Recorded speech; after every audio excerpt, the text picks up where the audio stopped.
The Gift, starring Danny Goldring with Stacy Keach as your narrator, was adapted for radio by Dennis Etchison and written for The Twilight Zone by Rod Serling. Heard in the cast were Jonathan Rodriguez, Sandra Marquez, Tony Castillo, Gustavo Malado, Dale Rivera, Ivan Vega, Joseph Minoso, Joe Caballero, Eddie Martinez, and Javier Salas. To learn more about the Twilight Zone radio dramas and to obtain audio cassettes and CDs of these programs, visit our website at twilightzoneradio.com. The producers of The Twilight Zone wish to thank CBS Enterprises, Carol Serling, Dennis Etchison, Dick Brescia Associates, Claire Simon Casting, Terry Jennings, XM Satellite Radio, Sirius Satellite Radio, our sponsors, and our radio affiliates for helping make this series possible. This copyrighted radio series is produced and directed by Carl Amari for Falcon Picture Group.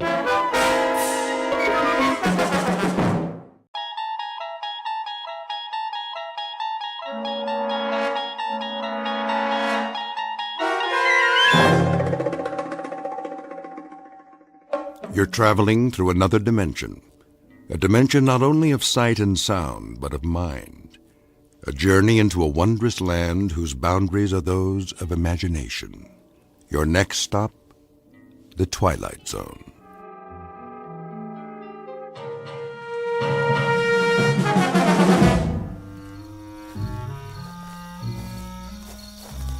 How much more, Chief? Not so far. Only to the end of the road in the Arroyo. Why must we do this? There is nothing but the night and the stars. It's our duty to keep the village safe. But it is already safe. I was born in this village. As was I. And I know these paths as I know my hand. There is nothing that is not here by day. Listen to the crickets. When their song is clear and strong, the valley is at peace. Is it? Once, when I was a deputy, I made my rounds, as we are doing tonight. I was tired, so I turned back to the cantina. In the morning, Captain Munoz found the body of an Americana. No. Yes, Salvador. She was strangled. By one of our own? By men from across the river. If I had gone to the Arroyo, I might have stopped it. Were they caught? In Texas. But if she had been one of ours, with no clues, who can say? All right, Sanchez. All right. We go to the Arroyo. But you will see, the moon is full and there are no campfires. The village is secure for another night.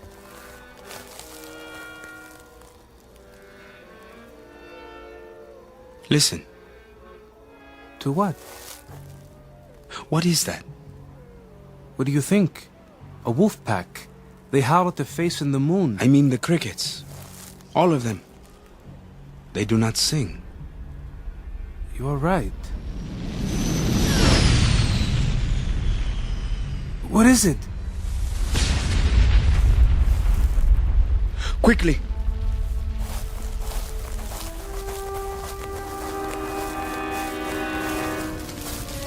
Is it a plane? I can't see. They fired. Stay back. If someone's alive! Wait!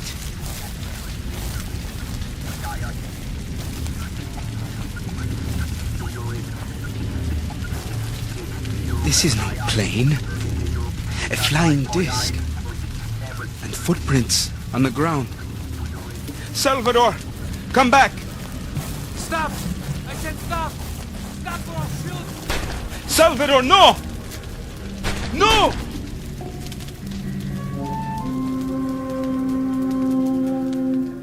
The place is Malero, Mexico, just across the Texas border. A mountain village held back in time by its remoteness and unprepared for the sudden intrusion of visitors from another place.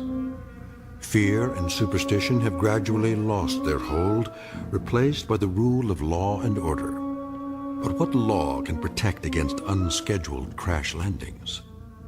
Police Chief Sanchez and his deputy have a job to keep the area safe from outsiders and troublemakers. But does that include aliens who are truly undocumented, whose mode of transport, whose very purpose are completely unknown? In a moment, you will meet the people of this peaceful village and one 12-year-old named Pedro, who is about to make the acquaintance of a most unusual traveler. We are at present very near the Rio Grande, and yet, as you might have guessed, somewhere deep within the borders of the Twilight Zone. And now, The Twilight Zone and our story, The Gift, starring Danny Goldring, with Stacy Keach as your narrator.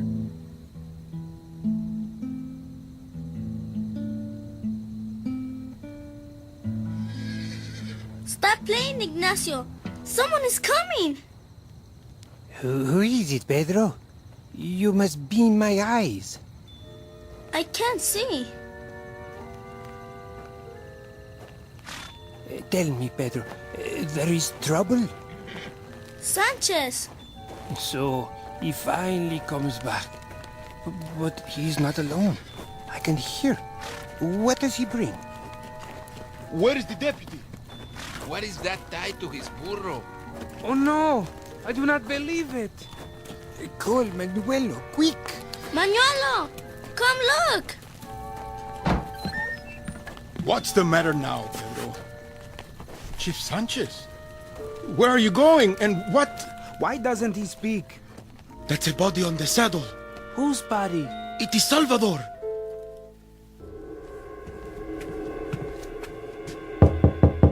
Come back later, it is after hours. All right, I'm coming. Do you know what time it is? I close at 4 in the afternoon. For 23 years, I've closed at 4 and... Sanchez, because you are a policeman does not give you the right to... I must send a telegram. What has happened? The telegram will explain. Is that Salvador? Is he? Yes. Here is the pencil and paper. Write it down. I will send it immediately. I'll tell it to you. Send it as I tell it. Yes. To whom does it go? To the prefect of police, Mexico City. Prefect of police? Rodolfo, just send it. Don't question it. Prefect of Police, Mexico City. Unidentified aircraft. Something like a plane, but not a plane. Crashed into the hills north of our village late last night. It did? Object is metal and circular. Officer Hermano Salvador and I investigated scene of the crash. Evidence of footprints and broken brush discovered. I heard a scream, then sound of gunshots. Found body of Salvador, fatally wounded by his own pistol. Say that I followed the figure of a monster in the darkness. A monster? I fired several times. I believe I wounded whatever it was. There was evidence of blood stains on a boulder.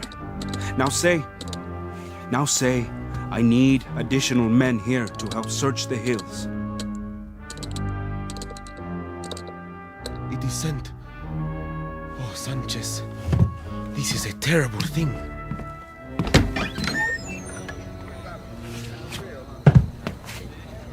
He is shot through the heart. Who did this, Sanchez? I do not know, Doctor. Some giant thing who escaped in the darkness. I fired at it. Later I saw blood on the rocks. Then the killer is still out there. I have sent a telegram. They are sending some army men from Mexico City. They will take over with the search. You say some giant thing. Not the darkness or perhaps your fear. You doubt me, Doctor? You are the law and order of the village. Now you must be the sanity as well. The story you tell frightens the people. Be certain that the fear is not an illusion. And the body? Is this an illusion? Go back to your homes and lock your doors. I want no one on the streets tonight. Doctor, stay with me. Why?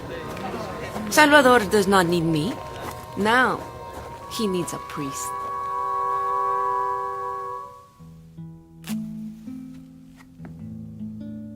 Doctor, I want to close. I have no doubt. You play a sad song tonight, Ignacio. I play what I see. But you cannot see. I know what is in my heart. So what stalks the night? Can you tell me that? Whatever it is, my doors will be locked to it. I am here, Manuelo. Hello, Pedro. Well, well. Thank you for finally coming, little stargazer. I am cursed in my old age with this astronomer on my payroll. Still looking at the stars, Pedro? Sometimes, Doctor. So what do you learn from the stars? Have they ever taught you how to sweep this place properly? Or even to clean a glass? It is said there is life on some stars. This is a fact? Then you and the man in the moon have nothing in common. There is no life in you. Go get some water and come right back. All doors should be locked tonight. Yes, Manuelo.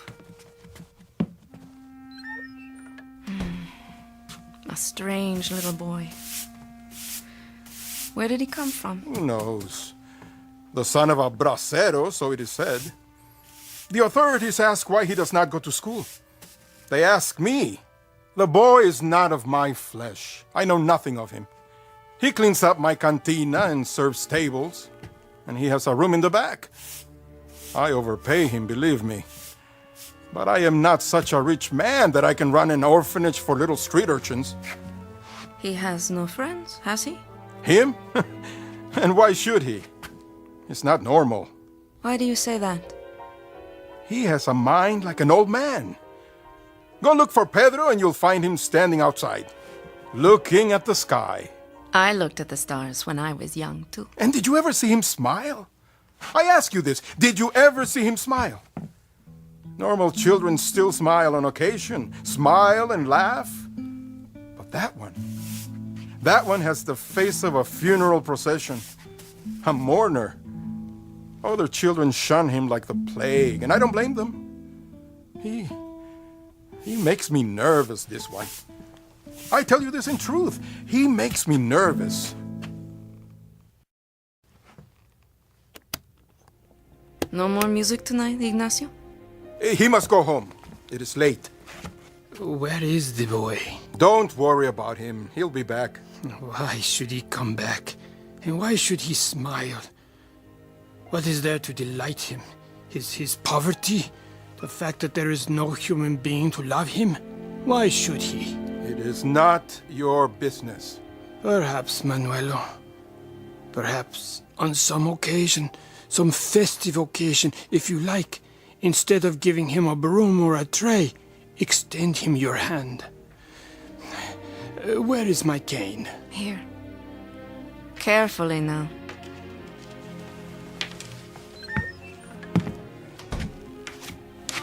Here's the water, Manuelo. Over here. Shall I see you home, Ignacio? No, thank you, Pedro. I know the way. Are you sure? With me, darkness is a friend. But you stay here, where it is safe. I'm closing up, Doctor. I must ask you to leave now. Very well. So, Manuelo, wear a smile, my friend. You will doubtless live to see the morning. Good night. I'll lock the door behind you. What is that? Where? Someone is coming. Who? I can't see. Walking in the street, you know him? It is too dark.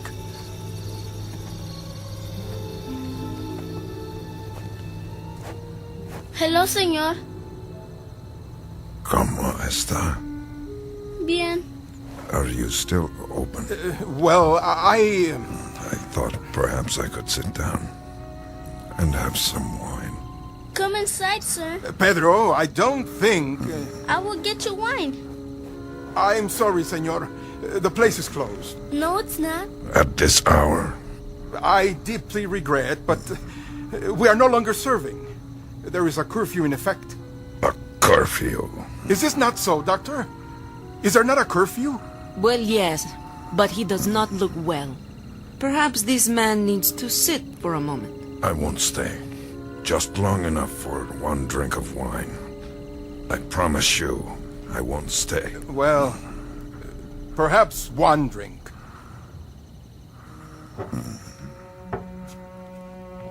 Over here, senor. I'll get the bottle. Yes, that's a good idea. You have come far? Yes. You might say very far. Here is your wine. I wonder, could you remove the cork for me? Is something wrong with your arm? My arm. The way it hangs at your side. I may have injured it. Uncork the bottle, Manuelo. All right. Let me help you. Get away. I can do it. The cork is stuck. Don't drop it. Aye! I'll get it. Oh, it has spilled. No, it has not spilled. The cork is still tight.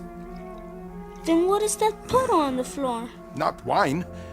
The bottle didn't break, so it can't be wine. It looks like blood. Let me see that arm. Blood? Sanchez! In here! Please, don't call anybody. I mean you no harm. Stop. Get away from me! Move away. Let me explain. Put down that bottle! No, stop it, please. Manuel, are you okay? Are you okay? Are you alright? I didn't want to hurt him. You saw, he gave me no choice. I tried to explain. His head is not cut. Please, please, just listen to me. I tried to explain before to that policeman or soldier, whoever he was. I tried to tell him I come in peace, but he only wanted to kill me. Who? You mean the deputy? Salvador? I tried to get the gun away from him. It went off against his body, and the other one who came afterwards, he kept firing at me. Why? Manuelo? Get him! You'll be all right, Manuelo. If you'd only listen, all of you, please, just listen to what I have to tell you. He's bleeding. Manuelo, stay back. He has a wound on his arm. A deep one. His clothing, he is soaked with blood. Is he dead? No, but he has lost so much blood that he should be. I don't understand how he could walk or stand. What can we do, doctor? Pedro, get a basin full of boiling water from the stove and as many clean towels as you can find. Bring them to your room. Quickly, now, before it's too late. Yes, doctor.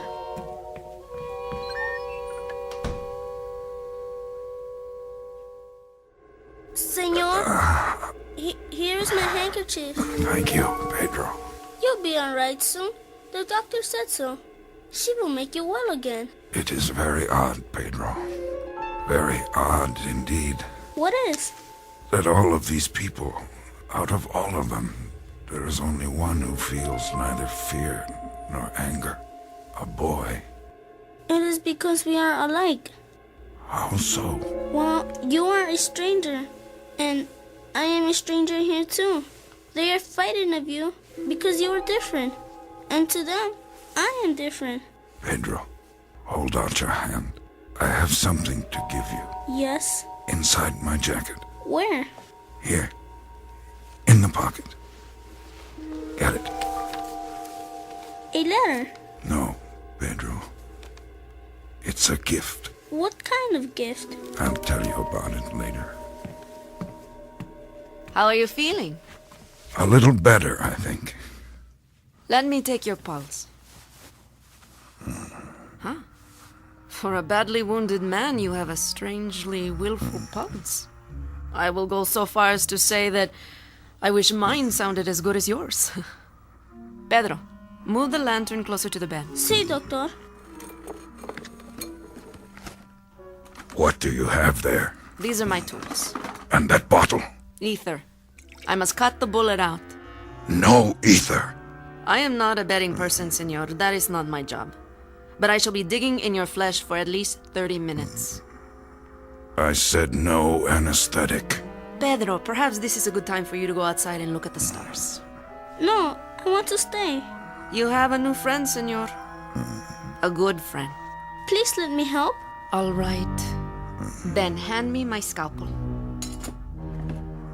Doctor, you must give him some... I will tell you a fact, Pedro. I have been a doctor for a long time. I am a most obliging person. But when my patient says he does not want the pain deadened, I say, every man to his own taste. Senor, first, I will cut away the jacket. Doctor, please, do not hurt him.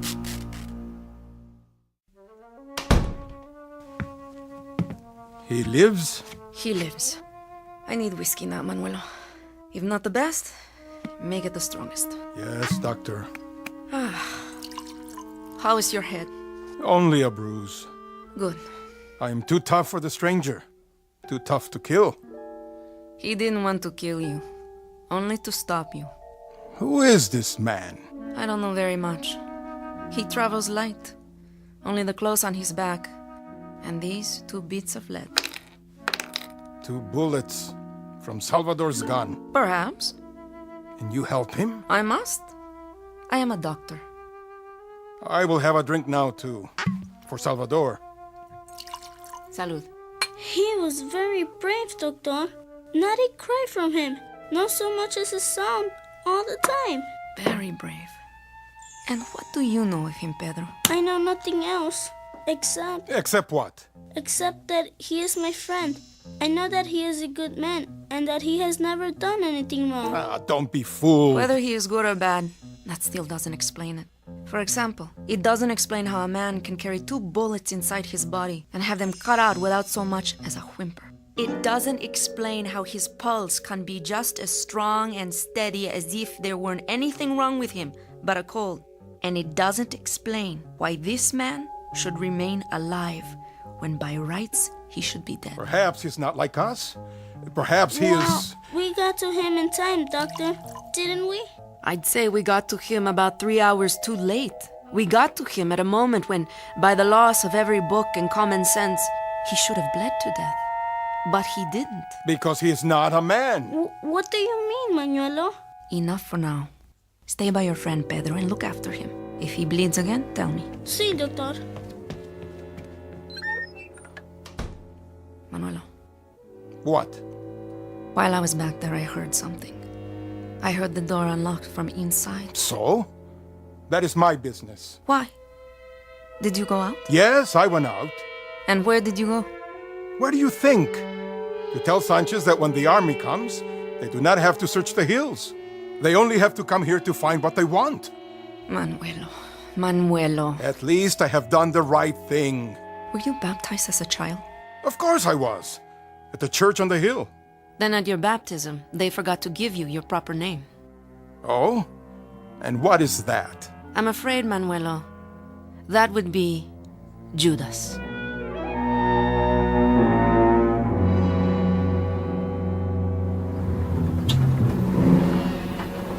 Give me the map. Yes, Captain. How much farther? There's a fork in the road soon. One way goes to the river. The other goes south again, into the countryside. Which one do we take, sir? Find the quadrant first. Here. The village is called Malero. It's not on this map. I know. It is too small. But the general gave me the coordinates. Here are the numbers. I will try.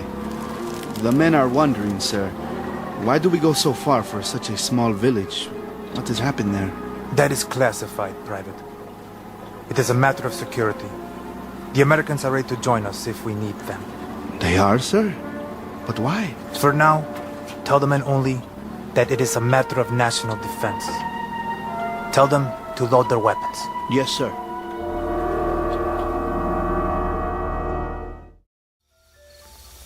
Pedro. You are awake? And you must be tired. It doesn't matter, senor. I can't sleep any time.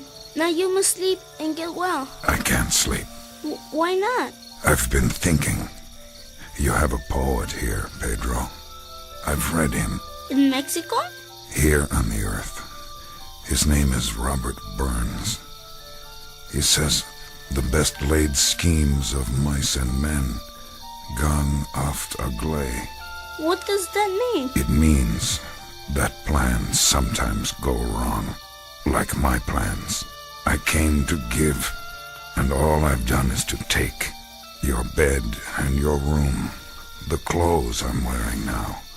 I stole them. No, you didn't. You borrowed them. I've sometimes asked myself why it is that men fear what they don't understand. The unknown, like children afraid of the dark. And the only person I've met who's not afraid of the dark is a child. Because I am an odd one. We are both odd ones. You came a long way, didn't you? A long way, and not so long. It depends on how you measure it. From the stars? From beyond the stars, Pedro. For what reason? You will understand one day. And this thing you have given me, an envelope. It is like paper, and yet it is not paper. See how it shines, even without the lamp? Like something metal, but it is so light. That too you will come to understand, like all your people. At least that is my hope. What's inside the envelope? A small gift, Pedro. A very small one. More of a gesture, really. To show that I come in peace. That I am only a visitor and not an invader. How long will you stay? Not much longer. I must get back to my ship and see if I can repair it. Then, I must leave. You mean for good, senor? For good and all? Oh no, don't think of it that way. There is no such thing as for good and for all, Pedro. There is only forever, and I will come back sometime. You will? Or others like me. Where you're from? Where you live? Is there a God? Yes, there is. And is it the same God? The same. I wonder... What, Pedro? If God came to Earth, would they think he was so strange? That they would be afraid? Would they shoot him too? Some say his son came here once, Pedro. And they nailed him to a cross. Yes. And then they spent 2,000 years learning to believe in him. All things take time, Pedro. And you must remember, there is only forever. I don't think I understand. Soon, Pedro, you will. And soon your people won't fear me any longer. They will not be afraid. And then I can show them the gift. What's that? Remember, don't be afraid, no matter what you see. Look! Look! A great light coming up the street. It blocks out the stars. An army truck. The Federales. What do they want? The killer of Salvador. They will find him. Now, where is this murderer?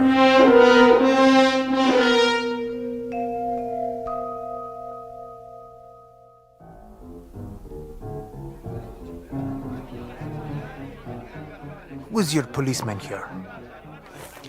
I am Sanchez, sir. I am the local chief of police. And you called for help? Yes, sir. Thank you for coming. I must speak with you in private.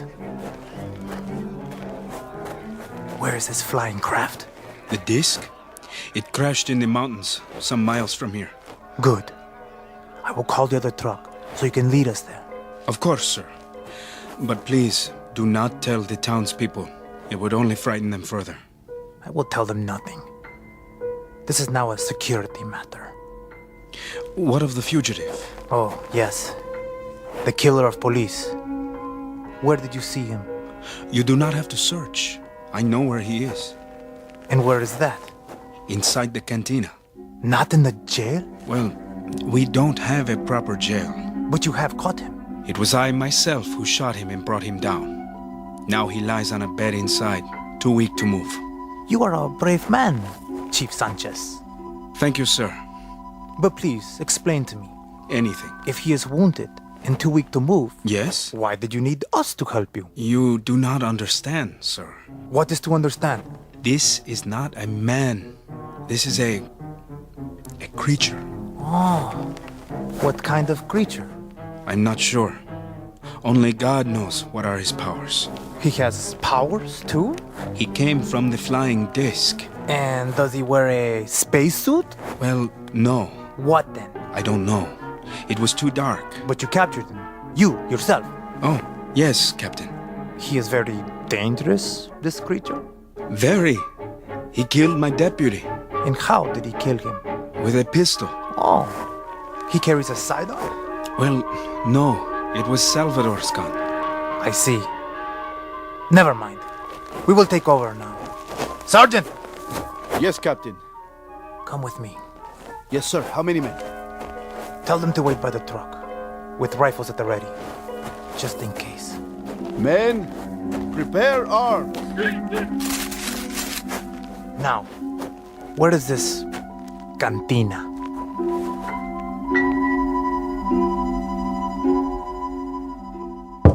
Open up! Don't shoot! No, Manuelo! Don't let them in! Are you the owner? This is Manuelo. The person you seek is inside, Captain. I have held him here for you. Another brave man. I am in the presence of such courage, Mr. Bartender. A village of lions, eh? The people of Malero welcome you, my captain. Sergeant, in here with me. Forgive me, Captain, but he is too ill to be moved. Oh? And you would be... I am the doctor here. I have been treating the man. He was wounded, Captain, after killing one of our policemen. A very fine man. Why don't you step aside, Doctor, and let the captain do his duty? I would be happy to allow the captain to do his duty. But first, I must recognize my own. The man is my patient, Captain, and he has been badly wounded. He can do no one any harm. Unfortunately, Doctor, my orders from Mexico City are to pick up a killer, not a patient. Stand aside. No, no! Get out of the way, Pedro. He must rest! The doctor said he must rest! I told you, get out of the way! Here he is, Captain. And who is he? The invisible man? What? The window! He has gone out the window! Have the man block off the streets immediately. He can't have gone very far. At once, Captain. And you, Mr. Bartender, if there's ever a need of a town jailer here, I hope you don't see fit to run for the office. You did this, Doctor. I was not in the boy's room. Then, Pedro, I've told you to do as I say. Oh, no, Manuelo! Stop! Let go of my arm. A man does not raise a fist to a child. I will do as I please. No, you will not. Not while I am here. Strike the boy again and I speak to the authorities. They will see that he has a proper home. Start at both ends of the street and move out. We must find him.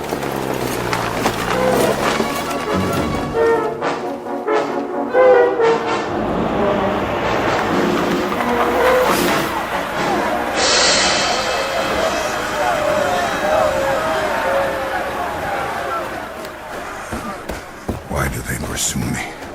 I mean them no harm. There he is. He's in here. He's in the alley. Go on, run! Run so I can shoot you! I can't run anymore. There, in the alley. Get him! He killed Salvador. Stop him. You are under arrest, senor. What is the charge? Murder. I come in peace. The death, that was an accident. You will have a trial. But first, put out your hands and walk towards me. Slowly. All right.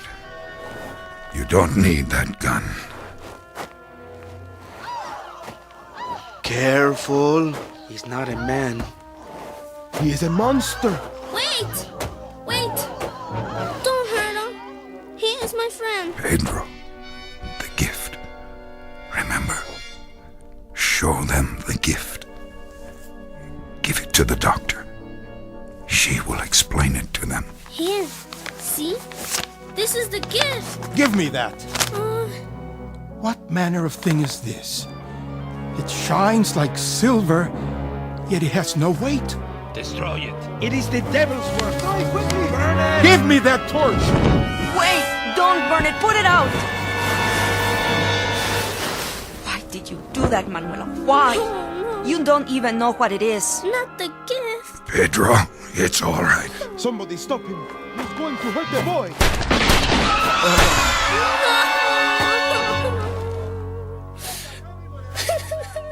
Pedro, come away. It's too late. He was my friend. All right. That's the end of it. Everybody back to your homes. Clear the streets. Sergeant, reassemble the men. Have them bring the truck around. I want a detail to pick up the body. Yes, Captain. What was it, Doctor? What? The paper. In the strange envelope. There's very little left of it now, only a fragment. All that remains is part of the first page. What was written on it? Here, I'll read it to you. A greeting to the people of Earth. We come as friends in peace and bring you this small gift as a token of our goodwill. We hope it will help you. The following chemical formula is a vaccine effective against all known forms of cancer. Hey, why do you throw it away? That's all there is. The rest has been burned, so the lions devour the lambs.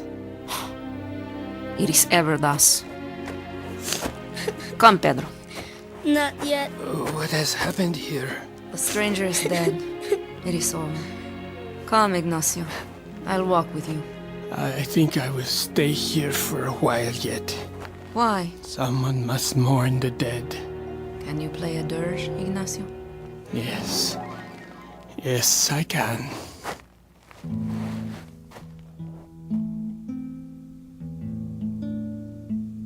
Now come away, Pedro. It is done. Come home with me, son.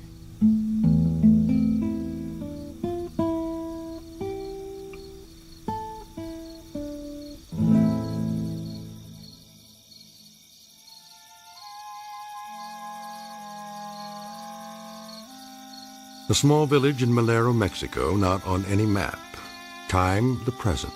The subject, fear, an example of its nature and the extreme damage it can do. The cure, perhaps a little more faith among men, administered slowly and steadily with the greatest of loving care. Prognosis, that's hard to predict, because these things can take time. But when the disease is contagious, time must be measured in careful doses before it too runs out. An off-the-shelf remedy offered free of charge in a place called the Twilight Zone.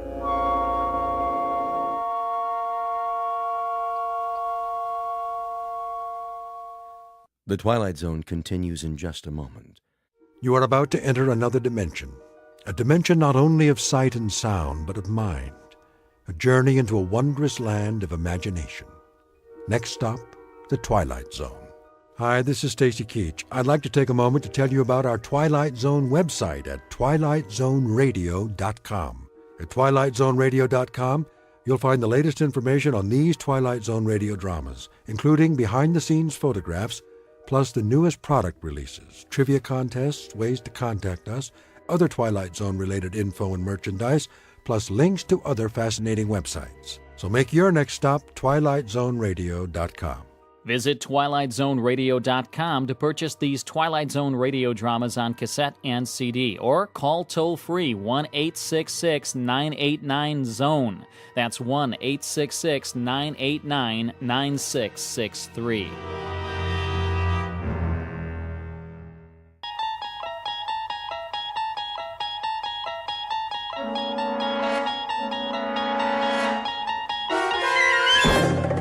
There is a fifth dimension beyond that which is known to man. It is a dimension as vast as space and as timeless as infinity.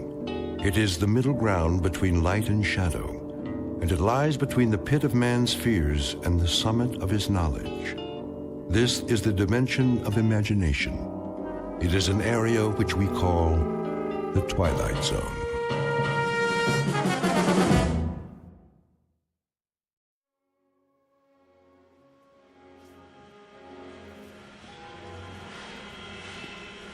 Keep 'em moving. Here comes another one. Ready? Ready. Let's go. Gently now. I got it. Watch it. Oh! Ah. Hold up. Stop the line. I said hold it. There's a man down over here. What happened? It's Miller. One of the casings slipped off the belt. I'm all right. Get the line, boss, now. Sturka! Stand back. Lay him down flat. Sorry about that, boss. Take it easy, Rich. Can you move your leg? Yeah, nothing broken. Get him over to medical. I'm okay, I tell you. Just the same, let's be sure. What went wrong? I don't know. I told him to take his time. They're sending him down too fast, all day. Shouldn't have taken all the weight. My knee folded is all. It wasn't your fault. The whole base is working at capacity. They've got to slow it down. Slow it down? We're on condition red, you know that. This is my department now, and these are my men. I won't be responsible. That seems to me you've got it easy, Sturka. Beats testing the planes. Think about it. That's where you'd be, up in the wild blue yonder, if it weren't for... Regardless, this is my watch. Any more injuries? It's on my hands. Well, now it's academic, isn't it? Time to go home. Rich. Yeah? I want you cleared by the medics first. Okay. Here, lean on me, Miller. Hey, you need any help? No, I can shake it off. Come on, Sturka. Thank your lucky stars there was no payload in that assembly. I'll walk you to the gate. You don't mind, do you? End of shift. All employees, please clear the plant at this time. Proceed to the security gate. All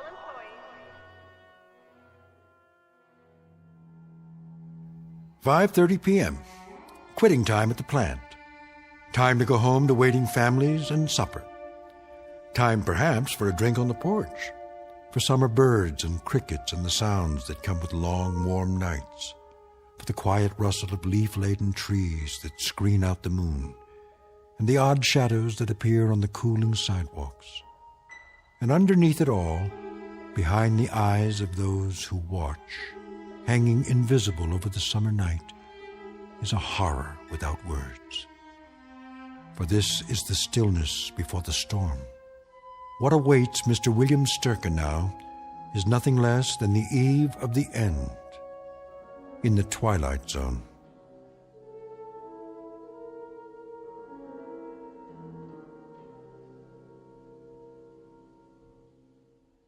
And now, The Twilight Zone and our story, Third from the Sun, starring Fred Willard, with Stacy Keach as your narrator. Next. Parkinson, chemical warfare. Parkinson, right. Next. Amberley, hydrogen armament. Check, move along. Mills, chemical weapons research. Where's your badge, Mills? Oh, right here. Check. Sturka, missile assembly. Got it. Thought you were on flight testing. I was, but they need all the manpower they can get on the floor. Keeping you pretty busy, huh? Very. I hear assembly's going on double shifts. That's what they say. Carling missile components. Okay, keep moving. Hold the gate, would you, Sturka? Sure. Long days, huh? Long enough. Say goodbye to coffee breaks. Your department's going full force, isn't it? Dawn to dusk. You ever wonder why? Well, I'll tell you. It's coming, boy. It's really coming this time. What is? The big one. I'll bet you while we're talking right now, the military's getting set. Got it all mapped out. No way to know a thing like that. Talk is 48 hours. Wait and see if I'm not right. 48 hours, and we'll have him in the air. Whoosh!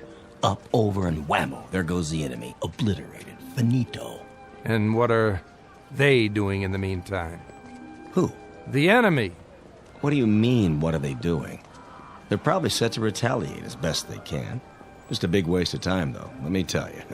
We get the first licks, so they can't do much. It's too late. Well, they can do the same thing if they want to. Whoosh. Up, over, and whammo. Absolutely. But not as many as we have. Not so perfectly aimed, not so efficiently launched. So instead of losing 50 million people, we lose only 35. Is that your point? You a defeatist, Sturka? Is that the way you think? I don't think anything. Then you'd better watch what you say. And what I think, too? Yeah, and what you think. You don't know who might be listening. That's right, I don't. Good night, Carling. See you tomorrow. Oh, you'll see me all right. Count on it.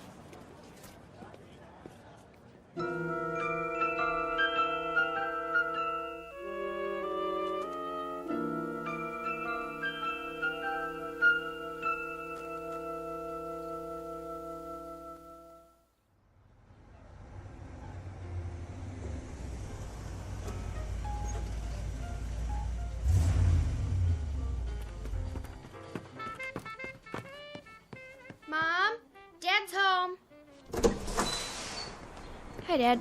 Hello, baby. Where's your mom? Out in the backyard gardening or something. Pretty late for that. Yeah, I guess. And what are you up to? I'm waiting to teach you how to dance. Just a minute now.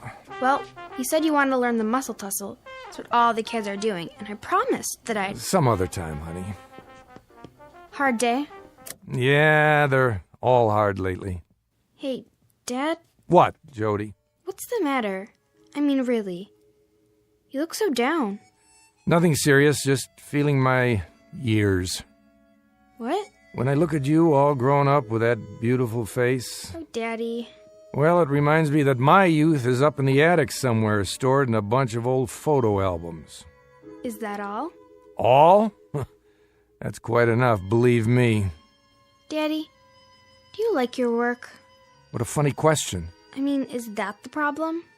It's all right, it's a job. But yours is... different. A job is a job. None of them are great. That's why they have to pay people to do them. I mean, having to work on the kinds of things you do, fever bombs and hydrogen warheads and nerve gas and things like that. I'm only a cog in a wheel, Jody. Remember that. A very big wheel. Look at it this way. In one bomb, there are perhaps, 1,000 parts?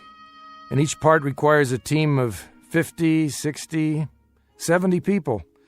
So when you consider it in that light, I'm actually not as responsible as the ones who... As the ones who what? Hello, Bill. Hello, honey. Jody and I were just... But everyone I talked to lately, they've been noticing it too. Noticing what, Joe? That something's wrong. It's in the air. What are you talking about? I don't know, but something's gonna happen, isn't it? You know how it feels in the air when there's gonna be a storm or an earthquake? The way all the dogs in the neighborhood get real quiet and then go off and hide somewhere. And nobody knows where they are until it's over. Because they're afraid. But they don't understand what it is they're afraid of. Well, lately it's like everyone's afraid. All my friends at school, everyone, Dad. Why? Jody, listen. Are you going to tell me or not?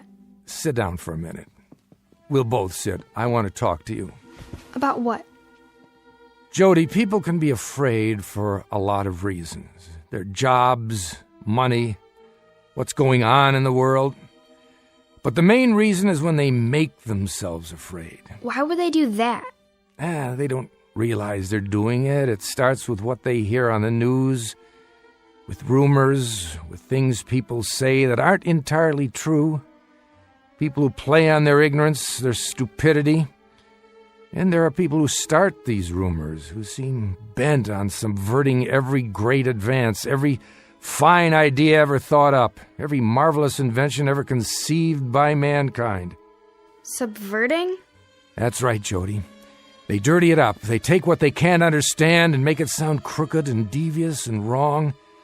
And then when they've ruined everything and it can't be fixed, they wonder what happened. And they ask why. Sitting in the rubble in their own tears, they ask the question why. But by then it's too late. Far too late for any of us. Bill! Daddy, are you all right? Eve. Yes?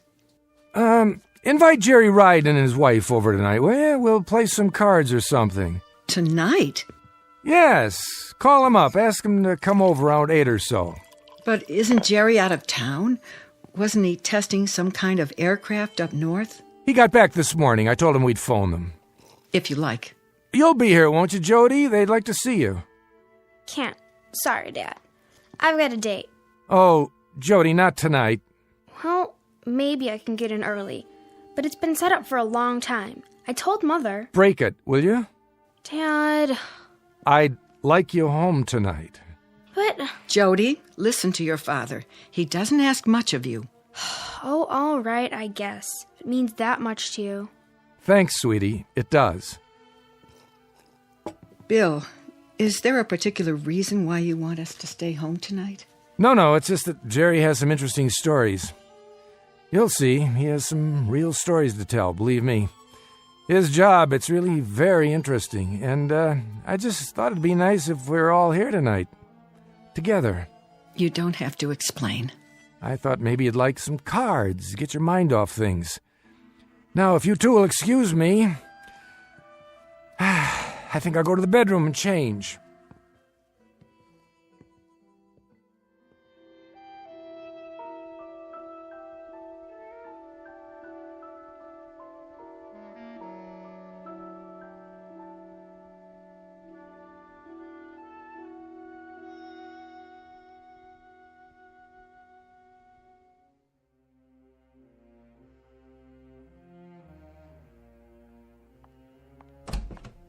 Bill, Well, what is it?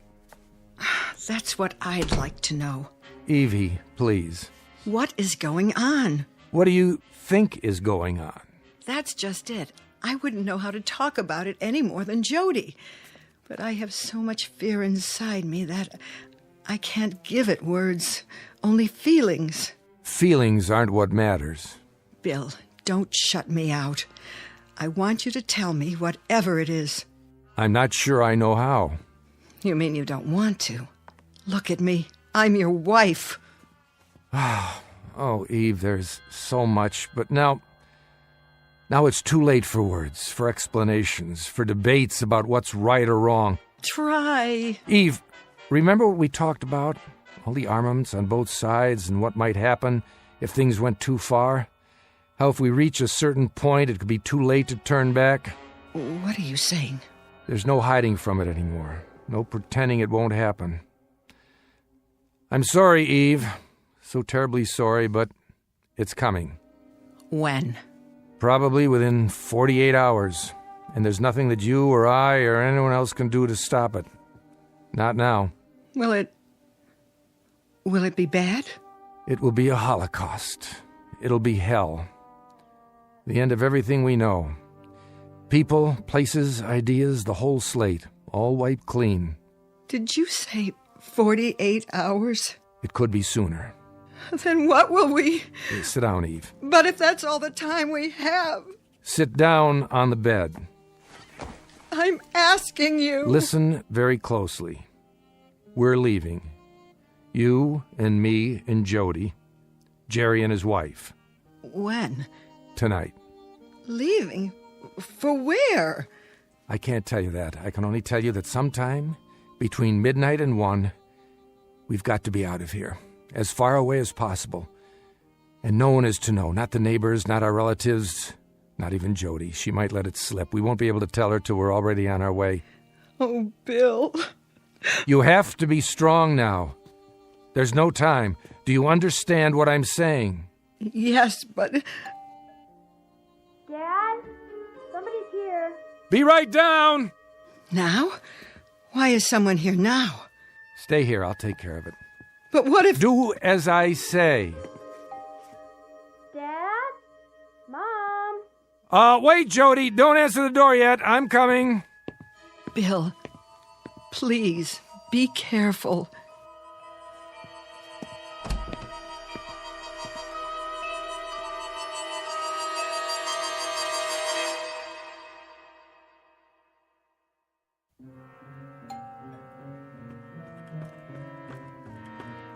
I'm here, Jody. Are you expecting someone?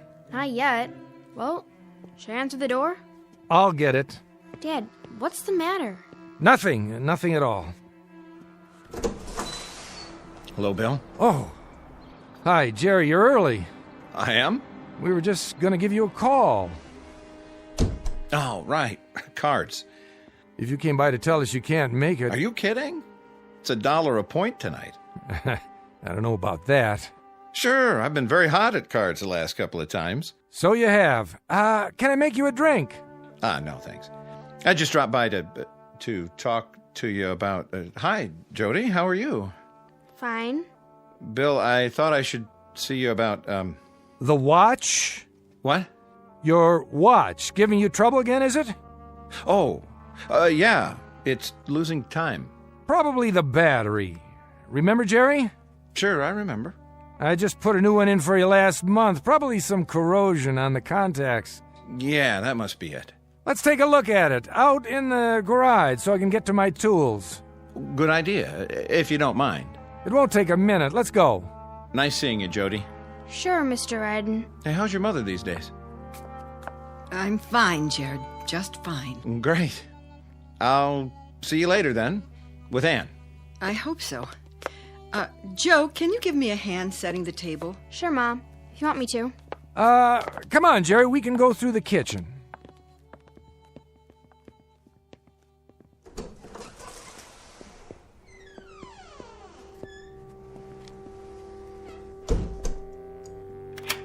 Here we are. Now then.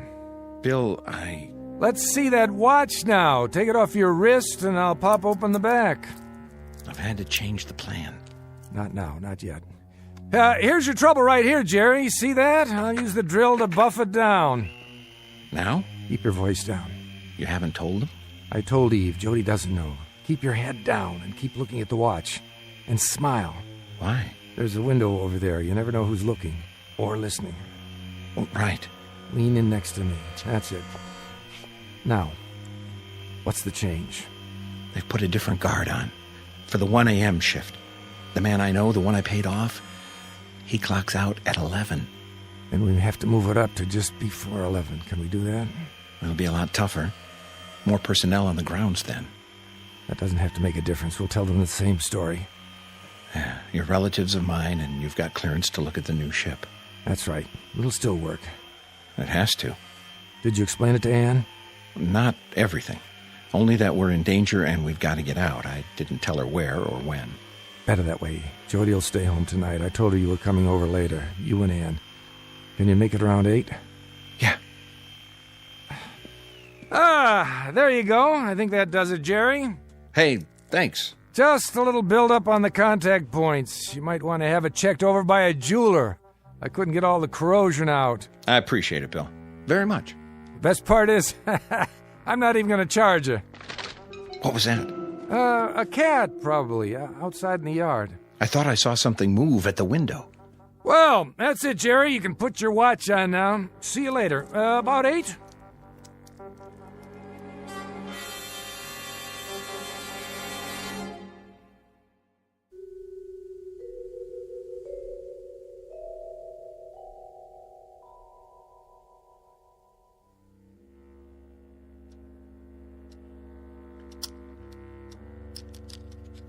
What do you bid? Jerry? I said... Nothing. This hand's garbage. Well, you can't just throw it in again. Well, Jerry's got the right idea. I've got garbage, too. Well, who dealt this mess? You did. Whoa, she's got you there, Evie. Maybe we should give it a break. Yeah, fine with me. You okay, Jody? Sure, I'm just super. How about some lemonade and homemade cake? Sounds wonderful. I didn't give Jerry any dessert tonight. The rigors of a test pilot's wife. Oh, you. Let me help. I'll just get a tray. Jody? Yes, Mother? Will you give us a hand in the kitchen, please? Okay.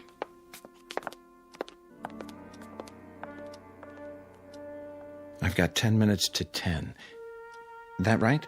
Yeah, the clock on the mantel's dead accurate. Everything's set then. You sure nobody suspects? I can't see how. You don't sound positive. There's no way. Well, what about that guy in your department, the one who asked so many questions? What's his name? Carling. Still curious? Still. Not so much questions as hints and innuendos. If he's an informer, he's not very subtle. Well, he has nothing to go on, does he? Not a thing. Forget about him. Jerry, what about our destination? Right there. How far? What does it matter? A few million miles, give or take. A few million miles, and a ship we don't even know will leave the atmosphere. Or whether its pilot will be able to take off and set it down in one piece. But that's the risk, Bill. That's the risk we've been talking about for months now. It's not a bad risk when you consider the alternatives. And the place we're going? It's populated. We've picked up radio waves, even some snatches of a language not dissimilar to ours. We've been able to decipher a lot of it. And with a little help, a couple of breaks, and the grace of God, we might even make it there. What? Who's here? Put the paper away. But that'd be too obvious. Turn it over, at least. Bill? Look who's here. Well, how goes it, Sturka? And riding? Carling? What brings you... Oh, just taking a walk. Saw your house, thought I'd stop off, say hello. Wasn't sure if you were home with all the blinds drawn. So I went to the back door, knocked. Oh, you're welcome anytime, Mr. Carling. Why, thank you. A little game of cards tonight, huh? A little game of cards. We're about to cut into a cake. Care to join us? Just a little more lemonade for me. I was telling your wife that she makes wonderful lemonade. Not too sweet, a little tart, if you know what I mean. I think I do. Hot night, isn't it? A night for the front porch, or sleep. Not much else. How right you are. Jerry, what time's it getting to be? Whoops, that late. What's the matter? Later than you thought, huh, Ryden? We have to leave in a couple of minutes. Oh? I've been up north, you see. Testing an aircraft, wasn't it? That's right. I haven't had much sleep the last couple of weeks. I know the craft. Do you? Well, they say it's capable of leaving our atmosphere. Talk is, it could go to another planet if the right man flew her. Not for a while yet. Needs more testing. Is that a fact? You wouldn't happen to have a cigarette, would you, Sturka? No. Wait, there's an old pack in my pocket. Eve talked me into quitting. A wise woman. Bad for your health. Wouldn't want to take any risks. Not on your life. Here. Don't bother. I'll come get them. More lemonade? Jody and I will bring the cake. Light? I've got it. Keeping score, are you? Yep. The way I figure it, after that last hand, Bill and Ann owe me a little money here. That a fact? He's a marvelous scientist, very bad card player. Now, I wouldn't have believed that. I'd have guessed that Sturka here was a good gambler. I'd have guessed he'd gamble on most anything. Lemonade all around? I'll cut the cake, Mom. And I'll serve. Can you pour, Eve? Of course I can. Well, let me help you, Mrs. Sturka. Oh, I don't know what's the matter with me. I've spilled some. You seem nervous. Why, I'm not nervous. Not at all. I'd say you are. Very nervous. Your hand's shaking. I'll do it, Mom. It's the card game. She doesn't like to lose. Yeah, that must be it. Well, what do you know? It's all right here on this paper. What is? That's just some rough figures. Well, according to this, you've lost a lot of money, Sturka. But I suppose, what's between friends remains between friends. I'd better hold on to that. Don't sweat it, Bill. We don't have to settle tonight. Next week. Next week we'll give you another chance. You'd better. Next week, eh? You plan ahead. Way ahead. A week? That's nothing. I beg to differ. A lot can happen in a week. Even in 48 hours. What are you getting at? He's not getting at anything. Yes, he is. If there's something on your mind, why don't you come out and say it? Go ahead, Carling. I'd like to hear it. There's nothing on my mind. Nothing at all. Well, I'd better go on home now. I'll show you to the door. Thanks. I'll see you at the plant tomorrow. Bright and early. Pretty night. Clear as a bell. Take a look up there. Nothing but stars. Ever wonder if those stars have planets? And if those planets have people on them, too? Maybe even people like us? That thought's crossed my mind. Ever think, maybe you'd be better off there than you are here? That thought's crossed my mind, too. I have no doubt. See you in the morning, then? Yes, in the morning.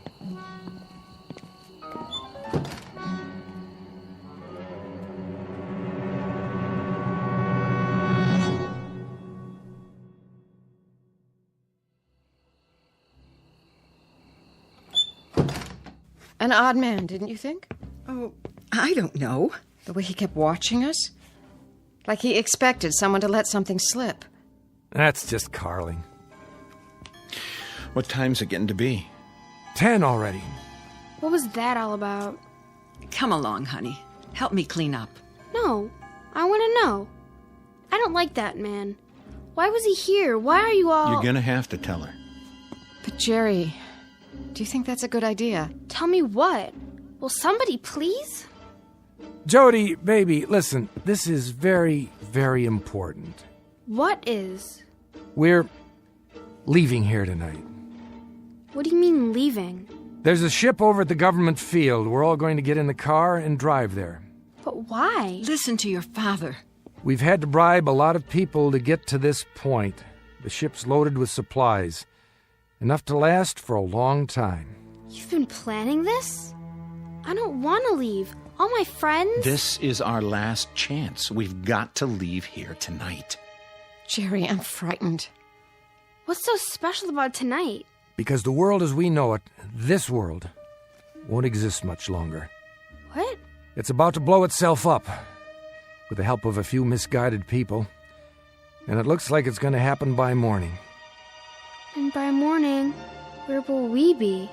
A long, long way from here. A long, long way. We'll be out in space, Jody. On an adventure, the biggest adventure anyone has ever taken. Your mother has a suitcase packed for us. It's under the stairs. I want you to go and get it. All right, everybody, I'll back the car out. Ann and Jerry, is your bag ready? It's in our bedroom. I'll carry it. Then let's get going. Bill? I've got to answer it. No. Can't he just let it ring? If he does, they'll know something's up. Who will? Yes. Sturka? Who's this? Evans. Oh, hello. I'm afraid I'm gonna have to ask you to do something. And what's that? I need you back at the department. When? Tonight. That, might be difficult. I know, and I'm sorry, but something's happening. A new level of alert. We're asking all the crews to report in.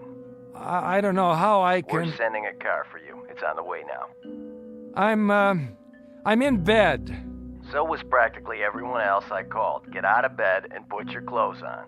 You don't understand. I'm ill. How ill? Bad cold, fever. That's too bad, but this is urgent. Top priority. I wouldn't be much use to you. Nothing less than rigor mortis would excuse you tonight. The car will be there in a few minutes. Bill? That was my division head. They're working around the clock tonight. They're sending a car for me.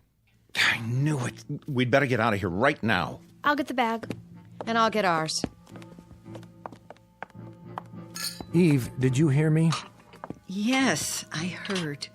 I just have to put these glasses away first. And the cake so it won't spoil and... Leave it! Leave it, honey. Just let it go. Everything. All right, if you say so, Bill. I suppose someone will wash them, won't they? Doesn't matter now. Do you hear me? Do you understand what I'm saying? Yes, as soon as I get my purse and my keys. Do you see my keys, Bill? I don't know where they are. I can't go out of my house without my keys. How would I lock the door? I couldn't, could I? Why, the house would be wide open. It wouldn't be safe. Eve! Oh, but that's foolish, isn't it? I'm being silly. Because we're not coming back here, are we? Never. Not ever.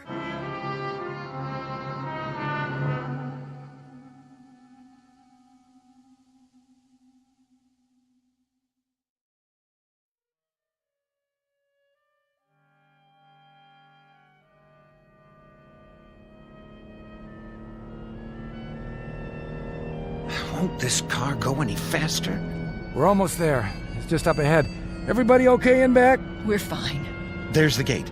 Pull over on this side of the fence. Right. No reason to drive through the checkpoint.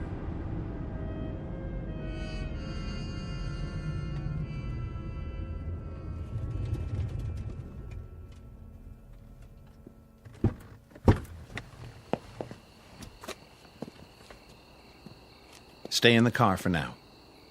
It's awfully dark. It won't be if they put on the searchlights. What if they do? They won't, unless there's a security breach. For now, we're only observers. Government property starts at the fence. Dad, look. Out there on the field, what is that thing? That's our transportation. Yep, that's it. But it doesn't even look like anything I've ever... I know. It's top secret. The craft I was testing.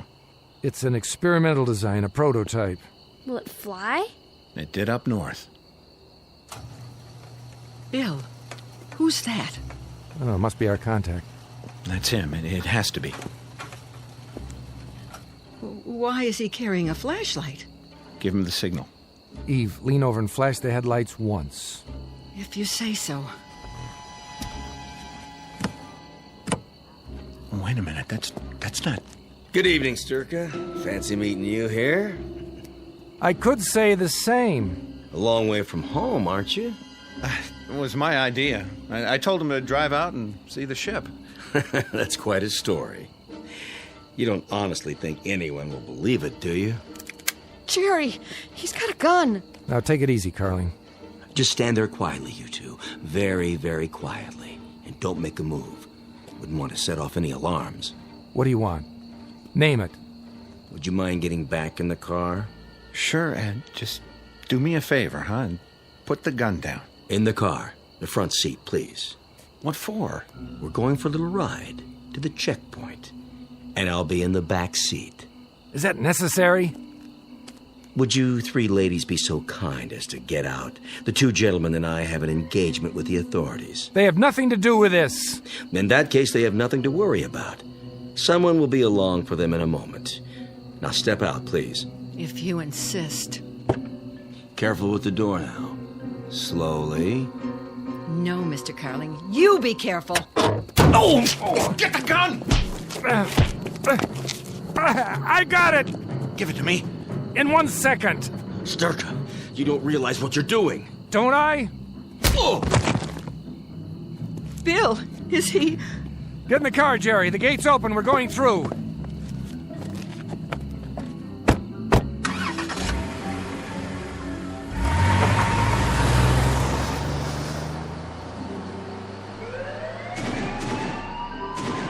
Unauthorized vehicle unsealed. Unauthorized vehicle unsealed. Guard Unit 7, approach and apprehend. Approach unauthorized vehicle.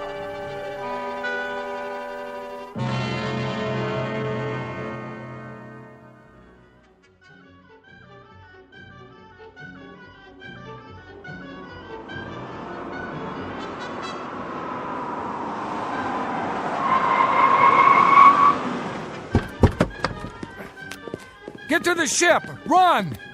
Hurry, Ann. I'm hurrying. Bill, wait! Dad! Let's go, now! Use the ladder. One at a time. Halt! Go, inside the ship!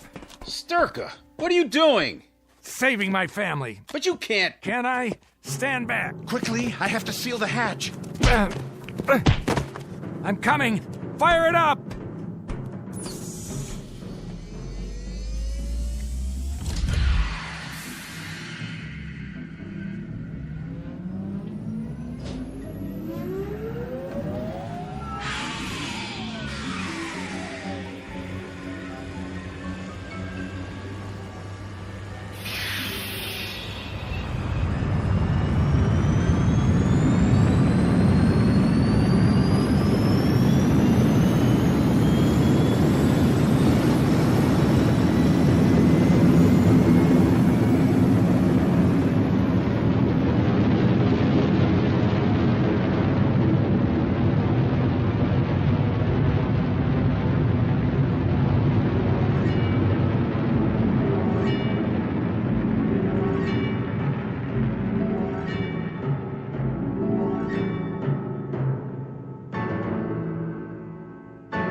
I told him to stay strapped in till we leave the atmosphere.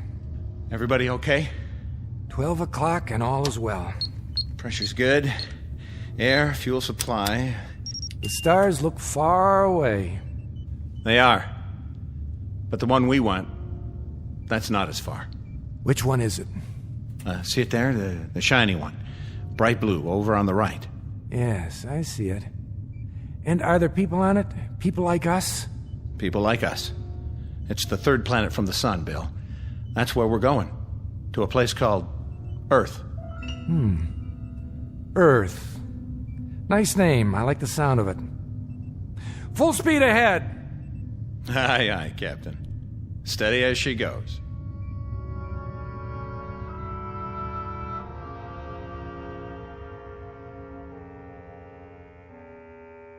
One tiny ship heading into space, and behind it, a doomed planet on the verge of suicide.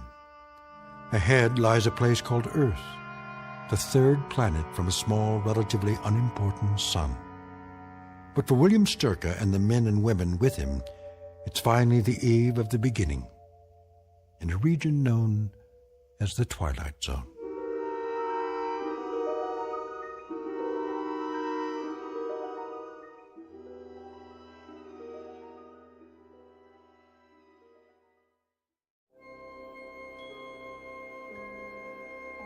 Hi, this is Carl Amari, producer of the Twilight Zone radio dramas. I'd like to take a moment to tell you about our official website at twilightzoneradio.com, where you'll get the latest news and information on these Twilight Zone radio dramas. Plus, at twilightzoneradio.com, you can digitally download 3 free episodes or any of our episodes for only $1.95 each. In this age of ever-changing technology, we've decided to make these episodes instantly available to you by making the Twilight Zone radio dramas a digital download-only series. This means that this series will no longer be offered on CD. The CD collections at our website are now being offered while supplies last at buy one, get one free. So be sure to get your favorites before they're sold out. Be sure to visit us often, and I'll see you in the zone.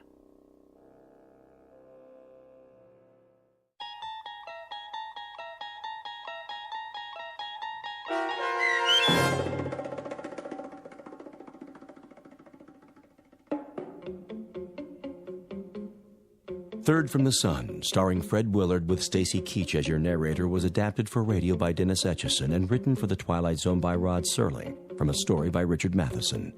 Heard in the cast were Doug James, Ellie Weingart, Haley Nabig, Tom McElroy, Frenette Lebo, Jeff Lupetin, Kurt Nabig, Vince Amari, and Carl Amari. This copyrighted radio series is produced and directed by Carl Amari for Falcon Picture Group. Sound design and custom Foley effects for The Twilight Zone by Cerny American creatives Bob Benson, Craig Lee, Michael Slaybach, and Matt Sorrow. To learn more about the Twilight Zone radio dramas and to contact us, visit our official website at twilightzoneradio.com. Doug James speaking.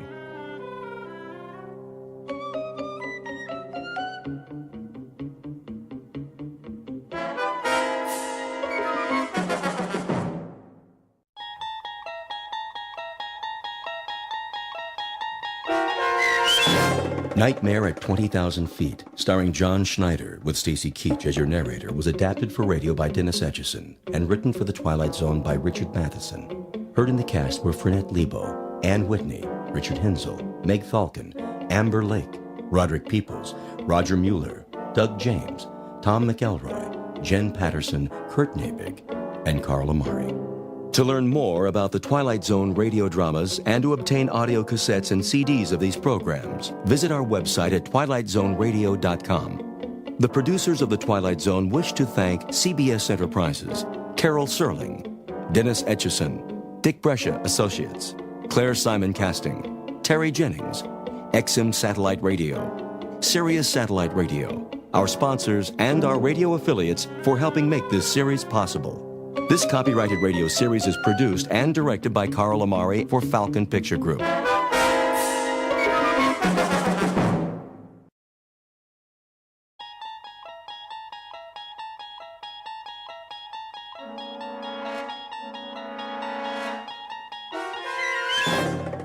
You unlock this door with the key of imagination.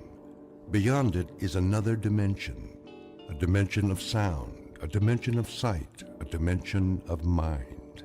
You're moving into a land of both shadow and substance, of things and ideas. You've just crossed over into the Twilight Zone.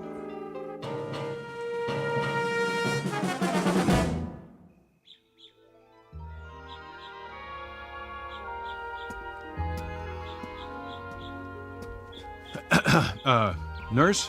There you are, Mr. Wilson. You ready for some lunch? Oh, no, thanks. I was just... Lovely morning, isn't it? Yes, it is. I thought I'd wait outside. I was wondering... You're getting some color in your face. I am? A picture of health. Your wife will be pleased. About my wife, do you know when she's arriving? When she's... To pick me up. Oh, this is the big day? It is, yes. You'll have to check with Dr. Martin, but I'm sure it won't be long.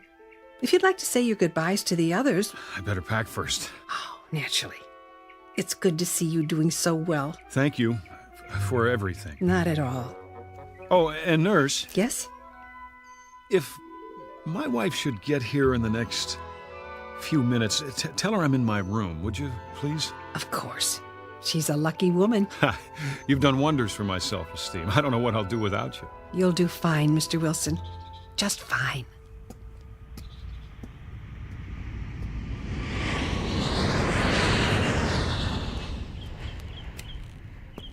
What in the... Ah, Wilson. I was looking for you. You were... Something wrong? No, Doctor, it's just that plane. What about it? Does it always fly directly over the grounds? Every day, on its way to the airport. Guess I never noticed. Perhaps you chose not to, until you were ready. Then I guess I must be cured. You've come a long way, my boy, or I wouldn't have signed the release. I wanted to ask you, what time will Ruth be here? I believe she said 12:30. Isn't that right? Yes, but I thought she might have been delayed if there was a last-minute change of plans. Relax. That's probably her plane now. Do you think so? Would you mind stopping by my office before you leave? I wanted to go over a few things with the both of you. Don't worry about me, Doctor. That's all behind me. Eager to get back home, I'm sure. To your job, your life. Just remember, there's no rush. One step at a time. You know, it's strange, but I actually feel better now than before it happened. Not strange in the least. I prefer to think of it as a kind of timeout. Something most people could use. Most people don't have nervous breakdowns. Only the best people. Oh, come on, Doctor. That's very nice of you, but... I'm serious. Like a piece of fine china. The better the quality, the more likely it is to crack under stress. Oh, human beings aren't china plates, of course. Considerably more complicated. But when a bone fractures, it heals and grows back even stronger. I believe it's that way with the mind. Now that is the finest pep talk I've ever heard. I wish everyone would stop worrying about me. I never felt better in my life.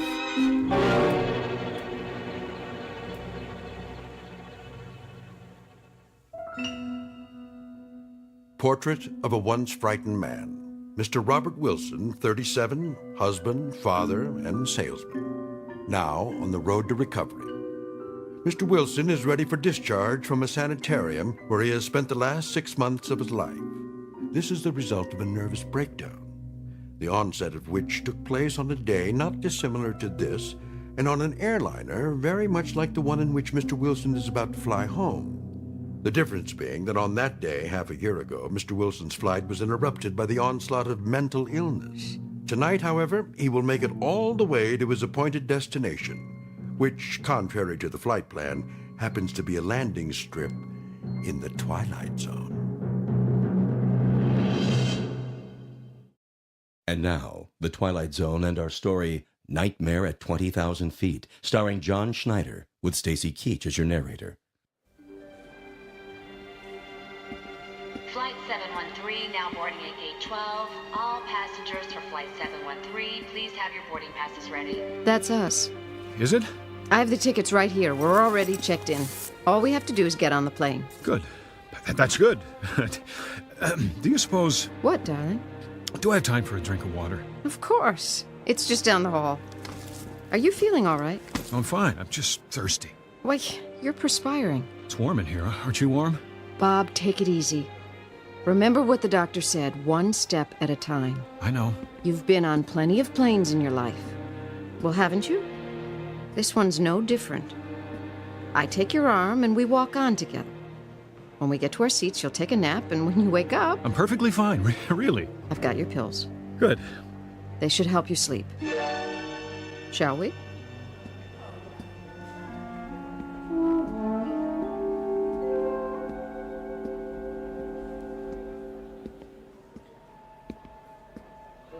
The line's getting pretty long.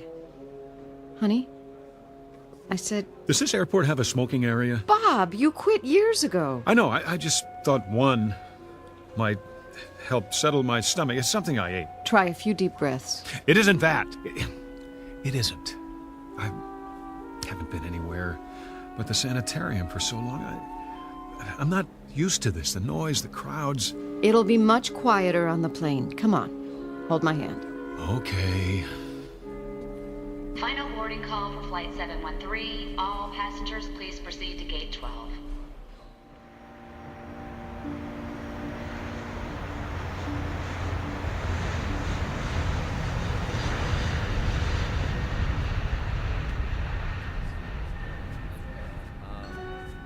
Please keep the aisles clear. Stow all the carry-on luggage overhead or under the seat in front of you.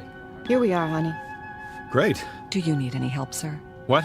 If you'd like to take your coat off... I can do it myself. She's only trying to help, Bob. I thought you were warm. Right. I'll fold it and put it in the overhead for you. Ma'am? I'll keep mine for now. Do you have any pillows up there? Here you go. Thank you, stewardess. If you need anything else, you just let me know. I could use, something to drink. Well, I'll bring the beverage cart as soon as we're underway. Great. Did you want the window seat? You can have it. Honestly, I don't care. It's almost dark out. Besides, if I'm on the aisle, I can get up without climbing over you. Are you sure? I'm sure. I mean, if you are. Doesn't make any difference. I shouldn't. Enough already. I'll take the window. Oh, I didn't notice. What's the matter? We're over the wing. Miss? Yes? This row, it's the emergency exit. Would you prefer to sit somewhere else? It's okay, really. I think we would, if you don't mind. Well, I'll see what I can do. The seat isn't the problem. It's... The fact that we're on an airplane? That shouldn't bother me either. Not if I'm a cured man. Honey. I don't act much like a cured man, do I? But you are. Would Dr. Martin let you fly if you weren't? I suppose not. Of course he wouldn't. If you weren't well, he'd never let you go home. It's as simple as that. You make it sound simple, anyway. Is, Bob. Just that simple. Yeah, look at me, hogging all the attention. You're the one who must be exhausted. I'm doing great. No lies, remember? Come here. Oh, Bob. I missed you, baby. All these months. Shh. It's over now. I'm taking you back where you belong. Must have been awful for you, the kids, all the responsibility. None the worse for wear. Everything's intact. Except me. Now, I am not going to let you talk. Excuse me? Yes? It looks like this is a full flight. I'm sorry, but I can't find any open seats. Do you mind terribly? No, not at all. We're fine here. Thank you for trying. I'll bring you that drink first chance I get. What would you like? Just water. For you, ma'am? Nothing yet. Very well.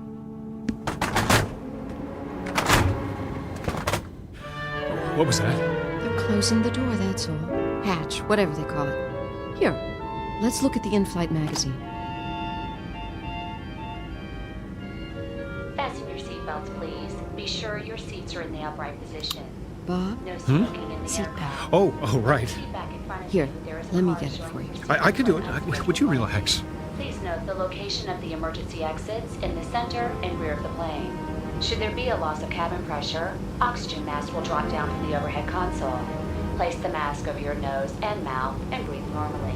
You will find a life jacket under each seat. Place your arms through the holes and adjust the straps. Then pull the cord. The jacket will inflate automatically. Procedures should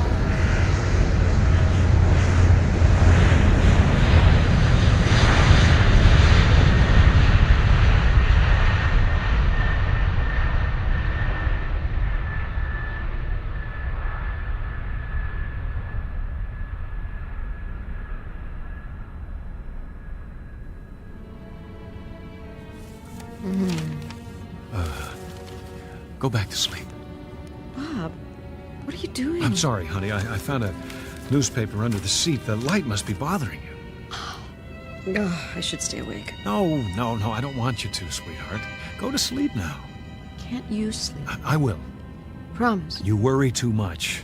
I can't help it. You shouldn't. Not anymore. Bob, do you... Do I what? Are you comfortable talking about it? That night, I mean. What do you want to know?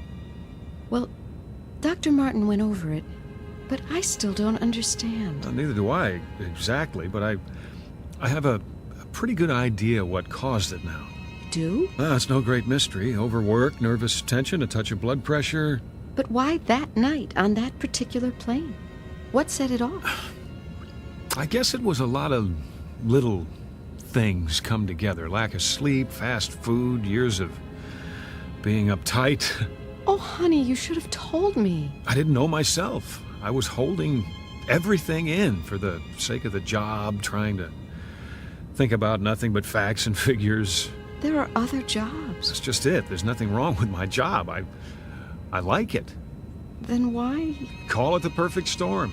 When I wasn't working or home with you and the kids, I didn't know how to take it easy, so my imagination went on overtime. I looked out the window and I thought I saw, I don't know what, clouds that looked like snowfields, then someone skiing on that snow. Can you believe it? I just plain couldn't tell the difference anymore. It was a wake-up call, all right, in more ways than one. Thank God it's over, and we're going home. Oh, Bob. Bob. Could you move your legs to the side? What? Oh, just for a second. I have to get out. Let me call the stewardess. She'll bring whatever... I have to go to the restroom, Ruth. It's no big deal. Oh. I'll be right back. Promise.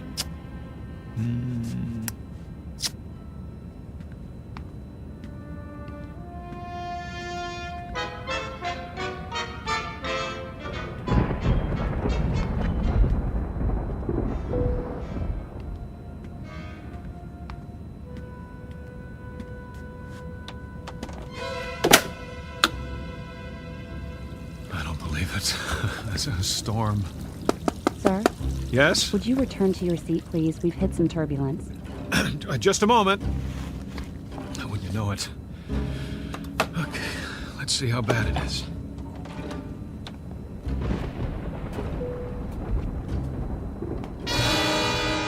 Lord. It's not possible. Sir, please. I have to ask you. Did you see that? You'll have to sit down and fasten your seatbelt. Don't alarm the others, but look outside. Return to your seat first and... Look out the window. Anyone here. Lean down and tell me what you see. That man, what's he saying? I can't hear it. He looks crazy. Too much to drink. They shouldn't serve him. If you don't sit down, I'll have to call the captain. For the love of God, woman, look! I know it's impossible, but tell me you don't see a man, no, a creature of some kind out there on the wing of the plane.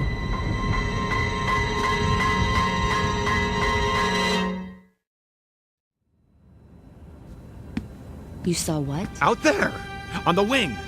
See for yourself. Sir, I assure you. Open the curtain! What is it I'm supposed to see? There, in the lightning, he... Where? But he was there. I tell you, he floated down and landed on the wing. That's enough. Then he started walking toward the engine. Shh. There are children on board. I'm simply telling you what I saw. Need some help, Nancy? Would you show Mr. Wilson back to his seat? Certainly. I don't mean to upset anyone, but... This way, sir. All right. I'm sorry. It must have been a reflection. Yes, it must have been. If you'll just come with me. I made a mistake. I'm going to my seat now. See? Now, sir. I didn't mean any harm, I tell you. Is something wrong, stewardess? A low-pressure pocket, that's all. The plane feels like it's dropping. Nothing to worry about. We'll be through it in a minute. Don't wake my wife. You can move around the cabin again as soon as the overhead light goes off. Yes, of course. For now, I suggest you get some rest and stay in your seat. I understand.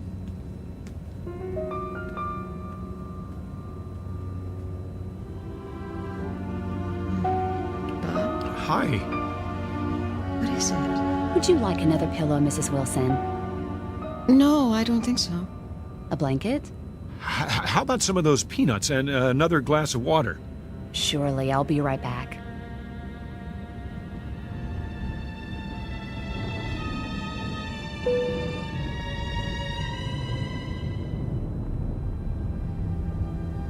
Did something happen? Started to rain.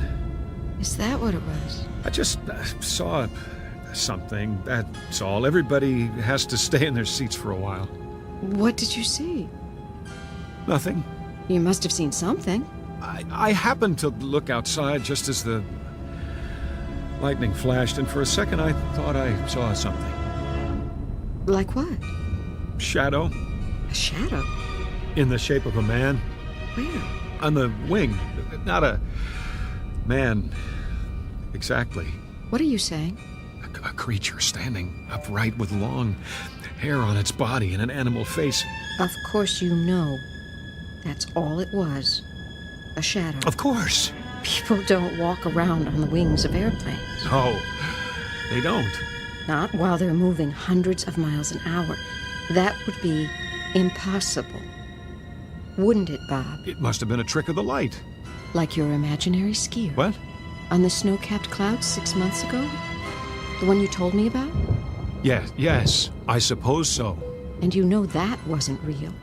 No, it was a hallucination of some sort.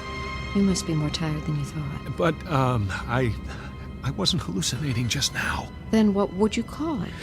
It was more the lines of an optical illusion, my eyes playing tricks on me. Then don't look outside. Leave the curtain closed. Believe me, I intend to. You ought to get some sleep, so you'll be rested when we land. I agree. Need another pill? Ruth, I'm all right, I tell you. Couldn't hurt. If you say so. Where's my purse? Your water and some extra peanuts. Thank you, stewardess. You're welcome. Bob, put the tray down for her. Sure. Are we moving into a storm? Not a big one. It's almost past. Oh, well, that's good. If I can get you anything else. We'll let you know. Here's your pill. Thanks. Sit. No, thank you. I'm not thirsty.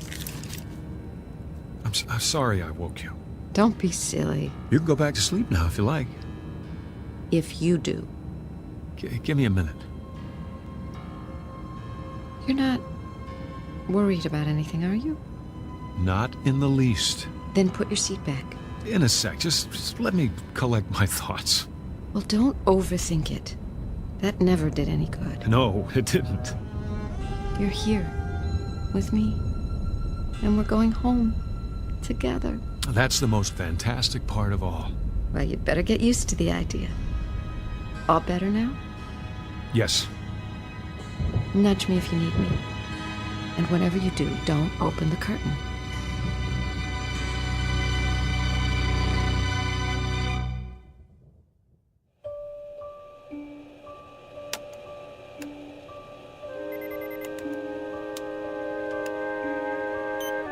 How's the wind speed? Easing off, Captain. Good. Fuel consumption right on target. Storm's moving starboard. We should miss the worst of it. Need a break? No. Yeah, but I could use some coffee. Ah, right on cue. Yes? I made some fresh coffee. You read my mind, Joni. 1 cream and sugar, 1 black. Put it next to the console, will you? Hit a little bump back there, huh? Sorry. Tried to go over it, but it should be smoother from here on. Oh, I'm not worried. We're in good hands. Everybody sleep through it? Almost everybody. 1 crying kid and 1 slightly uptight passenger. Ah, the old lady, huh? Oh, no. Mr. Wilson, 13A. What? What did he do? Didn't want to come out of the bathroom. Said he saw something. Where? Outside the plane when the lightning flashed. The old wing's moving routine. Tell him it's supposed to move. If it doesn't, it'll snap off. Oh, you're going to love this. He said he saw a man on it.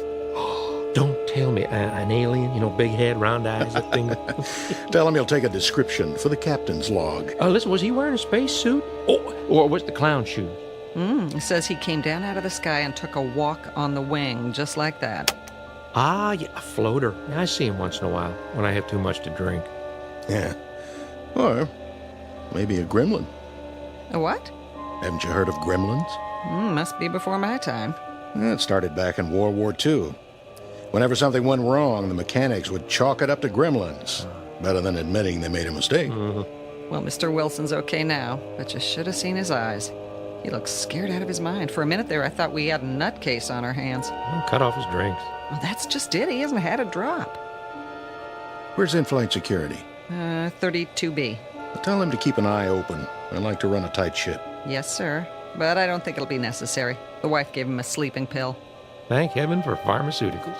You fellas want some chow? We've got filet mignon in first class. No, thanks. You and Nancy relax for a while. Aye, aye, Captain.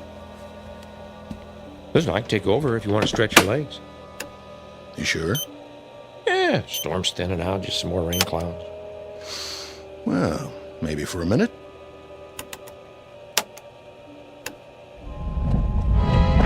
Hey, what was that? Probably our friendly neighborhood gremlin dropping in for a wing walk.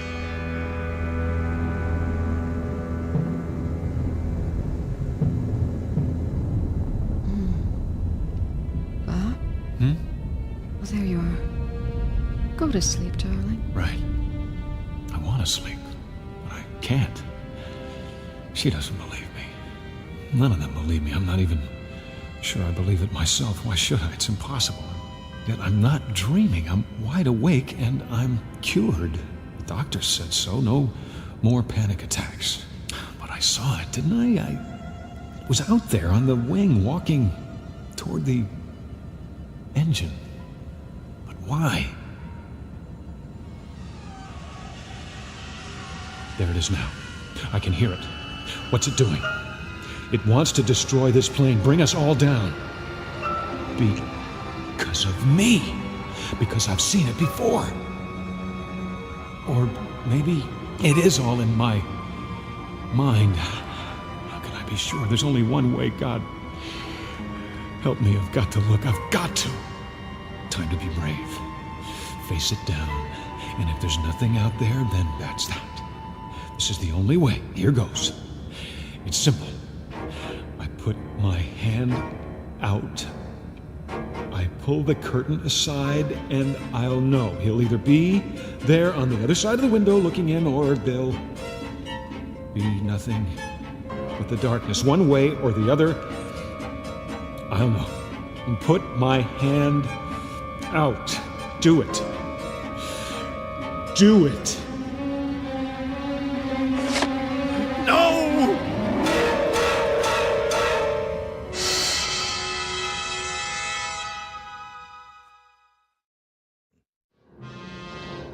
It isn't there.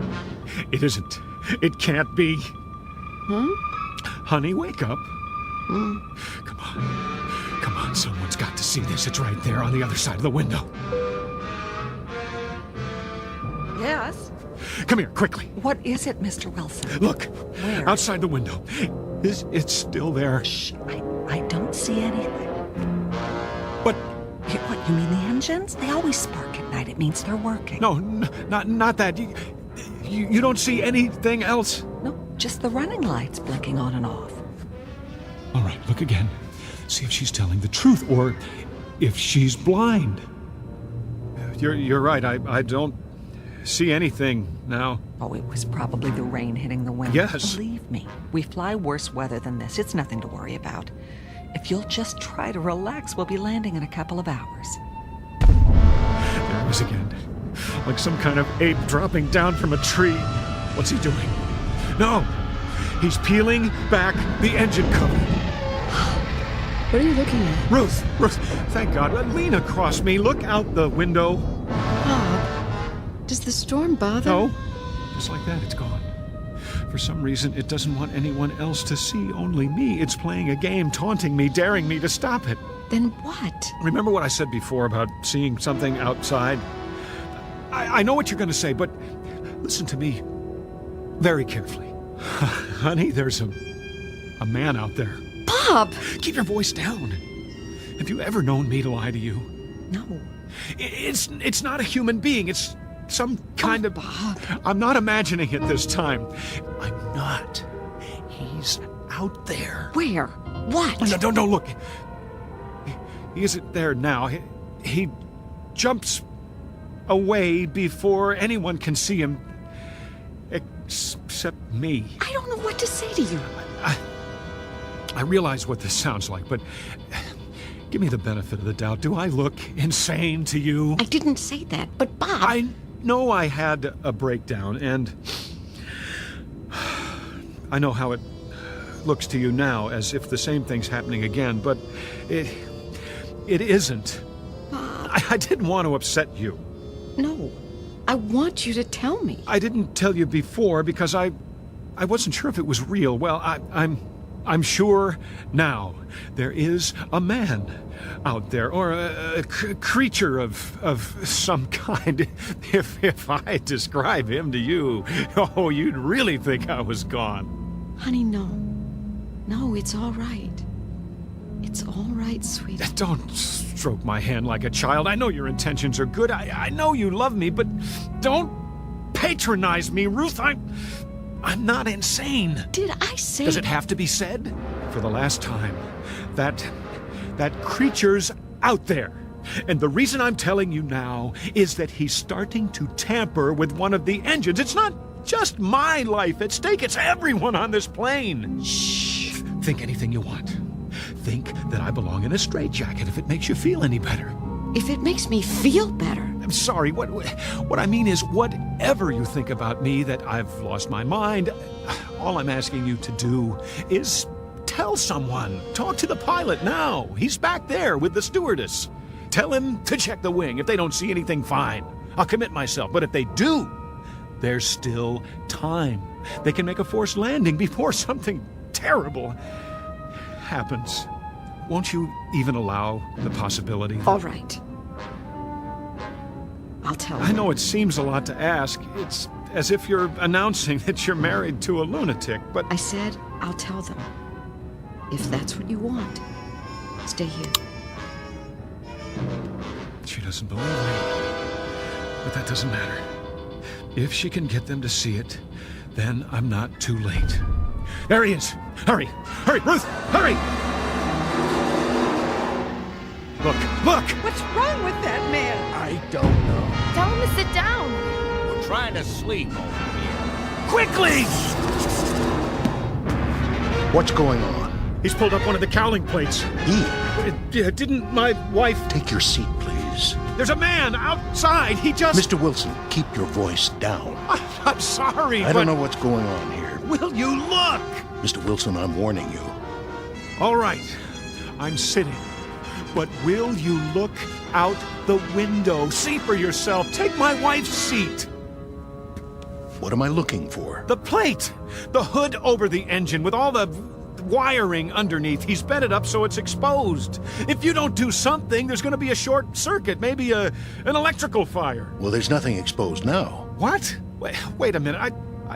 I saw him pull that plate up. There were sparks and lights and... Then he must have bent it back the way it was. Listen, I saw it. I saw it! Mr. Wilson, please. I believe you. But there are other people on board, and we mustn't alarm them. You mean you've seen him? Of course we have. But we don't want to frighten the passengers. You can understand that. Naturally.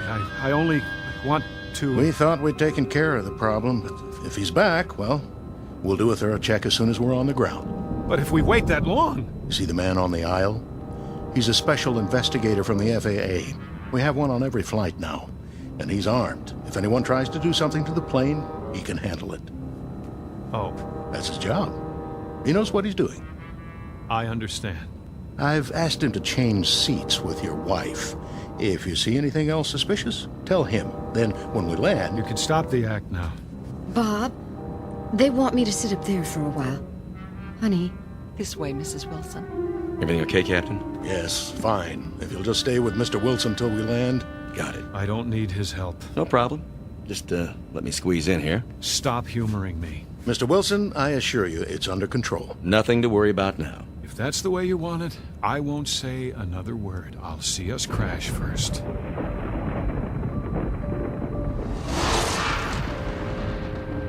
He's at it again. Peeling back the plate, putting his horrible, misshapen fingers into the wires. Did you feel that? Feel what? Nothing. No, go ahead. I'll put it in my report. I just thought we'd changed altitude for a moment. Pilot must have made an adjustment. Meant to stay above the storm. Yes, that must be it. I wonder if I can get some information from you.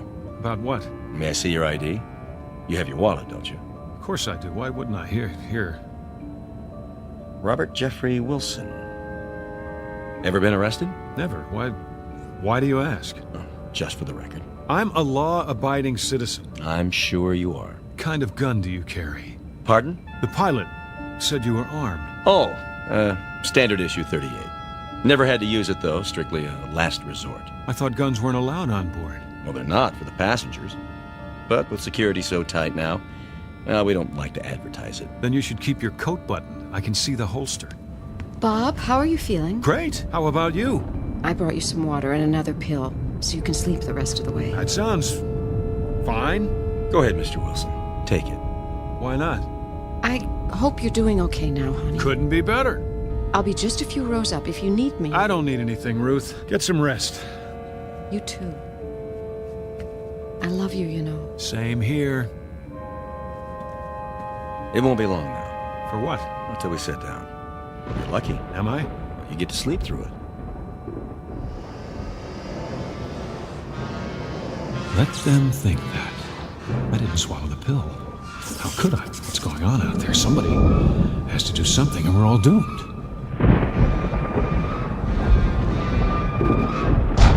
Another minute and he'll have the entire engine exposed. All I can see is the glow of the engine and that creature. I have to act now.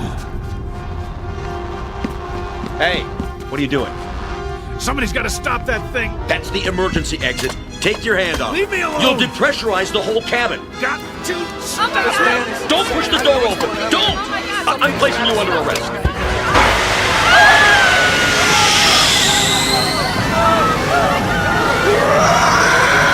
You out there! Get away from the engine! I can't hold him. You demon! I told you to get off the wing! Somebody grab his leg while I get the door closed. I'm trying! Give me your gun! Let go of it! You can't! You bet I can! Get away from this plane or I'll shoot!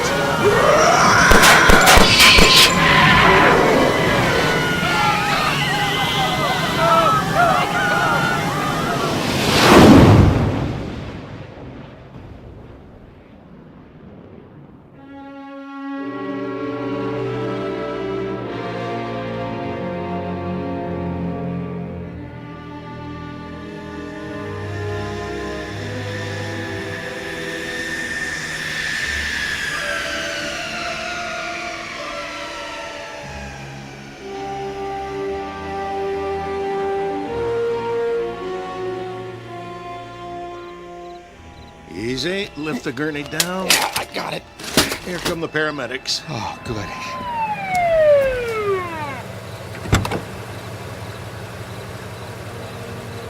What do we have here? A guy tried to open the safety hatch.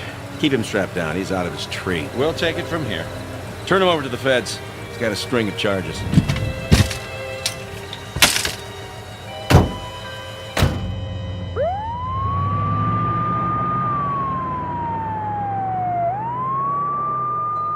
Bob, everything's going to be fine. Everything's gonna be fine. I know. But right now, I'm the only one who does.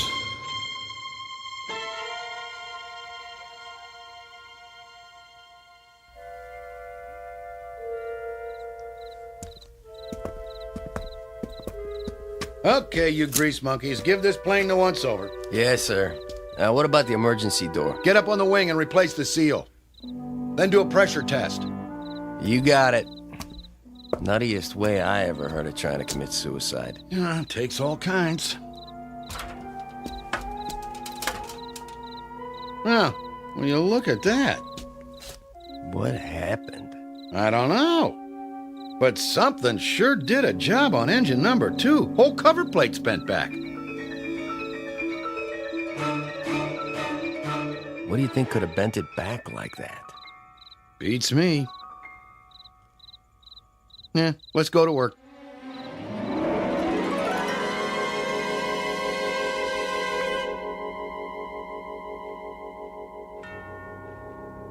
The flight of Mr. Robert Wilson is over now. A flight not only from point A to point B, but from the fear of madness to sanity. Mr. Wilson has that fear no longer, though for the moment he may be quite alone in his conviction.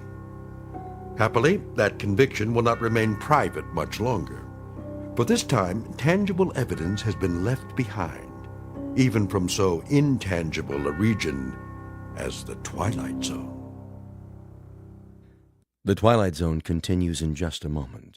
You are about to enter another dimension, a dimension not only of sight and sound, but of mind, a journey into a wondrous land of imagination. Next stop, the Twilight Zone. Hi, this is Stacy Keach. I'd like to take a moment to tell you about our Twilight Zone website at twilightzoneradio.com. At twilightzoneradio.com, you'll find the latest information on these Twilight Zone radio dramas, including behind-the-scenes photographs, plus the newest product releases, trivia contests, ways to contact us, other Twilight Zone-related info and merchandise, plus links to other fascinating websites. So make your next stop twilightzoneradio.com. Visit twilightzoneradio.com to purchase these Twilight Zone radio dramas on cassette and CD, or call toll-free 1-866-989-ZONE. That's 1-866-989-9663.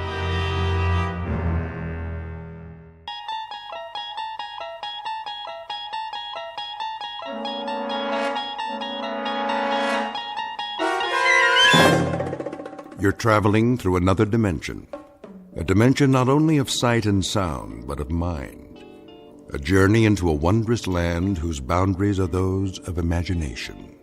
Your next stop, the Twilight Zone.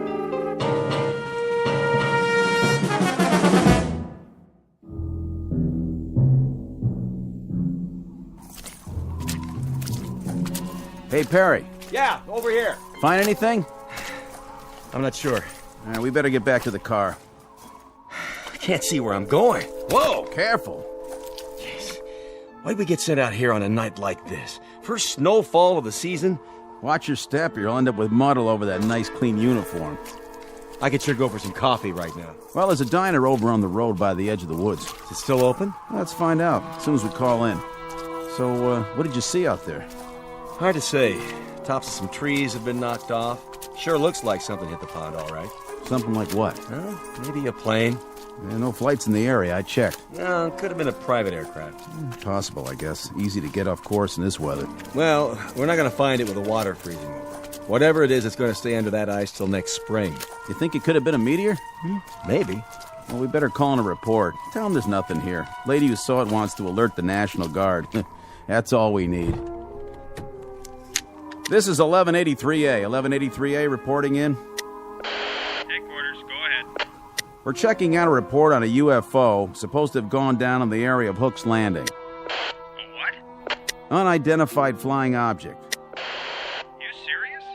Don't kill the messenger. Just doing our job. Okay, did you find it?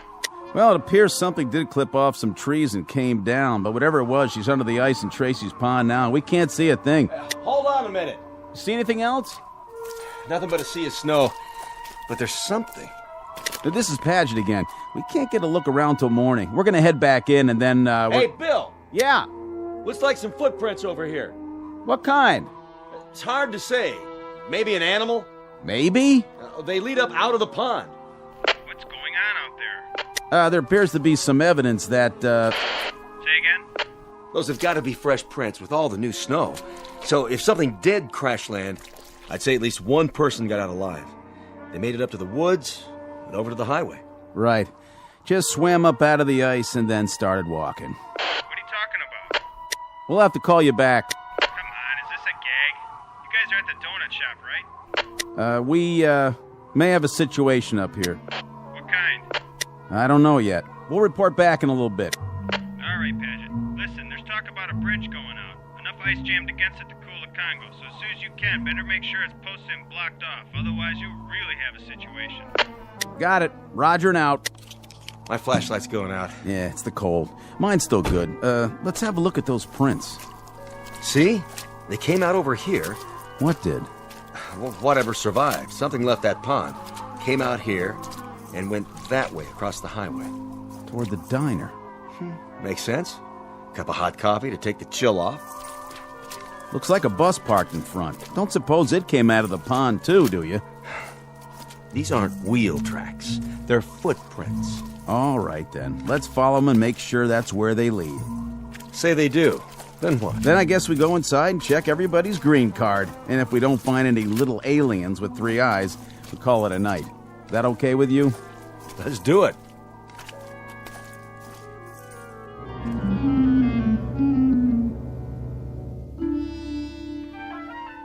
Wintry February night.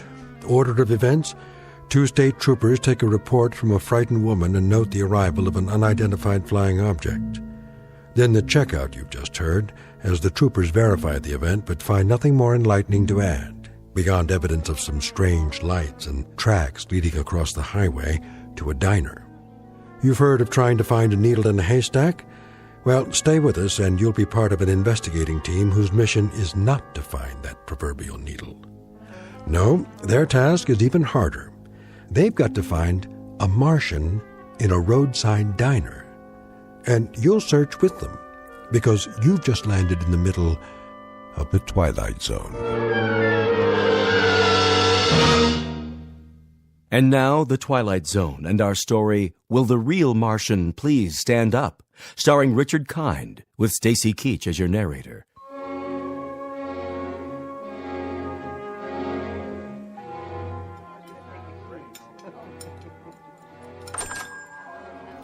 Hello, officers. Evening. Come on in. Coffee? You read our minds. 2 coffees coming up. You guys sheriffs? State troopers. Any trouble out there tonight? Whose bus is that in front? Mine, officer. What's the problem? Bridge up ahead. It's been declared impassable. Oh, no kidding. The county engineer just put out a warning. Ice flow stacked up against it. Another pound of weight, it'll be driftwood. That's gonna be tough. Really tough. All right, so it looks like you're gonna have to turn around and go back. Spend the night at the last town. No can do, boys. There was a slide up at the turnoff soon as we went through. Blocked the whole road. Looks like you're kind of marooned. Oh, no. I can't believe this. What are we gonna do? We can't just wait here. Till morning anyway. Till morning? No, that's quite impossible. No, I've got to be in Boston at 9 a.m. Then you better start walking, mister. That bus is going to stay parked out there till they fix the bridge. Either that, or hope they drop you some snowshoes. I tell you, it's out of the question. I absolutely must be in Boston. I'll pay extra. Name your price, bus driver. No way. I'm not risking my life or the lives of any of these folks, not to mention that bus out there, property of the Cayuga Bus Company. Then I'll hire a cab. Where's the telephone? Right there on the wall. But don't waste your dime. Nobody'll drive out here on a night like this, with the snow and all. This is outrageous. Do you know how much money is at risk? Take it easy, mister. That goes for everybody. Better make yourselves comfortable and get some hot food in you. No problem. I can cook up any kind of grub you want. Cheeseburgers, bowl of chili, clam chowder. I even got some nice T-bones in the cold case. Anybody for steak and fries? You the owner? That's me. Haley's Diner. And I'm Haley. At least I was last time I looked. There a motel around here? Not for the next 35 miles. How about a boarding house? Anything? Nope. This is it. What are we gonna do, George? Will the bridge be open by the morning? I can't guarantee it. I'm afraid you'll just have to take your chances. Oh, that's just great. That's really swell. You get comfortable, eat some grub. That's precious little consolation for my meeting in Boston. Calm down. We're all in this together. Why don't you just have a seat like everyone else? Oh, this is quite a bus line you work for. They don't care much about keeping a schedule, do they? I wouldn't be too hard on them, mister. They don't control the snowfall, and the bridges, and the avalanches, and the sides of hills that decide to come down. That's pretty much out of their hands. They try, but sometimes Mother Nature, she just doesn't listen. Need I remind you they nonetheless have a responsibility to their passengers. A legally binding contract. What do you think?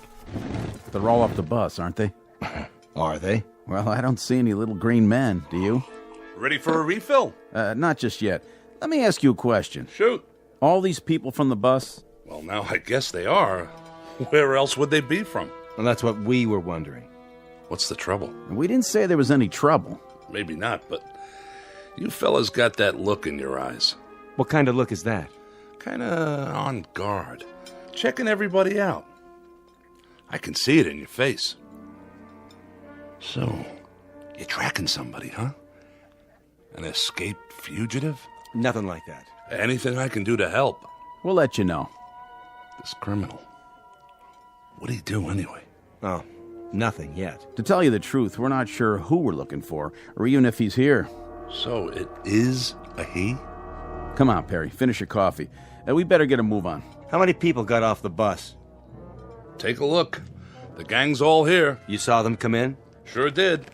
You there, driver. Yeah, officer? You have a passenger manifest? A passenger manifest? Well, what do you think I got parked out there, a 707? Just answer the question. Mister, that's a 14-year-old bus, and business is lousy. Personally, I think my boss would run rum across the border if there was enough money in it. Me, I wouldn't do that, of course, because it's against the law. Besides, I'd get caught. But for now, we don't ask the passengers any questions. We take their fares, kiss them on the cheek, and help them on and off. We're glad to have them, with or without names. You know how many you had, though? Yes, sir, that I do know. How many? 6, unless one of them fell out a window when we hit a bump. I picked up 6, and I'm supposed to deliver 6. That's what they pay me for. And you don't have any kind of list. In that case, we might have a little bit of a problem. What's that? I count 7, besides Haley and the driver. Me too. So if nobody fell out, somebody must have jumped in. Wait a minute. The young couple in the booth. Those 2 retired folks, the lady at the table with the fake fur coat. This isn't fake, honey. It costs plenty. Sorry, miss. Then there's Mr. Boston, Big Shot, and the old guy at the counter. 7. You're right. It's funny. I know I only had 6. Anybody in here before the bus stopped? Nope. I haven't served anybody since 11 this morning. What a day, huh? Then the bus pulls up and these folks get off. You saw that? Yep. I saw them walk in, all together. Where else would they come from? Say, is this a trick question? They did. This place was empty when we came in. Then how do you account for 7 people? Well, it sure beats me. So that means one of them didn't get off. Which one of you people wasn't on the bus? I was. We both were. What's he talking about? We all were. What kind of interrogation is this? It's not an interrogation. Then what would you call it? A police grilling? A lineup? Or are you fishing for something else? Some unspecified crimes? We're simply gathering information. Well, if we're going to be questioned, I insist on the right to consult with a lawyer. Oh, that's a good one. Ain't that a good one now? First he wants snowshoes, then a lawyer. I didn't see you on the bus. No, that's really funny, because I didn't see you either. So I guess that makes one of us a liar, don't it? All right, everybody, hold it down. Nobody's in trouble here. We just need your cooperation. This is preposterous. What difference does it make who was on the bus, who wasn't? And whether there were 6 or 7 or 120? Easy, mister. And you, proprietor, you're supposed to be serving us. So we're going to get some food, or aren't we? Is this a diner or a Gestapo headquarters? What's it all about, fellas? Go ahead, tell him. You hear something fly over here tonight? Fly? You mean a plane? Anything. Nope, I don't think so. Why? Well, there was a call into Central about 2 hours ago. Woman said she heard something fly over, and then she looked out of her window and saw it go down. Down? From where? From up there. Up there? Unidentified flying object. Well, now that's something new. Unidentified flying object, huh? Nothing come down from up there except snow, snow, and more snow. That's all I've seen for the past 14 hours. Where'd she say it came down? Close to here. A UFO? Oh, that's a good one. Something did land in Tracy's pond. How do you know that? It left a lot of broken branches before it hit. And what? We found tracks leading away from the water, or rather the ice. Tracks leading where? To here. Let me get this straight. You mean somebody landed or crashed or whatever they did in Tracy's Pond and then came here right into my diner? Oh, that's crazy. Nothing came in here since this morning. Nothing except... Except me and my busload. My 6 fares. I only had 6. But there's 7 in this room. That means one of these people. I don't like this. How do we even know you're state troopers? Easy, honey. They got uniforms. See their badges? I don't like this one bit. We're going away to get married, and now this thing happens. Sit down, Connie. It's gonna be all right, I promise. How can you, George? How can you promise? Relax, miss. There's no need for... I'm trying to understand what you're saying, officer, but I'm not sure I... Let the man talk. You're trying to tell us that there's one among us?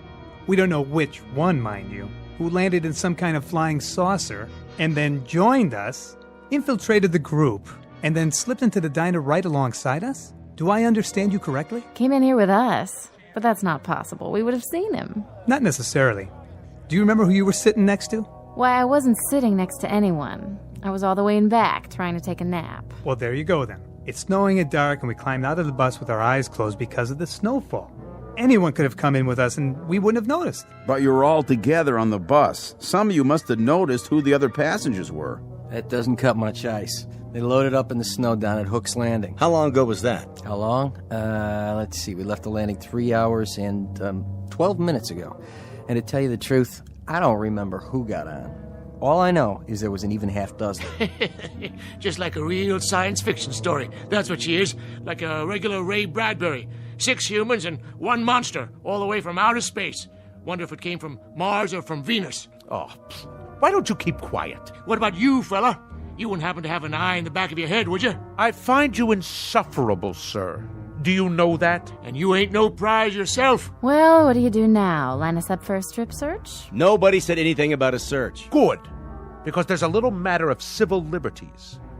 Without reasonable cause, you have no right to ask anything beyond identification. And more than that, you're skating on thin ice, legally speaking. Very thin ice indeed, sir. Well, go ahead. I'm a dancer. I don't have a whole lot to hide.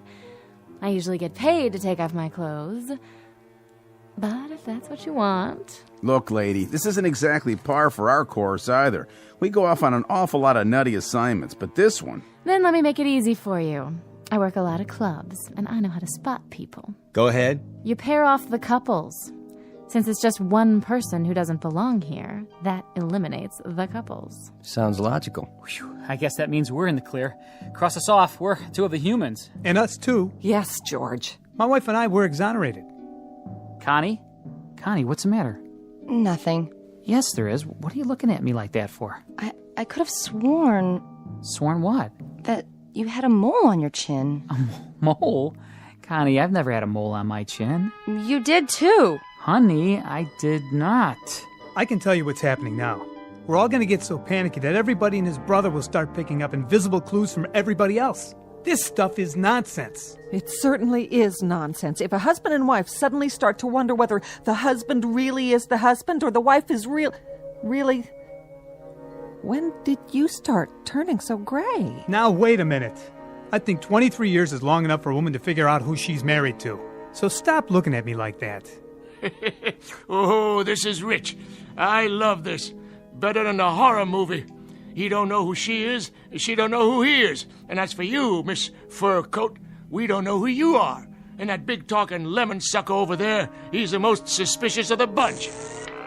What's happening? That jukebox. It started up by itself. Who did that? Nobody was anywhere near it. That ever happened before? Not unless you put a quarter in it. The lights! What's wrong with the lights? Somebody turn the lights back on.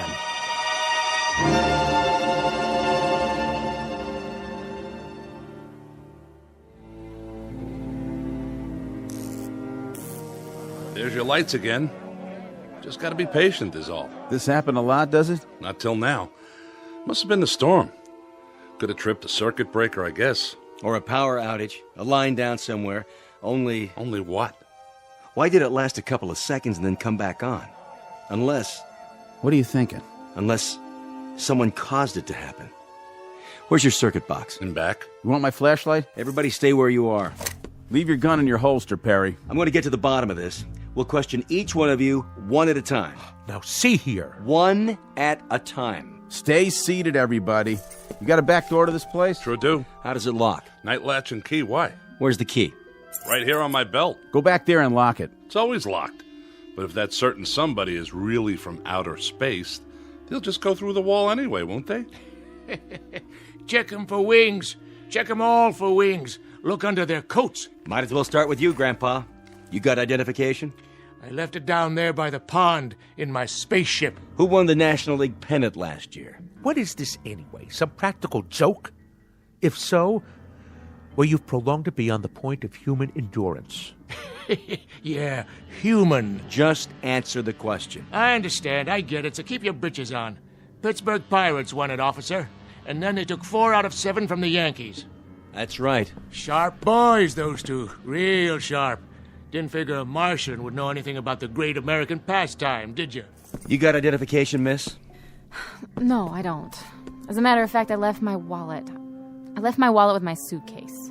And where's that? On the bus? I didn't give her a baggage check. I would have remembered. That means it was a carry-on. Was it? No. See there? You better strip search her pronto. It was shipped on ahead. What's your name, miss? Ethel McConnell. I'm a professional dancer. With how many legs? How many you got under that coat? I'm gonna belt you, Grandpa. She was on the bus. How do you know? Yeah, she's the only one I noticed. Thank you. But who noticed him? How do we know you're the same fellow who was driving the bus? There ain't nobody who's been exonerated yet, that's for sure. Look, let's cut this farce right now. That's what we're trying to do. Well, then let each one of us show our identification and put an end to it for good and all. This whole thing is getting out of hand. Then how do you explain the extra person in here? Very simply. The driver is mistaken. 7 people got on the bus, and he thought there were only 6. Is that possible? Not a chance in the world. I counted 6 heads before we took off, like always. There were 6 passengers. And what's your name? Olmsted. That's O-L-M. Who's doing that? Never happened before, I swear. Oh, I can't stand this. Connie, please, sit down. I mean it. I can't. Getting upset isn't going to help matters. What if it were invisible? Sit down, please. What if there were something in here from that pond? Oh, Connie. What if there were, but we couldn't see it? I said, sit down. Hey, I'll see to her, officer. Honey, calm down. Why is he taking his gun out? Easy, Perry. I think it's time for a look around. All right, folks. We may have a good laugh about all this in the morning, but for the time being, do the smart thing. Everybody just stay where you are. My partner's going to check the grounds. And please, nobody do anything foolish, like trying to leave. I'll be right outside the door.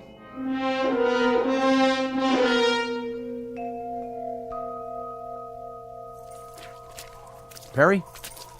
Here's your flashlight. Back door's locked up tight like he said, and there's no tracks back there. Whatever it was, it came in the front door, just like everybody else. This isn't gonna work. What do you mean? We can't hold them here. We're not holding them. They can't go anywhere in this weather. Meanwhile, we're going to find out what happened. What if nothing happened? What if they're telling the truth? Look, add it up. 6 + 1 is 7. Is that nothing? Somebody could have remembered wrong. What about the tracks? You can't even see them anymore. But we did see them. We both did. Isn't that right? That's right. The question is, what should we do about it? We could have a group of innocent people in there. Well, if we do, we'll find that out too. Hey, give me your flashlight again. What's the matter? What's that?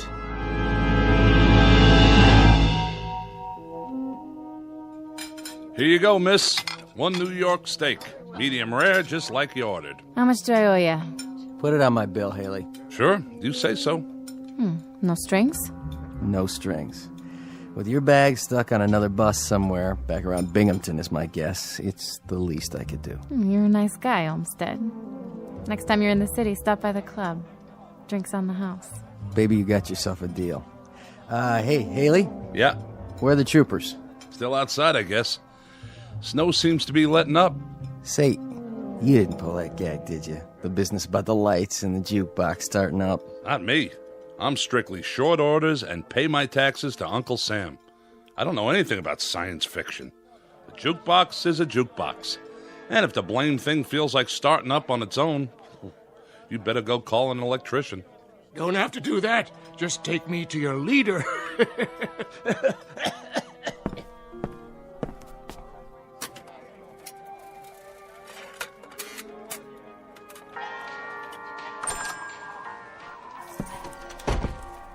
Snow's letting up, is it? Quite a bit.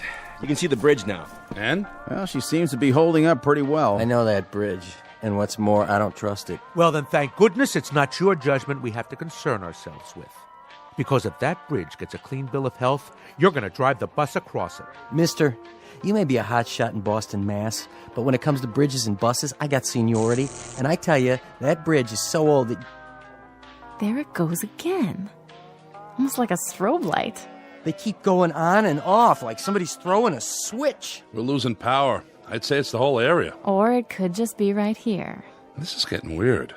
Just plain weird. I wish whoever it was would play his cards right now and get it over with. Why don't they do something? What's the point of us all staying cooped up here and... Connie, sit down. I will not sit down. Take your hand off me, George. Oh, my. The young lady suffers from claustrophobia, I suppose. Isn't that just dandy for the rest of us? She's right. If this is some sort of a game, let him come out in the open like a man. That's right. It's because he's afraid. The human race is too tough for him, is that it? Well, I'll take him on. Even at my age. The point is, we're all kids in a closet here. What does that mean? We're all just as much in the dark. Nobody understands what's going on. But it happens to be a fact that if it was some kind of saucer that landed in the pond, and if he did come in here, I think it would be a real healthy idea if we pinpointed that particular somebody and kept him from leaving. That makes sense. I think that girl might have the right idea. Maybe whoever it is invisible. Maybe he's just playing around, cat and mouse. Oh, please. That's utter nonsense. It's as good an explanation as any I've heard. But what if the thing doesn't show itself? Do we just sit around here holding our breaths? We may not have to. You mean you figured out who it is? Not exactly, but we found something in the snow outside that may be a clue. Really? And what is it? An alien spacesuit? No, just this. What is it? They look like scales of some sort. Oh, please, for the love of God. Look, it could just as easily be guitar picks dropped by some itinerant teenager. That's what I thought at first. But it turns out there are a lot of them outside, scattered in the snow. Mostly under the snow by now. They sparkle when they catch the light, like fish scales. Trail leads across the highway, from the pond, straight to here. So this is the first hard evidence we have. I'm sorry to tell you this, but I'm afraid it's true. Someone in this diner is not what they appear to be.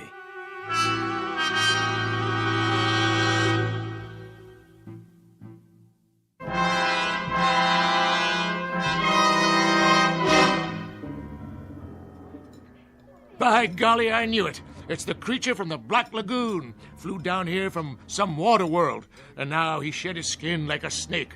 Better look under everybody's coat, boys. Pretty soon he'll be swallowing folks whole. What about you? I don't see you eating any food. I had me some fries and a Coke. Can't eat meat. Too greasy. Hey, my food's not greasy. Of course, it is ground up cow. Now, if you ask me... Nobody asked you, and nobody will. Why don't you leave the old man alone? And who invited you to speak your piece? Oh, I didn't realize we were waiting for invitations. I've seen your type, fella. You got a thing about bossing everyone around. Those scale things, they couldn't be from Mars. No water up there. Has to be Venus. Now, Martians, they hide in the sand till something comes by and zap, get them with their tongues, like one of them lizards out in the desert. Or is it the other way around? Look, it's bad enough having to sit here without listening to all this petty arguing. I told you it would come to this, and I was right. Come off that high horse of yours. Everybody sit down, now. We're not playing around here. What was that? The sugar bowls. They all cracked, just like they exploded. Well, now I gotta go and buy new ones. You all right, Miss McConnell? I think so. Now, who'd be calling here this time of night? I told headquarters where we were. I'll take it. Be my guest. Yeah. Yes, sir. It's Perry here. What's that? Mm-hmm. It's definite?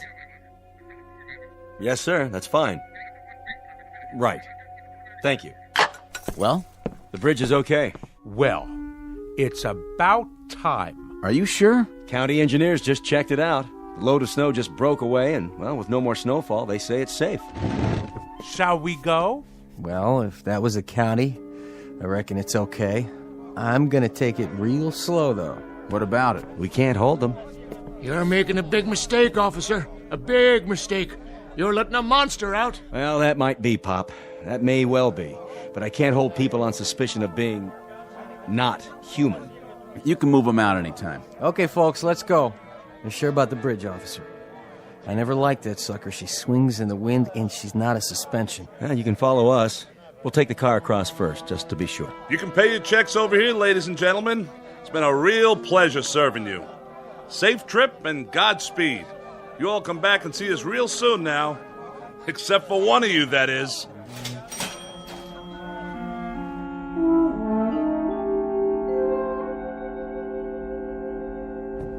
Yeah, that's it then. Just like that. What was it all for, anyway? It's just part of the job, to protect and to serve. I sure hope they're going to make it safe and sound. I feel like we should follow them. Well, as soon as they cross the county line, they're out of our jurisdiction. All we could do now is lead them across the bridge and hope for the best. Whatever happens after that, it's out of our hands. Yeah. But I still got that feeling, you know? What feeling? Like I'm waiting for the other shoe to drop.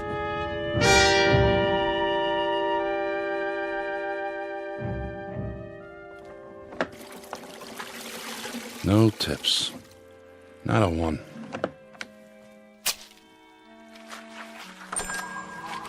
We're closed. I said we're all closed up. Didn't you see the sign? Coffee, please. Black. All right, one coffee. But that's it. Kitchen's shut down. Did you burn yourself? No. I'm all right. But what I mean is, didn't you get on the bus? I saw you with my own eyes. Oh, I did indeed. Yes, I went on the bus. And you know something? The bridge wasn't safe. It collapsed halfway across. State trooper's car, the bus, kerplunk, right in the water. It's a terrible scene. In fact, nobody got out except me. Except you? Except me. Lucky, I guess. Very lucky, but... But what? You're not even wet. Wet? What's wet? What do you mean, what's wet?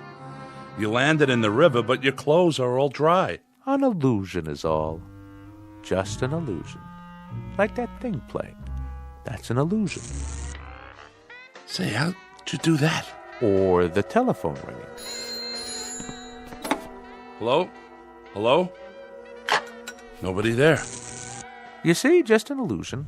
A parlor trick is all. What's going on? What are you, some kind of magician? Me? Hardly. See? Nothing up my sleeves. I'll take my gloves off so you can be quite sure. Do you have a match by any chance? Your hands, you've got scales all over your skin. Well, what do you know? Before you faint dead away, I might as well tell you. The name really isn't Ross, and I wasn't really going to Boston. Actually, I've been sent down as an advance scout. You know, these, what do you call these? These cigarettes? Oh, they taste wonderful. We don't have a thing like this on Mars. No kidding. That, incidentally, is where I'm from. We're beginning to colonize, and my friends, who will be arriving shortly, I think they're going to like it here. It's a lovely area, so homey, so off the beaten track. Just the place to start a colony. Don't you agree, Mr. Haley? I don't mind. I have a little waiting to do myself. You see, Mr. Ross... excuse me.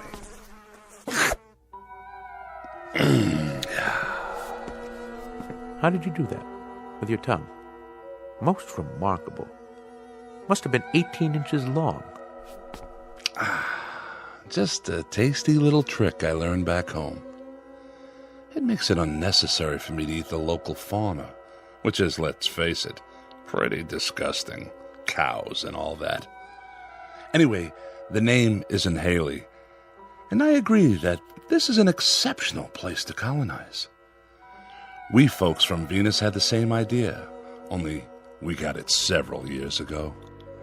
I think I ought to tell you now that your friends aren't coming. They've been intercepted. There is a colony arriving, but it's from Venus. If you're still alive when they get here, you'll see how much they differ. What do you mean by that? If I'm still alive? Not much silicon-based protein here, and I've always heard about Martians. An intergalactic treat. Supposed to be a real delicacy. Don't look at me like that. You stay away now. I'm just going over to the jukebox for the time being. I agree about what they call music. It helps to pass the time. Why don't you play some while we wait? All right, if you insist.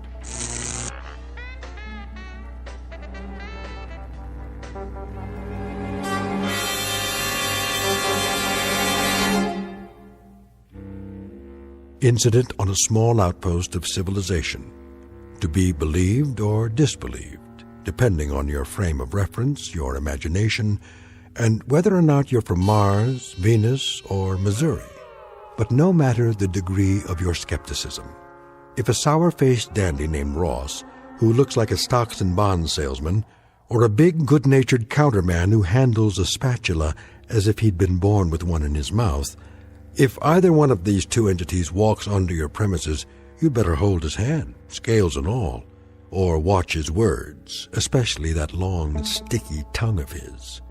Because the gentleman in question just might try to colonize you, or at least take you with them on a one-way trip into the Twilight Zone. More from the Twilight Zone after this. Hi, this is Carl Amari, producer of the Twilight Zone radio dramas. I'd like to take a moment to tell you about our official website at twilightzoneradio.com, where you'll get the latest news and information on these Twilight Zone radio dramas. Plus, at twilightzoneradio.com, you can digitally download 3 free episodes or any of our episodes for only $1.95 each. In this age of ever-changing technology, we've decided to make these episodes instantly available to you by making the Twilight Zone radio dramas a digital download-only series. This means that this series will no longer be offered on CD. The CD collections at our website are now being offered while supplies last at buy one, get one free. So be sure to get your favorites before they're sold out. Be sure to visit us often, and I'll see you in the zone.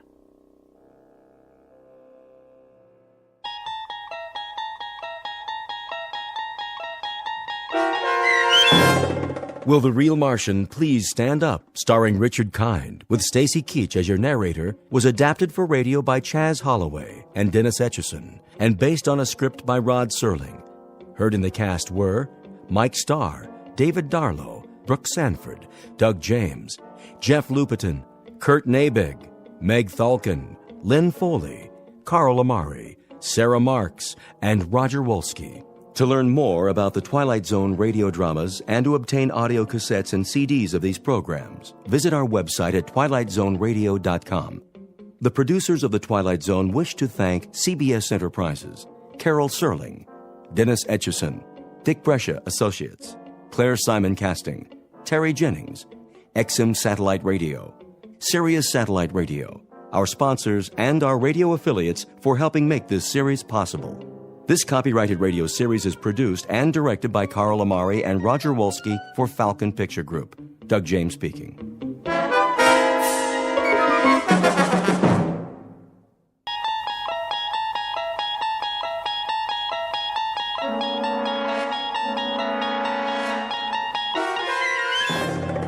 You unlock this door with the key of imagination. Beyond it is another dimension. A dimension of sound, a dimension of sight, a dimension of mind.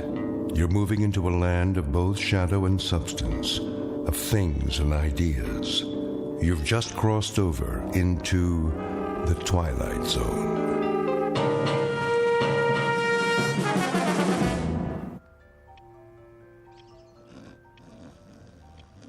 Shh, I'm trying to sleep.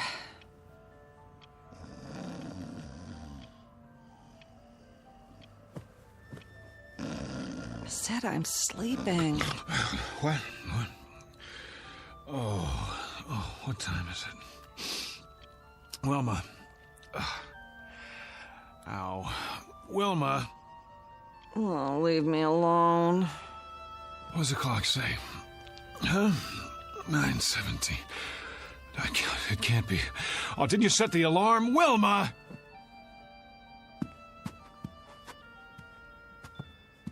I've got to be at the bank. Do you know how late I am? Oh, great. Just great. I don't even take my clothes off. No more parties. Never again. Oh, be quiet about it. Sure, go on. Get your beauty sleep. You feel lousy. Never mind how I feel. So I'm late for work. So what? No skin off your nose, right?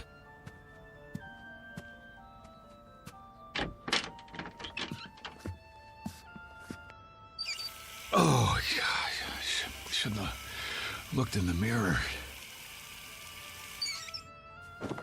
You know, I didn't want to go to that stupid party in the first place. It wasn't my idea. I wanted to stay home and read, but no, can't do that. Can't hurt old Petey's feelings, can we? Wouldn't be nice.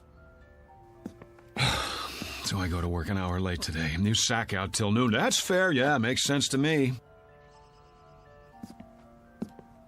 Oh, my aching feet. Could have at least taken my shoes off, but that would have been too much to ask before you passed out.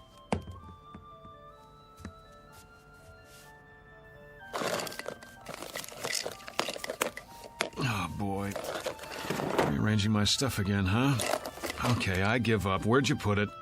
Wilma! Wilma, where's my razor? Would you please tell me that much? Oh. Hey, wake up! Leave me alone! Snap out of it. I'm late, I said. Come on! Get away from me! Never mind the dramatics. Just tell me what you've done with my razor and I'll clean up and get out of here. Then you can go back to sleep for as long... Don't do that! What's the matter with you? No! I'm not even touching you. Are you sick or something? Wilma, I asked you... Who are you? What kind of a question is that? How did you get in here? Well, as I dimly recall, I staggered in about 2 a.m. with you at my side. After that... What are you doing in my bedroom? Oh, you mean this isn't the YMCA? I suppose I could have slept on the couch if you wanted me to. Am I forgetting something? Did we have an argument? Because if we did, I'm afraid I... Get out of this house! Come on, honey, knock it off. I'm late enough as it is. Just tell me where you put the razor so I can shave, change my shirt. Out! Out! I'm in no mood for jokes. If you don't, I'll scream again, louder. Wilma! How do you know my name? It's on our marriage license, remember? Mister, I don't know what you think you're doing, but I've never seen you before in my life.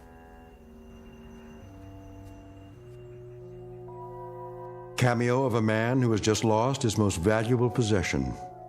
He doesn't know it yet, but he's about to find out. In fact, he doesn't even know there's been a loss. Because, like most people, David Gurney has never given much thought to the matter of identity. But he's going to think about it from now on, because that is exactly what he's lost.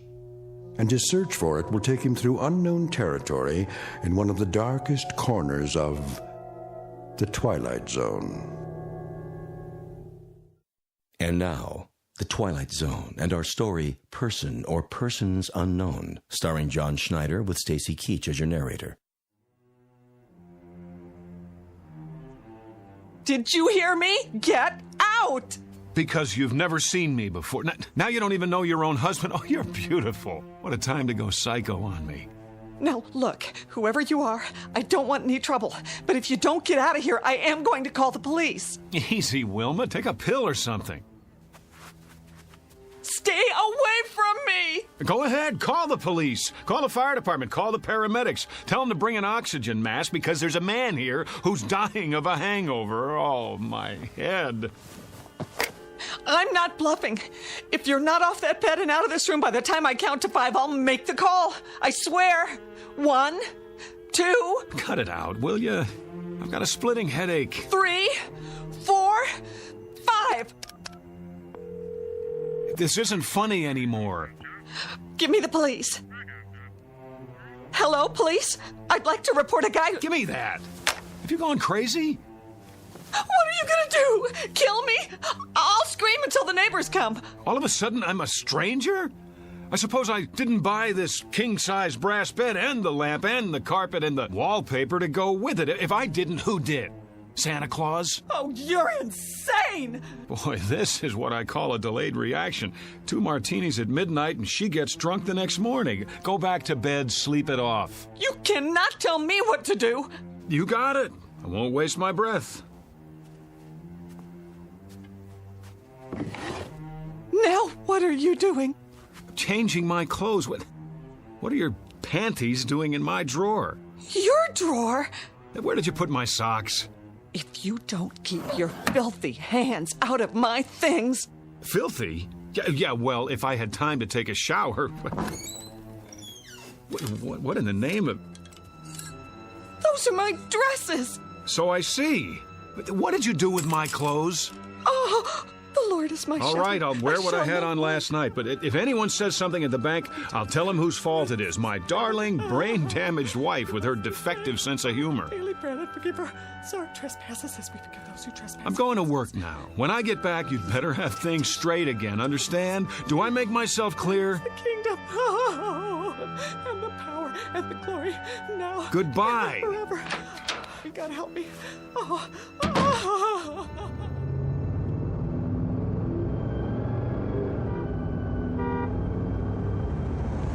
Oh, great. No gas, which means I get to work even later. Mr. Miller's gonna love that.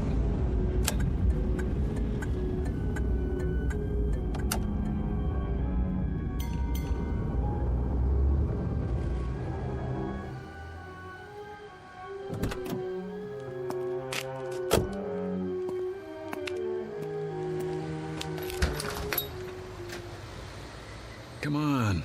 Here's your change. Thank you, sir. Fill it up on number 3. Cash or charge? Put it on the card. Here. You have ID? Yes, I have ID. Every kind you want. Here, look, I'm in a hurry. Would you run the card while I pump the gas?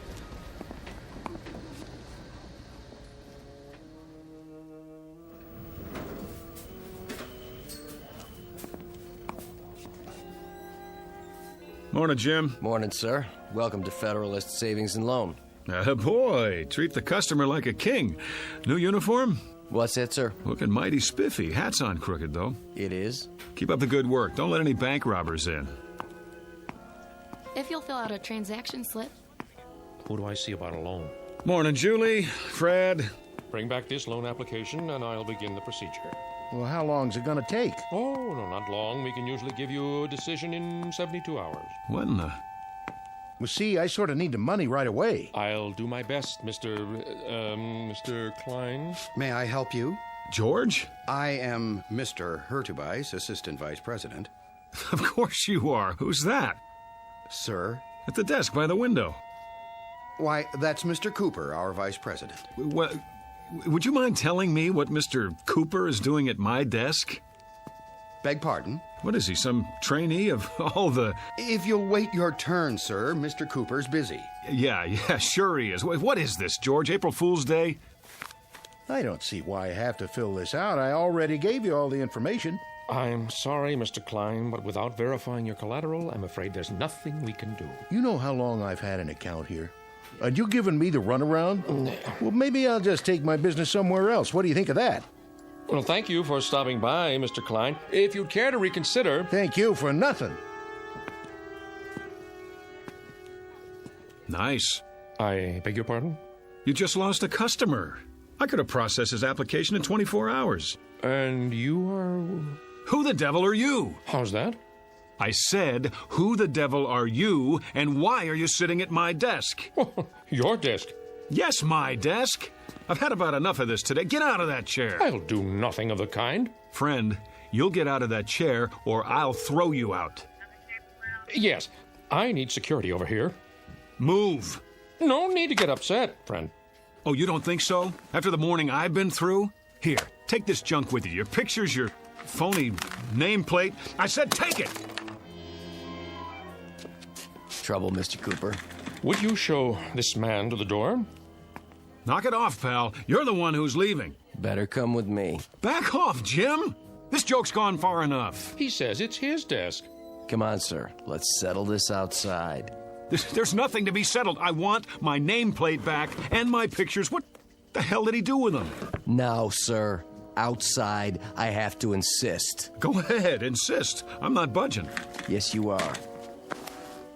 You're putting your hands on me? This is too much, Jim. I like you. You're a good security guard. But if you don't let go of my arm, you're out of a job. Outside. I said, let go of my arm. There! Now you are fired. Put your hands up. Put your gun away and get back to work. What's the matter with you people? Has everyone gone crazy? Up over your head. I advise you to do as he says. Mr. Cooper, call the police. I already have. Well done. What? Now walk 3 paces in front of me. All the way to the door. Don't make me use this. George, what's going on? Tell me, please. Outside with him. Let's go. Sorry, everyone. Minor disturbance. Don't be alarmed.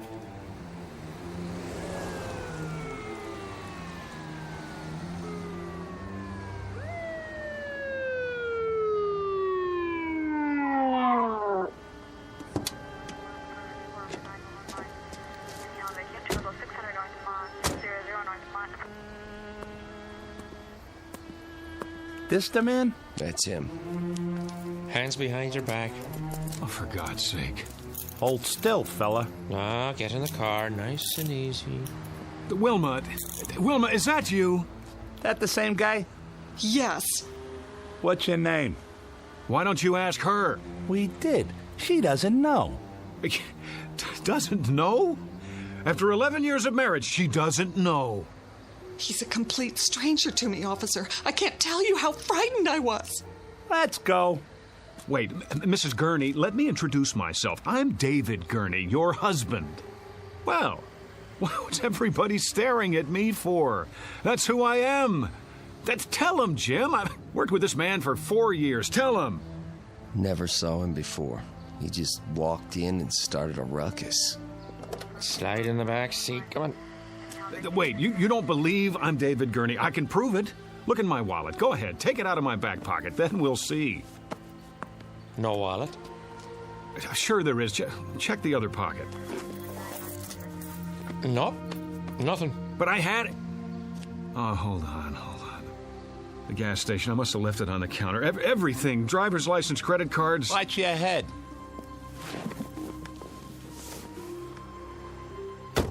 You can't do this. Somebody tell them. My name is David Gurney. David Gurney.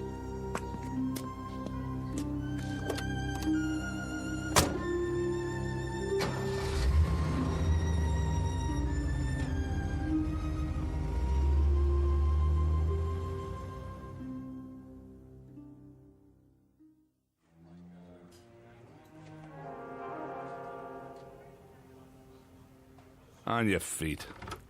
Where's the doctor? Right here, my boy. Sorry to keep you waiting. Thank God. You don't know what it's like sitting here listening to those lunatics. Well, I think I do. If you'd like to come with me? Let's move it. I see you people have finally come to your senses. Now you can sign the papers and I can go home. You're not going anywhere. Not just yet. What is this, a jail? No. I thought you understood that. It's not part of the penal system. What would you call it then? An isolation wing at the state hospital. I thought that was explained when you were brought here. Then if it's not a jail, I'm leaving. Very probable, eventually. But for now, there's a 72-hour hold. I thought we'd talk a bit first, Mr. Gurney. David Andrew Gurney. So you've said. Well, let's go down the hall, shall we? We'll be more comfortable in my office. You heard him. You don't have to manhandle me. It's all right. He's not dangerous. If you say so. Please, follow me. Got a regular loony bin in here. Oh, let's say a few people who are confused. I think of it as a kind of hotel for the weary mind. Yeah, only they can't check out. Actually, most of them will be released. A few are violent, but you're not like those, are you? Well, I should hope not. Come in, Mr. I suppose I must call you Mr. X for now. I told the officers who I am. I've told everyone. Please have a seat. Where's the couch? I'm afraid you've seen too many movies. Of course, if the chair is not comfortable. It'll do. I just want to get this over with and go home. And where is that? I've been through this before. You still insist that you live in Miss Berenson's condominium and that you are her husband. Yet she's unmarried. We've checked. How do you account for that? I don't care what she says. I know who I am. No need to get upset. Everybody's telling me I'm not who I think I am. But what do you expect me to do? Relax? It must be a challenge to your belief system. But if I'm to help you, then you've got to come to terms with the facts. And what are the facts? Couldn't say just yet. The police are running your fingerprints, and then we'll have something to work with. But for now, this person you think you are, we know that he doesn't exist except in your mind. Oh, we know that, do we? It seems that you've invented him, whether out of whole cloth or people you've known. You're lying. And why would I do that? I don't know, but you are. You've got to be. A man can't live for 40 years and all of a sudden... Is that how old you are, 40? Yes. And then, just because he loses his driver's license... We're checking the place where you say you left it.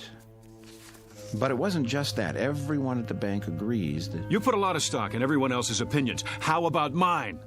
Well, we must begin somewhere. Consensus matters, doesn't it? Surely you can see... I see that they're all lying. That's what I see. How can you be sure they're not telling the truth? At least as they see it. That's what I'm doing. So you believe they live in a different world, a world with different rules, a different history. I don't have any idea, but I know what I know. Ah, there's the conflict, you see. We have to resolve it somehow before you can move on. What chaos we'd have if each of us believed in a separate reality. What about my reality? Doesn't that count for anything? Epistemology rears its head. You're obviously an educated man. Perhaps if you'd provide a list of the schools you've attended, we can contact them. Unless you believe their files have all been corrupted somehow. All right, let's go over it again. I live at 2457 Lime Rock Avenue, Los Angeles, California. But we've established that Miss Berenson lives there. Her name is not Berenson, it's Gurney, and she's married to me. In fact, she is not married to anyone. Oh, that's a fact, is it? Her name is on the lease. She has ID, car registration. Let me see it. Well, that can be arranged. But for the time being, I'm afraid the burden of proof is on you. Oh, that's reasonable. How can I prove anything while I'm in here? Could you prove who you are? Could anyone? But I'm surrounded by a staff who know me. The people in those rooms down the hall, their voices in the wilderness. Eventually, they're going to have to come around, acknowledge the commonly agreed upon reality, or they'll be sent somewhere for long-term treatment. You don't want that, do you? What choice do I have? There's always a choice. It's up to you. There's a man here who says his name is Winston Churchill. I've shown him pictures of the real Churchill, but he's sticking to his story. So he won't be going home anytime soon. The same with his neighbor, Florence Nightingale, and her buddy, Jack the Ripper. He thought he was Jesus of Nazareth yesterday. Maybe he'll come around. I hope so, because the sanitariums are full of Jesus Christs. It's a real strain on the budget. So please, don't make it hard on yourself. The choice is yours. Pretty cut and dried. Either I prove who I am, or I give up my identity in order to get out of here. You don't have an identity at the moment. That's the issue in a nutshell. Let me use the phone. All right. It's about time.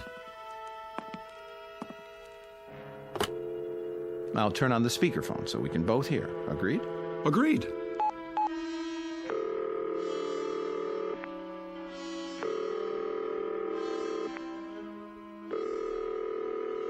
Front desk. This is Dr. Koslenko. Let me have an outside line, please. Yes, doctor. What number? 838-2171. My friend Pete. I've known him forever.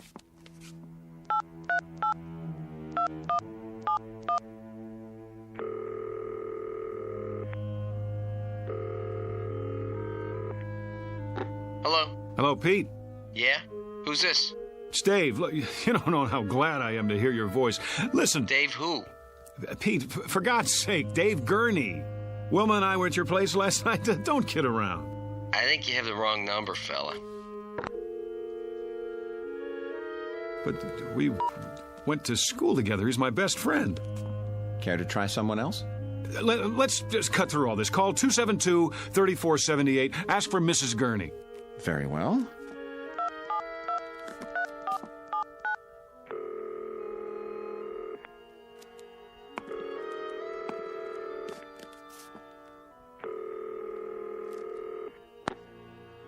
Yes? Who is it? I'd like to speak to Mrs. Gurney, please. This is Mrs. Gurney. Really? Hello, Mom. Hello? Oh, I'm so glad I got you. Hello? Who is this? Who's on the line? It's David. Mom, don't you recognize my voice? David, your son. You see here, whoever you are, I don't have a son. And I don't like practical jokes. Mom, stop it. Don't do this to me. Don't, please. That's enough. Ma'am, please excuse the call. It was a mistake. Well, you see that it doesn't happen again, or I'll report you. I don't understand. You're sure your name is David Andrew Gurney? Yes. And you have a telephone? Of course I do. Unlisted? No. Then it's likely you'd be in the telephone directory, isn't it? In fact, there's no doubt. What do you... Yes. Where's the phone book? Right here. You'll notice it's the current edition for your area. Go ahead, open it.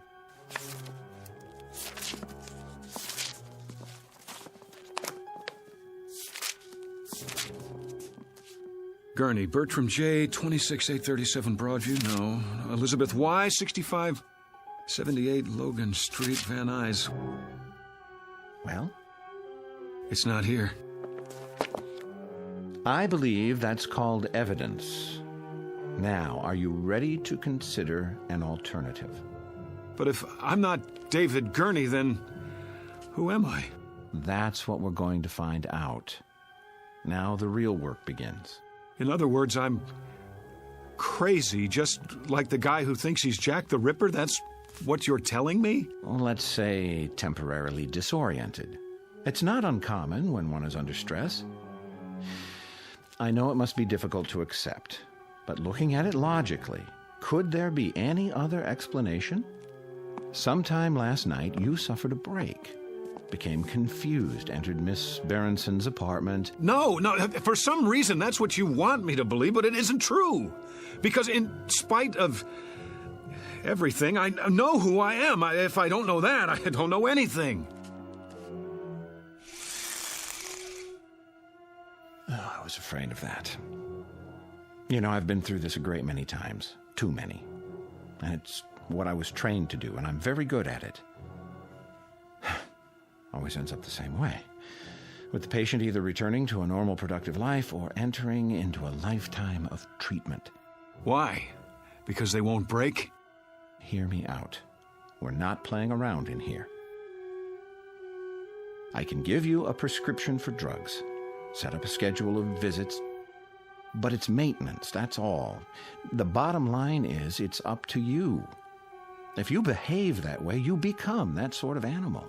My name is David Gurney. I live at 2457 Lime Rock Avenue. Look out the window. You see all those people on the grounds walking back and forth? Some of them look normal enough, some of them look like zombies. But all of them are here for the long haul. It's such a waste of time, money, human lives. Don't do this. You're an intelligent, educated man. The system is what it is. You can't beat it. Take my advice. Learn to play ball right now, before it's too late. Or else... Not this way. What other way is there? I have to know. Do you understand? Either I am crazy, or somebody's gone to a lot of trouble to blot me out. Use your brain. Why would anyone want to blot you out? How should I know? What, the CIA? This is not a spy novel. Whoever or whatever it is, they can rig all the phone books in the world and they can pay off everybody who ever knew me, but there's one thing they can't do. They can't get inside my mind, and they can't think of everything. What do you mean? Something even Wilma doesn't know about. I just realized there's still one way to prove who I am. Well, I'll be happy to take it under consideration. Sure you will. Stand back. I'm going to make sure I get there first. Get away from the window. No, out of my wait. way!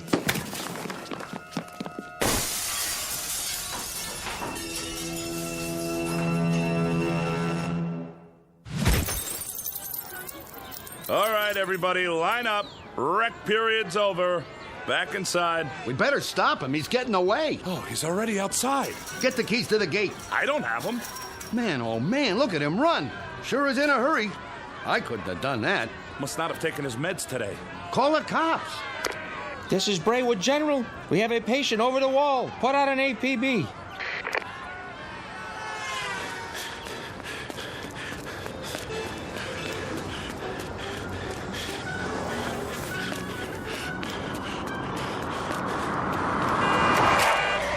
Hey, buddy, get out of the way. Give me a lift.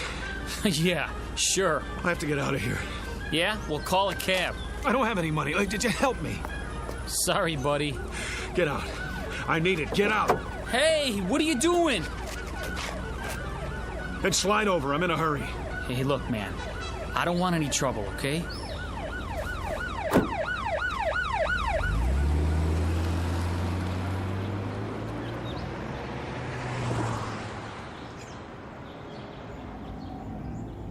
Just keep your mouth shut. I won't hurt you. Hey, who's after you? The cops? Huh? What'd you do? Nothing. That's just it. Nothing. And what are they chasing you for? Because I don't believe their lies. Oh, I get it. You're on the run, right? Is that it? Something like that. It's okay, man. I'll play ball. Just stay calm, okay? Turn right there. There's an alley. Oh, thanks, kid. Look, where do you want to go? Downtown L.A. You know how to get there from here? Sure, but don't take the freeway. Go the back streets. I'll show you.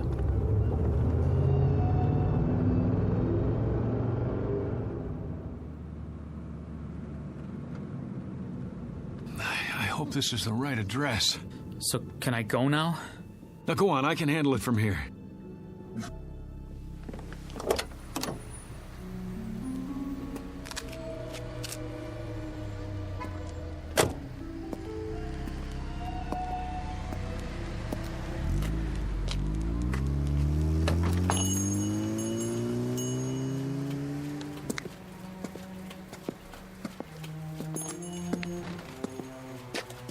Can I help you? Oh, I sure hope so. This is the place where people pick up photos, right? Sure is. Good. I thought I got it right. You have a receipt? What? The receipt for the photo. Did someone take your picture? That's right. And he told you to come here? It was in Griffith Park with my wife. We were walking past the merry-go-round. It was last Sunday. A man came by with one of those big cameras. Dave, that man just took our picture. Beautiful shot, too. What are you doing? Here you go, folks. I didn't say you could do that. Oh, there's no obligation. Take this ticket to Photos R Us. Address is right on it. If you like the picture, it won't cost you an arm and a leg. 8x10s, wallet size, 3x5. He gave you a ticket. Yeah, but I don't have it with me. Then I can't help you. We have hundreds of proof prints. That's what I need. Proof. Hold on. I can almost see the number in my mind. 670. Yeah. That's it. 6708777. I remember because of the 4 sevens. Maybe your wife's got the ticket. No, she's forgotten about it. I was going to surprise her. Sunday, that would be the 14th. I'll check the files. You found it? This must be the one. Hey, let me have it. Wait, was that 4 sevens at the end or 3? There's only one way to find out. Yes! Is that it? Yes! Yes, that's it! Oh, you don't know how important this is to me. You okay, mister? Oh, I am now. That'll be $4.75 for the enlargement if you want extra prints. Hey, mister, you have to pay first. You. Hello, Mr. X. What are you doing here? I might ask you the same question. We've been following you since the hospital. I wanted to see where you'd go. What is this? All right, hands behind your back. Wait! Have any knives or weapons in your pocket? I said hold on! It's all right, officers. I'll take responsibility. The guy owes me money. Oh? $4.75 to be exact, plus sales tax. And do you know what for? I'm sure you're going to tell me. Proof that I'm not crazy. Really? And what kind of proof might that be? I told you they couldn't think of everything. Well, I was right. I suppose you found a signature or some such? That wouldn't be enough, would it? I could have signed it at any time. Correct. Or if it's something else, I could have printed it up or bought it like a fake driver's license. I doubt that you've had time. What about a photograph, Doctor? A picture of me hand in hand with the woman who says she never laid eyes on me before this morning. Is there some way to explain that? What do you have there? Go on, open the envelope, take it out and look at it, and then tell me what you think. Well? And what am I supposed to see? Me, with Wilma at Griffith Park last weekend. That should establish something. I don't understand. What's to understand? You need glasses? This is a photo of you in front of a carousel, alone. Let me see that. No, it was different a minute ago. A picture of two people, two. You saw her. Tell him I showed you the picture. You didn't show me nothing, mister. Just looked at it yourself, then you tried to run off without paying. But I tell you, she was there. We were there, together. Come along now. We'll go back and talk this over. No, we were there together. Together. Together. Together. We were... Dave? Together, I tell you. Dave, honey, wake up. What? Oh, where am I? In bed, you were dreaming.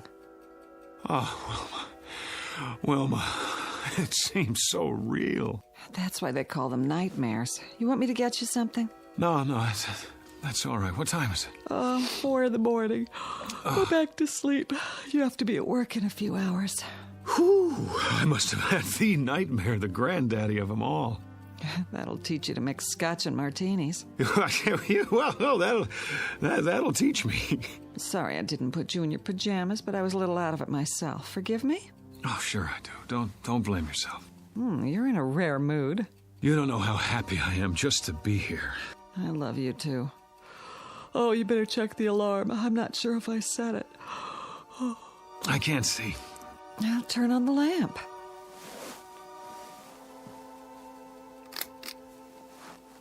Oh, it was the worst dream I've ever had. I couldn't prove who I was, and you weren't yourself either. You were someone else, or you thought I was. No matter how hard I tried, I couldn't convince you. It was so... Well, you're okay now, aren't you? Set the alarm and turn the light off. It's hurting my eyes. Dave? Dave, honey, is something the matter? Why are you looking at me like that? Who are you? What do you mean? It's me. Who did you think I was? Dave? Dave, darling, You get out of this bed. Go on. Get away from me. Whoever you are, I swear, I've never seen you before in my life. Dave? Dave, don't act like this. You're scaring me. You're so pale. Are you sick? Dave? Dave? Dave! A case of mistaken identity? Or a nightmare turned inside out? A simple loss of memory or the end of the world for someone named David Andrew Gurney? At least he thinks that's his name. He doesn't know much of anything anymore, and he may never find what he's seeking because the truth is he's lost his way. But you can be sure he'll continue looking for it night after night in the Twilight Zone. We'll return to the Twilight Zone in just a moment. You are about to enter another dimension, a dimension not only of sight and sound, but of mind, a journey into a wondrous land of imagination. Next stop, the Twilight Zone. Hi, this is Stacy Keach. I'd like to take a moment to tell you about our Twilight Zone website at twilightzoneradio.com. At twilightzoneradio.com, you'll find the latest information on these Twilight Zone radio dramas, including behind-the-scenes photographs, plus the newest product releases, trivia contests, ways to contact us, other Twilight Zone-related info and merchandise, plus links to other fascinating websites. So make your next stop twilightzoneradio.com. Visit twilightzoneradio.com to purchase these Twilight Zone radio dramas on cassette and CD, or call toll-free 1-866-989-ZONE. That's 1-866-989-9663.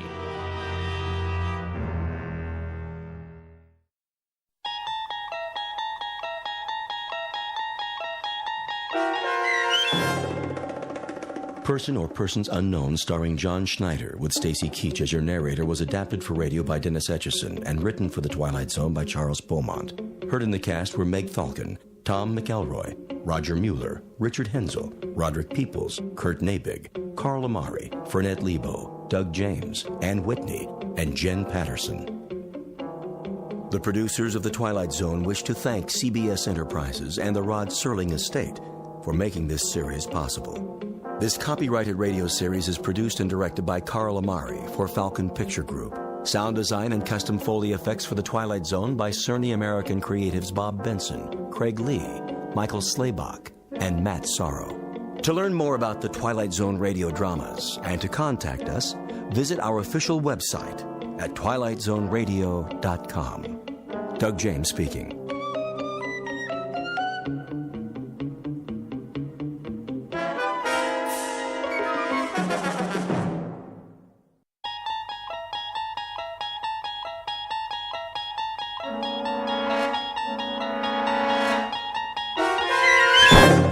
You're traveling through another dimension. A dimension not only of sight and sound, but of mind. A journey into a wondrous land whose boundaries are those of imagination. Your next stop, the Twilight Zone.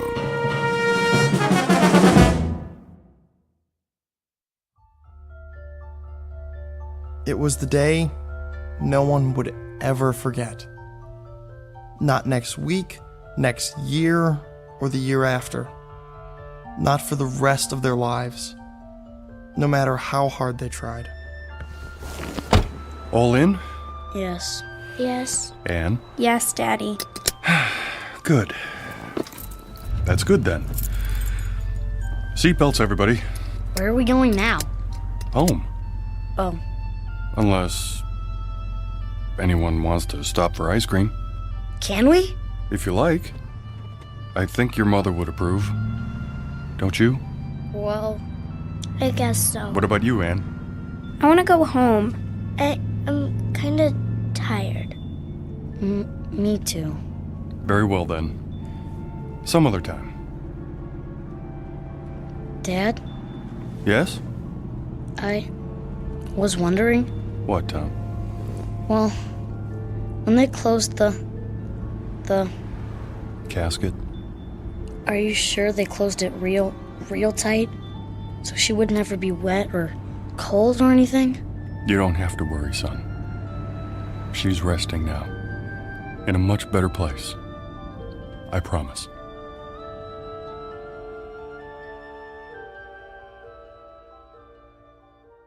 It was the week the world ended. And yet, incredibly, it was also the week something new, something truly fantastic began.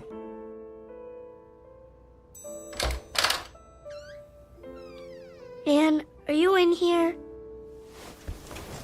You're supposed to knock. This is my room, too. I'm going to bed. In the middle of the day? It's cold. Tell Daddy to turn on the heater. It is on. It's warmer downstairs. Who's that? Thank you for stopping by. The children need me. Come in. Nice of you to take the time. It's Aunt Clara. We know. Is she here to take us away? Let's go listen. I'll see about a sitter first thing tomorrow. They need more than that. A maid as well. And when you work late? They'll be in school most of the day. And what about after school? And who will see that they're dressed and fed every morning? A live-in maid, then. Ugh, maids and sitters never work out. Beyond intolerable, everyone. I'll do everything I can for them, Clara. It's not enough. They need a woman's touch. George, I'm going to tell you this once. Babysitters and nursemaids are not the same as parental care. It's been a week since their mother died, and little Anne is more withdrawn every day. Can't you see she's miserably unhappy? And it's only going to get worse. You're right about Anne. But Tom and Karen seem to be adjusting. Oh, nonsense. They're only covering up. They're sad, lost children. They have no anchor now. It's going to take time, Clara. Well, that's all well and good. But how much time? This is ridiculous. I know my own children. Do you? Clara, please. Daddy. Now you've upset the children. There they are. How long have you been listening? We were on our way out to play a game. Weren't we, Tom? Yeah. We were just... Oh, come to me, my dears. No. Anne, please don't run away. I should explain. Your father and I were having a talk. A very important one. And I told him I'm not pleased with the way things have been in this house since your mother died. But I have some good news. How would you like to come and live with me for a while? Well, how does that sound? We're okay here. School starts next week and everything. Let us talk it over among ourselves. In private. Is that your final word? I'm afraid it has to be. In that case, you'll hear from me, George. You can rely on that, and the next time it may be in the form of legal papers. No doubt. My only concern is what's best for the children. Goodbye for now. Oh, you precious dears. She wants to take us away. Does she, Daddy? She doesn't approve. She says I'm too busy to bring you up properly. That's not true. Perhaps it is. I can't stay home from work forever. She says you're unhappy here. Are you? No. Well, if love were enough, you'd have all you need because I couldn't love you more. Perhaps I can find the right help, the right guidance. Someone who'll be here all the time, someone who cares. But where? Where do I advertise for that? Wanted. One loyal, gentle soul will always... Dad. Look at this. What do you have there? Modern Science magazine? It came in the mail. There's an ad in the back. It says... Let me see. There. I sing the body electric. What does that mean? A line from a poem by Walt Whitman, as I recall. Keep reading. Fantaccini Limited. Huh? It's the name of the company. Inventors and makers of electrical shadows, effigies, mimics, and mannequins. We bring you the answer to all your needs. That's stupid. The first perfect micro-circuited auto-recharging Model Mark V electronic data processing device in humanoid form. Like a robot. Built with precision, designed to accommodate any problem, large or small. Worried about finding the right housekeeper, personal assistant, secretary? Whether you require a teacher, friend, or companion, the Model Mark V will listen, interact, and learn, adapting perfectly to your requirements. A lifetime warranty. It never breaks down. There's no such thing. In male or female form, fully customized, satisfaction guaranteed. Did you hear that? Satisfaction guaranteed. It's a crazy idea. Let's not talk about it now. Well, we need to do something. I said that's enough. Besides, anything they build has gotta be better than Aunt Clara. Doesn't it? Sure does. Oh, that was a good one, Tom. I don't know how long it's been since we laughed. It even says there's a free trial period. Well? Well, what? It sounds okay, but can they really make a machine that looks like a person? I don't know. It doesn't sound okay to me. I suppose it wouldn't hurt to pay them a visit, see what they're up to. No harm in that. I sing the body electric. It has a nice ring to it. They make a fairly convincing pitch in the pages of a magazine called Modern Science. The revelation is just how modern, for robots, androids, and the like aren't science fiction anymore.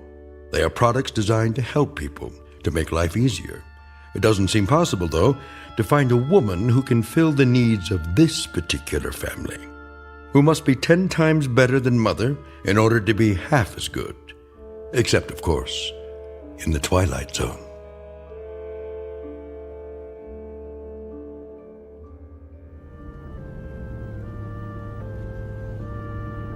There's the sign. Fantoccini. Why do they call it that? Who cares? We'll have to ask. As soon as I find a parking space.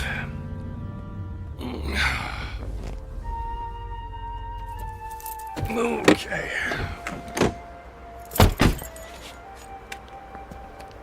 Can I ring the doorbell? You always get to do everything. Now, your brother found the ad.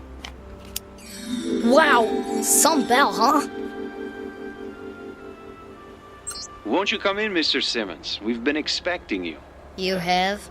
I called ahead for an appointment. Feel free to browse the showroom. I'll be right with you. Wow, this is incredible. Look. What's that supposed to be? A whole table full of marbles? I don't think so, son. More like glass eyes. Wow. Blue and brown and hazel and green. I want her to have eyes like this. Well, careful, just don't touch them. Oh, please do. Guido Fantoccini at your service. An unusual name. It's Italian. It means, roughly, dream people. Or, as I prefer, shadow puppets. This is my daughter, Karen. Hello. And, Don't tell me. Tom. And you must be Miss Ann Simmons, age 11? Or is it 12? She's only... I'm going to be 11 next month. In that case, allow me to present you with this golden key. It's awful big. What's it for? To wind her up, of course. To wind what up? Why, your new, let me guess, nanny? Tutor? Oh, that and more, I'm afraid. The children lost their mother recently, and without anyone else at home... Nobody can take her place. Nobody. In that case, might I suggest our grandmother model? It's very popular. Do we have to wind her up every day? The key is symbolic, a way of introducing our product line. What sort of product are we talking about? If you can be more specific. As specific as you like. The end result is entirely your choice. First, you'll select the eyes, any color at all. This color's perfect. Then you'll move on to the hair salon. Our wigs are of the finest quality. Blonde, brunette, brown, red, white, and every shade in between. I want her to have long hair, like this one. Ears, with or without earrings. Arms, slender or sturdy, graceful or strong. Hands, fingers, lips, full or thin. As for body type, the choice is again yours. Tall, short, the height you prefer to the millimeter. Very impressive. But they're just pieces. Until we put them all together at the factory. Then they'll become something else, something new. They'll move and walk and talk. Machines don't talk. Grandmothers do. Listen. I sing the body electric. I celebrate myself and sing myself. Who's that?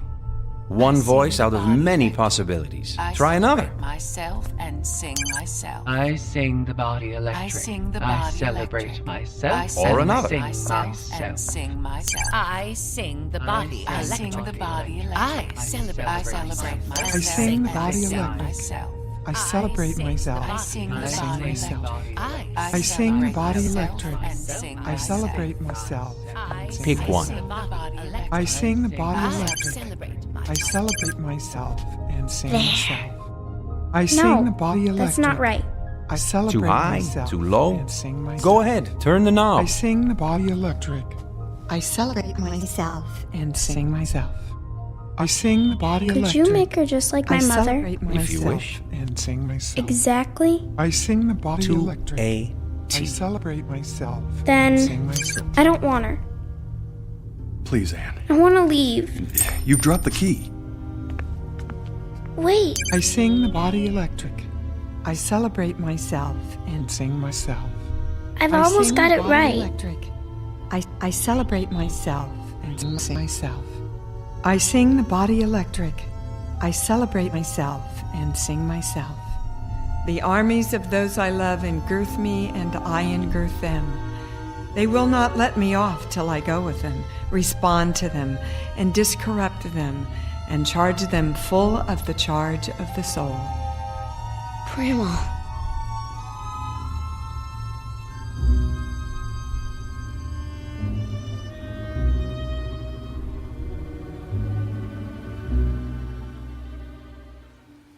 Hey, Ann, you want to help me fly my kite? I'm reading. Where'd you get that? Dad bought it for me. Here, hold the string. I'll run till it gets up in the air and... What's wrong? Hear that? So? Somebody's coming. Maybe it's the mailman. No. Then who? Hello. Hi. You must be Thomas. Do they call you Tommy? Just Tom. Well, Tom, then. Is that your sister, Karen? Yes, that's Anne over there. Of course. Who are you? Well, give me any name you like. Melissa, Lavinia, Malvina. Do I know you? Well, don't you? I think I saw those eyes before. So did I. You must be... Yes. Grandma? Say it a few times. You'll get used to it. But I thought you were going to come in a big box, all wrapped up, like a... Mummy. Yeah. Well, then I'd need an Egyptian name, wouldn't I? Like Nefertiti? Oh, Nefertiti's a fine name. Do you know what it means? I believe I do. It means the beautiful one is here. Well done! George Simmons. So, we meet at last. A pleasure, Mr. Simmons. Welcome to our home.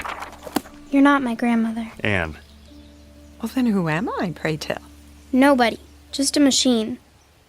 Well, she doesn't look like a machine. Ah, but I am. A very special one. How shall I prove it? Let me see. Have you ever been to the beach? Yes. Sure. And when you were there, did you pick up a shell and hold it to your ear? Many times. What did you hear? The ocean. Yeah. Then, listen. I'll cup my hands together like this and hold them to your ear. Now, what do you hear? I want her to have long hair, like this one. That's my voice. All your wishes recorded. You too, Tom. This color's perfect. How did you do that? Well, you're a part of me now, stored in my circuits. Anne, what was it you said? I don't care. Well, it may take a while for that one. I'm not worried. Tom, what is that you're playing with? A kite. Oh, will it fly high? I think so. If I don't run out of string first. Well, what do you know? I happen to have some with me. Where? Touch the end of my finger. You have string in your finger? If that's what you need. Now tie the end to your kite. Why don't you run with it, Anne? Go on. It won't fly. Oh, are you sure? Hold it over your head. Please, Anne. Give it a try. Well, if you want me to, Daddy.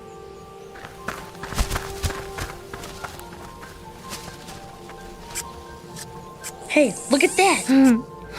Don't let go of the string. Oh, I wouldn't think of it. How high shall we fly? The moon. The moon it is. It's almost out of sight.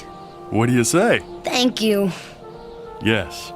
Thanks very much. You're a great kite flyer. Now, what's my name? Grandma. Anne, look at what Grandma did. Anne? I don't want to play.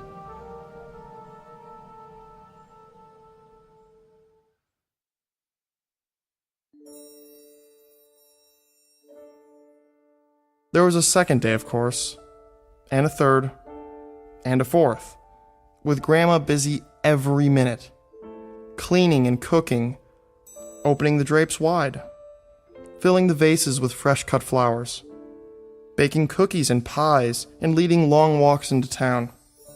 But the most beautiful and special thing was the way she paid attention to everyone. She took time to listen, really listen, and remember every word, every thought, every wish, as if that were her only purpose. She seemed clever beyond clever, human beyond human. Anne finally began to join in, but slowly. To walk if not to run, to listen if not to hear, to watch if not to see.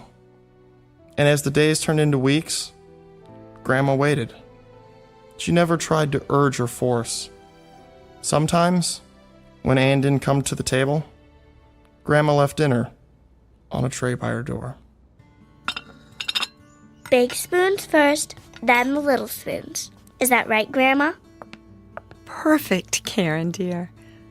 Is that your father home already? Yeah. You heard him before he got here. Daddy! Hello, sweetie. How was your day? Grandma taught me how to sew. Did she now? Good evening, Mr. Simmons. Dinner is almost ready. Well, looks like you have a helper. I made the mashed potatoes. Indeed, she did. I'm proud of you, Karen. Where's Anne? She's upstairs doing her lessons. Anne! Come down and help your grandmother! Oh, it's all right. I can handle the rest. That's not the point. Dad, whose car is that out front? Which one? The new one. Oh, well, let me see. Oh, yes. It's ours. It is? I came home early to surprise you. Can we go for a ride? All of us? I don't see why not. We'll take a run to the ice cream parlor after dinner. How's that? Now, go and wash your hands and tell your sister dinner's ready. Okay. Yeah. Thank you for being so good to us. Good for us. And that includes me. I'm sorry about Anne. I'll have a talk with her. Now, don't you worry about Anne. She'll accept me eventually. You seem very sure. Mr. Simmons, children are the most complicated creatures in the world. I could be the greatest cook, the finest, most exciting playmate, the most interesting companion, but those are very small accomplishments. It's the heart I have to enter. A child's heart. It's a deep place, difficult to reach. But that, too, will come. Anne, darling. Are you hungry, dear? Not very. We're, going for a ride after dinner. In our new car. It's beautiful. Wait till you see it. I'd like you to go with us. Is she going? Oh, please, Grandma. I want to ride in the back seat with you. Me too. Then I'll stay home. But why, Anne? I don't like her. You mustn't say that. I don't want her here. Dear child. I never wanted you here. It was them, Father and Tom and Karen. They wanted you. They needed you. But I didn't. Anne, stop it. It's true. You sit and you talk to her and you eat the food she makes and you make believe, Father. That's what you do. You make believe, as if she's real, but she's not. She's a machine. Nothing but an old machine. Anne, listen to me. Machines are neither bad nor good. Some kill, and some make war, and some guide people through the darkness like a lamp. Believe me when I tell you, I cannot lie, or sin, or be greedy or jealous. I don't seek power or riches. I've been programmed for other things. You'd be surprised at how much a machine can do. This one, for example. This machine can love. Love who? Oh, you, Anne. I can love you. And I do. I love you more than tongue can tell. You don't love me. You can't. She said she loved me. She? My mother. She said I love you, but she lied. She lied. You're just like her. I hate you.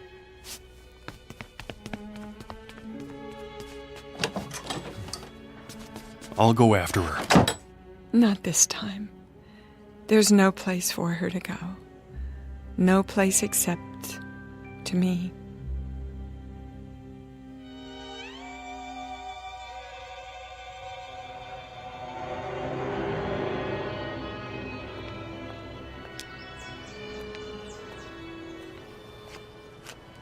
Anne, come home with me now. No, you're just old junk. Well, is that what you think? Is that why you hate me? You're just like her. Your mother. I hate her too. Because? Because she lied. She said she loved me. And didn't she? She ran away. Oh. Is that what you think? She did. Well, that's not true. It is. No. Death left her no choice. But she let herself die. She shouldn't have done that to me. She shouldn't. She left me. And do you think I'm like her? You are. You're only trying to trick me. Oh, it's not a trick. It is. I don't give you permission to love me. There she is! Anne, come back! No, I won't. I won't. Anne, stop! The light's red! Anne! No, child! You mustn't! There's a truck!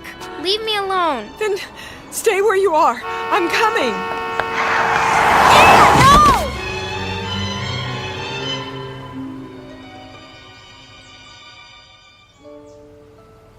They're not moving. Either one of them. Don't touch them. I didn't see them, honest. I mean, they ran out into the street. A little girl and... Stand back. A lady. Oh, man. Look, I'm gonna get an ambulance. Wait. She's moving. Anne. Oh, thank goodness. Daddy? You're going to be all right, darling. We better get her out off the street. Here, put your arms around my neck. What happened? There was a truck, but Grandma stepped in front and pushed you aside. She did? You fell down, that's all. Grandma. What about that lady? I mean, she's not breathing. Look, she's starting to move her fingers. And her eyes. Grandma, can you see me? Why, hello, Tom. You know, we really shouldn't be out in the intersection like this. Move her to the curb, Grandma. Can you walk? Oh, of course I can. But how? See, Anne? She's perfectly all right. She saved your life. Do you realize that? I'm sorry. I'm sorry. Shh. Now stop your tears, child, and listen while I cup my hands by your ear. Remember? Like this. A machine. Nothing but an old machine. You're just old junk. Old junk. That's my voice. Your voice, Anne. The way it was once. When I was a child, I spake as a child. Oh. Grandma? Grandma? There. You are alive. Well, I most certainly am. But the truck. It couldn't hurt me. Nothing can. 2 leave-takings in 1 year would be too much.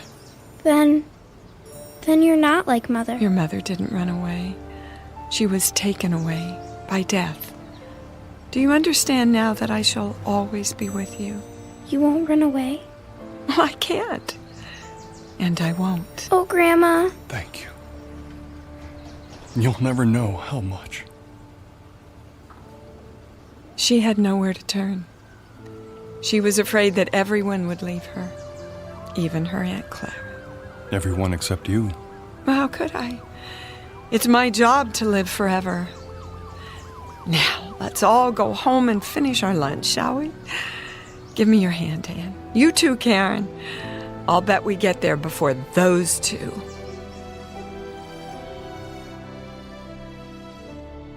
As of that moment, Grandmother became an irreplaceable member of the family, an integral part of their lives. She was more than important. She was vital, the very essence, the most crucial part of being alive. And she shared it all with them, without effort, as if it were what she was born to do.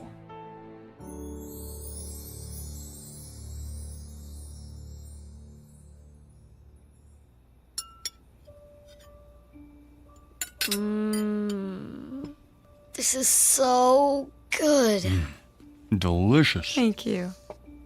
May I have some more, please? Well, if there's any left, I may have had more than my share. I take it you approve, Mr. Simmons. Oh, please. I'd prefer it if you call me George. Clean your plates, all of you, or there'll be no dessert.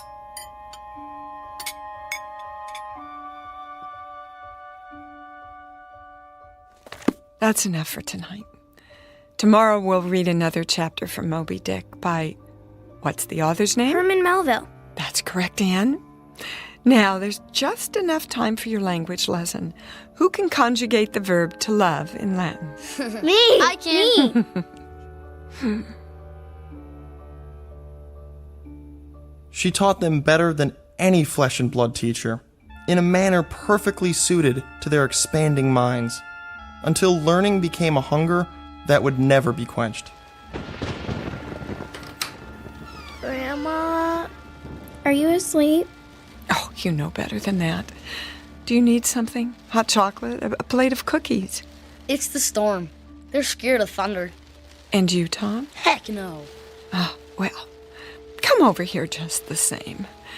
Everybody crawl into my bed. That's it. We'll weather this old storm together. They would never see lightning, never hear poetry, never listen to foreign tongues without thinking of her. Everything they would ever see, hear, taste, smell, and touch would remind them of her. She was all life to them, the source of the Nile. And all life became wondrous, quick and electric, like her.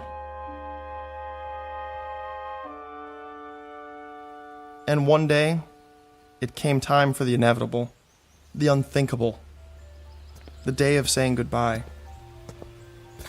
Thank you for carrying my suitcase, Tom. Such a fine gentleman. It's the least I can do. The same suitcase you brought with you, how many years ago? Now, let's not get maudlin. Grandma, do you have to leave today? Oh, yes, Karen. It's time. We're going to miss you. And I you, Anne. But why do you have to leave at all? You're going off to college now, and you won't need me. That's the way it should be. But you've been our world. I'm not the world. The world's out there, and it needs you. What happens to you now, Grandma? Oh, back to Mr. Fantaccini and the rest of the Pinocchios. He should have called himself Geppetto. Don't joke about it. Oh, but it's true. You've been my family here, and now I must go back to my first family. My brothers, sisters, aunts, cousins, all the other robots. And do what? Some stay at the factory. They're taken apart and recycled. Not you. Or perhaps I'll be returned and sent out to help another family like yours. They can't destroy you. I won't let them. Nor will I. Destroyed? Oh, what a silly expression. I'll go for a while to the room of voices. The room of what? Oh, a great dim room. A kind of parlor where all the other mechanical grandmothers are brought and stored for, a month or a year. And in that room we'll sit and rock and murmur and whisper to each other. And we'll listen and tell what we learned from the world and from the families we lived with. I'll share what I learned from Anne and Karen and Tom and even you, George. You didn't learn anything from me. Oh, didn't I? Don't be so sure. But you taught us. Is that what you think? Foolish lad. Why, now I have so much to share in the room of voices. Everything you ever said or did, everything you ever laughed or cried about. And someday... Someday what, Grandma? For reasonable creatures, we have an unreasonable dream. Someday, if we're very wise and very good, perhaps we'll gain the greatest gift of all. Oh, Grandma, you don't have to wait. You're alive now. You've always been alive to us. Well, there's my cab. I'll get your case. Oh, no, I wouldn't hear of it. Grandma, am I never going to see you again? Well, the world holds many surprises. Someday, when you're very old, with childish ways again, in need of help, send for me. The old nurse, teacher, companion. And I'll come back. Hard to imagine. Oh, we'll never be old. But then... you'll never come. I mean, if we don't, we won't ever... Do me a favor, would you? Anything. Go on upstairs. Quickly now. I'm not one for goodbyes. Grandma! There. Mind your grandmother. Quickly!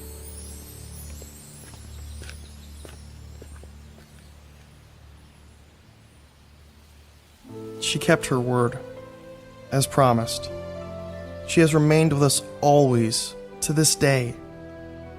I've saved the key, the golden key, in a special place. Sometimes when lightning rends the sky, I see her face flash before me in the dark. And sometimes I still hear her ticking and humming above our beds in the night, keeping watch. She passes like a clockwork ghost in the long halls of memory. The sound of bees swarming after the spirit of summer's lost. I remember the day no one will ever forget. Not for the rest of our lives. It was the week the world ended. And, incredibly, it was also the week that something new, something utterly fantastic, was about to begin.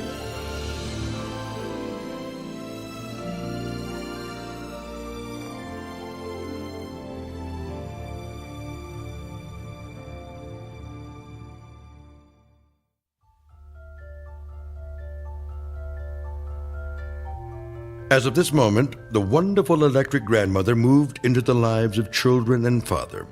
She became integral, important. She became of the essence.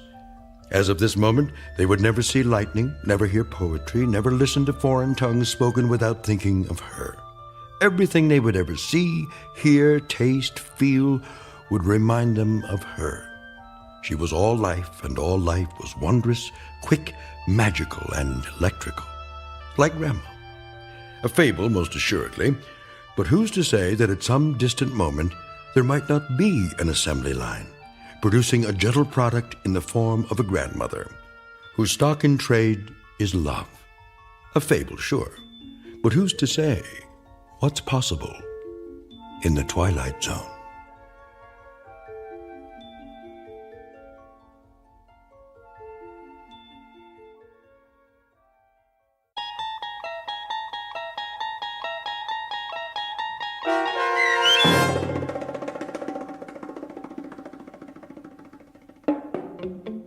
I sing the body electric, starring Dee Wallace with Stacy Keach as your narrator, was written for The Twilight Zone by Ray Bradbury and adapted for radio by Dennis Etchison. Heard in the cast were David Pasquesi, Tony Marcus Jr., Donna J. Folks, Joe B. Cerny, Patrick Cerny, Haley Nabig, C.J. Amari, Elena T. Wilson, Natalie Pear, and Zoe R. Rand. This copyrighted radio series is produced by Carl Amari and directed by Joe B. Cerny for Falcon Picture Group. Sound design, custom Foley effects, recording, and editing are done in the Cerny American Sound to Picture Theater by sound designers Craig Lee, Bob Benson, Todd Beyer, and Tim Cerny. Music for The Twilight Zone is provided by CBS and American Music Incorporated, New York. To learn more about the Twilight Zone radio dramas and to download episodes, including 3 free episodes on our homepage, visit our official website at twilightzoneradio.com. Doug James speaking.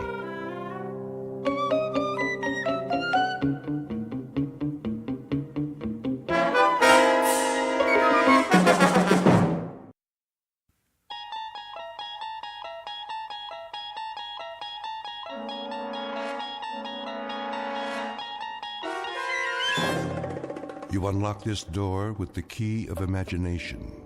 Beyond it is another dimension, a dimension of sound, a dimension of sight, a dimension of mind. You're moving into a land of both shadow and substance, of things and ideas. You've just crossed over into the Twilight Zone.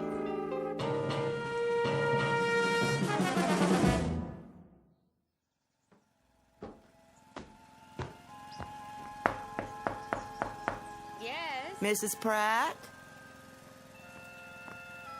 Oh, hello there, Ida. How are you? Can't complain. And yourself? I was just making some lemonade. Come on in. I shouldn't stay. My son's coming to dinner. I have to put a casserole in the oven. Just for a moment, then. I'll get you a nice tall glass in the kitchen. Well, if you don't mind. You can be my taster. You absolutely must tell the truth, though. If it's too sour, I'll add more sugar. It looks lovely. Where'd you get the lemons?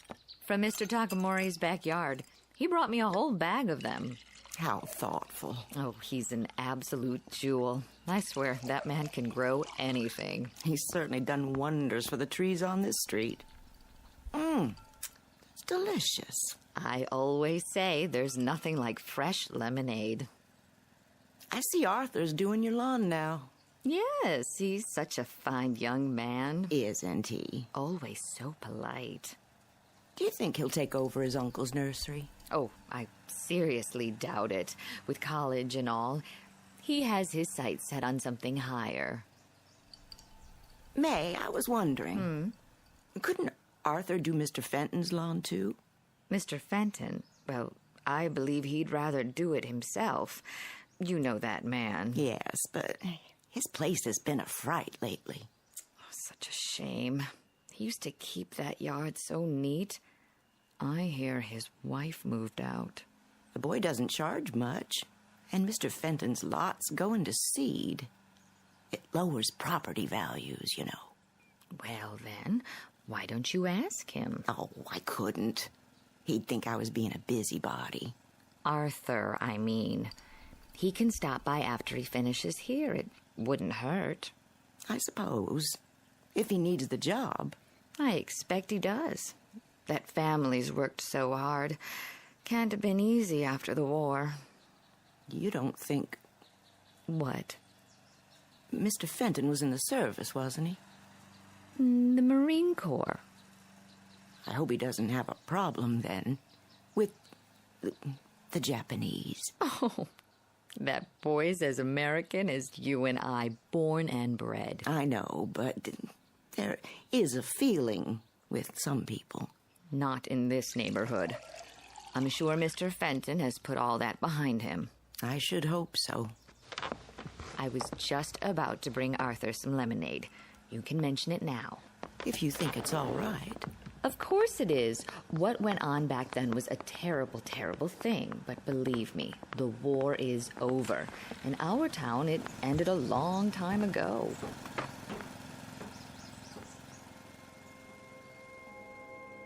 A trip back in time to an era that's now ancient history. The period? The early 1960s, 20-odd years since Pearl Harbor. The war ended long ago, but for some, so much bitterness and loss are not easily forgotten. Such is the case with our two antagonists whom you are about to meet. Mr. Walter Fenton, veteran of World War II and an officer in the United States Marine Corps, and young Mr. Arthur Takamori, first-generation son of Japanese immigrants who has no memory at all of those years. Despite their best intentions, this unlikely pair will soon square off for a battle with the ghosts of the past in the darkest, most haunted reaches of the Twilight Zone. And now, The Twilight Zone and our story, The Encounter, starring Stacy Keach and Byron Mann.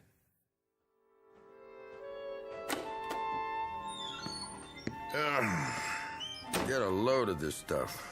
Where'd it all come from? Psh, what a mess. Not a nuke at all. Shoes, clothes. Hey, there's the old radio. Plug it in, see if it works. Well, well.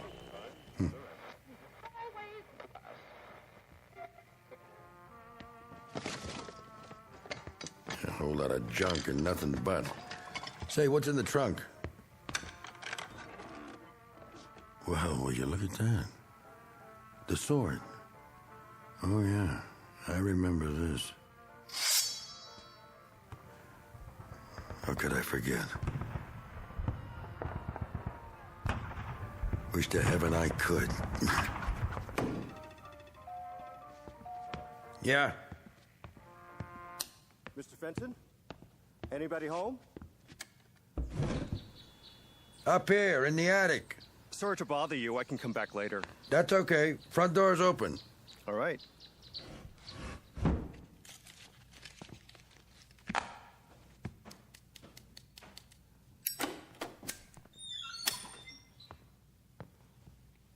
Mr. Fenton? It's me. Sorry if I disturbed you. What do you want? Well, Mrs. Bowles down the street sent me over. Oh, she did, huh? Said you wanted somebody to take care of the yard. My yard? How would she know? Oh. Well, if it was a mistake, I apologize. No, hold on. Matter of fact, she's right. Might as well come in. Are you sure? Yep. Well, if you say so. Lots of cobwebs. Haven't been up here for a while. Oh, that's okay. Haven't I seen you around? Maybe. I cut the grass with some of the people on the block. My uncle runs the nursery at the corner. Oh, yeah. So, what do you think? About what? The lawn. Yeah, I could use a hand, I guess. If it's just the front, I can take care of it twice a month. Charge you the same as Mrs. Bowles and Mrs. Platt. Sounds fair enough. Anything more would have to be extra. Like? You know, the backyard or the lot. Is that yours too? Yeah, don't worry about that. At least not right away. I ought to warn you, though. Yes? It won't be steady work. Sir? Don't get the idea it's a regular job or anything. Oh, that's all right. I've got plenty of other jobs. Good, because I'm going to sell this termite dump as soon as I find someone fool enough to buy it. I understand, Mr. Fenton.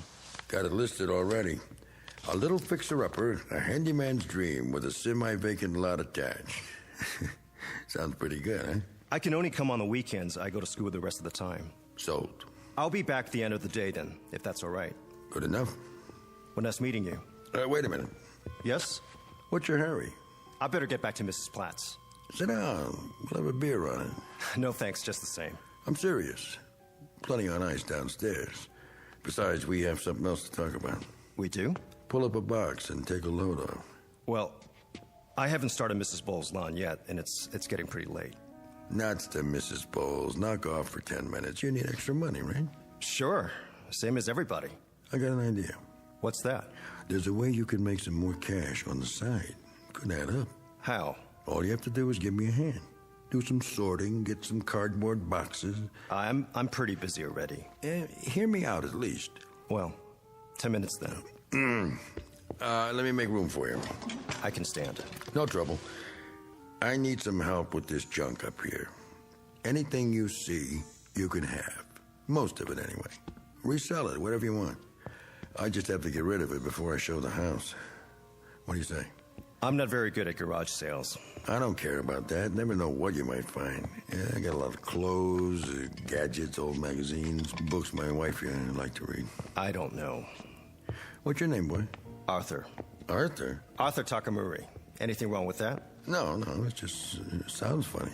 Why? Well, you have to admit you don't look like an Arthur. I'm an American citizen. Yeah, sure you are. I was born in this country. Who said you weren't? Did I say that? Not in so many words. Then take that chip off your shoulder. I gotta go. What about that beer? No thanks. I'm not thirsty. Come on, I didn't mean anything. You're awful sensitive. Am I? Maybe I am. There, see? My given name is Ito. I changed it because nobody ever spells it right. So, a rose is a rose. You know what I mean? Not really. Watch your head there, Arthur. The ceiling's pretty low. What a junk pile, huh? I've seen worse. I bet you have. The attic's been this way for 20 years. I don't go up here much. The wife used to yell about it. But I was so stubborn. Now she's gone to stay with her sister. Or so she says. Wouldn't be surprised if she never comes back. Sorry. Don't be. We all get what we deserve. Don't you think? I couldn't say. Well, I could. You ever know something before you know it? How do you mean? In your gut, in your bones, the way a dog knows an earthquake's coming, the way the birds get quiet right before a storm. It doesn't matter what anybody says, it's a fact. It's closing in on you, and there's nothing you can do about it. We always have a choice. Doesn't mean a thing. I know it and she knows it. She's got my number, all right. A guy who's never going to amount to a hill of beans, and he's drowning in junk. I'm sure these things meant a lot to you, or you wouldn't have saved them. What else could I do? It's all I got. I couldn't just let it go. Even stuff from the war. You see that mannequin in the corner? Was that your uniform? Sure was. Get a load of it. Used to be pretty spiffy. I'll bet. Don't mind the dust. Yeah, I put this on and people would step out of the way. Even when I got home. My dress cap, brass buttons, like they thought I was a movie star.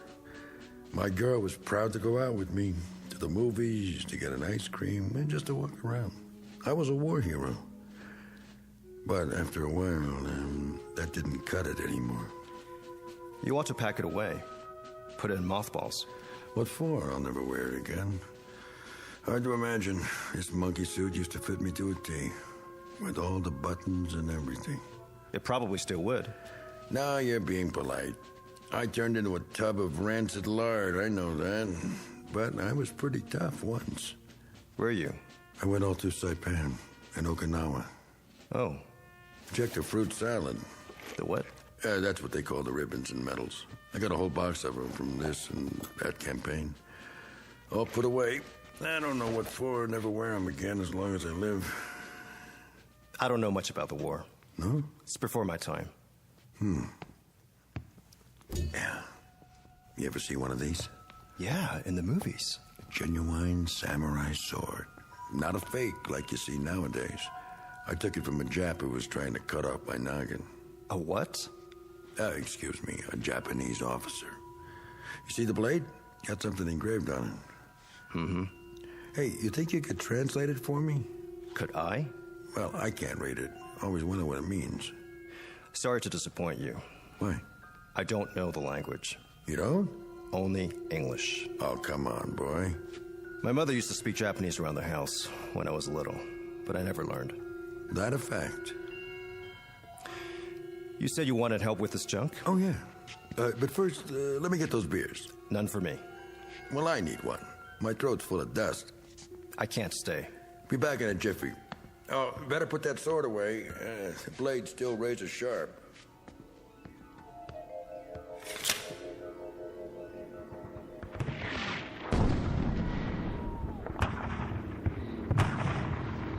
You!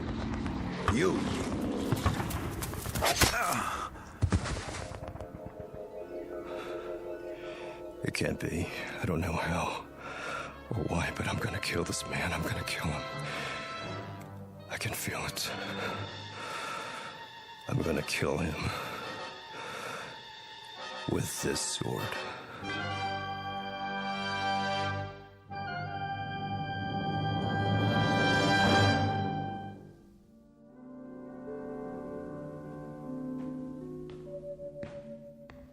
Here you go.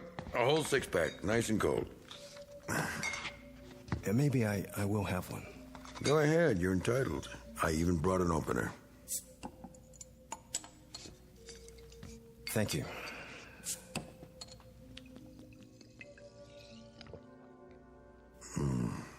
Always tastes better in glass, don't you think? Yeah, I guess so. You partial to beer, Ito? American beer, I mean. The name's Arthur. Oh, yeah, I forgot. It's just, when I look at you, I don't think Arthur. You understand? You don't look like much of a soldier either. Oh. Huh. You got me there, boy. You sure do. And while you're at it, Mr. Fenton, I don't like to be called boy. Europeans always call the natives boy and moan about the white man's burden. Hey, now, simmer down. The fact is, I'm a full-grown man, I work for a living, and the name I answer to is Arthur, or Artie, to my friends. And once in a while, believe it or not, to Mr. Takamuri. Man, are you wound up? Do this every time a guy offers you a beer? Sorry, nothing personal. No, it sure isn't. I just wanted to set the record straight, so we understand each other. I get tired of being treated like I'm different. Let's forget it. The war's over. Yes, it is. And in case you don't know it, there isn't a serviceman who saw combat in the Pacific and doesn't respect the Japanese army. They fought like tigers. Well, that's what soldiers do. Fight when there's a war. It was a rare thing to take them alive. They just wouldn't give up. Is that supposed to be a backhanded compliment? I guess it is. Well, here's to bravery. Banzai. Okay. I get it. Say, where did I put that pig sticker? What? The sword. I put it back in the holder, like you said. Then I set it on those National Geographics. Well, it's not there now. Well, maybe it slipped down. Not that I can see. Funny if it got lost. I've been trying to lose it for years. I never could, though. Why would you want to do that? Oh, this thing gives me the willies. I should have left it instead of taking it as a souvenir, you know what I mean? Maybe you should have. I tried to sell it, hawk it, give it away, even throw it out in the trash. Each time it comes back. I suppose you're going to tell me it's haunted. No, I don't believe in that jazz. But when people refuse it, even as a gift, and when the man on the garbage truck leave it, well, you give up after a while.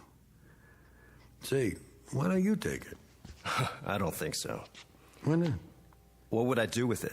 Well, you could frame it, put it on the wall, sell it, or you could always give it back to me. Point first, if that's what you'd like to do. I don't know what you're talking about. No, I'm just kidding. Anyway, I don't blame you for not wanting it. It's a pretty ugly thing. Not really.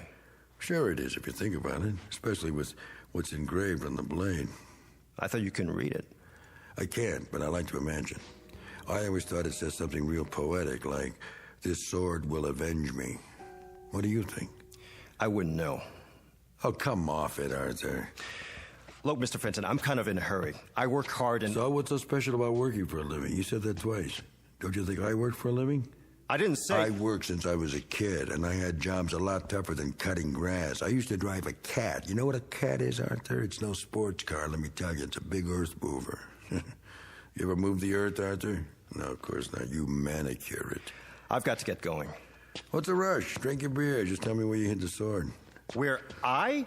You buried it in here somewhere, didn't you, when I was gone? You're crazy. To get it out of the way. For what reason? Oh, I don't know. It could be dangerous in the wrong hands. Whose? Mine or yours? I left the sword with you next to this stack of magazines. I remember distinctly. Tell me something, Arthur. You don't seem very relaxed. Are you, by any chance, afraid of me? Why should I be? Oh, I can think of a few reasons. Such as? Well, my background, for one. What's so special about that? Because I was a soldier. So were a lot of people. Really, there's no point talking about it now, is there? I was in a fighting outfit. You know what that means? It's not like the recruiting posters, let me tell you. Pictures of a nice, clean-cut kid helping little old ladies cross the street, starting fires by rubbing two Boy Scouts together. A soldier like that wouldn't last one night on the beach or in a foxhole. A real soldier's a highly trained machine, made for one purpose, combat. Split-second reactions in place of emotions. He's on a high wire, always on his toes. His nerve ends are dead, and he's as cold and hard as this helmet, like this one right here. It saw me through plenty. Yeah, it still fits. It always will. Like it's a part of me, the part that survived. He doesn't feel anything. Funny thing is, he doesn't even hate anymore. He can kill without hating. He'd better. It takes time to hate, see? They don't talk about that at home. But he's really something to fear. In fact, nothing is more terrible to meet on a dark night than a trained U.S. soldier with an M1, a Thompson, a grenade, a trench knife with brass knucks, or his bare hands.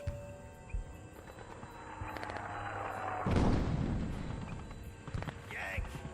Come out and die! Some dirty little son of heaven was out there in the jungle just asking for it, so I thought I'd oblige. I started circling wide to get behind him. Yes, it was night. A very dark night. It was a simple exercise, basic training. All it took was someone with more luck than brains. Yank! Yank! Over here!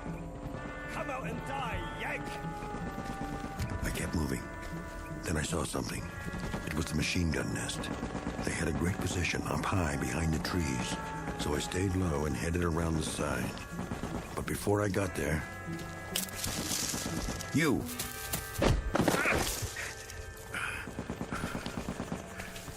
No more, Yank.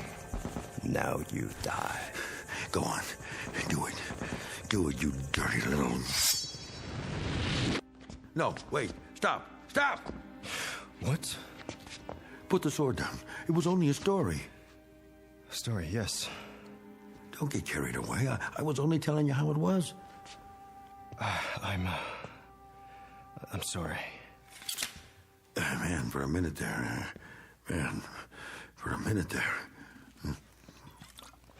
I don't know what got into me. Where'd you find it? What? The sword. It must have slipped down behind the trunk. All of a sudden, I saw it and... You handled it like you were gonna prune a tree. Good thing you hesitated. That officer I was telling you about, he would have gotten me for sure. Yes. I know. What do you mean by that? Something tells me you didn't get that sword the way you said you did. No? No. You shot him after he surrendered. What? The Japanese officer? He dropped the sword and surrendered. You killed him in cold blood. All right, so what if I did? So what? I don't know. That's your problem. I don't feel well. What am I doing here? I've got to get out of here. Yeah, maybe you should.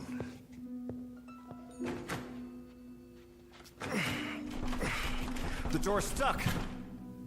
You must be awful weak. Pull. It won't move. Did you lock it? How could I? There's no lock on the inside. Here, let me try.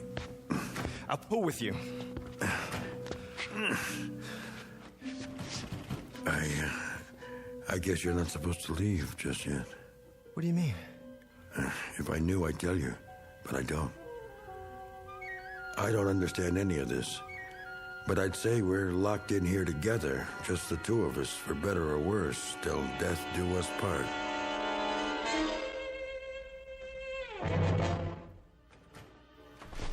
Still stuck. I'll try the window. Just our luck that won't open either.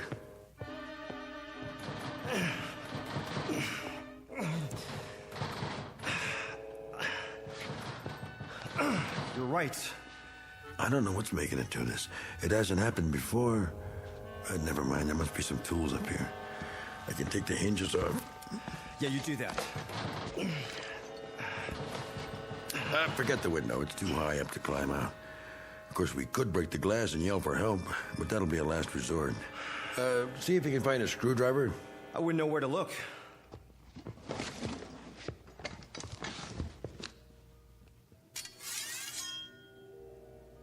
What are you doing with that sword now? Don't worry. I'm only looking at it. Thinking about becoming a samurai? Couldn't I? If you ever come at me with that thing again, I'll chop you up like hamburger. I don't like that kind of talk, Mr. Fenton. Oh, you don't, huh? No, I've got a short fuse, so don't strike matches. A short fuse, huh? From what, kid? Too much sake in your oatmeal? I was born in Honolulu, near Pearl Harbor. No kidding. Were you one of the pilots? I was 4 years old. My parents lived in Hawaii all their lives. My father worked for the Navy as a civilian contractor. Yeah? Doing what? Sabotaging the planes? He helped build the docks at Pearl. He was foreman of a construction gang. Almost a genuine war hero. He was a war hero. He was on the docks when they came that Sunday morning. He was there when the first wave of bombers flew over.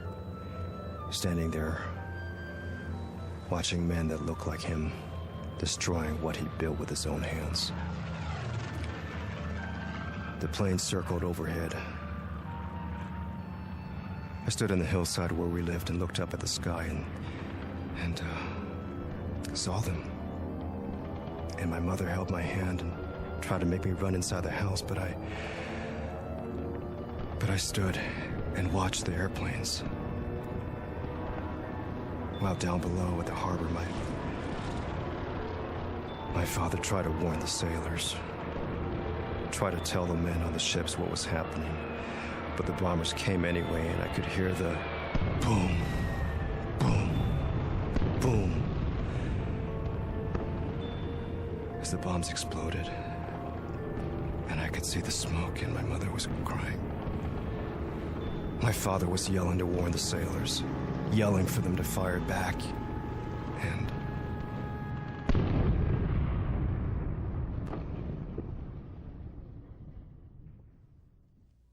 the Navy gave him a medal, posthumously. He was a hero, a great hero. That's some story. My mother and I were shipped to California 1 year later. We were placed in a relocation center. Yeah, I heard about those. Do you know what a relocation center is, Mr. Fenton? It's a fancy name for a concentration camp. That's where I grew up. In a stinking concentration camp, especially reserved for American citizens who happen to have slanted eyes and yellow skin. That's what the son of a hero got, Mr. Fenton. Sometimes I think they should have dropped more bombs. Easy, kid.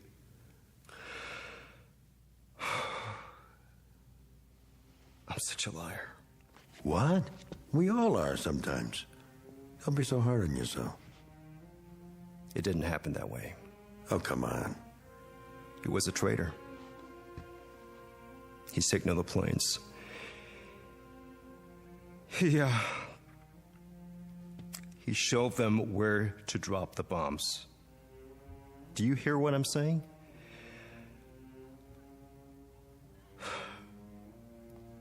My old man was a traitor. Here, you need this. I gotta get out. Sure you do. The whole thing's stupid, isn't it? You come up here to make a few bucks and I ask you to have a beer because, well, if you want to know, I was kind of lonesome. You see, the wife got a little teed off at me before she left, but she'll be back. Wait and see. I guess maybe she's right. I do drink too much. You married, Arthur? No, I guess not. You know, you guys are way ahead of us as far as women are concerned. You really know how to treat them. It's an ever-loving fact. I saw it with my own eyes over there. And, Sonny, that's one part of Japan culture we could use. We give our women too much freedom, see? I mean, too much status. And what do they do with it? They kick us when we're down. That's what they do with it. Look, Arthur, you're a pretty nice Joe. I could tell that right away. That's why I asked you to stay for a couple of beers so I could admit to you, man to man, that it's been rough lately.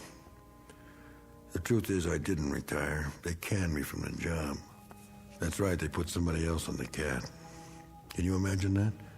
Just because of a few lousy drinks? Why, Arthur, I've been driving that thing around since the war, slicing crummy lots for crummy houses out of the crummy hills. It wasn't the booze. That was just an excuse.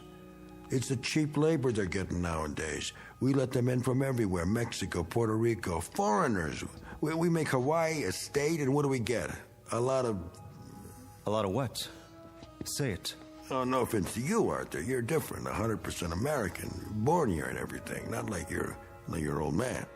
I'm talking about those others who'll be trying to snatch your job, too. One fine morning, you'll show up and find some gook at work in your flowers, clipping your hedges, mowing your lawns, taking the bread right out of your mouth, and it won't matter if you're sober or not. They'll work a lot cheaper, so you've had it, buddy boy. Ooh, but I'm getting off the subject.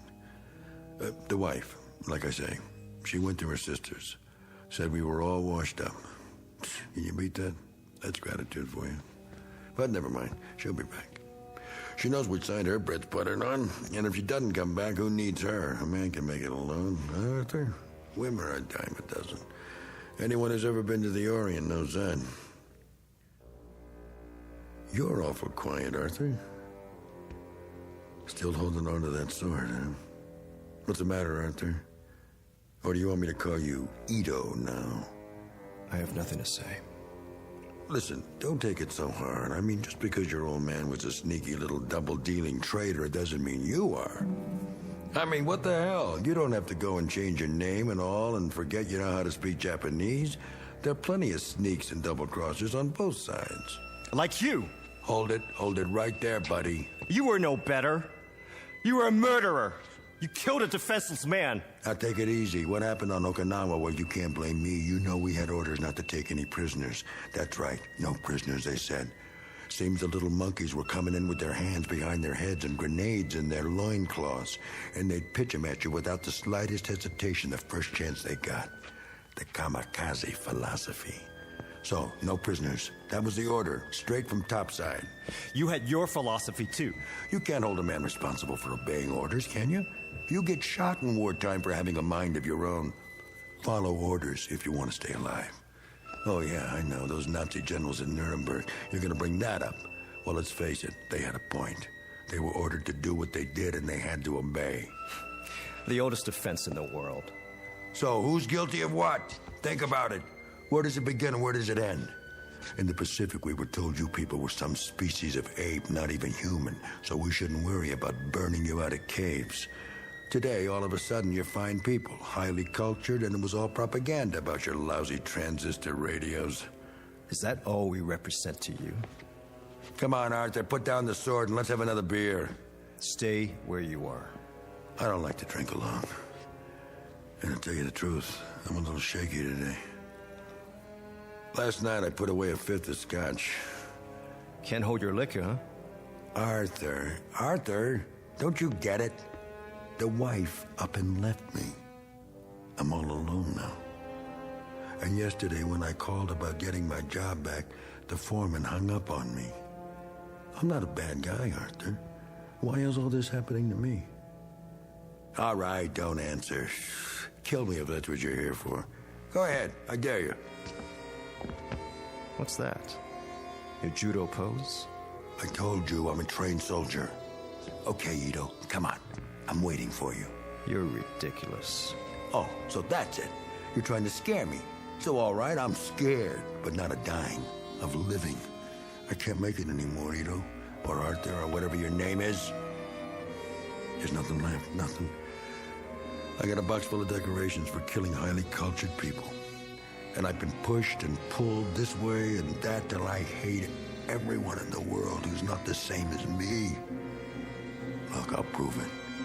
Come and get your beer, you dirty little chap. Why, you? Just bring it. I'm ready for you. Oh, like that, huh? Judo, nothing. Stupid old American beating. Stand up and take it. Oh, you can't, huh? Well, here, I'll finish the job for you with a razor-sharp samurai sword. You don't have the guts. No? No? No.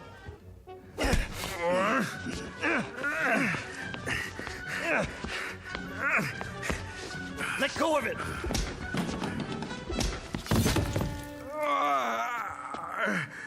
Pick up the sword. Pick it up. Where is it?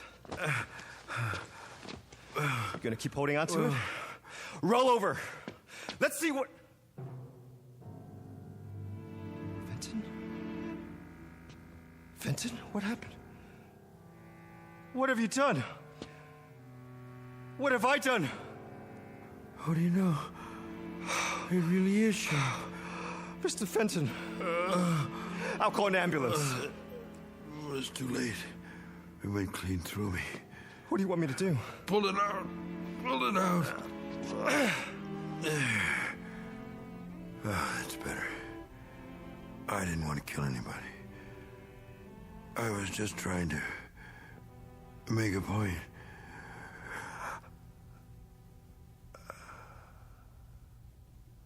Oh, my God. Oh, my dear God.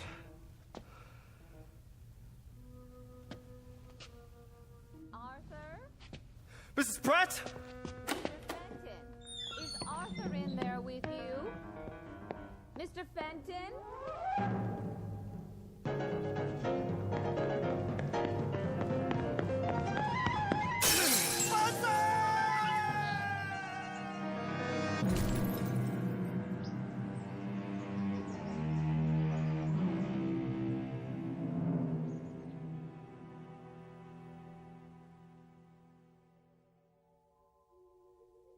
Two men in an attic, locked in a mortal embrace. Their common bond and their common enemy? Guilt. A disease all too common among men, both in and out of the Twilight Zone.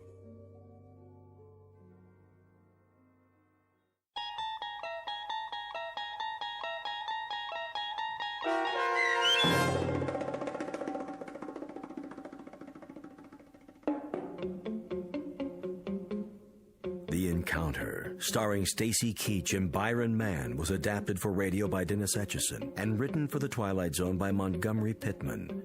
Heard in the cast were Linda Ryder and Ilissa Fraden. The producers of The Twilight Zone wish to thank CBS Enterprises and the Rod Serling Estate for making this series possible. This copyrighted radio series is produced and directed by Carl Amari for Falcon Picture Group. Sound design and custom Foley effects for The Twilight Zone by Cerny American creatives Bob Benson, Craig Lee, Michael Slaybach, and Matt Sorrow. To learn more about The Twilight Zone radio dramas and to contact us, visit our official website at twilightzoneradio.com. Doug James speaking.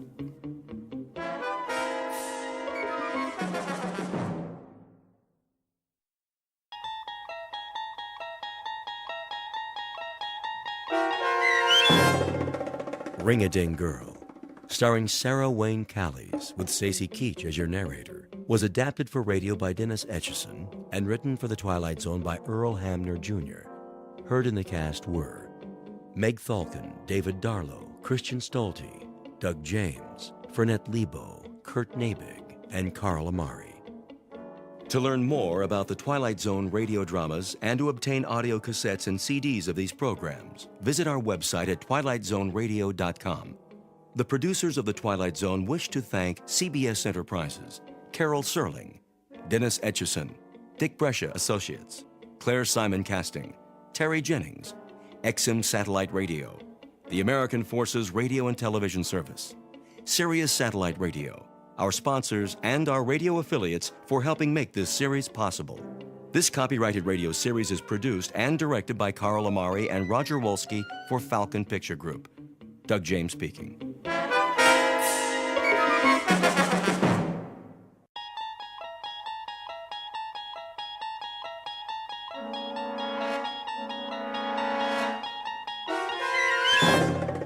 You unlock this door with the key of imagination.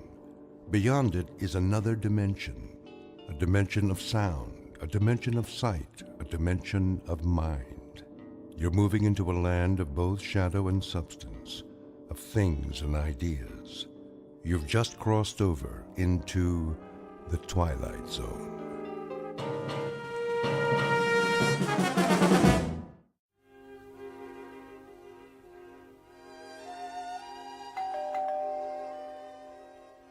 Cece?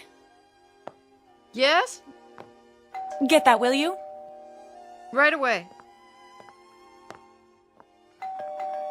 Just a minute.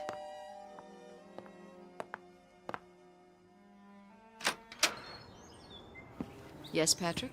Well, She'll be down in 5 minutes. she's not going to make it. Yes, she will. She always does. Here, What's that? a package. The mail truck just brought it. I'll take it up to her. You get the bags at the foot of the stairs. It's 30 minutes to the airport. Then you'll just have to drive faster. I can't work miracles. Yes, you can. That's why you're her favorite driver. Just tell her. She knows.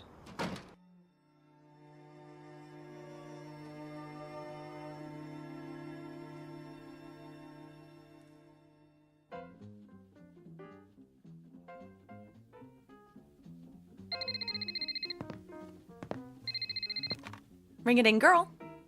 Hello, Ivor. Yes, I know the limousine is waiting. And I know what time the plane takes off. I promise you I'll make it.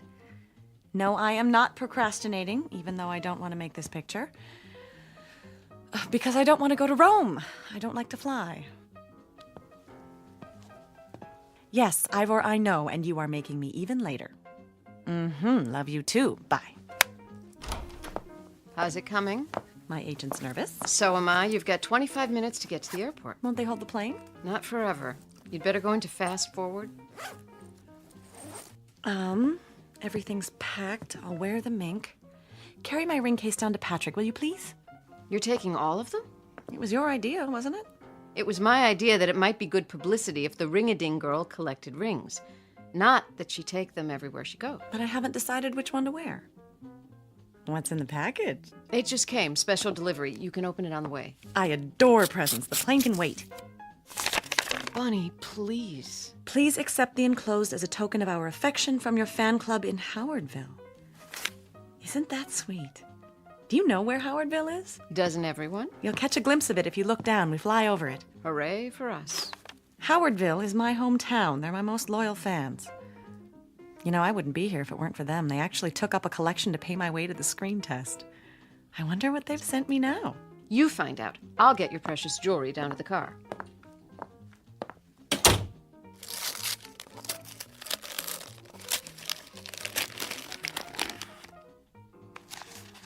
Oh, look, such a big ring. I hope it didn't cost them a fortune. What's in the stone? A picture? How did they do that? Bunny, this is your sister. Come home, Bunny. Please, I need you. Come home right now.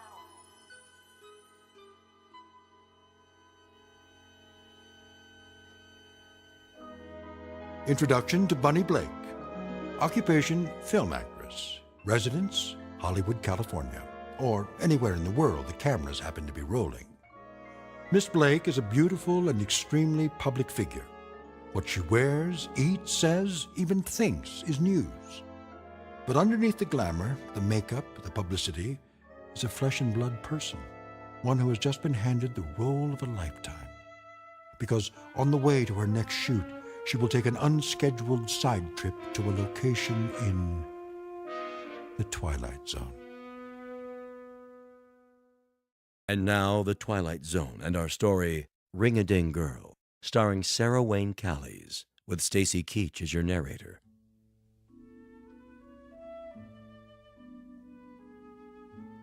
And I'll have the sports scores plus the top stories from Howardville and the surrounding area. But first, the weather. Hurry up. Looks like we might be in for some showers. There's a low Bud. pressure trough moving in from the northeast. Yeah? Let's take a look at the Doppler. There we go.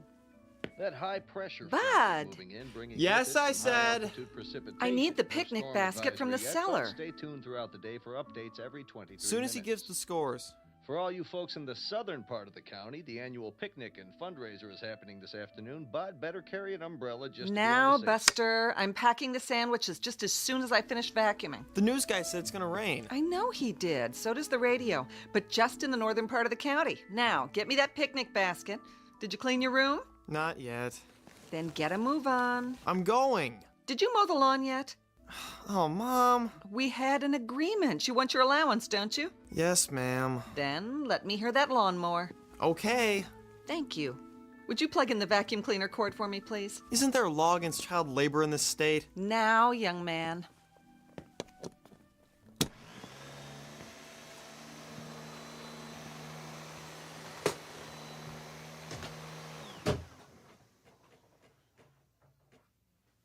Bud, what happened to the electricity? Bud? Who pulled the cord out of the... Boo. Oh! Bunny! She remembers. Oh, come here. Let me get a look at you. It's been so long. I can't believe it. I've been looking forward to this. I think about you all the time. So good to be home. Why didn't you let us know? How did you get in without my hearing you? Same old way. I think I know this house. Oh, I could just shake you. That's no way to greet a celebrity. 5 years, and here you are without one speck of warning. Look at that coat. You know me. Glamorous, unpredictable, and full of surprises. Same old nut. What brought you home just out of the blue like this? Well, I thought you might like to see me. I'm tickled pink, but why now, just like that? Maybe the ring had something to do with it.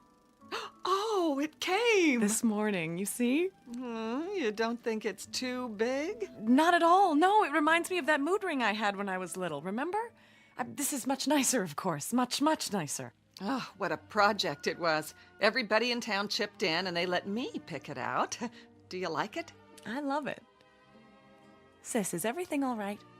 What do you mean? Are you all right? Never better. Why? I don't know. Maybe I'm just tired. Oh, come and sit down. Can I get you anything? No. Take your coat off. Oh, is that real mink? Mm-hmm. They call it Ember Autumn. I suppose it's a bit much. One of the perks of being a star. Oh, you. Oh, don't let it touch the floor. I haven't finished vacuuming yet. This is the way we do it in Hollywood, darling. They teach you to do it in acting class. Off one shoulder, then the other, then drop it like so. Oh. It's supposed to show that you really don't care because you've got 10 more at home in the closet. Then you move your hips like this. Ooh, that walk didn't come from acting class. My one natural talent. Oh, Bunny, we are so proud of you. The whole town is. Are we going to get to keep you for a while? Just for the day, I'm afraid. Oh, but that's not nearly long enough. I know. I'm stealing time as it is. They want me in Rome. Rome? But I got to the airport, and right at the last minute, I said, no, I'm going home instead. I got the basket. Now can I... Whoa. And who is this divine man? You remember Bud? Aunt Bunny? Surely this isn't Bud. So handsome. I thought he was my next leading man. Aw, I get it. Mom says you're always cracking jokes. And she was right, but I don't joke about everything. You want a soda pop or something? I can get you one if... Weren't you going to clean your room? We can do that later. I haven't seen him in ages. It's so good to be home. I'm anxious to see everybody, all my old friends. Well, you came at the right time. Remember the Founders Day picnic? Oh, how could I forget? Do they still have the beauty pageant? They sure do. The year I won was what got me started. My picture in the paper, someone on the coast saw it. The picnic's this afternoon. Everyone in town will be there. Why don't you come with us? The picnic? Bud and I have to go. I'm on the food committee and Bud's a lifeguard. Picnic. We promised we'd be there. Bunny, what's the matter? Are you all right? Come over to the couch. I'm fine. Just let me sit down. I don't know what's wrong with me. I didn't get much sleep. Oh, take my arm. Bud, get on the other side. I'm fine, I'm telling you. Bunny? Bunny? Hello, ladies and gentlemen, boys and girls. What is that? Do you hear it? Hear what? Is the television on? No. Bunny? Bunny?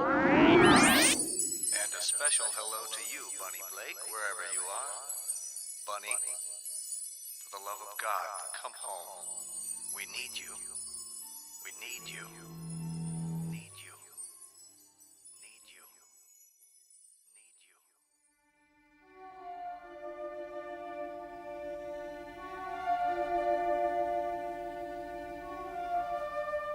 You're pale. You look like you're going to faint.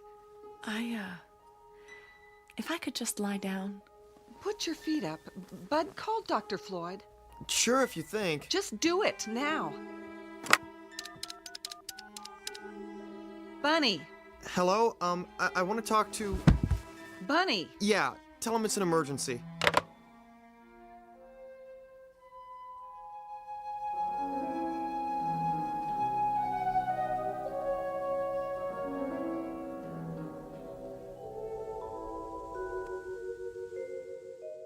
And open.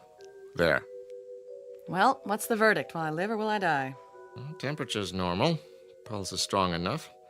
You do seem a little tired. I played a nurse once in a movie. Doctor reminded me of you. The gruff but kindly old family physician. I saw it. The medical profession should have sued. Stay off your feet a while longer. Oh, please, don't you get it? I was faking. About being sick, I mean. I just wanted to see you. I'm flattered. Do you have to smoke? It calms my nerves. Quite the contrary, actually. Still the same old Dr. Floyd. You haven't changed. That I don't believe. I delivered you, after all. Sorry, I don't remember. What's your diagnosis? In a nutshell, one exhausted young lady. What do you do out in Hollywood, anyway? I glow. Wind me up and I give off incandescent sparkles. Isn't that what stars do? I'd say you've been sparkling a little too much lately. What you need is sleep, rest, fresh air, and some of Hildy's good cooking. I want you to take it easy for a while. I'd love to oblige you, kind sir, but that's impossible. There's a producer waiting in Rome this very minute, pulling out what little hair he has left, just wondering where I am. Tell me his name. I'll send a cable and tell him you're sick. But I'm not. Just the same. I didn't like what Hildy told me. She said you had some kind of seizure. That's silly. She thought you were in shock. You seem not to hear or see her. It was a performance. Evidently a very convincing one. I told you it was all an excuse to get you over here. Well, it worked. There's something I want to ask you. Yes? About Founders Day. What about it? You used to be a big man on the committee. Still am. I'm the chairman now. Then could you do something for me? Hmm? As one kindly gruff old family friend to another, would you do me one very large favor? I'll be happy to try. I want the picnic put off. Postponed until another day. Really? Is that all? It's important. You can't be serious, Bunny. Why? I've got one little day to spend at home. I want it to be a plain, ordinary apple pie day, just the way I remember. I want to drop in on my old friends, surprise them at home.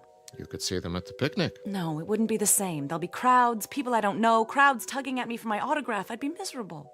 Bunny, listen to me. You can't seriously expect the entire town to rearrange its plans just to suit your whims. Doc, I love this town and I love the people.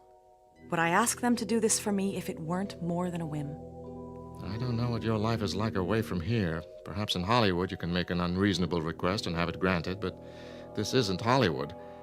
I'm going to give you a little something to help you rest. Oh, Doctor, if I could only make you understand. Any pharmacy in town should be able to fill this. No, not the ring again. Ring-a-ding, girl. Oh, that's the last I ever heard one.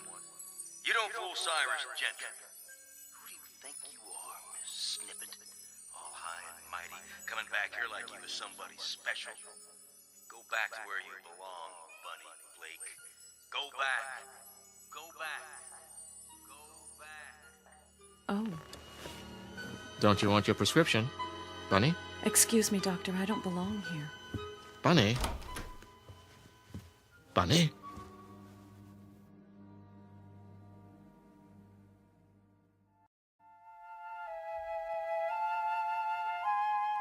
Hildy, can you come here? Yes, Doctor. How is the patient?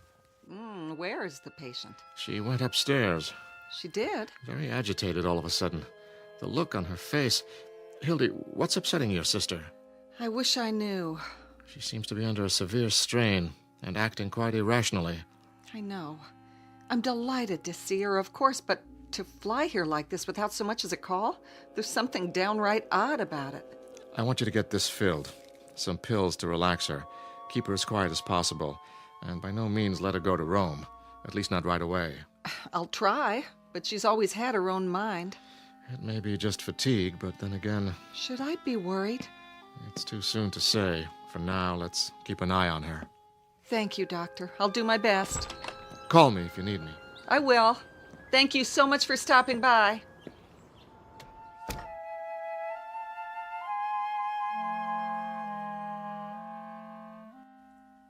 Bud? Yeah. Is your car running? Sure is. Why? This is a prescription for Aunt Bunny's medicine. Get it filled as quickly as you can. Okay. What's the matter with her, Mom? I'm not sure.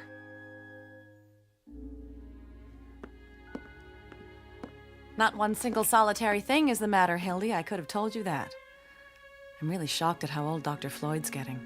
I think that sweet old man ought to put himself out to pasture, don't you? He thinks you ought to get some rest. Does he? Well, I'm not the least bit tired. He's the one that needs rest, poor dear. Did you see the way his hands tremble? Nevertheless, he left a prescription for you. Something to help you relax. Bud's going to go get it. Meanwhile, why don't you just lie down and take it easy? I can make us something while we wait. You mean stay here? I can just hear what people will say. Bunny didn't bother to see any of her old friends. She's so stuck up now that she's a movie star. No one will say that. I'll explain that you didn't feel well. Bobby Woodson used to be my best friend. I've just got to see her. There'll be time. And Ben Braden? You remember that excruciating crush he had on me? What happened to Ben? Still here. He runs the television station. Oh. Does the news and all the local shows. And the sports, too. I could have married that old boy. Did you know that? I've got a good mind to walk in and surprise him. I really don't think you should leave the house today, honey. Oh, you don't? Well, I can't stand being cooped up. Sometimes I get that closed-in feeling at my house in California. I get that, too. You know what I do? I take off every stitch of clothes and I jump into the pool and swim like a fish. You do? Bud, why don't you go get that prescription now? Remember when we used to skinny dip at the old swimming hole? It must be very interesting for your neighbors. Nobody's complained yet. I'll bet. But I have an idea. You want to go for a walk and say hello to some people? The doctor said you need to rest. He also said I need fresh air. Oh, at least wait till Bud gets back from the drugstore with your medicine. Got a better idea. I'll ride to the drugstore with him. What do you say, Bud? Well, sure, I guess. I don't think... What could be more restful than a little ride?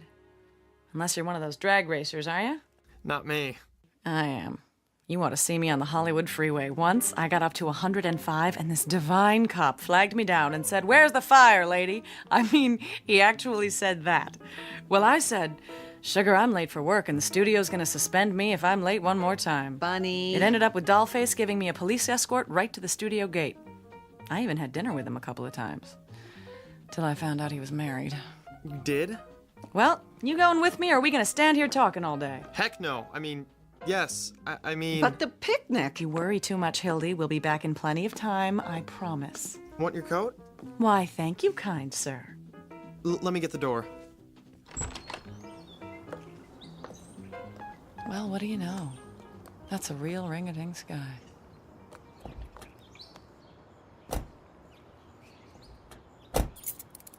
Drive carefully, Bud. Don't be long, you two.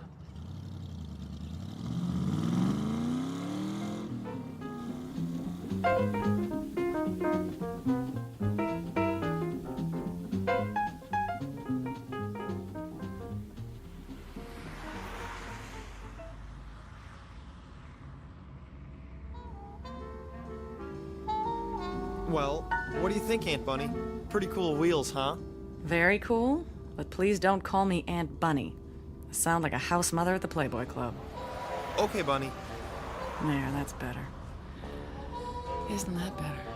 Must be pretty boring for you. I wouldn't say that. Compared to Hollywood and everything, you know a lot of movie stars. A few. What are they like? Which ones? Oh, I don't know. You go to parties and all that stuff? Not very often.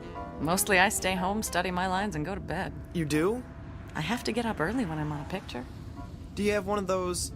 Aw, never mind. Go ahead, say it. Well, I hear everybody has a water bed out there. I used to, but I got rid of it. How come? Too noisy. Sloshing around every time you turn over. Sometimes I'd wake up in the night and I think I was on a raft in the middle of the ocean. Gosh. They're cold, too. Especially because I don't wear anything when I sleep. You don't? Better not mention that part to your mother. But you understand. We're just talking, aren't we? Couple of old friends tooling around on the best set of wheels in town. Isn't that right? Sure, Bunny. So, where do you want to go? Is Mr. Gentry still the caretaker at the high school? Old Methuselah? Oh yeah, they'll have to blow up the place to get rid of him. Be an angel. Stop by just long enough for me to run in and say hi. School's closed today. I know, but Mr. Gentry's always around, isn't he? I used to think he lived there. Well, the gate's open. I could show you how to get in the building. Would you? I'd appreciate that. Maybe we should get your medicine first. Bud, this is important, or I wouldn't ask you. Okay, if you think it's all right. Oh, it'll be fine, trust me. I just have to deliver a message.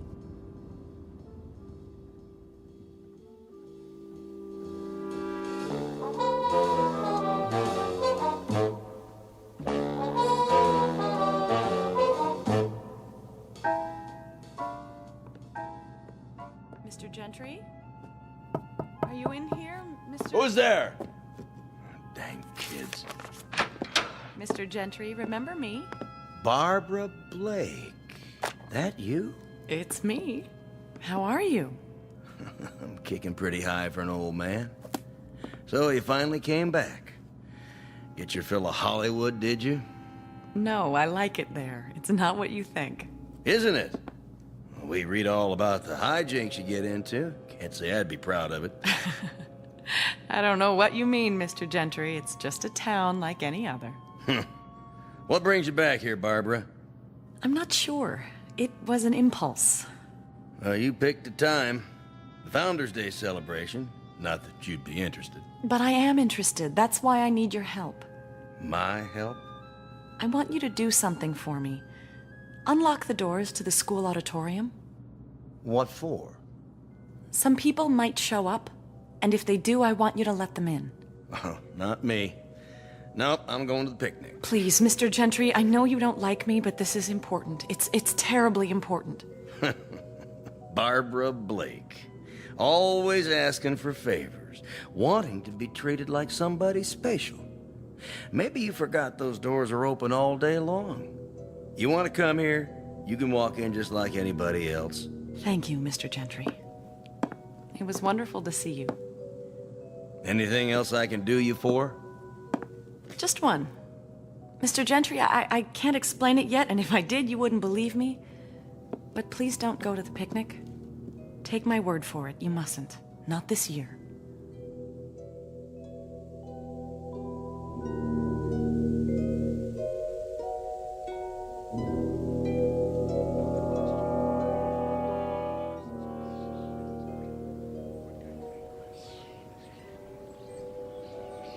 Well, how does the old town look? So good, I wonder why I ever left. Why did you leave, I mean? Oh, I guess I could have stayed and done Blythe's Spirit in the Little Theater and played an angel in the church pageant at Christmas time, but I was too ambitious. Too talented, you mean? Oh, I don't know if it was that. I knew I had some talent and I had to find a place for it to grow. Otherwise, it would have died and I'd have ended up frustrated, pushing a broom around a house I couldn't stand and screaming at a brood of children. Can you understand that, Bud? I sure can. Well, you've got your prescription. Want to go home now? Wait. What's the matter? Ladies and gentlemen, this is the captain. We're running into a little rough weather.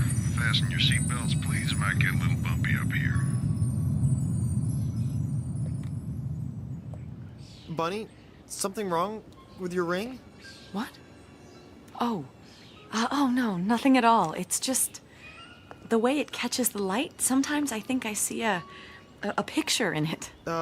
Yeah. Do you want to go home? Is the television station still on this street? Uh-huh. Right over there. Wait for me, will you, Bud? I'll be right back.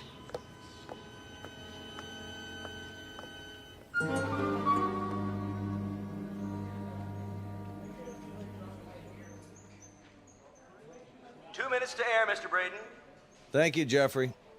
and the weather for the Tri-County area. No. For the Tri-County area, boy, have we got some weather for you. Now, the weather in the Tri-County. What's this, Harold? Corn, Mr. Braden, for the farm report. Nice, huh? Very nice. Would you move it aside so I can see my script? Sure thing. 90 seconds. Thank you. How's my hair look? Great, Mr. Braden. Hey, you can't come in here. Thanks. It's all right. I'm a friend of Mr. Braden's. Barbara? I mean, Bunny?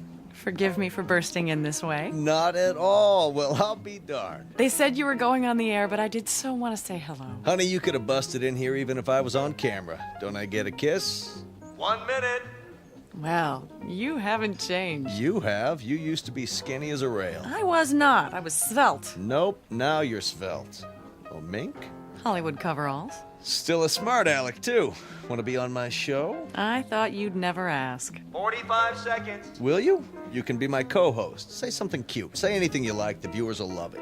As a matter of fact, that's exactly what I had in mind.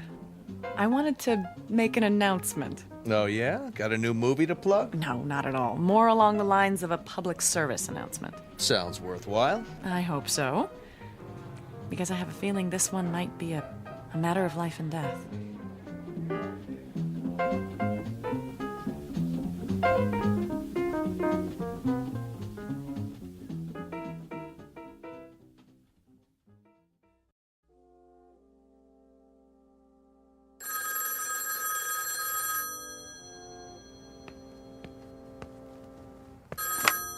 Hello? No, I haven't got it turned on. She is? Oh, of course I knew she was in town. No warning, but she's supposed to be at the drugstore with Bud. Yes, Clara, I'll call you back.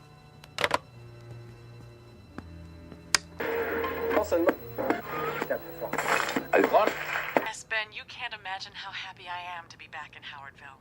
It hasn't changed a bit, and I mean that in a good way.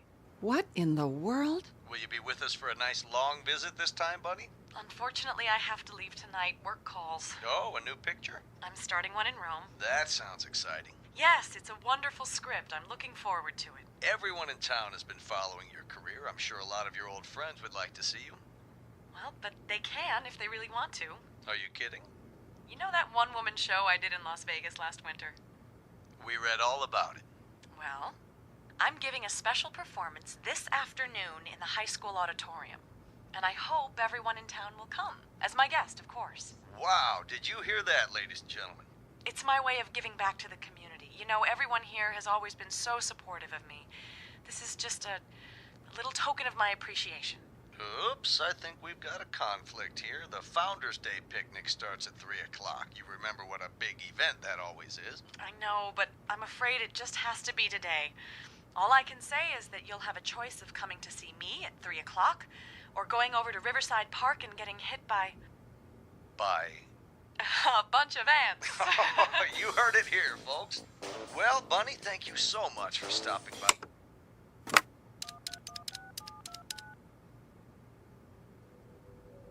Clara? I just heard. I swear I don't know a thing about it. I thought she was on her way back from the drugstore, and now here she is on TV. Why, I don't know which one I'll go to. They'll expect me at the picnic. The way I feel now, I'd be too embarrassed to show my face anywhere. Oh, here they are now. I'll call you back.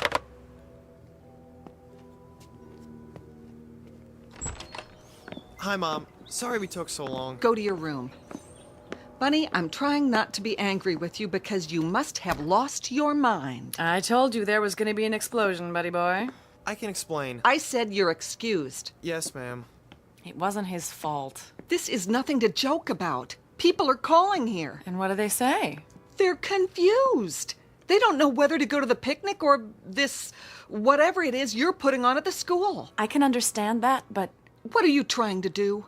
I owe this town, Hildy. It's just my way of paying back a debt. It doesn't look that way. It looks like you're a show-off. A big celebrity who's trying to impress a lot of small-town hicks. That's not it at all. Then what is it? Sis, let's not fight. I can't condone what you're doing, Bunny, and I won't be a part of it. Bud and I will be at the picnic. Oh, Hildy, you don't understand. No. Not the ring. Is that Howardville down there? That's it. That fly speck next to the river. That's what you wanted to go home to? Forget it, Bunny. We don't have time.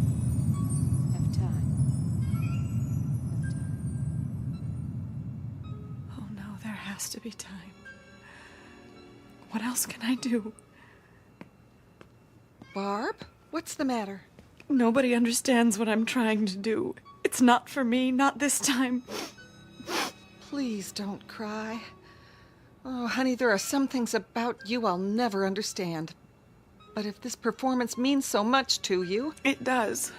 Then don't you worry. We'll be there, I promise.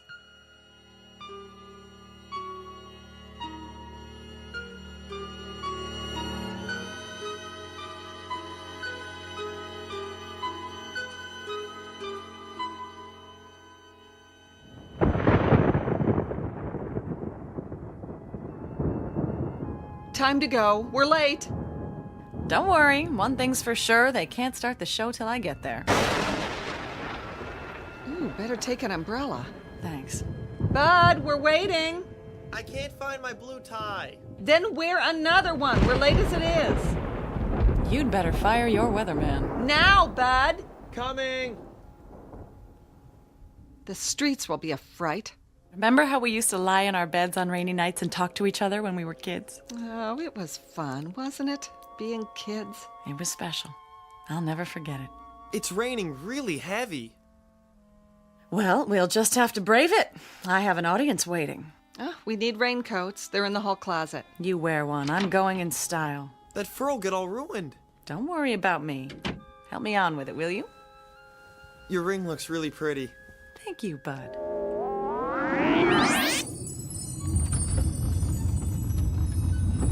We've hit some unexpected turbulence, so please remain seated. We'll get through it all right, folks.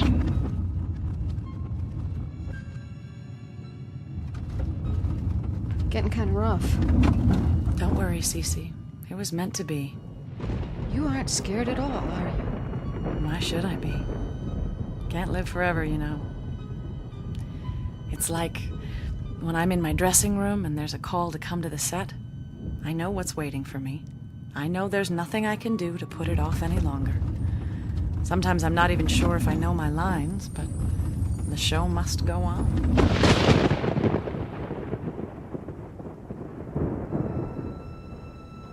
Hildy. Yes? I'm going now. I'm coming. Not this time. What do you mean? And Hildy, thank you. For what? For being my sister. I always loved you, you know. Bunny? That one's a fire engine. Sounds like an awful lot of them. Turn on the news. Goodbye, Hildy. And Buddy, take good care. Bunny? Major disaster. We'll bring you updates as they come in. For now, the Highway Patrol has issued a bulletin for everyone Turn to that remain down. inside. Hello? Mrs. Blake? Yes. This is Jim Haddock with the State Troopers. Oh, what is it, Jim? I'm out at the park. I thought you ought to know. Know what? Bud, where's Bunny? I don't know. It's terrible. I've never seen anything like it. Like what? Jim, will you please tell me what it is you're talking about? The crash. It happened minutes ago. What crash? Passenger jet. LA to New York. Got torn up in that storm. Crashed right in the middle of the picnic grounds. Hildy, your sister is dead. Bunny is dead. Dead? That's crazy. She was a passenger on that plane. She and another woman sitting right next to each other. Jim, my sister is here, now. I saw the body myself. Hildy, there's no mistake. It was Bunny Blake. I'm sorry to be the one to tell you, but... Bunny? Bunny, where are you? She's not here, Mom. Want to hear the news? Fortunately, only a Bunny? handful of people attended this year's Founders Day picnic, so a disaster of even greater proportions was averted. Bunny? Most of the population is safe at the high school auditorium, where they gathered for a special performance by our own local celebrity, Miss Bunny Blake. Conflicting reports claimed that she was a passenger on the ill-fated plane, but witnesses swear, I would swear, that she was here in Howardville this afternoon. Until the mystery is solved, only one thing is certain. There's been a terrible crash, the worst in the state's history. Bunny!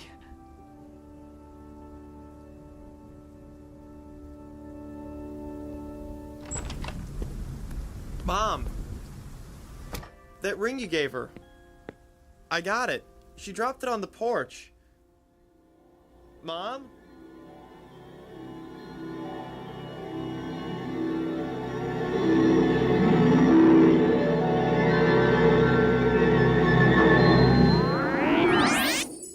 We are all travelers. The trip starts in a place called birth and ends at a distant location known as death. And that's the end of the journey, unless, like Bunny Blake, you happen to make one last curtain call on a misty stage somewhere in the Twilight Zone.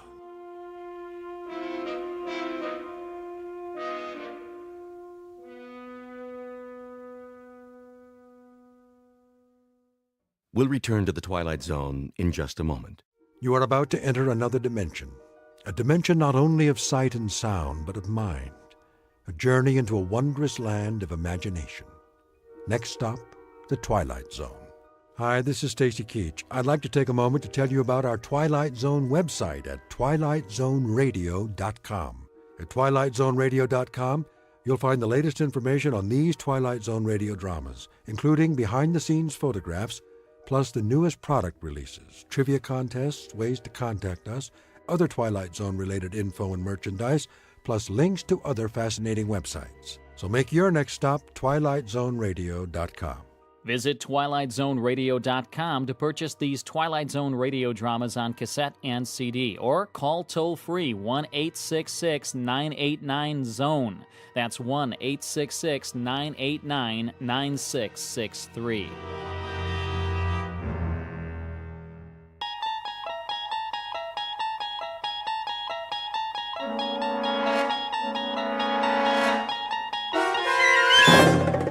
You unlock this door with the key of imagination.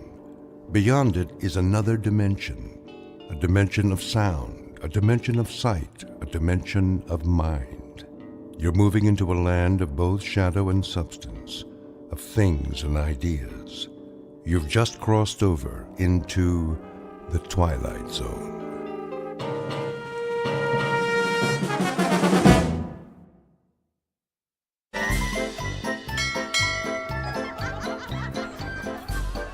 Get your hot dogs. Hot dogs. Pretzels. Popcorn. Take a chance. 3 balls for $1. Cotton candy. Knock one over, win a prize. How about it, folks? Can we? No thanks. So easy, my own mother could do it. Look at all the stuffed animals. Let's go.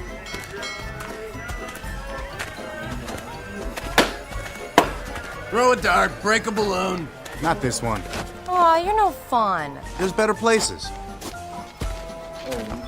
Hey, win, this is your lucky night. Where's Freddy? Taking a break. You wouldn't want to play, would you? What do we have to do? Shoot out the bullseye. Think you can handle it, soldier? He was in the infantry. Yeah? What do we win? Take your pick. Plastic Cupid dolls, pandas from China. I want the pink one. You got some taste. How much? How much you want to spend? Sign says $1.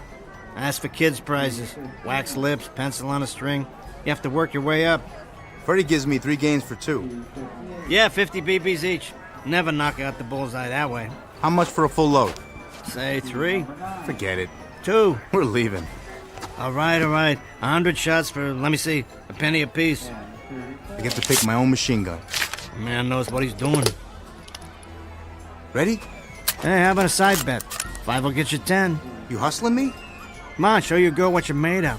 She already knows. Can't blame a guy for trying. Watch this.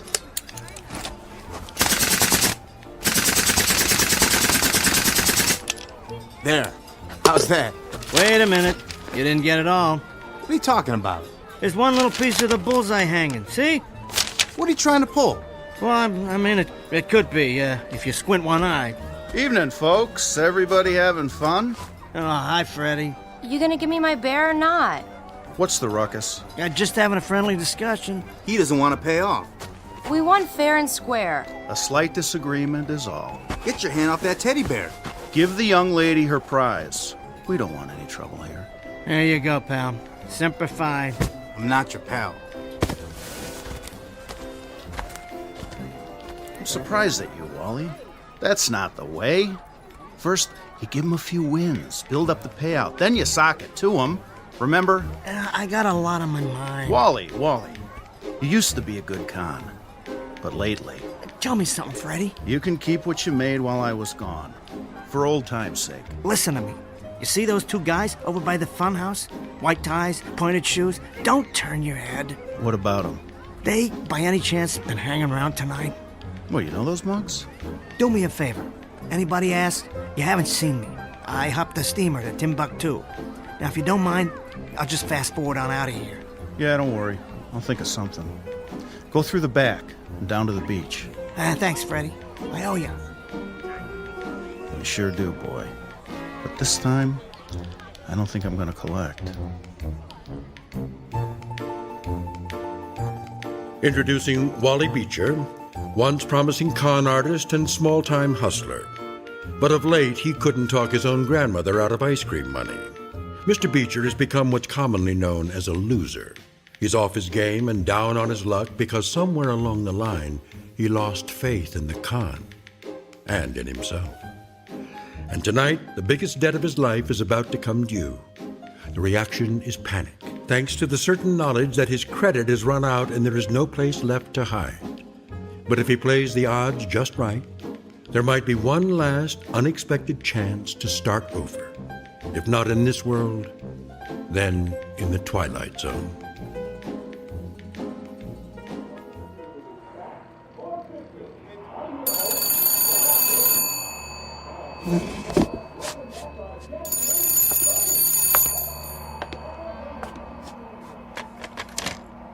Carlton Motel.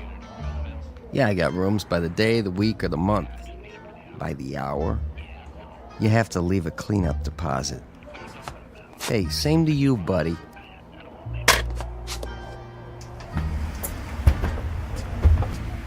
Hey, Mr. B. Any calls tonight? Nope. Not even my brother? Nah, been quiet as a tomb. Oh, don't say that. Here's your mail. Maybe that check you've been waiting on? No such luck. Anybody ask for me? Afraid not. Good, that's good. Jack, I want you to listen real close. It's important. Yeah? If somebody wants to know where I'm at, I already checked out. Anything you say, Mr. B. Only I sure need that rent before you do check out. Yeah, I'm not going anywhere. Just say I did.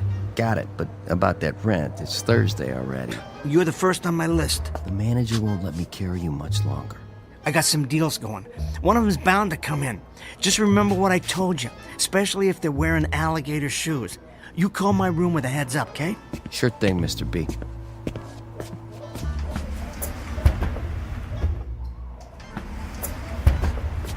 Forget your key? I got an extra. That car across the street. That black one? The Crown Vic? How long's it been there? I can't really say. They're watching. What's that? Is there another way out of here? Yeah, sure. In back. Remember what I told you. I'm not here, never was.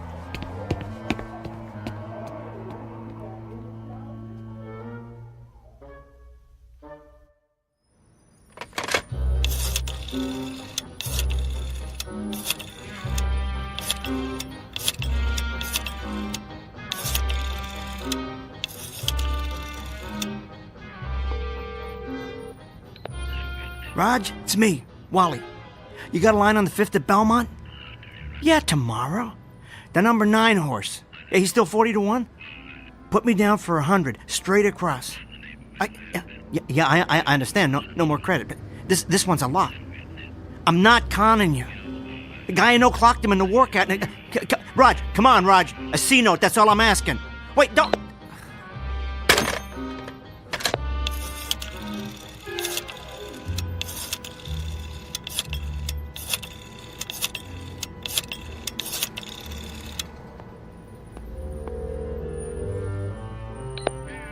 Rosie? You bet it is. How's your kid? Good. Hey, listen, Rosie, remember that business opportunity I told you about? Yeah, that's the one. The Feedback Drive-Thru. World's best deep-fried burgers. Well, they're getting ready to open their first store. Me, I got my personal life savings riding on it. So if you want to get in on the ground floor... he is? Oh, jeez, that's terrible. Hey, I could let you post-date a check if you... Your life insurance policy, too? Yeah, I understand. Hey, hold on, Rosie. I got another call. Great talking to you, hon.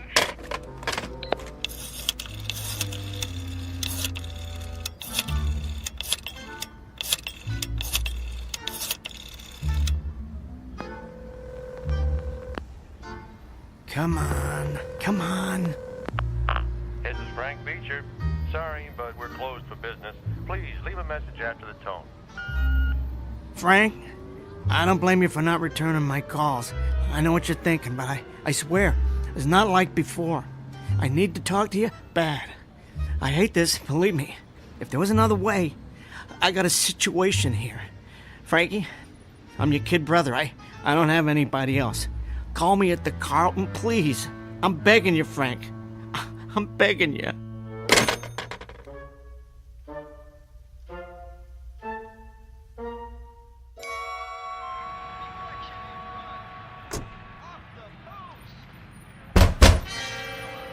Who is it?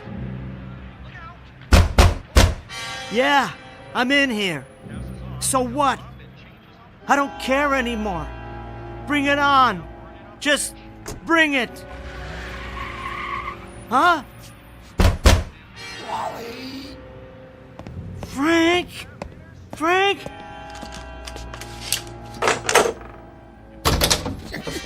Give me a hand, kid. What'd they do? Funny thing happened on the way home.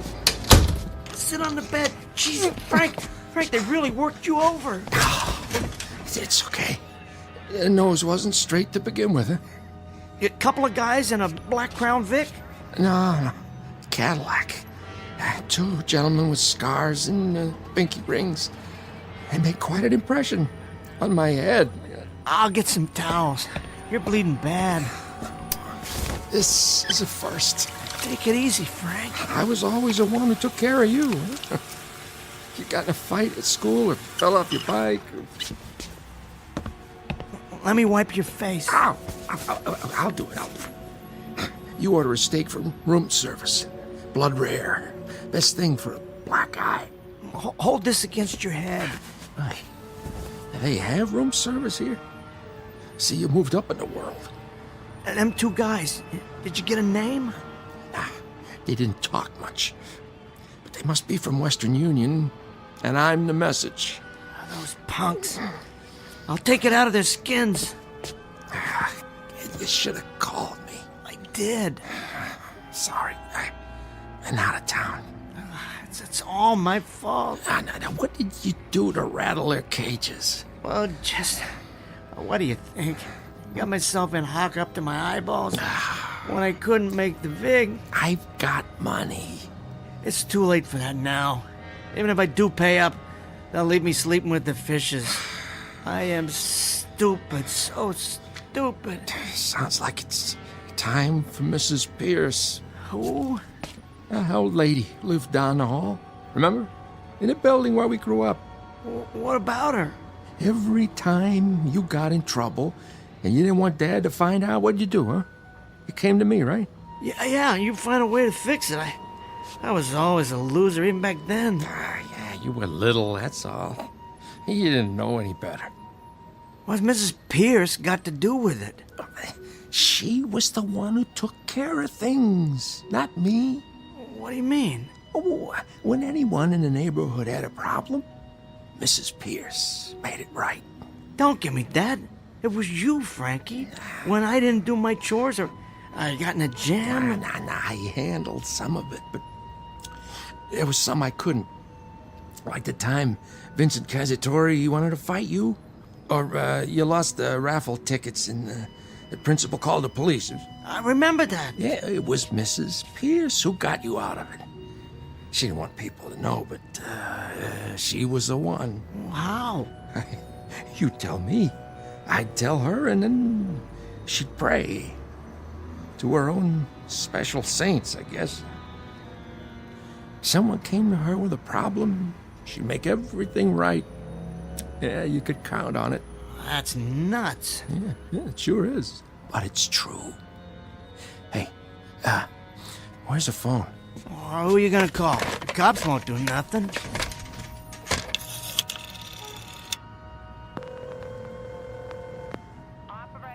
Yeah, hello, information.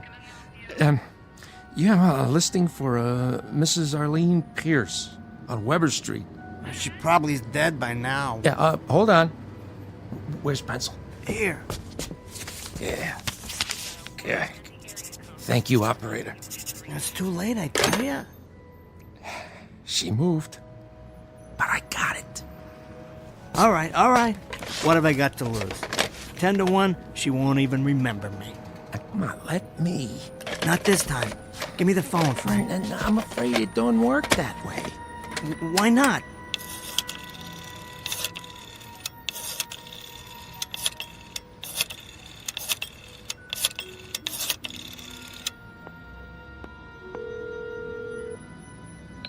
Hello?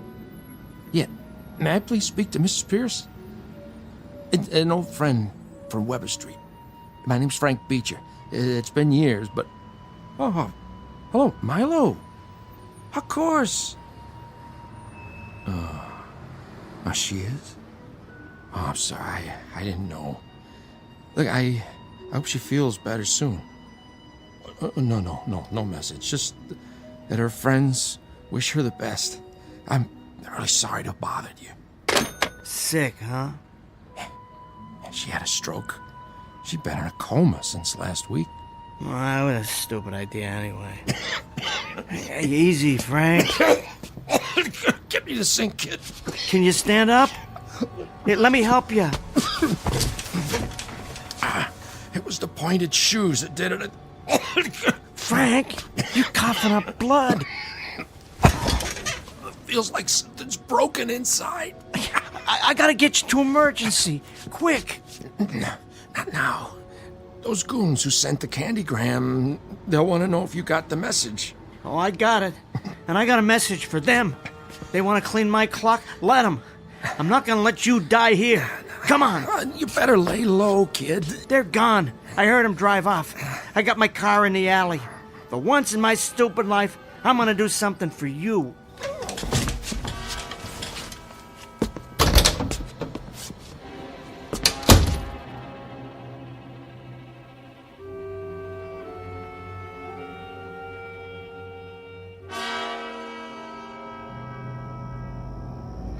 So what do you think?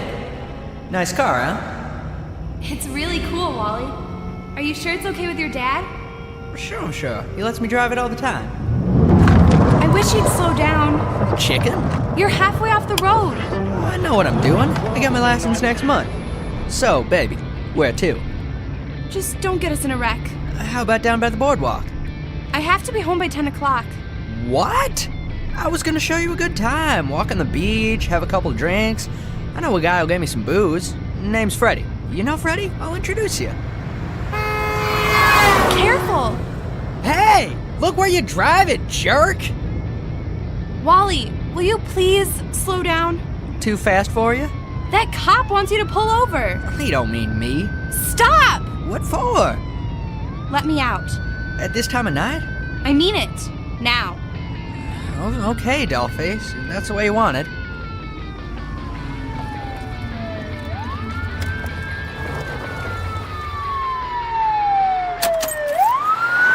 What did I tell you? He wasn't following me. Chasing some punks. He'll get him, too. See, the cops around here, they drive Ford Crown Vics with the F-150 engine, all souped up. I could probably take him. I got more horses under the hood. Hey, where are you going? Bye, Wally. What's the matter? I'm walking home. It's safer that way. Thanks for a lovely evening. Are you nuts? Get back in the car. Maybe I'll see you around. When you get your license.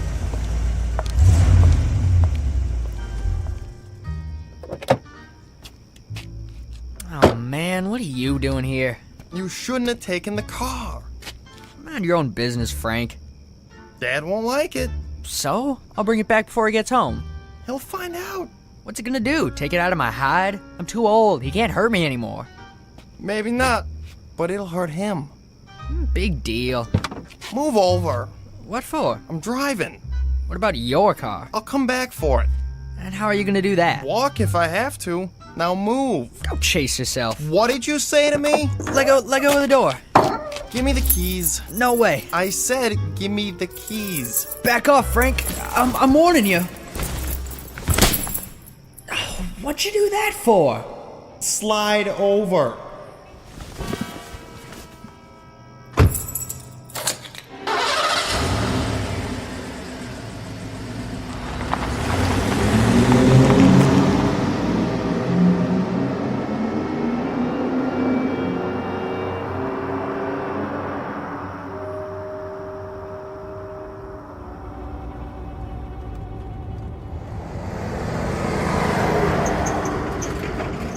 Yeah, you always looked after me, didn't you? No matter how bad I screwed up. Come on, move! Hey, slow down, hotshot. You okay back there? You're going too fast. Don't you worry, Frank. Only a couple more miles. I'll get you to County General. It's the last thing I do. Wally, can you close the window? It is closed. Well, then turn on a heater. It's cold. It's so cold. Oh, jeez. Hang on, Frank. The hospital's coming up.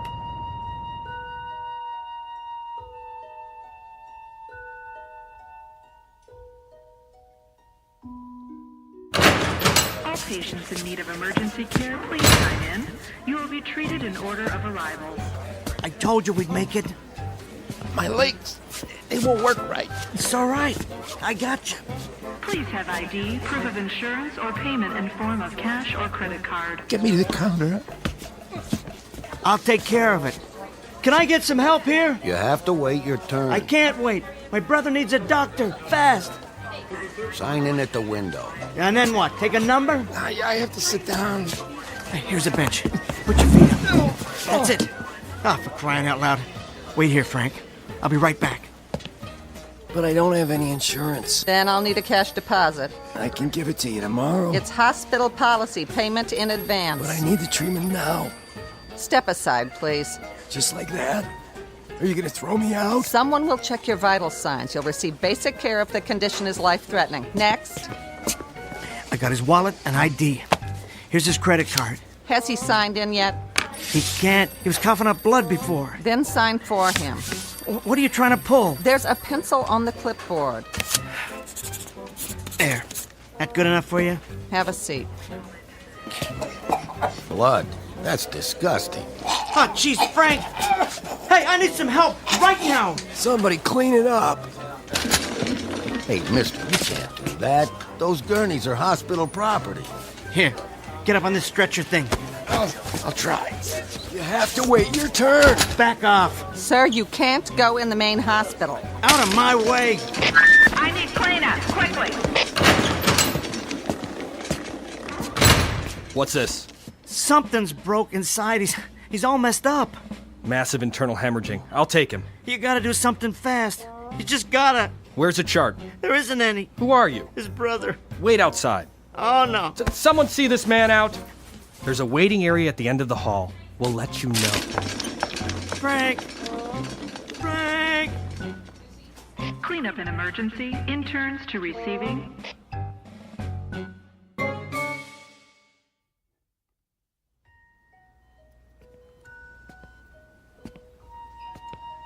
Excuse me. Nurse? Yes? The guy I brought in?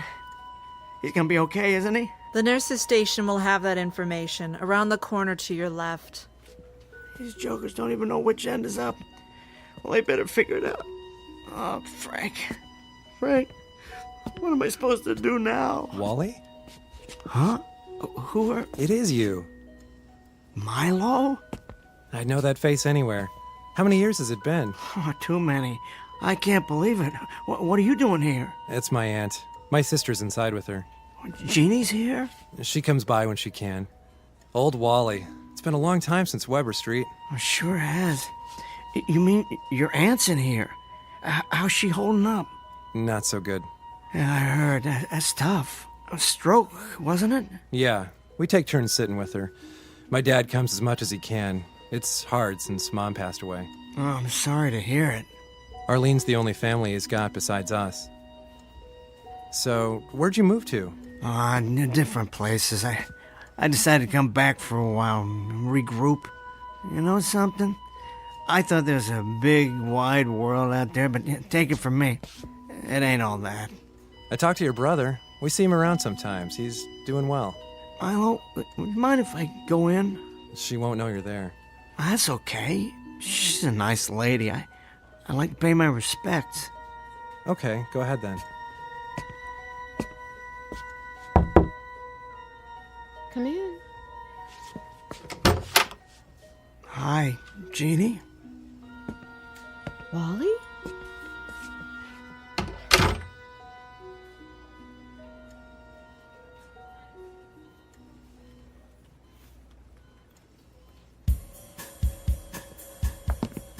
Hey, how you doing? Can I help you? We're looking for a guy. Friend of ours. Fell down, hurt himself. Check emergency. No such luck. Well, this is all private rooms here. He's telling the truth. Says right on the door. P-I-E-R-C-E. What's that spell? Purse. Some name. A little guy was with him. Looks like a weasel. I haven't seen him either. You sound mighty sure. Tell you what, if I do, you'll be the first to know. Now, do you mind keeping your voices down? There's a sick lady inside. Have a nice day. It's nighttime, Sal. Yeah, that too. You know, it don't make sense. They gotta be here. We've seen them come in. I'll check the rooms. You watch the lobby. Sure thing. And call the boss. Tell him we got it covered. The fabulous Beecher boys. One thing's for sure. They walked in, but they ain't walking out.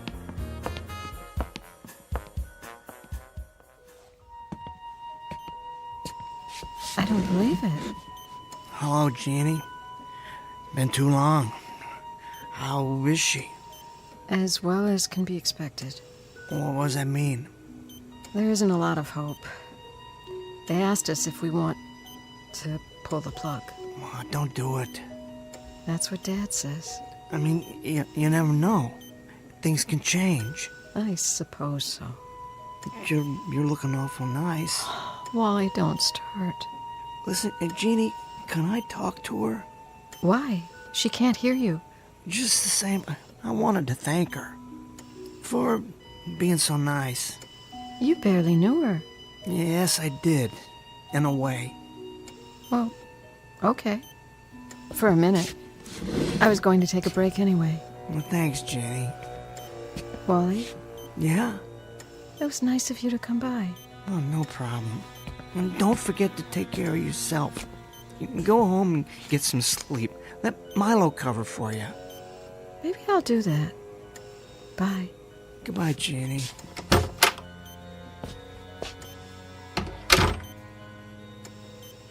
Mrs. Pierce? Can you hear me? I hope so. Because I got something to say. It's Wally. I used to live in the building down the hall. Me and my dad and my brother. You remember Frank? He always did good in school. Not me, though. I was a different story. A real dumb kid. I started messing up, getting into trouble. And Frank, he looked after me. Then when I moved out, he wasn't there anymore. Before, he always saved my skin.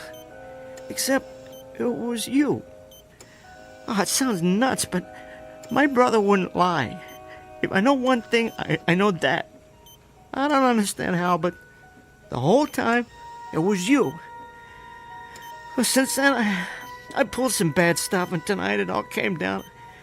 I can't handle it on my own. I would if I could, but now it's just flat out too late. Some guys want my head on a platter, and there's nothing I can do about it, not this time. So I guess what I'm saying is, I need help. I never needed it so bad my whole life. I sure hope you can hear me. I never asked you for nothing. And I'm not asking now. It's my problem. For once, I'm going to take my medicine. But this isn't about me. It's about my brother. Hey, Frankie, watch me ride my bike. Look, no hands. That's great, Wally. Frankie, I did all my chores. You think Dad will take us someplace tonight? If he doesn't, I will. Want to get pizza at the corner? Can we? I don't see why not. Gee, Frankie, you're the greatest brother I ever had. Get your jacket, let's go. I wanted to be just like him when I grew up. I had my shot, but it wasn't in the cards. But it ain't right that Frank should suffer. They took it out on him so I'd get the message. Those punks. Well, I got it, only it's too late now. Look, Mrs. Pierce. Yes, huh? Yes? Oh, you can hear me? Is that little Wallace? Mrs. Pierce, oh, thank God. Is anything wrong? Yes, ma'am. I hate to ask you, but... Say it, boy. Frank's hurt bad. If you don't pray for him, he's a goner for sure. You can't let him die. You can't let him die, please. I'm begging you. Very well, honey. What? You can go now, Wally. What? What do you mean? He's gonna be okay? He's gonna be alright? Why, he already is. What, just like that? Oh, thank you. Thank you, ma'am. Thank you. You know what this means. You run along, dear. He's waiting for you. Frankie, you hear that? You're gonna make it.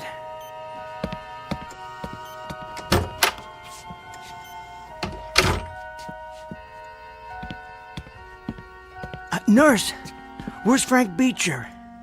Beecher. Oh, yeah. He was just released from IC. They're moving him to 1101. Oh, thanks, dollface.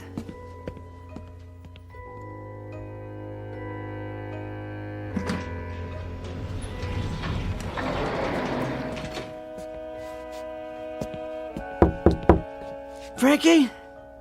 Hey, kid. You okay? You look like you are.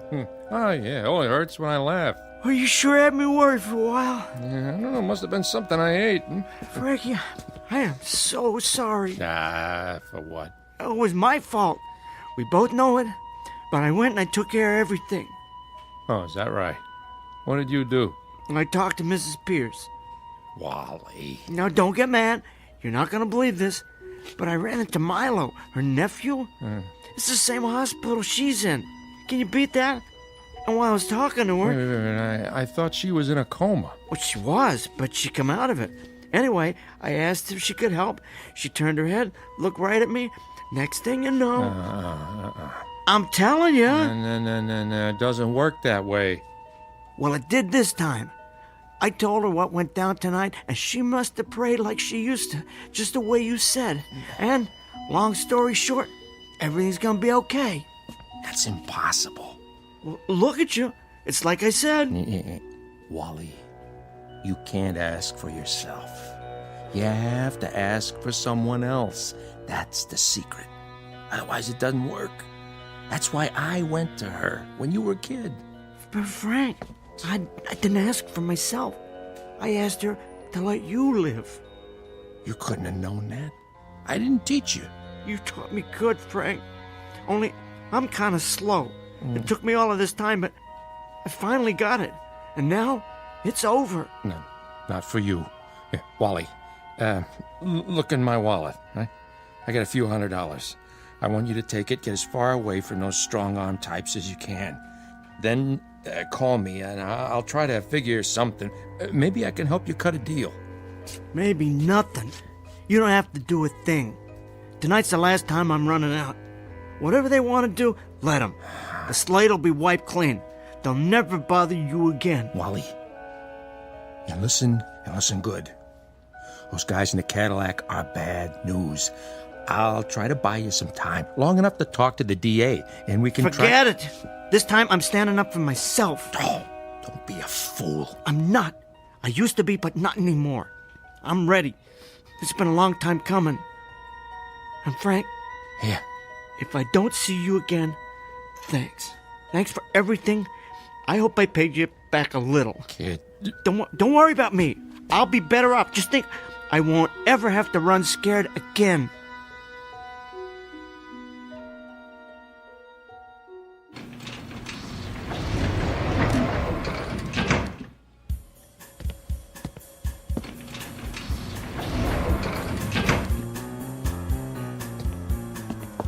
Well, the weasel.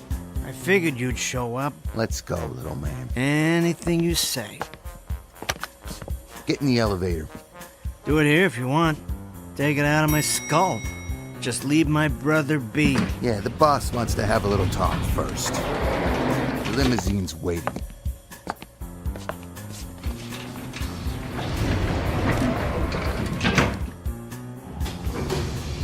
Which floor, mister? The parking lot. I'll get the button for you. Hey, what'd you pull the alarm for? You're not going to parking. Say, what's the ruckus? Federal agent, hands out of your pockets. Mr. Beecher, step over here next to me. Glad to. You got the wrong guy. Don't move. You're under arrest. What's the charge? You take your pick.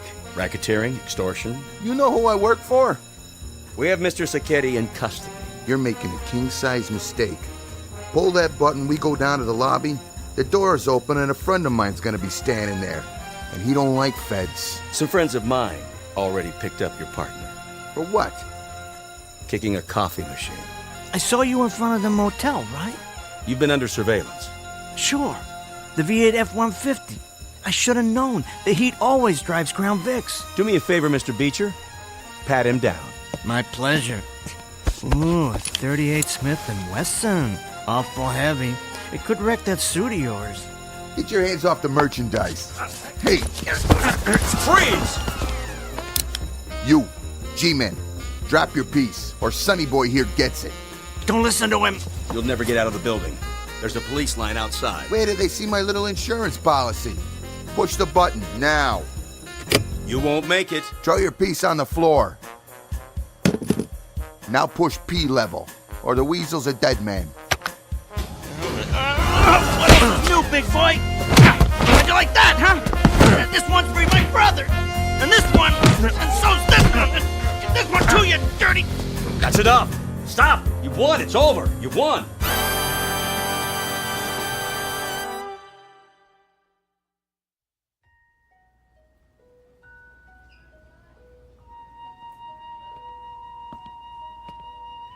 Milo, Jeannie, I just wanted to tell you not to worry. Oh, Wally. What are you crying for? She's gonna be all right now. He doesn't know. Know what? She's got a new lease on life, and she's not the only one. Come on, Milo. We have to sign the papers. Well, I could tell by the way she looked at me. Who are you talking about? Your aunt. I knew she was gonna make it. That's not very funny. What's not? I'm telling you, she said everything was gonna be all right. She knew. That's because she was praying the way she used to. Wally, please. She couldn't have. She never came out of it. What? The doctor said there were no brainwaves for days. Not at all. But... One thing was strange, though. When she passed, she had a really unusual expression on her face. It was peaceful, almost happy. Like, what's the saying? God's in his heaven and all's right with the world.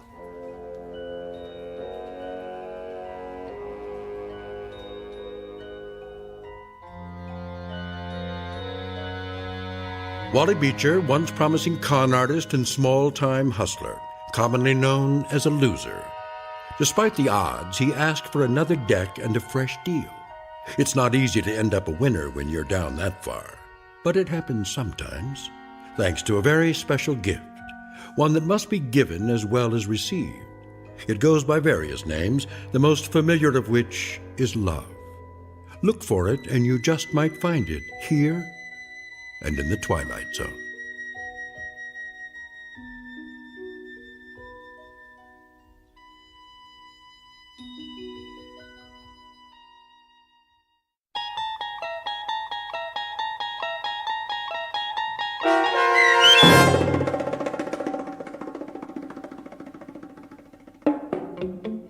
Mrs. Pierce is Praying for Me, starring Tim Kazurinsky with Stacy Keach as your narrator, was written for The Twilight Zone by Dennis Etchison and based on a story by Robert Patterson. Heard in the cast were Roger Mueller, Fernette Lebo, Sandy Marshall, Roy Anderson, Richard Hinzel, Kurt Nabig, Rick Vargas, Sarah Court, Meg Falcon, Kate James, Justin Kaufman, Peter DeFaria, Doug James, Fern Persons, Zoe Rand, Patrick Francis Cerny, Quinn Wormeling, Evan Armacost, and Samuel Corbett. The producers of The Twilight Zone wish to thank CBS Enterprises and the Rod Serling Estate for making this series possible. This copyrighted radio series is produced by Carl Amari and directed by Joby Cerny for Falcon Picture Group. Sound design, custom Foley effects, recording, and editing are produced in the Cerny American Sound to Picture Theater by sound designers Craig Lee, Bob Benson, Todd Beyer, and Tim Cerny. Music for The Twilight Zone is provided by CBS and American Music Company Incorporated, New York. To learn more about the Twilight Zone radio dramas and to download episodes, including 6 free episodes on our homepage, visit our official website at twilightzoneradio.com. Doug James speaking.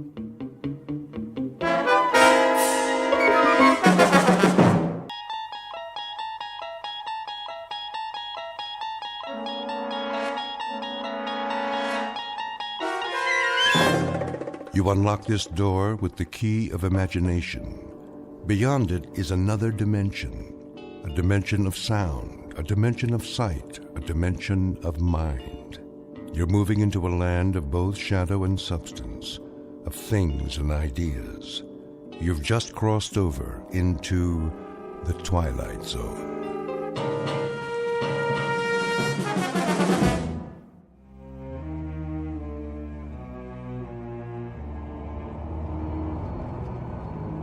Why are you driving so slowly, Miller? Sorry, sir. The traffic is unusually heavy today. I can see that, but can't you speed it up a bit? I wish I could, Mr. Gordon. Ever since we crossed the bridge, it's been bumper to bumper. Well, then try an alternate route. This is the alternate route, sir, but it doesn't look very promising. Oh, I'm going to be late. She doesn't like it when I'm late. No, sir. I better call home. A capital idea.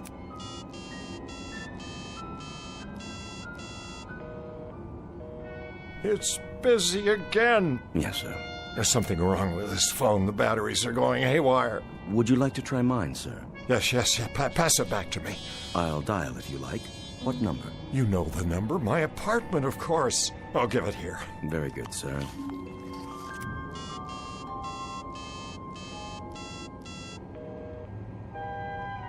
Who is she talking to? Perhaps she's calling your office. Or this phone isn't working either.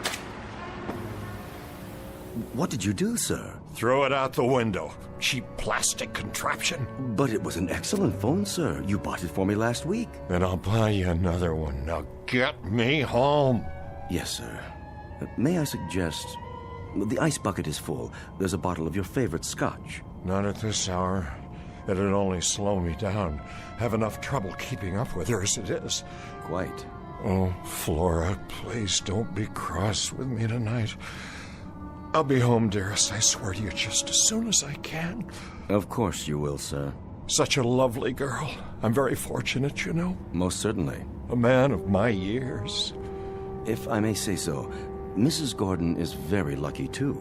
I'm sure she appreciates how lucky. Yes, I'm sure she must, but sometimes I wonder what it's like for her alone all day at her age. Poor thing.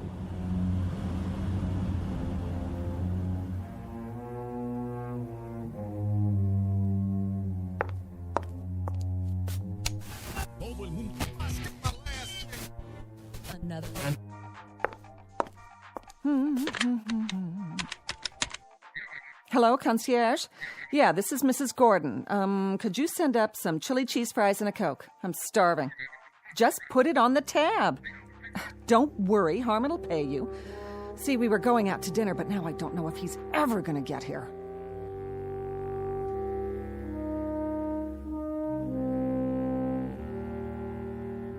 Picture of an unlikely lady-in-waiting and her knight in not-so-shining armor. An aging man who leads his life, as Thoreau said, in quiet desperation. Because Harmon Gordon is a slave of love, and has been, most unfortunately for him, ever since his heart was captured by a woman some 40 years his junior. And because of this, he runs when he should walk. He surrenders when simple pride dictates he should take a stand. He pines away for the lost morning of his life when he should be enjoying the evening. In short, Mr. Harmon Gordon may not know it yet, but what he seeks most desperately is a fountain of youth. And who's to say he won't find it? Because this just happens to be in the Twilight Zone. And now, The Twilight Zone and our story, A Short Drink from a Certain Fountain, starring Adam West with Stacy Keach as your narrator.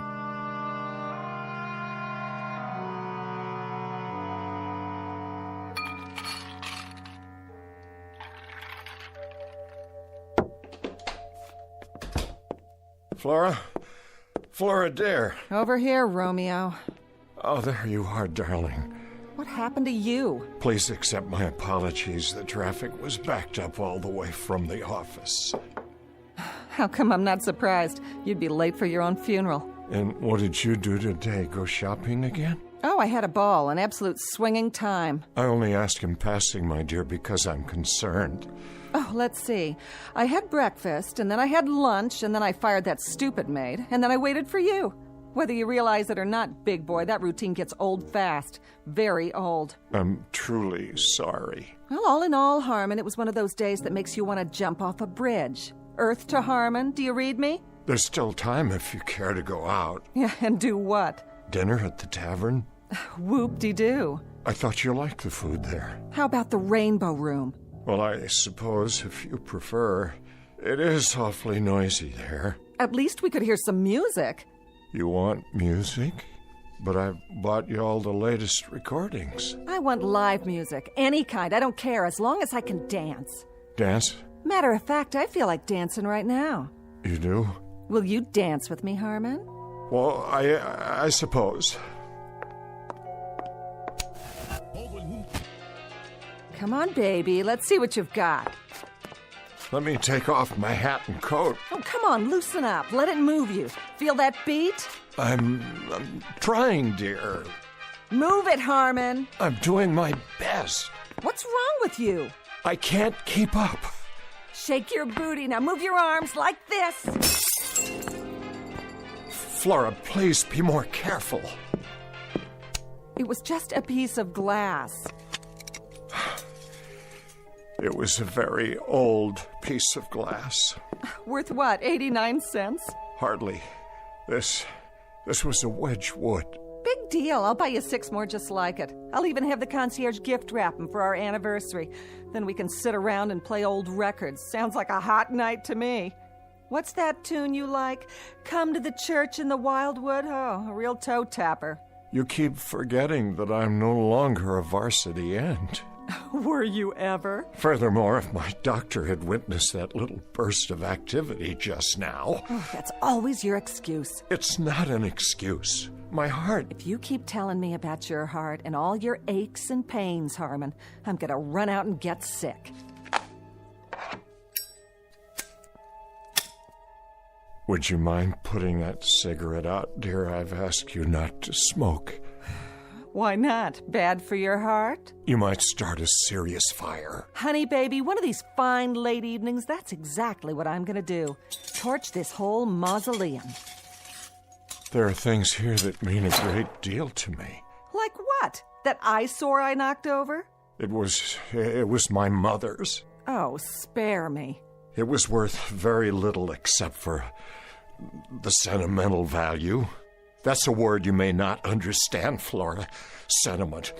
It means the capacity to love. Listen, big boy, if I don't fill the bill anymore, just say it loud and clear. In case you forgot, there are 14 flights a day to Reno, and I'd love to be on any one of them. But if I am, you're gonna pay. Big time. Flora, darling, I am not angry. I simply wish that, well, you'd be a little more careful and considerate. Somebody should have wished that 5 years ago when you and I signed the papers. I knew you were old, Harmon, but I didn't know how old. You better watch yourself, honey. If you ever take me to a swinging weekend in Egypt, I might just run away with a mummy. Know what I mean? I'll just wash up a bit and we can go out to dinner. Oh, you do that. We'll make it your night, baby. We'll go someplace wild, like the Elks Lodge.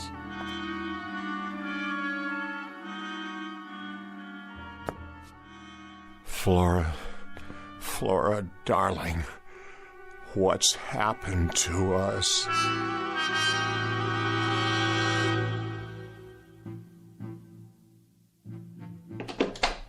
That's it. Flora? I told you, I don't want to talk about it anymore. But Flora, dear, I told you I was tired before we left. Flora, dear, I told you I was tired. You're always tired. It's not something I can control.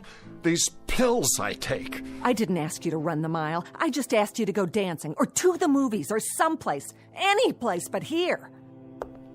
We went dancing on Monday evening. We've been to the movies twice this week. I only thought... Thought what? That you could take my mind off what a miserable bore you are? Well, let me tell you something, honey. I only thought that, well, just one evening, only one, we could quietly watch television or read or have a conversation. It's a fine art, you know.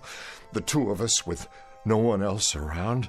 Something to bring us closer together. And you think that's all it takes? This is so like you. The Late Late Show after we have a game of chess. That's not what I mean. Sounds really great for senior citizens at the old folks' home. But for your information, sweetie pie, I don't have my reservation there yet. They won't let me in. I still have my own teeth. Flora, try to be reasonable. And don't tell me how you picked me out of a chorus line and introduced me to the finer things in life. Your idea of the finer things is to hold hands in church and listen to the organ music. Flora, you know that isn't true. Take my advice. Get yourself a nice glass of warm milk and curl up with an almanac. Whatever it takes to get you through the night. Because this time, it ain't me, babe.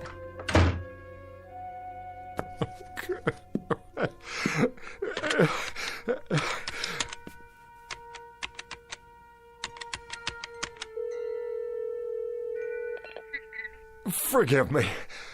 I know it's late, but is Dr. Gordon still in the lab? He is? May I speak to him, please? This is his brother calling. Yes, I'll wait.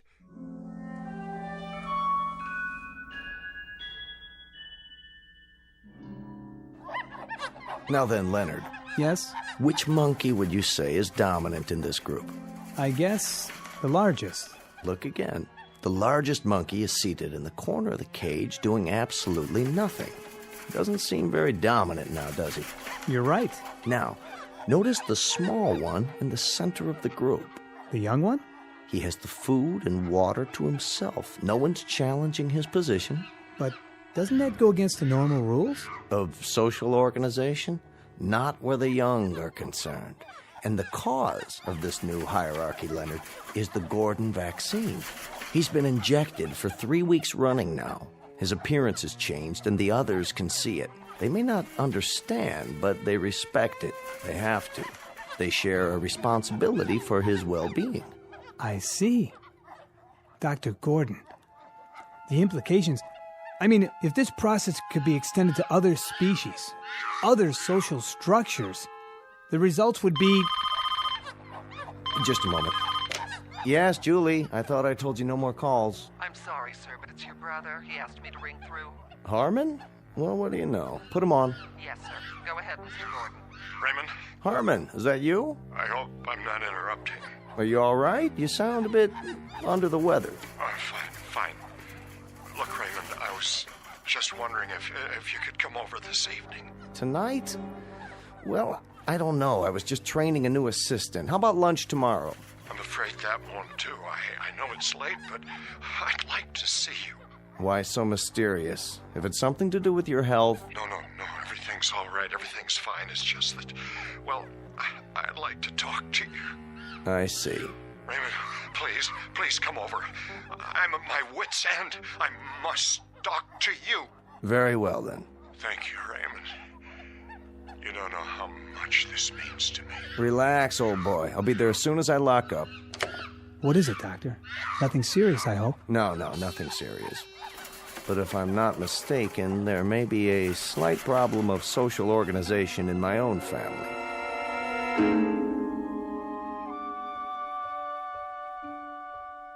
Drink all right? Perfect. Good. That's good. You look tired, Harmon. Do I? Yes, Harmon, tired and depressed. Now, do you want to tell me about it, or shall we sit here and play 20 questions for the rest of the evening? Been pretty rushed the last week or so. Flora asleep? Yes, she went to bed about an hour ago. She asked to be remembered. Oh, she'll be remembered. I'm not sure I like the sound of that. Merely an observation. You know, you really ought to get to know her better, Raymond. She's really a fine girl. Did I say otherwise, Harmon? No, but I know you two haven't been exactly close, as a brother and sister-in-law should be. Harmon, would you do me a favor? Anything. 2 favors, actually. First of all, don't sell me on Flora. Don't even try. You know what I think of her. And this isn't backbiting now. This is what I've told her to her face, so I have no compunctions about saying it aloud. Saying what? Let me finish. I could forgive her appetites, Harmon. I could forgive the fact that she's made out of asbestos and doesn't have a heart in her body. You're being unfair. But I cannot forgive her for what she's done to you.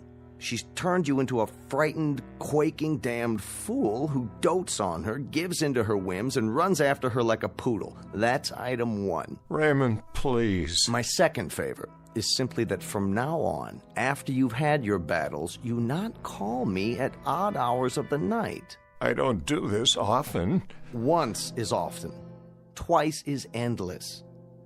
Harmon, we're very close as brothers go, don't you think so? Yes, despite the difference in our ages. Maybe that's why. You've always been my big brother, and you know there isn't anything in this world that I wouldn't do for you if it's in my power.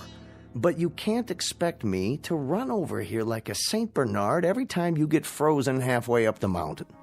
You make me ashamed. Don't be. She's a predatory little alley cat, and she's always been that way. I knew it the first time I saw her, but I can give you only so much solace, so much sympathy, and then it begins to stick in my craw. Now, what is it you want tonight? Just someone to while away the hours with you? Or is there something more specific? The things you've been working on at the Institute. Go on. The cellular injections, you've been successful with them, haven't you? Oh, no. You're out of your mind. Desperate I am. Out of my mind, I'm assuredly not. But you must be if you're thinking... You've made animals younger. I've read your paper. You've injected them with your fluid, and they've become young again. Isn't that true? Animals, indeed. Guinea pigs, white mice, hamsters. You've been able to rejuvenate glands, organs, sometimes the entire cellular structure. But we haven't even scratched the surface yet, Harmon. We're stumbling along in the dark. I want you to inject me. And I repeat, you must be out of your mind. We don't have a remote idea of what's involved here. The research is very impressive. All right, we've managed to rejuvenate a handful of small animals and rodents, but we're 20 years away from trying this on human beings. Why? Are you serious? We're dealing in the basic building blocks of life, Harmon. We don't have the remotest idea of how much damage might result in the long term. We don't know what we're doing to the basic metabolism of the body or the mind. God only knows what effect this has on the brain. Harmon, we're winging this, and we've killed as many as we've saved. You said you'd do anything for me. Anything within reason. This is within reason. I'm close to the end of my rope, Raymond. I've reached a point where it really matters very little to me if I live or die. Surely not. I want you to test this serum on me. Short of that, I can't bear getting any older. Aside from this pronounced death wish of yours, how would you like to spend the rest of your life? As a mutated freak? Or a blithering idiot? Or a mindless shell? This is not only possible, Harmon, it's highly probable. We couldn't control an experiment with a human being. It'd be catch as catch can. I not only would take the risk, I'd welcome it. The answer is no. You don't know what you're saying? Nor do you. Then it's the same as a death sentence. Exactly right. I wouldn't try experimenting on a strange bum picked up off the street, let alone my own brother. Please. The answer is a firm, irrevocable no. In that case, I bid you good night, Raymond, and I thank you for coming. I trust you can let yourself out. Where are you going? Out onto the balcony. I'd like to be alone. Harmon? I said I'd like to be alone, to collect my thoughts. Bear this in mind. As a physician, I can attest to the effects on the human body of landing on a concrete sidewalk after a 500-foot fall. It isn't pretty. And as a man, can you attest to the effects on the human heart when a man is deeply, dedicatedly, totally in love with a woman who can't stand the sight of him, the sound of him, the look of him? Have you any idea what kind of life this is for me? I know what kind of life it could be, and should be. You're a bright, charming, wealthy, discerning guy, and you've been warped and hammered out of shape by a flashy little piece of baggage who isn't fit to wait on your table. Whatever she is, and whatever she isn't, she's the only thing on God's earth that I care about. Do you know what it's like to believe your life is over and then suddenly, one day, to walk into a room and feel it begin all over again, to see the sun in the sky, even though it's the dead of winter, to lie awake at night flushed with anticipation for a brand new day, because she will be there. Don't do this to yourself. Listen to me. This is important. It matters.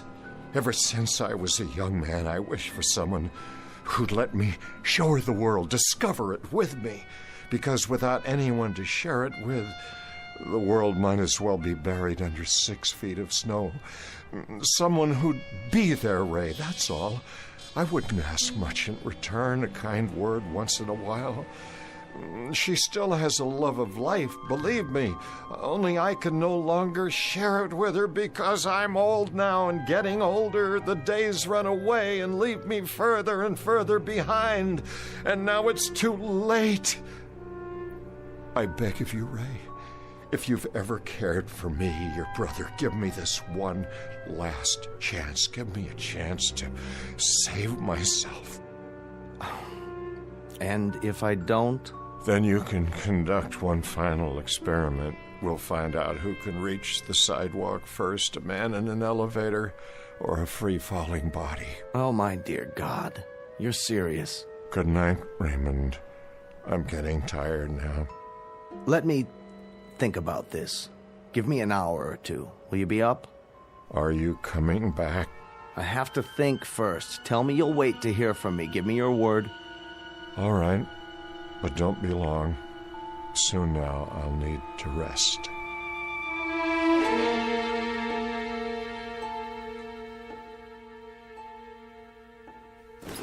Would you like me to sit down? Yes. Roll up your sleeve. Easily done. I want to thank you for coming back. Don't thank me yet. I have to swab your arm. You'll feel a slight sting. There. That's it? That's it. All of it? It doesn't take much. A few cc's. And I may expect what? You may expect a miracle, but it's unlikely you'll get it. I want you to go to bed.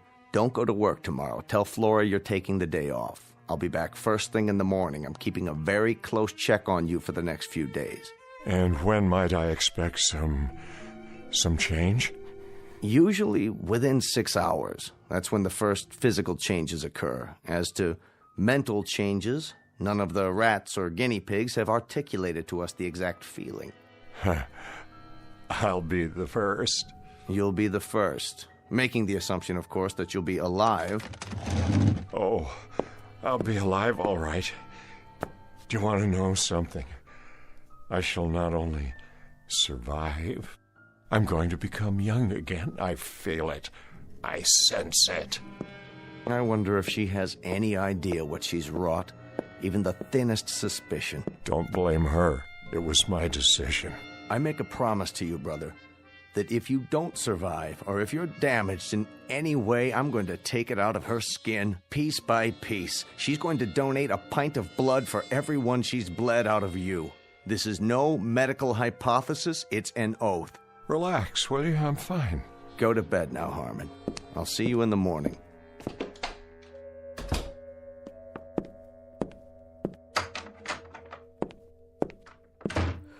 Oh, that you, Harmon? Yes, Flora. Go back to sleep. What are you doing in front of the mirror? Just looking at myself, dear. Well, don't do that. You'll have a nightmare. Time to call it a day, lover boy. Or are you gonna stay up all night? I like the sound of that. Up all night. You know, I just might... Don't take all the covers when you get in bed. I'm trying to sleep. Of course you are, Flora. Pleasant dreams.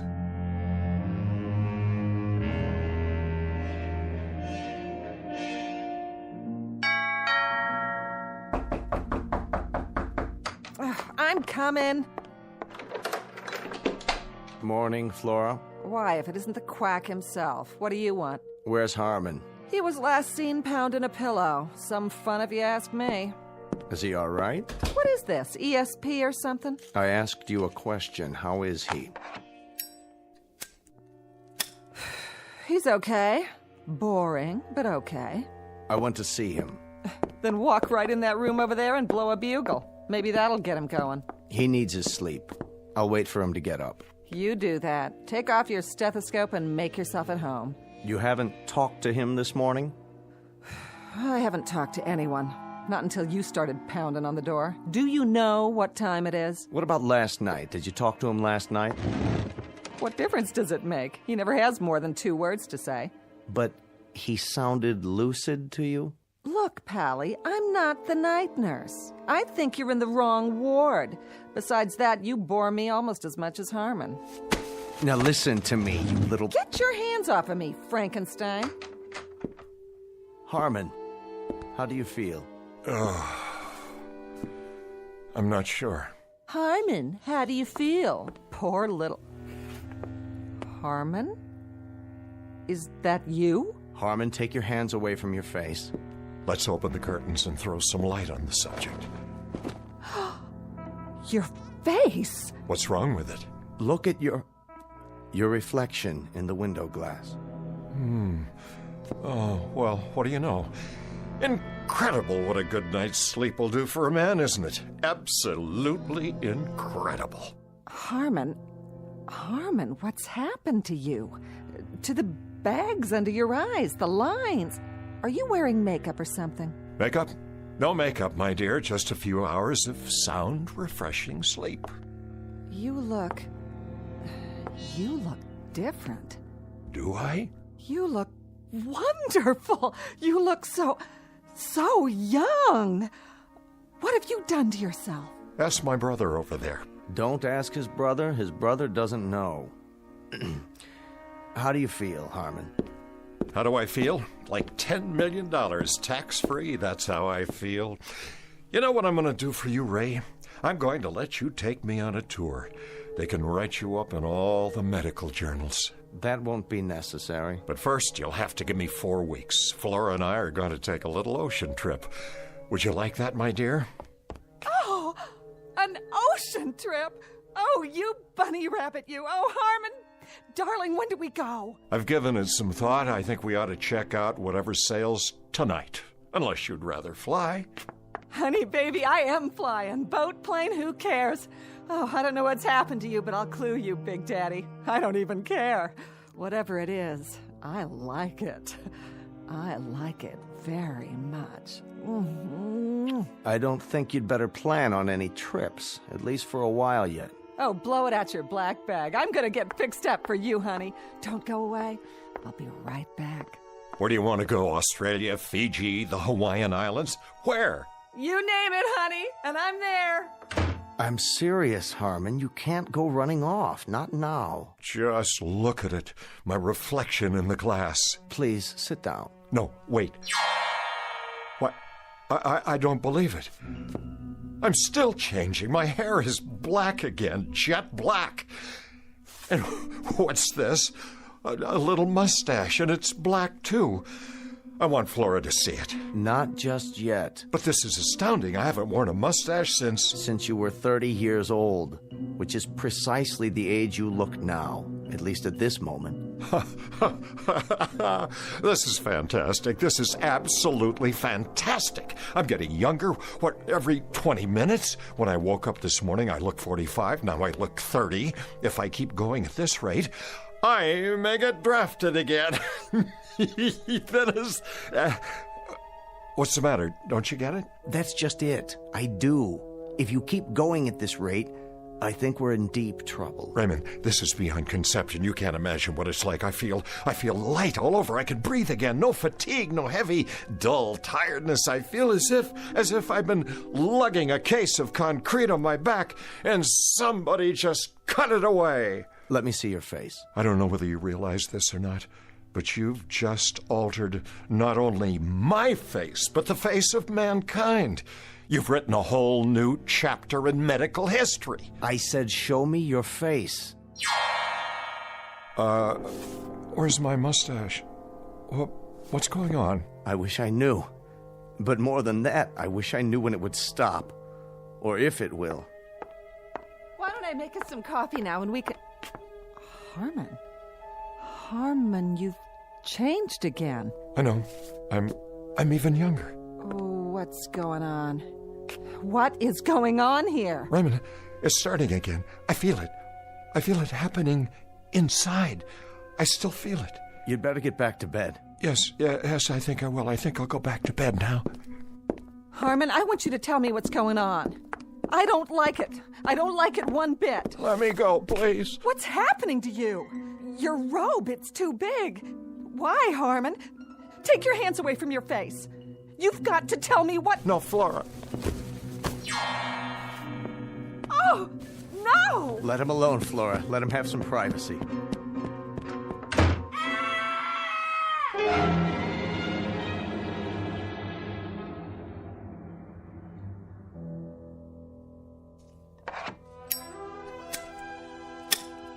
Well, are you going to tell me now? Sit down, Flora. What is it?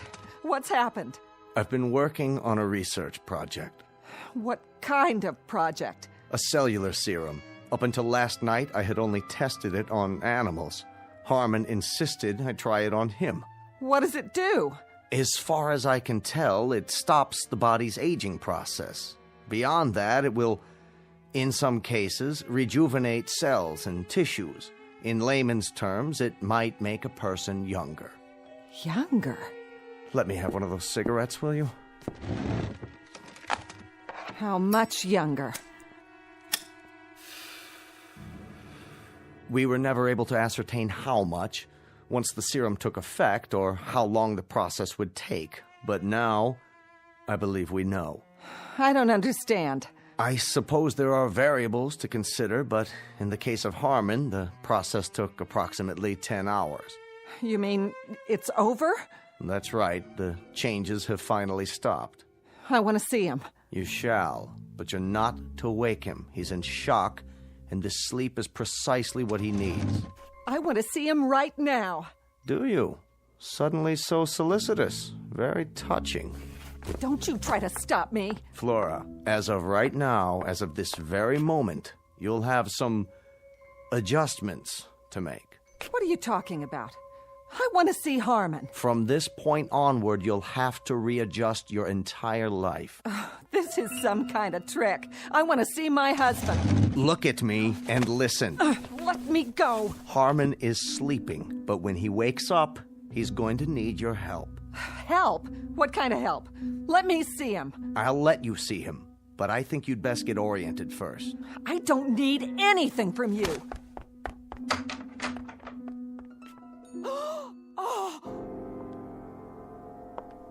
Are you beginning to understand? What is that in there? The ground rules have changed. The world no longer begins and ends with Flora. It isn't just Flora's wishes, Flora's temperament, Flora's capacity for anger, Flora's needs. Now it's something else. Something very different. Take a good, long look. I don't want to. That's very nice, but you have no choice. You've got a responsibility and you're going to honor it. You're going to take care of Harmon now. He's going to need you rather desperately. Now look at what's sleeping in your bed.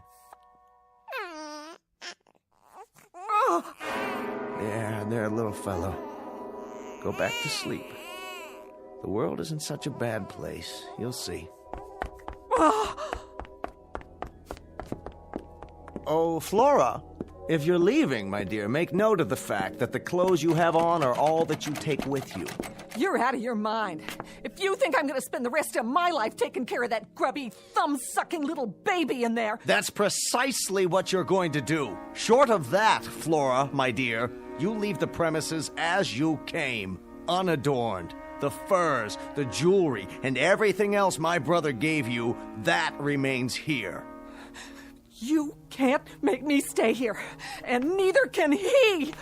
There's other fish in this ocean, mister. Indeed there are, but you're not married to them. You happen to be married to my brother. That's crazy. Not crazy, Flora. Bizarre, perhaps, but very much a fact. And if I find out that he's left alone with maids, governesses, nurses, you're going to find yourself back on the chorus line. What? Do you understand, Flora? He's to get attention now, the attention he deserves. I don't mean intermittent, sporadic moments between nightclubs and beauty parlors. I mean morning till night. Won't he grow? Yes. As of right now, he will grow. A little bit older each day, just as any little boy. It isn't fair. Isn't it? The two poles of life where respect is most needed, but it's the second one that's often shortchanged. You'll experience the process together. He'll be growing older, and so will you, until you're both truly old. A little poetic justice, don't you think? That now you should finally have to drink from the same cup, that you should have to watch his youth encroach on your age, and the most anguished part of it, and the most illogical, is that youth always defeats age and then despises it for losing, never realizing, my dear, never giving it a thought, that when tomorrow comes, there's always someone younger just outside the door, waiting to come in, forever waiting to come in. But everything's on his side now. You see, my dear, as one gets older, see how wise they get.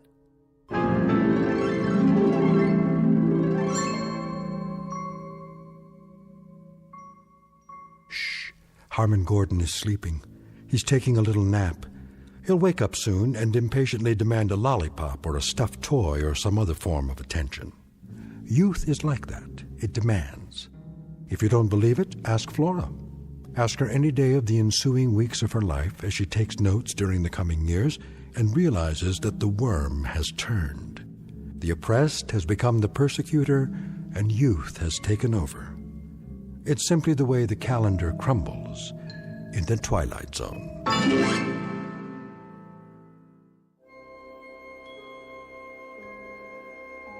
Hi, this is Carl Amari, producer of the Twilight Zone radio dramas. I'd like to take a moment to tell you about our official website at twilightzoneradio.com, where you'll get the latest news and information on these Twilight Zone radio dramas. Plus, at twilightzoneradio.com, you can digitally download 3 free episodes or any of our episodes for only $1.95 each. In this age of ever-changing technology, we've decided to make these episodes instantly available to you by making the Twilight Zone radio dramas a digital download-only series. This means that this series will no longer be offered on CD. The CD collections at our website are now being offered while supplies last at buy one, get one free. So be sure to get your favorites before they're sold out. Be sure to visit us often, and I'll see you in the zone.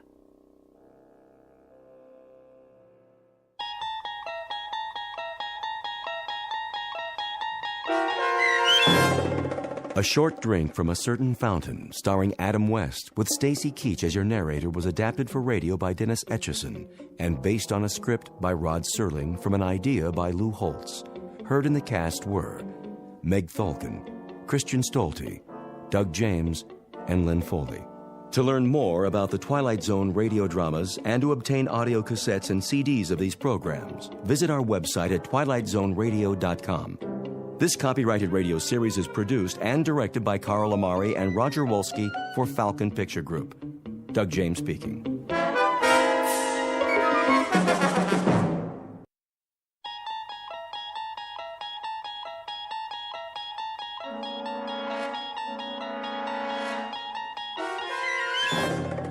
You unlock this door with the key of imagination.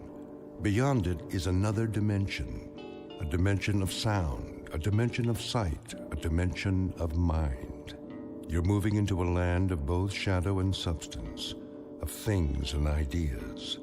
You've just crossed over into the Twilight Zone.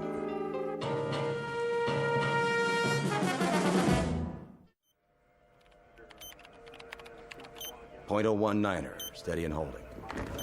Fuel consumption, normal. On course, X6. Hold coordinates. Oxygen supply? Check. How does she look? Beautiful, General. Just beautiful. Flight path? Right on the button, sir. No corrections? Hardly any. Couple of degrees starboard pitch right after takeoff. And the crew? A-okay, sir. A little cramped on the ship, but that's about it. Good. The White House will be pleased. About a test flight? The president's a big fan of the X6. He pushed it through Congress. Hey, then maybe I'll have a job next year. You will, Billings. You will. Count on it. This is the first step. She makes it back in one piece, and it's all systems go. General, I've got the telemetry report. Send it over to data control. Right away, sir. You boys have done well. So far, so good. Bring her in smooth, and you can take tomorrow off. Oh, you got it, General. Couple more hours and she's headed back home. Patch me through to the ship, will you? I'd like to thank the crew personally. No problem. Set frequency. Roger that. X6. Calling the X6. Do you read? Try again. X6. Do you read? This is flight control. X6. Calling the X6. Must be some electrostatic interference. Keep trying. Yes, sir. I want to thank those boys for a job well done and tell them we'll be waiting with bells on. Maybe not a ticker tape parade this time, but that'll come. Sir? Yes? They seem to be... Seem to be what? What's the problem? Well, I don't know. Out with it, man. Something wrong? It's just that I can't find them on the radar screen. Let me see. What does that mean? It means... Well, sir, it means they seem to have disappeared. What? Could be a tower malfunction. I'll switch to backup. Nope, main system's working. Clear skies, no commercial flights in our airspace. There's nothing, absolutely nothing. Give me missile tracking. This is General Carstairs at Flight Control. Yes. Do your instruments show a crash? Not just in the desert, anywhere in North America. Are you sure? Then do this. If you register an impact, call me on the secure line. No, I don't expect one, just a routine check. Yes, I'm positive. We have nothing here. Not a thing. What's going on? It's not on the screen. It has to be somewhere. Still sweeping, sir. Where did it go? Sir? If you had the X6 on the screen and you spoke to the men on board... Less than 5 minutes ago. Then where are they? A spacecraft doesn't just disappear, vanish into thin air, does it? Well, does it? No, sir. No, sir. Then in heaven's name, where is it? As you may have gathered, the name of the ship in question is the X6. Her type, a new experimental craft on a high-altitude test above the Earth's atmosphere. Purpose? To gather data for the construction of the world's first space station.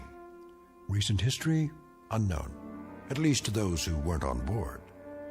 But in short order, we're going to meet the crew and hear the story from their point of view, and a very unusual story it is, of a flight that departed from its course long enough to pass through the Twilight Zone. And now, the Twilight Zone and our story, And When the Sky Was Opened, starring Barry Bostwick with Stacy Keach as your narrator. Well, Doc? Just a minute, Colonel. What's the verdict? Pulse is fine. On the slow side, in fact. Correct me if I'm wrong. We went through this yesterday, didn't we?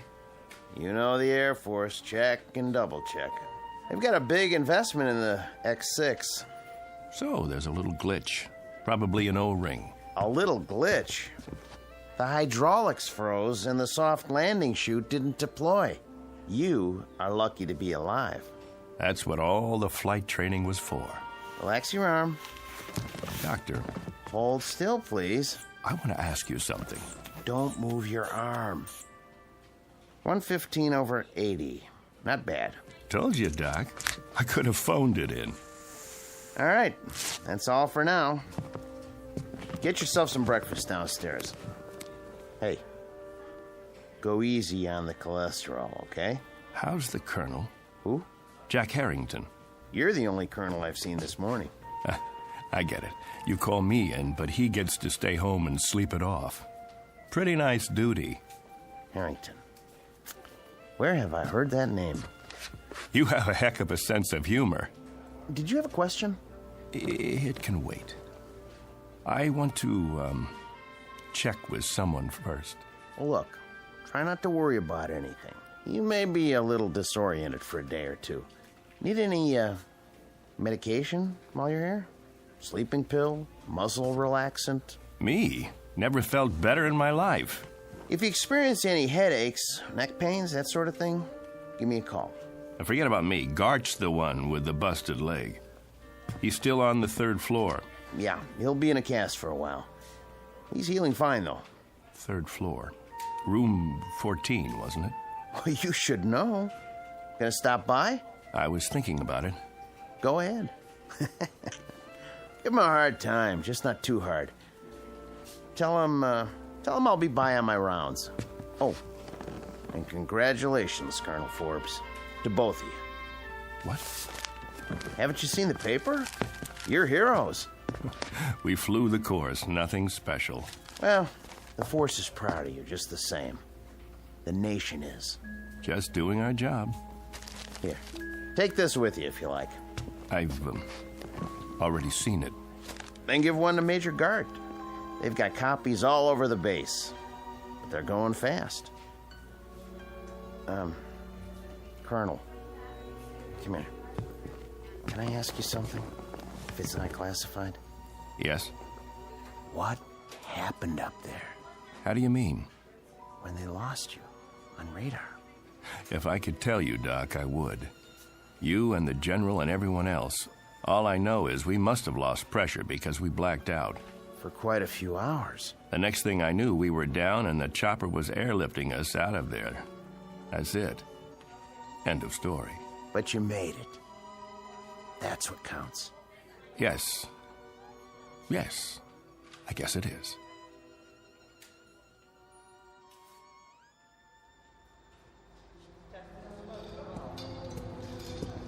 I want her completely broken down, piece by piece. Whatever it was, we've got to find it. Doing the best we can, sir. How's the investigation coming? Well, so far everything checks out. Meaning? The only damage evident is from the touchdown. She came in on her belly at something close to 300 miles an hour. Must have buckled part of the landing gear. Wasn't fully extended. That's why the wing looks the way it does? She plowed through a sand dune just before she stopped. If you want my opinion, sir. By all means. I don't think you're going to find anything wrong. Well, that may or may not be. But for now, we've got a mystery on our hands. We need answers. Well, it would be my suggestion. Yes? That if you want to unravel this mystery, you better check the crew, not the aircraft. The crew can't tell us a thing. How's that? We had them on radar for the first couple of hours. Everything went strictly by the book. Then they disappeared for 24 hours. Oh, until they crashed down in the Mojave Desert. They must have lost consciousness because they don't know anything. The only way we're going to get answers is to dismantle the aircraft. Unless one of the crew members gets his memory back and fills in the blanks. And so far, they're not talking. I'll be that as it may. I want to see every nut, bolt, and screw laid out on the hangar floor in order. Every wire, every piece of insulation. If there's anything wrong with this baby, anything at all, we're going to find it. Yes, sir. On the double, sir.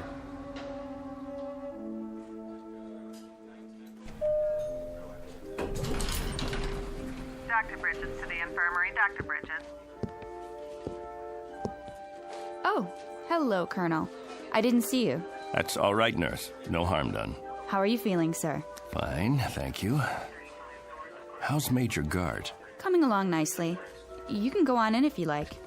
He'll be glad to see you. Thanks. I will. Is that one of the pilots? The ones who crashed? Yes, Colonel Forbes. He's cute. He is. But did you see his eyes? Blue, I think. No, that's not what I mean. I mean, they've got a kind of far look. Like his body's here, but, I don't know, his mind's somewhere else. I don't know where. I just hope he's okay.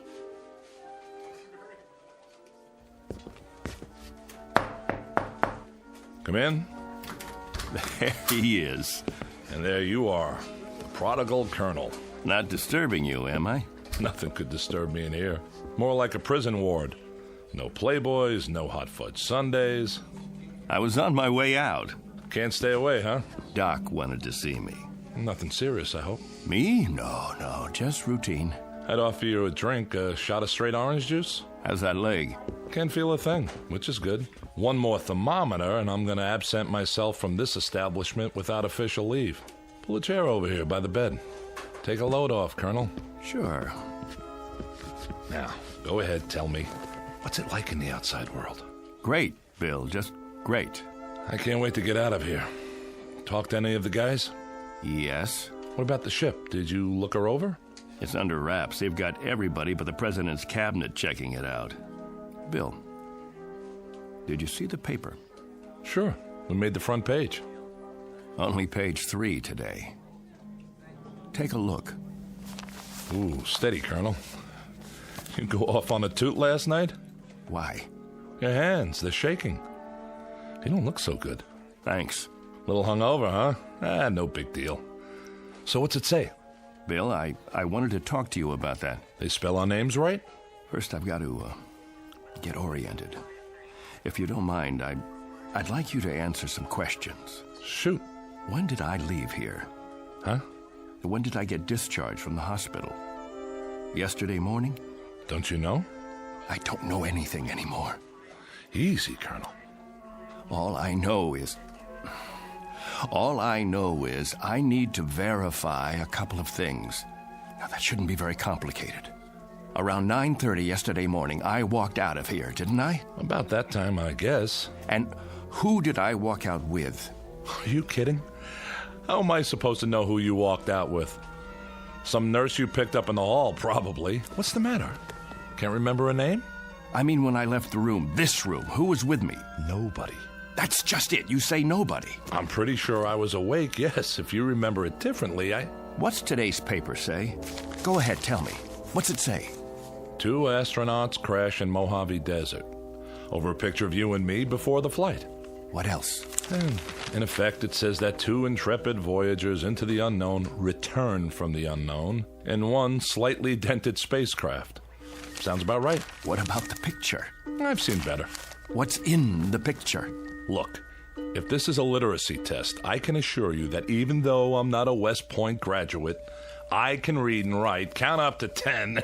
Gart, don't get wise with me now. What's it say under the picture? Read it. Colonel Clegg Forbes and Major William Gart just before their historic flight that ended in a mysterious crash. That's what you remember? I don't... You and me. The X-6 taking off. About 2 hours up, we black out, and 24 hours later, we come to in a crashed aircraft in the desert. We don't know where we've been or what's happened. Right so far? You remember something different? Bill, there were 3 of us in that craft. There was you, me, and another colonel named Harrington. What? Jack Harrington. Don't tell me you've never heard the name. He was 36 years old. He was my best friend. I'd known him for 15 years, and you'd known him for 5. That ship took a crew of 3, and we were the 3. Now, I want you to listen very closely because, Bill, I swear I can prove it to you. I've got to, or I'll lose my mind.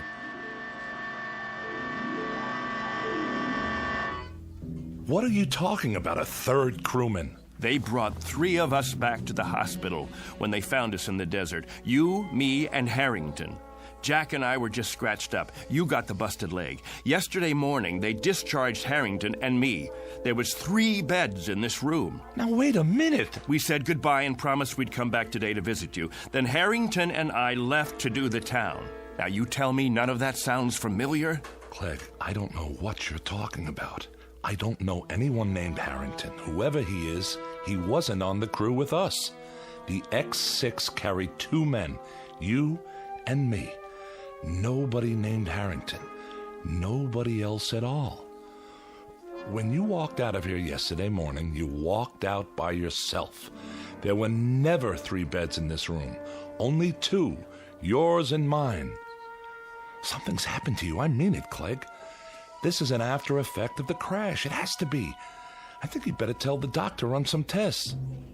Look, Bill, let me describe to you what I remember. Go on. I'm listening. I'll give you a chronological breakdown of everything that happened as of yesterday morning. First of all, I saw the paper.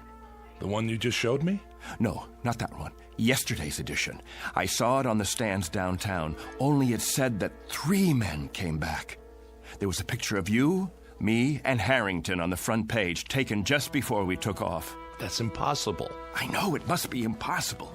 You say there were 2 of us. Everyone else says there were 2 of us. And now, that's what it says in today's paper. Well, then, that should tell you something, shouldn't it? A reality check. But I know there were 3 of us in that aircraft. They picked 3 of us up in the desert and airlifted us in a chopper, and 3 of us were checked over and debriefed. They kept you here because of your leg, and it was Harrington and I who left this room yesterday morning. Then we requisitioned a staff car and got a ride into town together. Bill, you said goodbye to us from that bed, and then you said, Harrington, keep an eye on Forbes. He can't hold his liquor. Those were your words. I don't know what you expect me to say. Don't say anything. Just listen. I was standing right at that door, and Harrington went back to your bed and made like he was going to sock you. I swear to you, Bill, it happened. I know it happened. And Harrington, keep an eye on Forbes, will you? He can't hold his liquor. Hey. Why, you? I'm gonna let you have it, you fresh kid. I'm gonna fix this punk's wagon. I wish somebody would. I'm gonna tell the medics he's one very sick cookie and they should hold him for observation another 7 years. You think that's long enough? I don't know. And every Saturday night, Major Gart, the Colonel and I will phone you from whatever bar we happen to be in, and if you're nice, we might even let you talk to some women. Let's go already. I hate long goodbyes. Go on, both of you. Leave me here to suffer in my loneliness and despair. Take care, Billy. We'll come in tomorrow to see you. Meanwhile, you can all read about yourself. Better memorize this in case you lose it. See? 3 space travelers returned safely. And nothing about your broken leg. Well, that's the press for you. Get out of here. I'm going to pick one up for my mother so she can frame it. One time, a fortune teller in a carnival in Des Moines said I'd be famous. It doesn't say anything about you, though. Out. And did you pick up a paper on the way out? Why? You said you had proof. I should have kept it, but it wouldn't make any difference now. If you could show me in black and white. Hold on. There's more to the story. When we got to town, Jack and I hit the bars. The first one was the Plush Monkey on 11th. You know the place, don't you? Yeah, a dive. Beer signs and bar girls. And a big mirror behind the bottles. We walked in trying to keep a low profile, but the blondes spotted us. That's them. No, it's not. It is. Don't stare. Give me your hairbrush. Welcome, gents. Take a load off. With pleasure. Say, aren't you the 2 guys who was up in space? Not that far, just the ionosphere. I thought so. That and a couple of bucks should get us a beer apiece, right? You bet your life, but never mind the $2. This is on the house. Why, thank you, my good man. Very kind of you. I don't get many celebrities in here, so go ahead, boys, drink hearty. You earned it. I don't even mind you cracking up the ship, and I'm a taxpayer. I like your attitude. Got a match? Not since Superman. A light from my friend here. Sure, pal, sure. Anything you want. Evening, ladies. Hi there, Captain. Colonel. Oh, sorry. She's new in town. Care to join us? Hold that thought. I'll ask my friend. You do that. We ain't going nowhere. Hey, Jack. Something wrong? No. Look at yourself in the mirror there. Not exactly a happy camper. I was just thinking. About what? I'll tell you after I taste the beer. To happy landings, whenever and wherever possible. I'll drink to that. Sorry. Something is wrong. That's okay. Ain't the last glass of draft in the house, let me tell you. It just slipped out of my fingers. Don't worry, I'll clean it up. Get you another one right away, Colonel. You're sick, Jack? No, I'm not sick. I just got this funny feeling. What kind of feeling? I don't know. Odd. Never felt anything like it before. Maybe we should go. Don't worry, I said. It was just for a couple of seconds there. It was like I didn't belong here. Like if I were to let myself go, You'd what? Like I'd disappear. Here you go. Thanks. Happy landings. You don't like it? I want to call my folks. Good idea. I should call Amy, too. Where's the phone? All the way in the back. You sure you're okay? Yeah. Be right with you.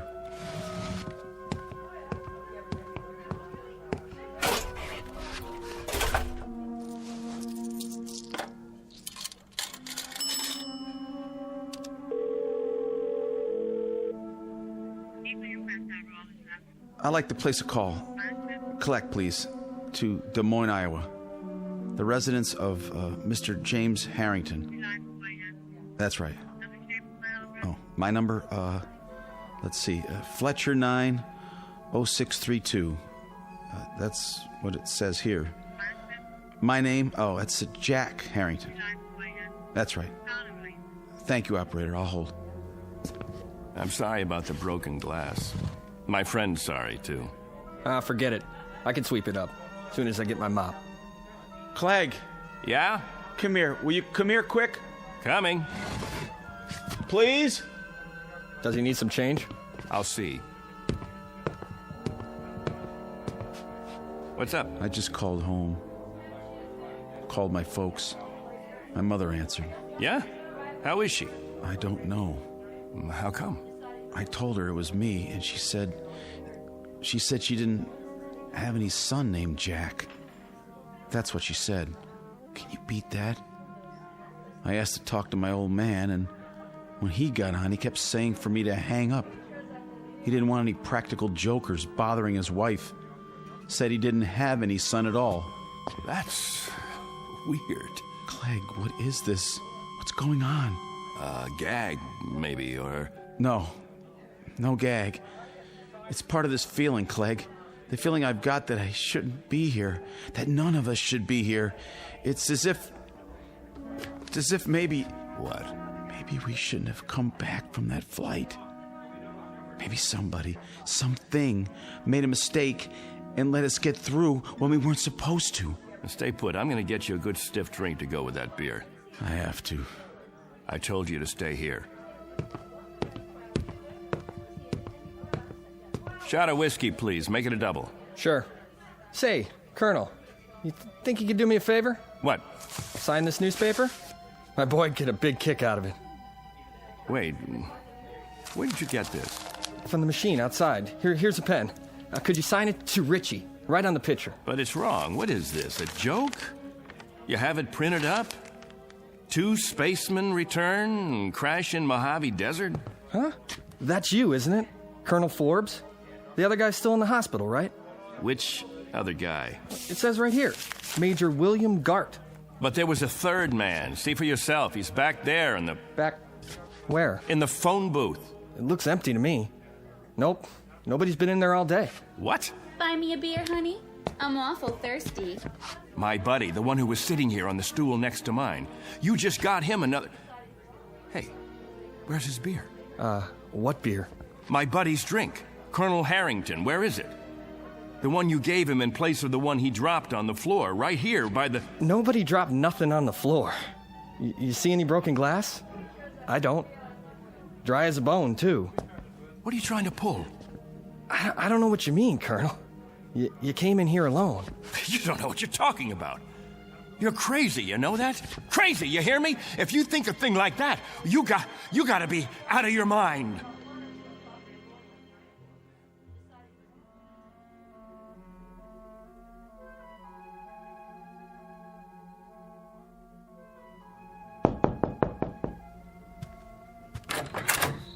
What do you want? Room 8A. Here's your pizza. Oh, yeah. How much do I owe you? Let's see. I got the bill right here. Keep the change. Thanks. Hey, say, aren't you, No.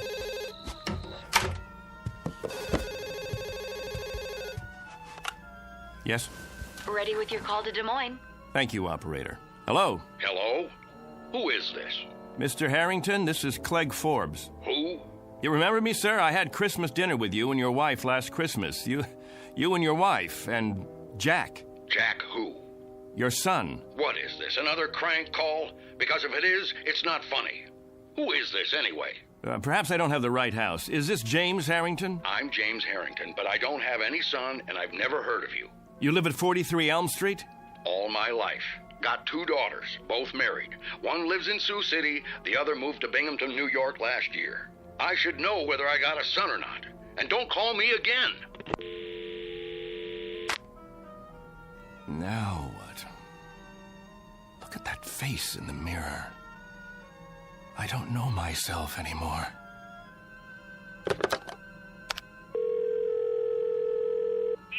Operator, I'd like Anderson Air Force Base, please. Commanding officer's residence.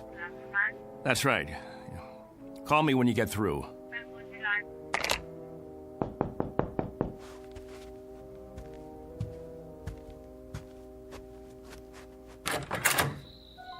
You've got some nerve. Amy, honey, am I glad to see you.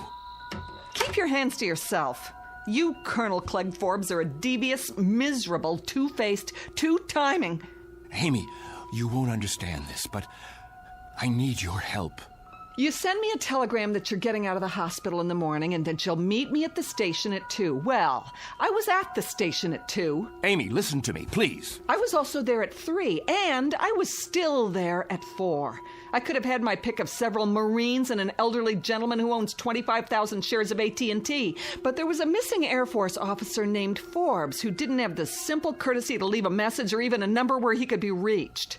I can explain. Do you have any idea how many bars I've been to? How many hotel lobbies? Did it ever occur to you to... Amy, please! You look terrible, by the way. All right, Clegg. What kind of trouble are you in? And what are you doing in this motel? Are you hiding out? Oh, I don't even know where to begin. I sent you the wire because I did get discharged from the hospital that morning. Jack and I... The wire. It was in the telegram. What was? I told you that Jack and I were getting out. Wait. I wrote down the message when I sent the telegram. That'll prove it. I wrote it on a piece of paper. Now, where? Wrote what? Here it is. I wrote it right down here. See? It says, Dear Amy, I'm getting out at 9. No. I was sure of it. I wrote down that Jack and I were getting released from the hospital. Both of us, understand? Jack and I were... Am I missing something? Who's Jack? Don't you know? I don't know any Jack. Who is he? There were 3 of us in the ship. Gart, me, and Harrington. Jack Harrington. And I was with him, and he just disappeared. But you know him, Amy. You know him. You've met him 100 times. We've eaten dinner together. We've gone to dances together. We've double dated. Clegg, what is happening to you? I don't know. I swear to God, I don't know, but... Yes. Put him on, please.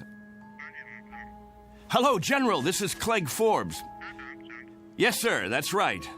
General, about Jack Harrington. Harrington, sir.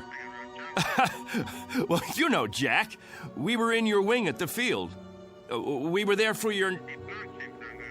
Harrington, sir. Jack Harrington. We were on the X6 together. Jack Harrington! Stop it! Jack Harrington. Jack Harrington. You need help. If you'll tell me who to call. No, I know. I know this is a put-on. That's what it is. A big, earth-shaking, highly complicated, practical joke. He's still back at the bar. Of course he is. Amy, that's where he is. He has to be at the bar. Clegg? Clegg?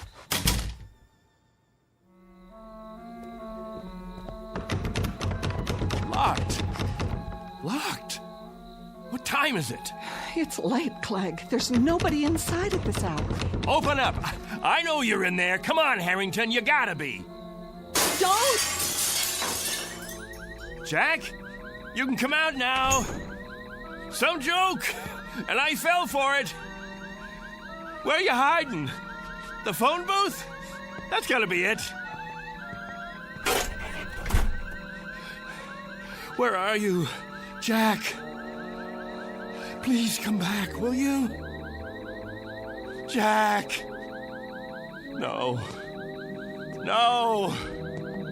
No!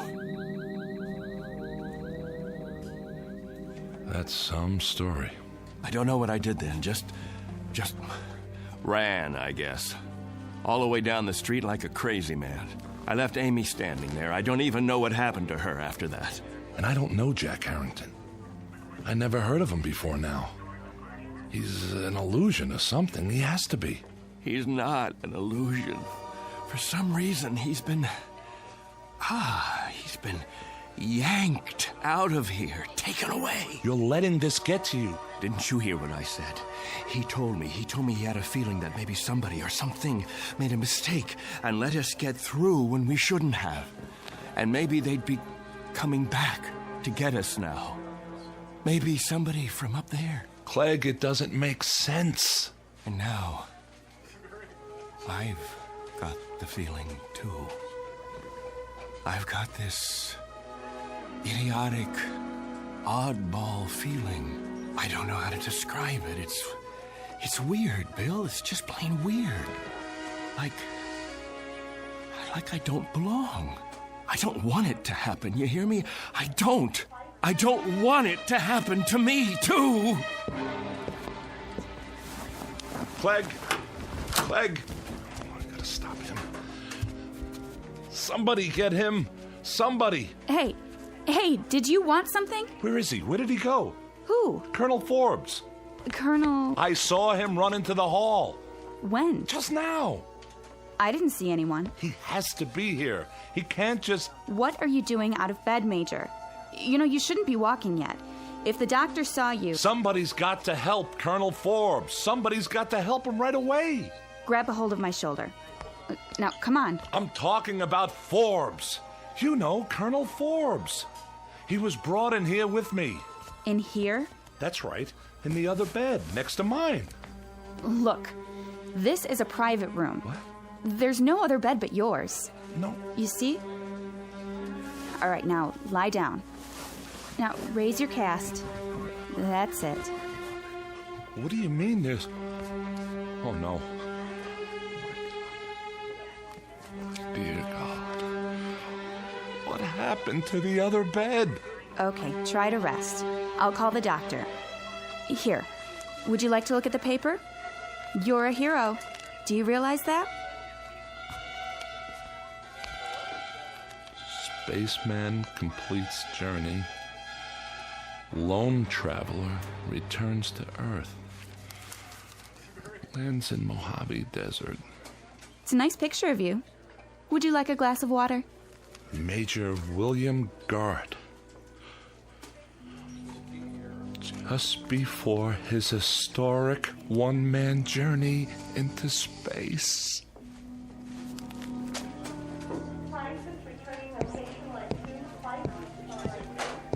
Hey, Doctor.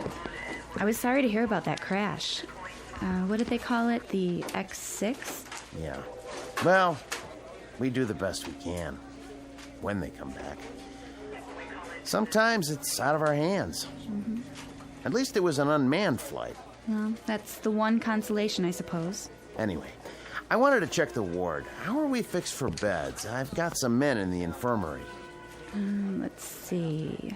2 open rooms at the moment, Doctor. Great. Oh, and number 14's empty at the end of the hall. It can take up to 3 if we move some beds in. Well, that should do. Order some beds up from QM, will you, nurse? Yes, sir. Right away. Once upon a time, there was a man named Harrington, a man named Forbes, and a man named Gart.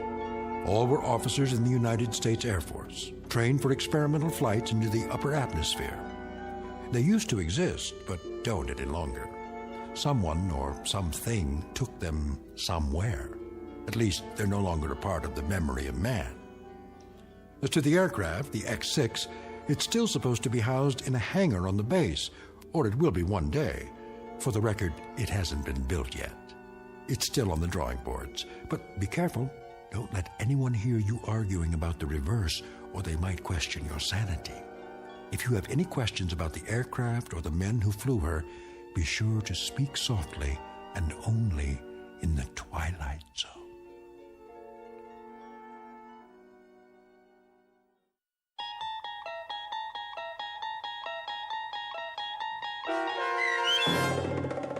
And When the Sky Was Open, starring Barry Bostwick with Stacy Keach as your narrator, was adapted for radio by Dennis Etchison and written for The Twilight Zone by Rod Serling, based on a story by Richard Matheson.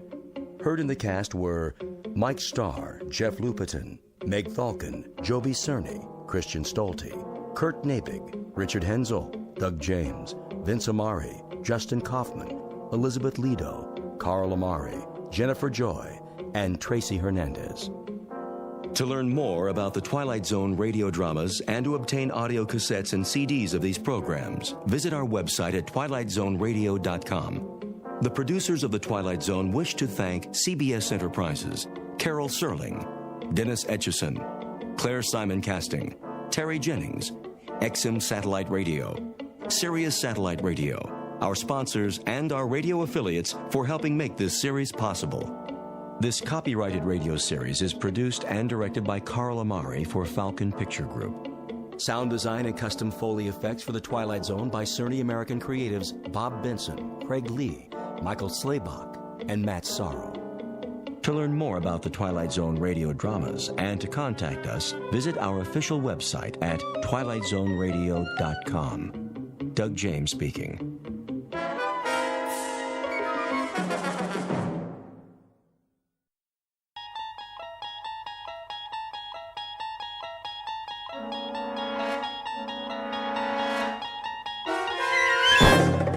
You're traveling through another dimension. A dimension not only of sight and sound, but of mind. A journey into a wondrous land whose boundaries are those of imagination. Your next stop, the Twilight Zone.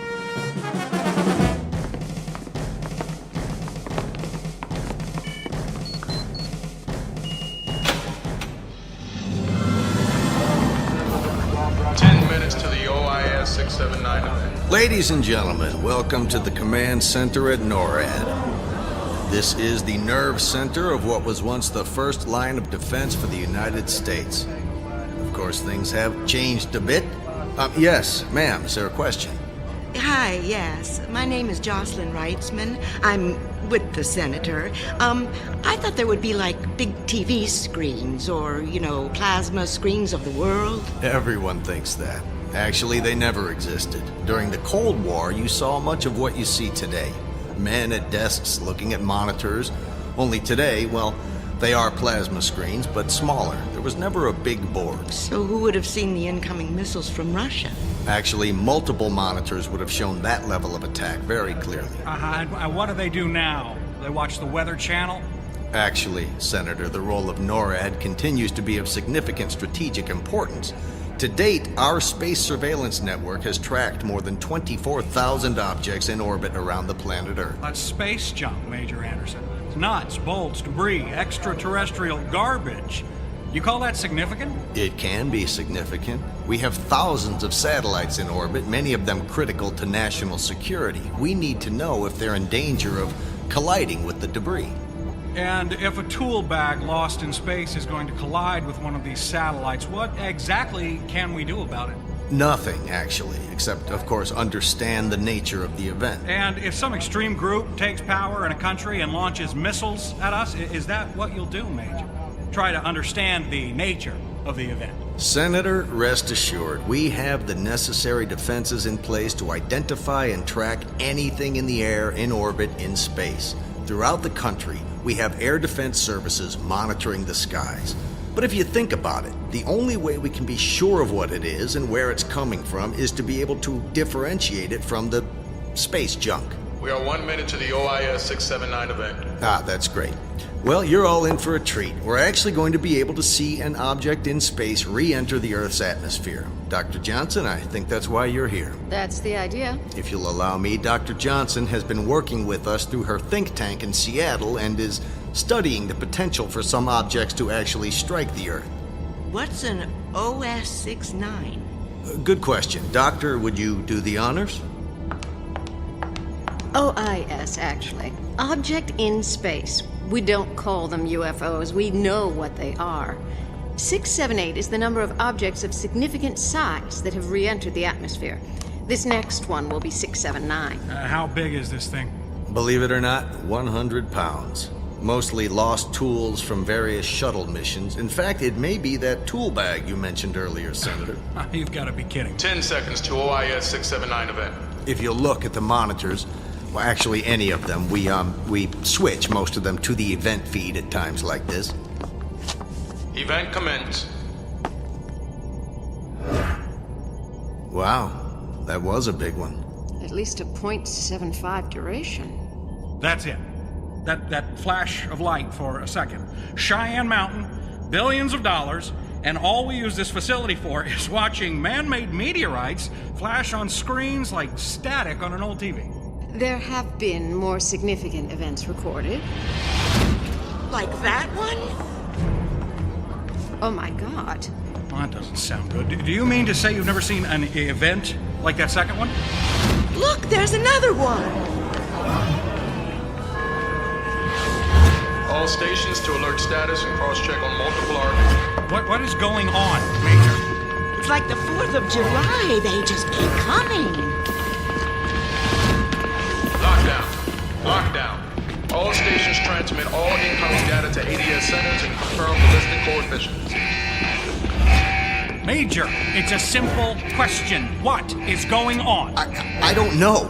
This has never happened before. I mean, it's Sunday. The commanding officer isn't here. I just do the tours. Can someone please tell me what's going on? No one can. He meant what he said. What we're seeing are thousands of objects in space entering the Earth's atmosphere simultaneously. If this had happened before, we'd all know it. Are they asteroids? No. No, they're not behaving like asteroids. They're coming from perfect Kepler orbits and seem to have very specific trajectories. Like missiles? Yes, Senator, yes. Like missiles. I predicted this. Jocelyn, if I were president, this would not have happened. This is the end of all of us. This is the end of the world.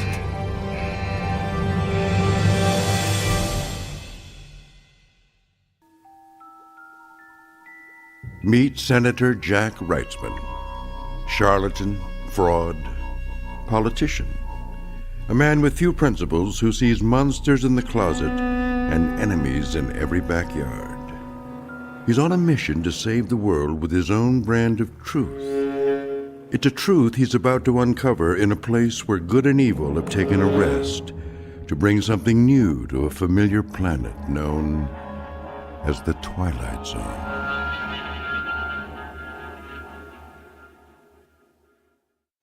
So they have their tanks in these long trenches, and we just put bulldozer blades on 2 of our tanks and ran along the trench and buried them. We didn't fire a shot, and for all I know, those tanks are still buried out there. It was almost too easy. General, priority call for you, line 1. Yeah, easy was the word. Makes you wonder if we'll ever be able to fight a real war again. General Whitaker. General, we have incoming first strike with counterforce and counter-value targeting. 894 incoming assumed RB missiles due to strike US 48 in 15 minutes. Confirmed? Confirmed. Source? Still unknown. Proceed to DEFCON 1 and prepare preemptive countermeasures.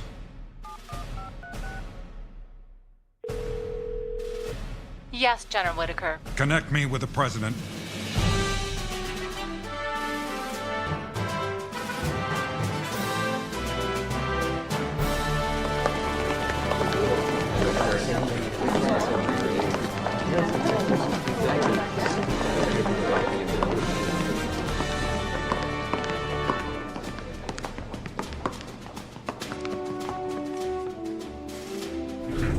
How fast does this elevator descend? Very fast, Mr. President. We'll be 1,000 feet below the White House in another 10 seconds. What do we know so far? The first U.S. impact is estimated to occur in 10 minutes. Who did this? Russia? China? Who could put up so many missiles at once and with such accuracy? The answer is we still don't know, and they are far from accurate. Meaning? Every country seems to be under attack, but then some aren't. Which countries haven't been invaded? Ireland, Madagascar, Denmark, and Monaco. And everyone else? All targeted somehow. Every part of the world, even Greenland, Samoa, and Antarctica. And is someone going to explain why this is happening? We have the Joint Chiefs of Staff, the CIA, and an expert on this subject on the phone who should be able to help. Dr. Anna Johnson. She's at Cheyenne Mountain right now. She's the top authority on objects in space and atmospheric re-entry. She's our best bet to sorting this out. In the next few minutes, I hope. Anna, you there? I'm here. Anna, this is the President. What can you tell us?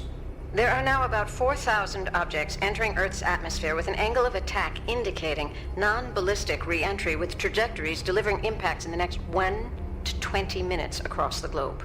I was told 10 minutes. Anna, this is the Secretary of Defense. My information was 10 minutes to impact. That's correct. Or at least it was about 5 minutes ago. But now, some of them have sped up, some have slowed down, and some of them have stopped. Have any cities been hit? No. I mean, some of the objects just stopped. Stopped at various altitudes, some 20 miles above the surface of the Earth, and others just a couple of thousand feet from the surface. Mr. President, this is General Whitaker. What's your recommendation, General? Give me the order to shoot them down. Have any of them exploded, Anna? No, but some of them have landed. What was the size of the impact? No impact. They actually landed very gently. Where? Where exactly did they land?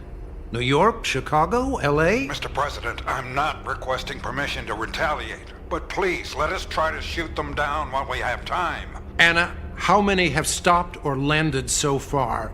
And how exactly do they stop in mid-air?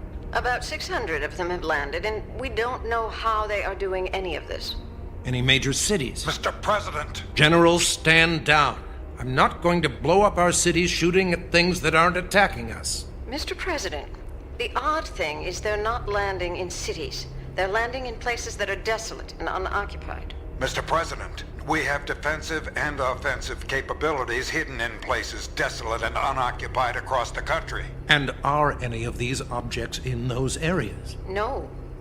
Anna, what are these things? I'm not really sure. We have live video of some of them. I'm transmitting it to you now. They appear to be large cylinders about 300 feet in diameter and about 400 feet high. Most are flat on the top and bottom, but a few appear to have a blunt, conical top. Anna, what are they? The surface of the objects are pitted and streaked. No markings or other features are apparent. Wait a minute. It appears all of the remaining objects we're viewing are now moving in unison toward the surface. Mr. President, this is our last chance. Where are they heading, Anna? What cities are in danger? Only a small farm town. No major cities. One of them is landing in a farmer's field outside of a small town in Iowa. All the rest are landing in remote, deserted areas or in water. How many have landed now? Almost all of them. Whoa! Wait. Anna, you have to tell us what you see. Over areas of China, we're seeing significant explosions. The Chinese are trying to shoot them down. We have to join this fight, Mr. President. General, in case it hasn't occurred to you, this doesn't seem to be an attack launched by any nation on Earth. Speaking of which, Dr. Johnson, other than China, are any other nations taking defensive or offensive measures against the objects? It's hard to tell. No apparent use of nuclear weapons. Everything is in the form of conventional weapons. I don't think anyone else wants to blow themselves up. No surprise. Neither do we. General Whitaker, let's be safe. As chairman of the Joint Chiefs, get a team together fast and get some military supervision and security to every one of these objects. Do not attack without my orders. Alert FEMA. Evacuate the local civilian population as you see fit. We'll contact the diplomatic corps in case someone thinks this was our idea. Anna, have they all landed? Most. The rest are either hovering or underwater at points throughout the world. What do they want? They? John, do we have some idea where these came from? You said it yourself, sir. Anna, you're the expert. What do we have here? Without any additional evidence, I would guess this is a full-scale invasion of the planet Earth by an alien race with vastly superior intelligence and technology. Well then, let's get some more evidence and be sure. Until then, we take no chances and we take no offensive action. Look, if this is a visit from some life form from another planet, we need to know the answer to two fundamental questions. Are they good or are they bad? I'm afraid it's one or the other, but let's be sure before we make what could be a bad situation worse. And if they attack us? General, if they attack, the order is to defend us. But only if they attack. Understood. Mr. President, if they are here for the good of mankind, I would like to be the first to welcome them. Who is that? This is a secure line. I'm sorry, it's Senator Reitzman. He's here at Cheyenne Mountain. What the? Mr. President, I'm here, and I witnessed this event as it happened. I can lead the diplomatic team that welcomes our guests. Senator, I would appreciate it if you and everyone else stayed in Cheyenne Mountain until we better understand this situation. Oh, no, you are not getting all the glory on this one. We get equal time. This is bigger than you and your party. Senator, the President is the Commander-in-Chief and you will do what you are told. Fine. But someday, I am getting out of this mountain prison, and if this thing blows up on you guys, I am telling the world that I could have been the hand that extended peace to our new neighbors. You may get your chance, Senator, but until we understand the situation better, you will remain at Cheyenne Mountain. Anna, do you see any objects headed for Washington, D.C.? No. The closest is about 100 miles away, landing in a swamp in Virginia. We're monitoring the object via satellite. Wait a minute. The swamp is drying up. The object appears to be consuming all the water. Mr. President, it's obvious what they're here to do. They want to take all our natural resources. They'll leave us a desert planet, and we'll all be dead in days. We have to act. Anna, are any of the other objects consuming water or any other resources? No, just this one. Maybe they were thirsty. And who is that? Sorry. It's the Senator's wife. The room is secure now. I don't know how they got in. Dr. Johnson, I need you to go to one of these landing sites. Take whatever and whoever you need and see if you can get some answers. Understood. General Whitaker. Yes, sir. I need to hear from you immediately if these things. Make any offensive maneuvers. Don't fire until I give the order. I don't want to escalate this situation because a swamp or two has lost some water. And if they attack my troops? Return fire. Now, let's get to work.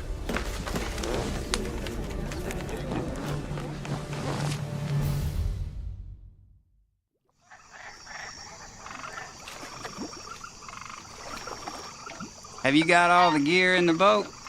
Yeah. You think today'll be a good day for fishing? It's always a good day for fishing. It's just up to the fishermen. Do we got the bait? We got it all. All gassed up and ready to... What in tarnation?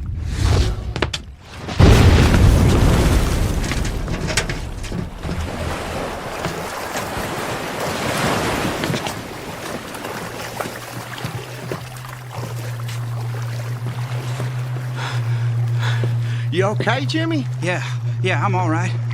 Where did that come from? It just fell out of the sky. What is it? Looks like a giant tin can. Tin cans don't fall out of the sky, Bobby. It's on your property, Jimmy. You own it now. I own it? Well, what the hell am I supposed to do with it? Kinda looks like an oversized oil drum. Maybe we should call the sheriff. Oh, what's he gonna do, Bobby? But the same thing we're doing, just sit here and stare at it. I don't like this, Jimmy. We ought to get out of here. Yeah, maybe right. Hey, let's give it a minute. I want to see if something happens. I don't think anyone could move that thing. You're gonna have it sticking out of your lake from now on, man. Gonna ruin the fishing. Just be quiet, I'm thinking. You know, a lot of people would pay good money to see something like this. Yeah? Yeah, I suppose they would. You know, we could charge admission. That big field on the old road, heck, you could park a few hundred cars. At $10 a head, that's a couple of grand a day. Let them take all the pictures they want, and then, hey, you know what? We could even have a concession stand. Heck, with the money we're gonna make, we'll open a restaurant. And a big deck where you can eat and look at the thing. Let's go. I want to block the road. People are gonna start showing up soon, and the money starts today. Fell right into our lap, didn't it? Yep, money from the sky. Damn, I knew it. Is that a news chopper? That'll get lots of people here. It ain't no news chopper, it's military. They're gonna make us another Roswell. Damn. It's Roswell, dummy.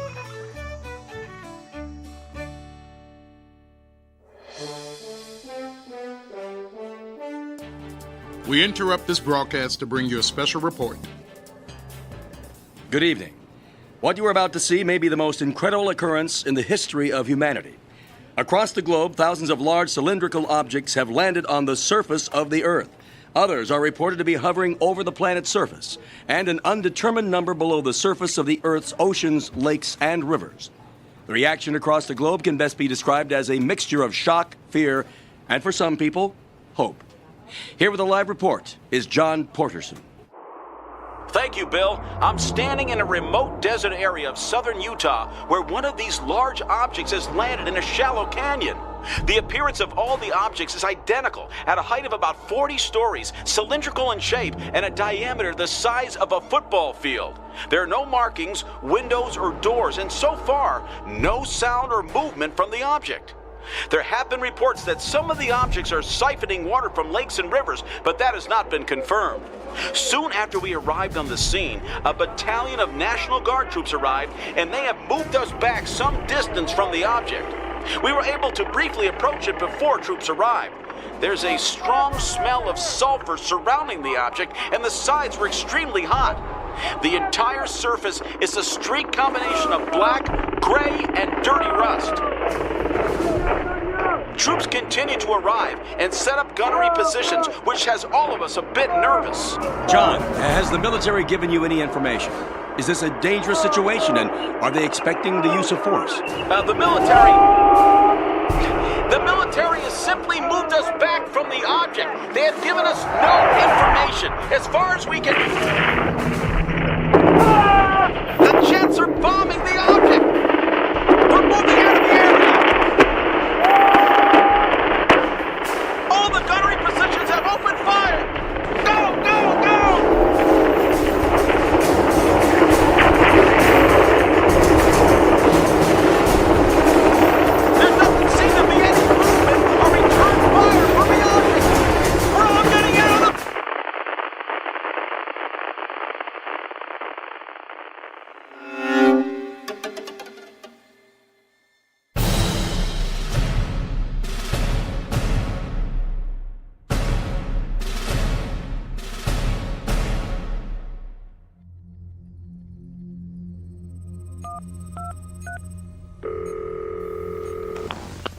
General Whitaker here. General, this is the President.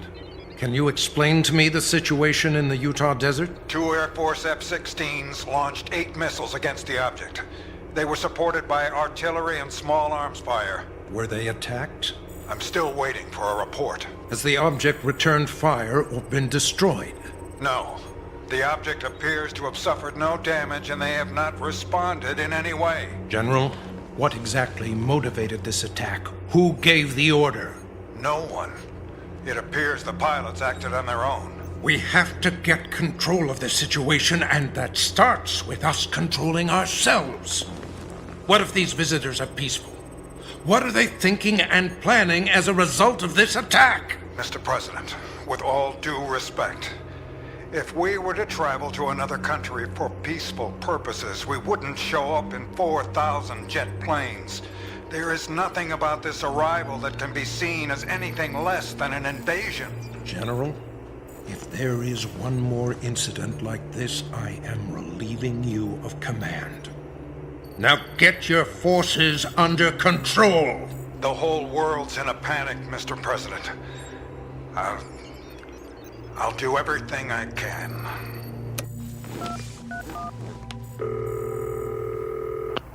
Position 43? Bob, is that you? Yes, Mr. Secretary. Has Dr. Johnson made any progress? I'll patch you through.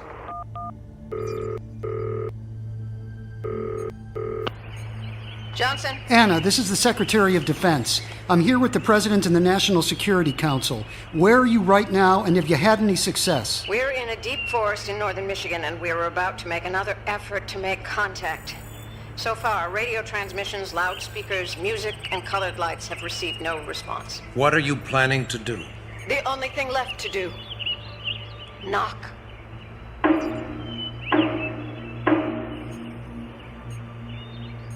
Try it again.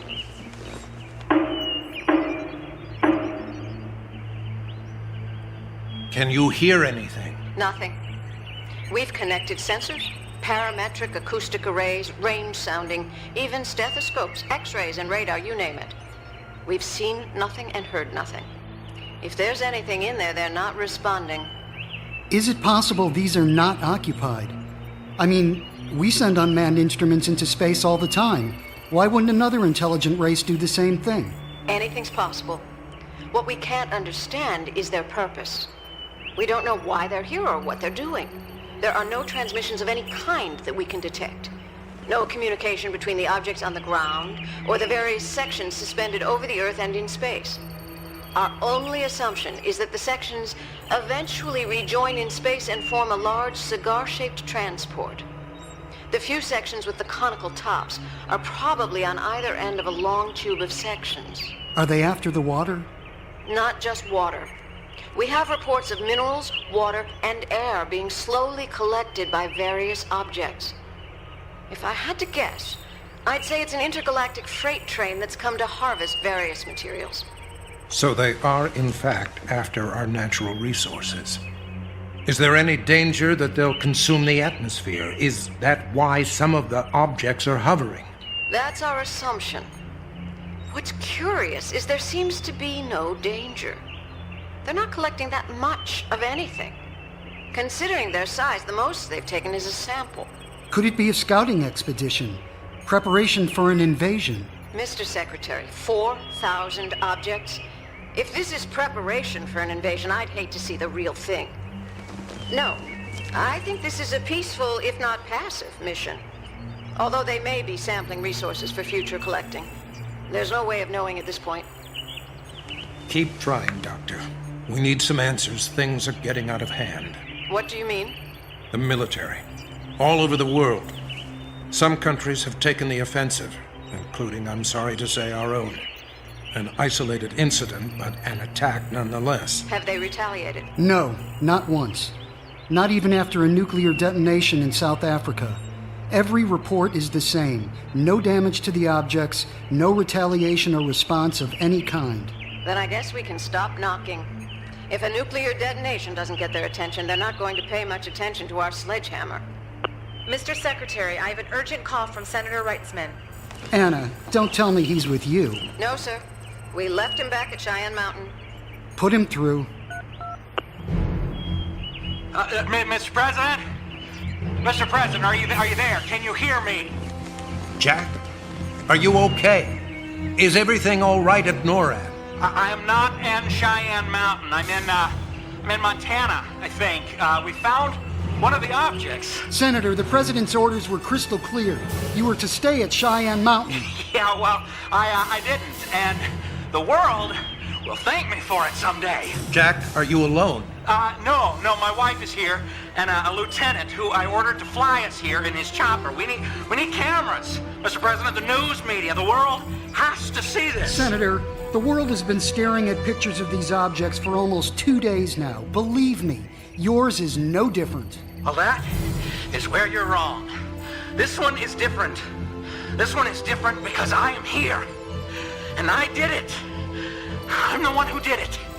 And what exactly did you do, Senator? Exactly what I said I would do. I made contact.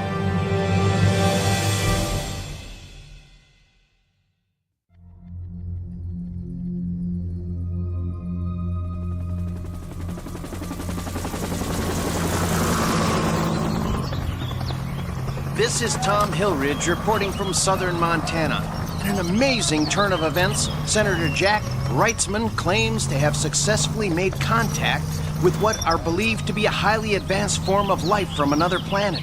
This is the first time anyone on Earth has succeeded.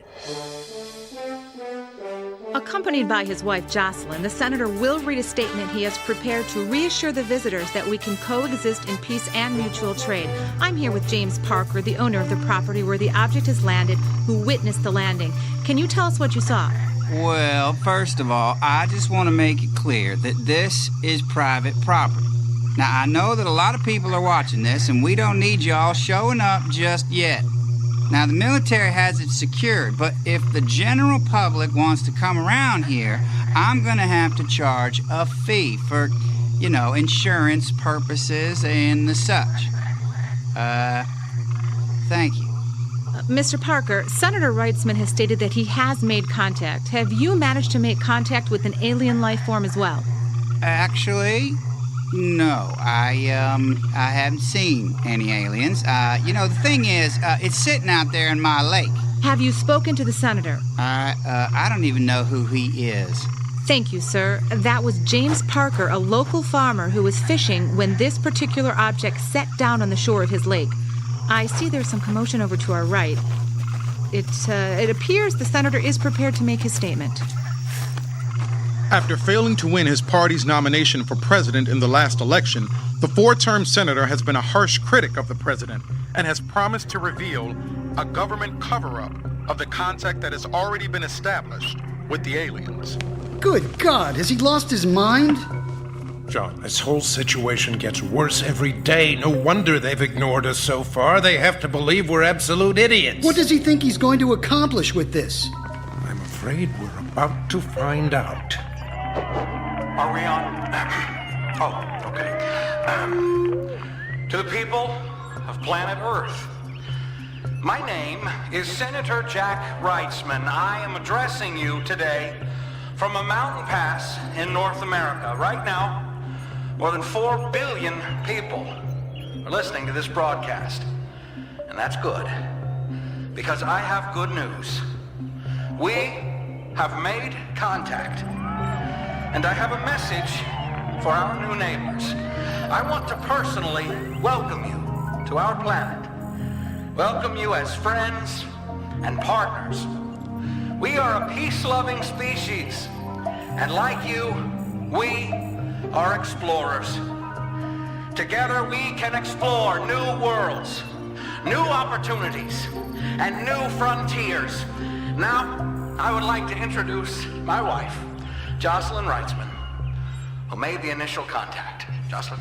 His wife made the contact? What did she do? Call them on her cell phone? I just hope she tells us what they said. Hello. Today, I feel truly blessed. When I received the telepathic message from the alien, Oh no, she is such a nutcase. I knew they would be kind. so we should be kind too.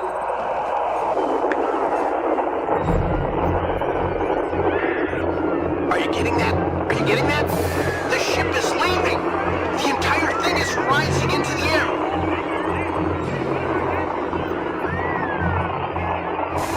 Look out! Look out!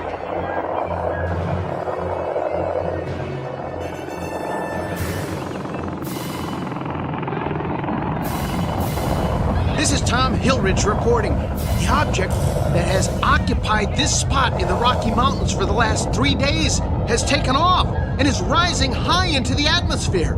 All that's left is a deep impression in the ground. It was pandemonium here for a moment, but people are settling down and most are watching the object rise into the sky and wait a minute, on the horizon I can see another object rising up as well. Wow, what's that? Yes, I see it. To the east of us, there's another object rising at a greater distance. Senator, do you think they heard you? Did they get the message? Well, not only did they get the message, but I'm convinced that it's what they came to hear. That's why they're leaving. That is what they wanted, and I delivered.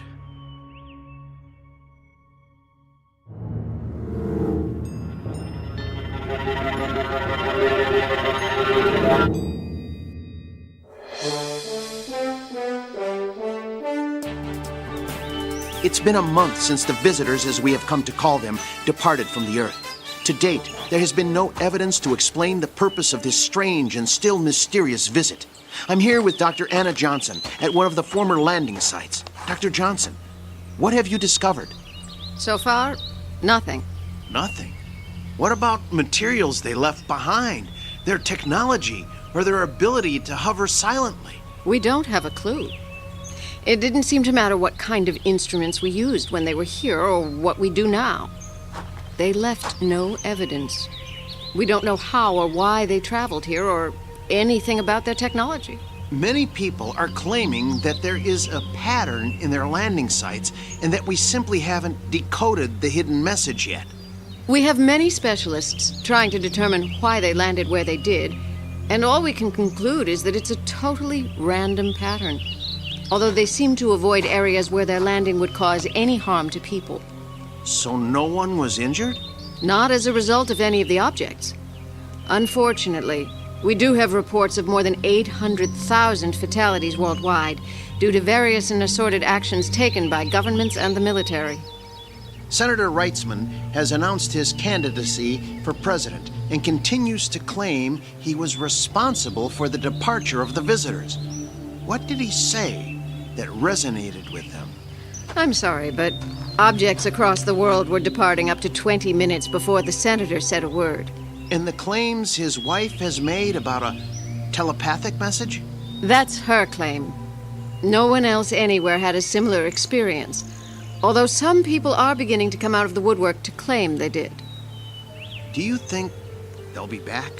It's quite possible. I mean, they obviously know where we are. And which will it be? Invasion or new alliance? Quite frankly, I'd settle for either one. Unfortunately, I think if they do return, we're in for more of the same. Which is? Nothing.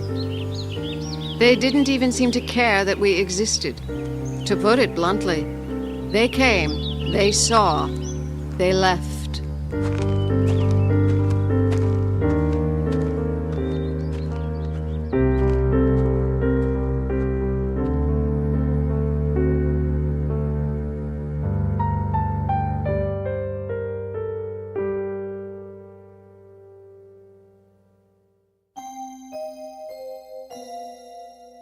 Our first encounter has occurred. An uninvited visit that the whole world was witness to. A desperate world looking for answers and a message. This time the message was clear, and we delivered it to ourselves somewhere between cold indifference, foolish pride, and the raw rage of animal instinct. Will they return? Will they give us the answers we need? Probably not. Unless you're willing to take a moment and understand that beyond a special place in deep space and a very important and faraway destination is that favorite alien rest stop known as the Twilight Zone.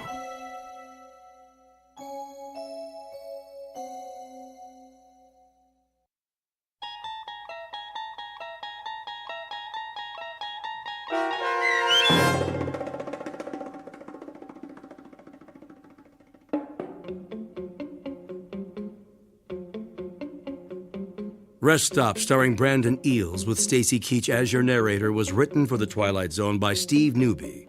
Heard in the cast were Christian Stolte, Danny Goldring, Linda Reiter, Frenette Lebo, Torrio Davis, Jeff Lupitan, Jim McCants, Lisa Wolfe, Jamie Barron, Sean Cooper, Doug James, and Joby Cerny. The producers of The Twilight Zone wish to thank CBS Enterprises and the Rod Serling Estate for making this series possible. This copyrighted radio series is produced and directed by Carl Amari for Falcon Picture Group. Sound design, custom Foley effects, recording, and editing are produced in the Cerny American Sound to Picture Theater by sound designers Craig Lee, Bob Benson, and Tim Cerny. Music for The Twilight Zone is provided by CBS and American Music Incorporated, New York. To learn more about the Twilight Zone radio dramas and to download episodes, including 6 free episodes on our homepage, visit our official website at twilightzoneradio.com. Doug James speaking.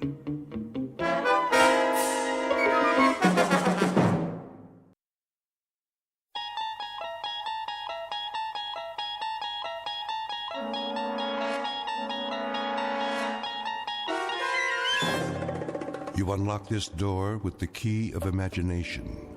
Beyond it is another dimension, a dimension of sound, a dimension of sight, a dimension of mind. You're moving into a land of both shadow and substance, of things and ideas. You've just crossed over into the Twilight Zone.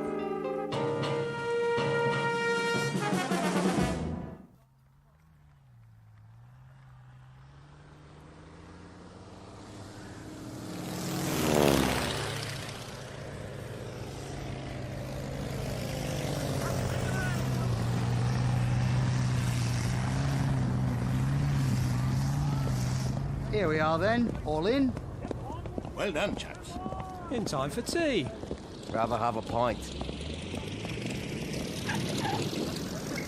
Which one is this? Lieutenant Jones, sir. None the worse for wear. All back then, are they? Not quite, sir. Let me see.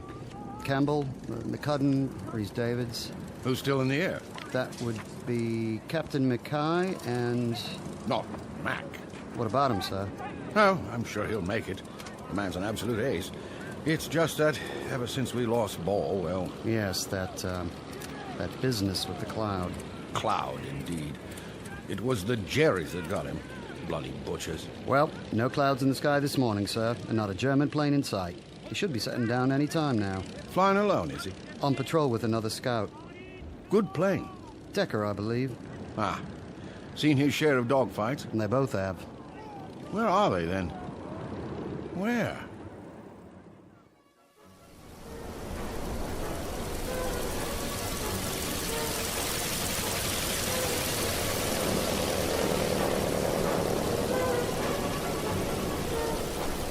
Where's he going now? Mac! No, this way! Back to base, man! No, take it down! Cherries! Where did they come from? Look up, Mac! They're above us! No, reduce altitude! Oh, he doesn't see them, Paul. I've got to get out of here before they spot us. Watch it, Mac! Watch it!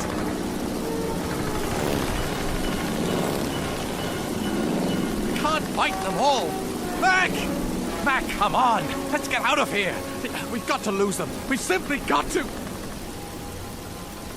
What's this? A cloud? Can't see a blasted thing. Where's the base?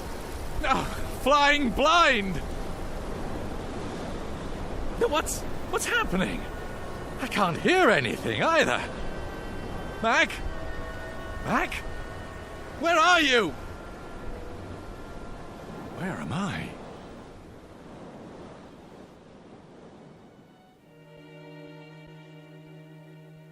Witness an aerial view of Lieutenant William Smith Decker, Royal Flying Corps, returning from patrol somewhere over France. The year is 1917, and at this given moment, Lieutenant Decker has just discovered that he is lost. But less than 1 minute from now, the lieutenant will discover that there are degrees to being lost. Degrees not only to be measured in miles, but perhaps in eternities. That is, if one has flown into the Twilight Zone.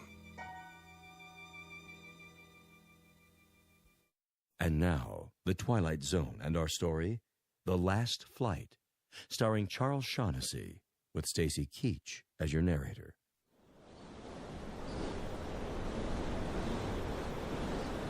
Can't see, can't hear.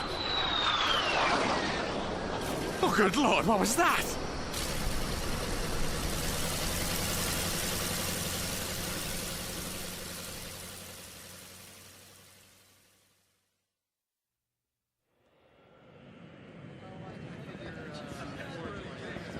Hey, take a gander at that.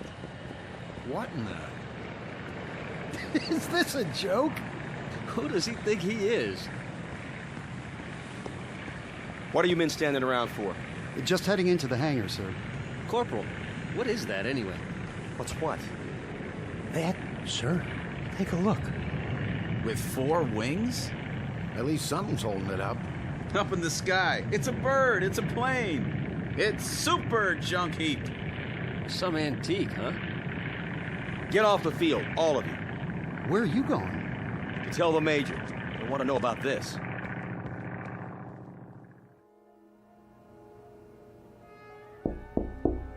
Major Wilson? Yeah? Major, have you? Have I what, Corporal? If you don't mind, sir, I think you should take a look outside. Something wrong? I'm not sure, but I thought you should know. That sounds like it.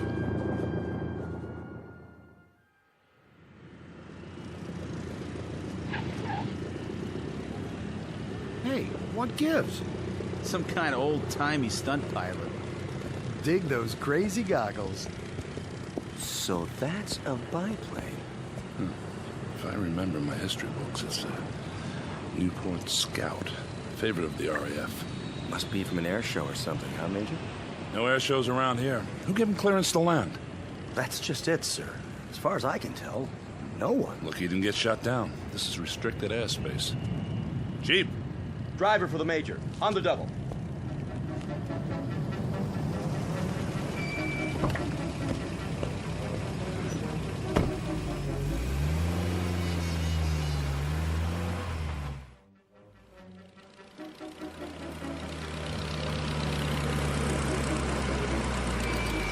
Shut it off! Now! We can't hear you, sir. What's he think he's doing?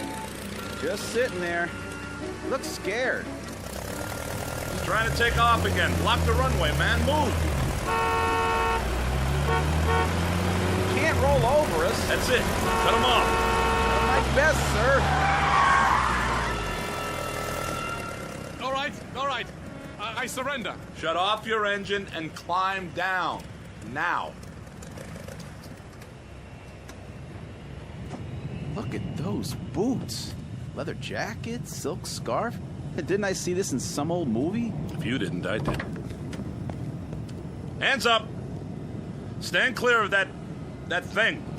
What do you mean running an antique into the path of approaching aircraft? What's the matter with you? Speak up, man! Are you French? Don't you understand what I'm saying? Parlez-vous français? Are you American? What's that supposed to mean?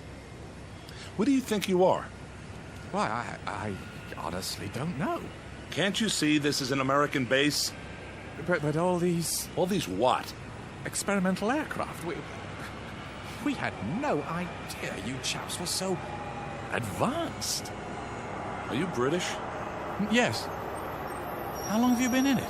In what?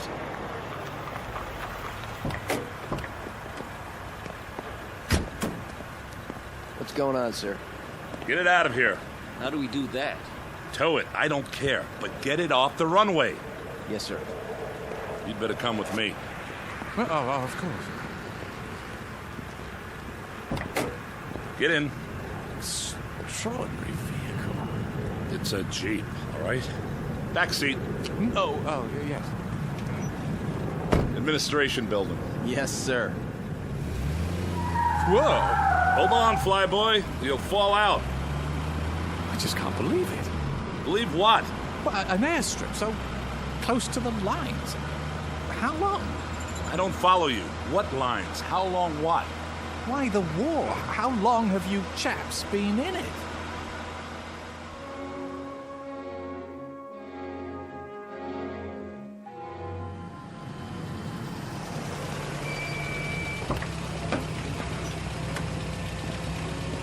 This way.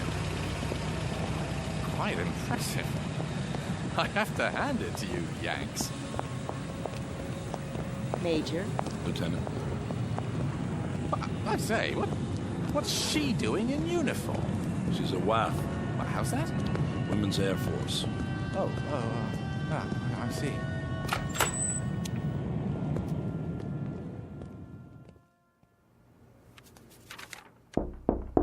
Enter.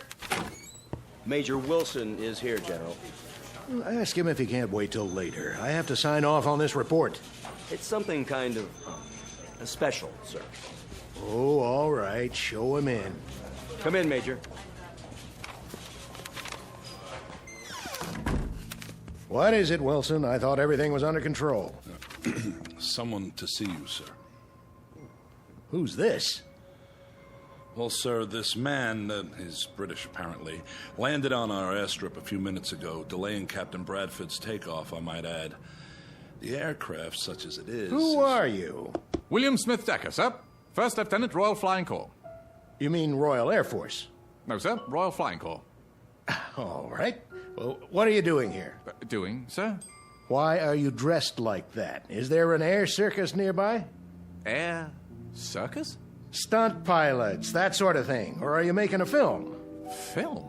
A remake of Wings, perhaps. I don't recall an authorization from headquarters. I'm afraid I don't understand your meaning.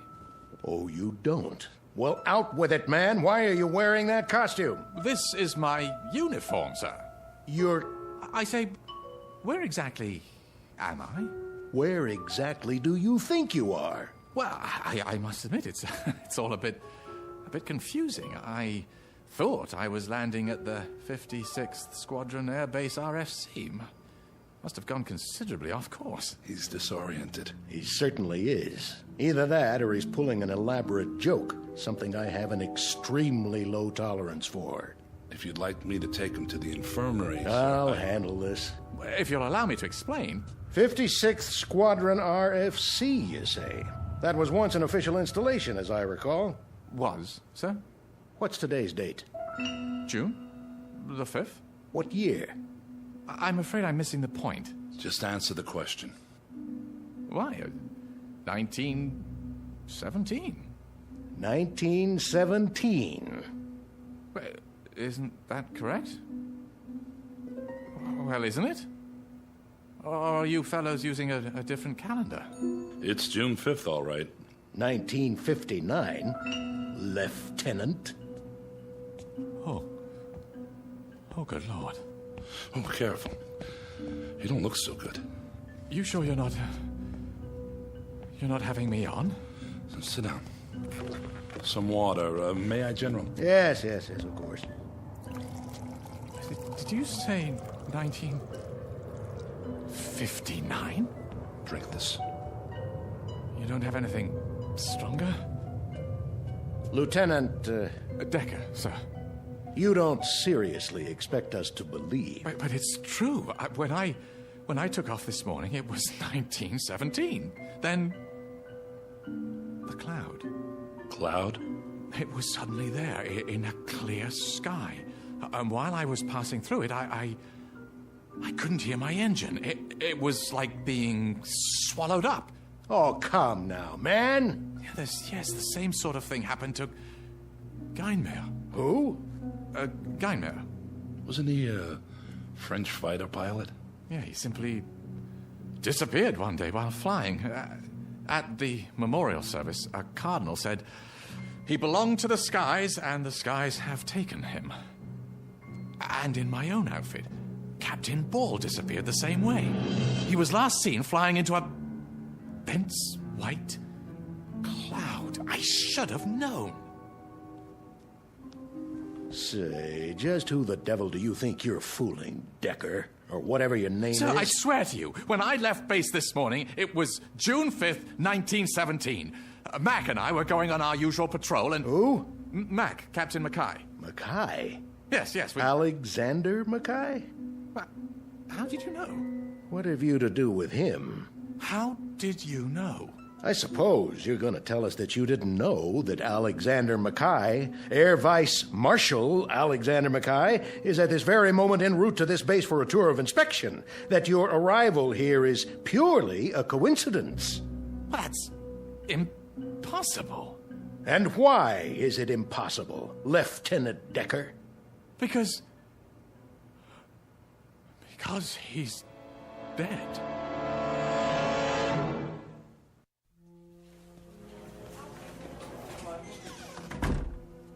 Well, Major? Here. What's this? Everything British HQ has in their files. Have you looked at it? I'll let you do the honors. And what do you expect we'll find? The truth, sir. Whether he's an imposter or... Whether? How could he be anything else? You think he's a lunatic, don't you? Oh, no. Nothing like that. He's been frozen on ice for more than 40 years, hasn't aged a bit. Standard operating procedure. I don't know what to make of it, but if he's an actor, he's the best I've ever seen. Seen a lot of actors, have you? Well, what do you make of it, General? The mechanics have gone over the plane. It's a genuine Newport Scout, all right. In perfect working order. And he knows how to fly it. That's obvious. Open the file. An old newspaper clipping from the London Times. William Smith Decker, commissioned by RFC, son of Mr. and Mrs. Harold Smith Decker of 17B Hightower Street, today received his... Seems authentic. Complete with photograph. Quite the dashing young officer. Swagger stick and all. And the face? See for yourself. Hard to tell. The paper's yellowed. It does look like him. And a copy of his military records. Everything seems to be genuine. Are these his personal effects on the desk? Yes. Corporal Wintner brought them in. Holster and pistol, pocket watch, cigarette case. You looked in the billfold? ID cards, the works. All perfectly done. He's ingenious, I'll give him that. The question is, for what purpose? The paperwork can be checked. If we wanted to waste the time, yes. Well, if it's a hoax, it certainly is an elaborate one. If it's a hoax, Major. It's just that it's hard to believe. Why would anyone go to such incredible lengths merely to play a joke? Who said it was a joke? What do you mean, sir? There's no telling what his motive was. Maybe we'll find out once Mackay arrives. We might check with the Ministry of War in London. There must be records of everyone who's ever served, no matter how long ago. You know what I think, Major? Sir? I think you believe him. No, sir, I wouldn't say that, but I can't help feeling there's more to this man than just... Exactly. The revolver, for example, fully loaded. Oh, you don't mean he meant to use it on... We'll know soon enough. I was watching him, and I'd swear he was genuinely shocked when he found out about Mackay coming here. If he meant any harm to the man, he would... We'll get to the bottom of it. For now, I've ordered him kept under lockdown. Doesn't make any sense, General. Get these things off my desk, will you? Of course. Now, if you'll excuse me, I have a lot of work to do. You don't suppose that... If you'll excuse me, Major. Yes, sir.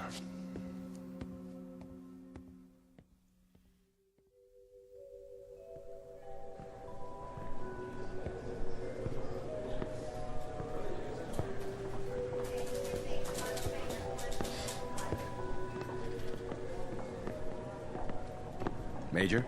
Corporal Wintner? Sir? Yes? I was just wondering, what are you going to do? Do? With the airman. Decker, is that his name? So it would appear. We're checking him out. Oh. Is he a prisoner? Not officially. He's being detained until we question him further. What do you make of him, sir? I don't know yet. The general thinks he's out of his head. Some plane, though, huh? A regular museum piece. I saw what they took out of it. What? Well, the World War I flight map. I mean, it looks real. I wonder where he got it. That's the question. But we'll get to the bottom of it. Yes, sir. Oh, and Corporal? Sir? Don't talk to the men about this. Not till we have the whole story. I understand, sir.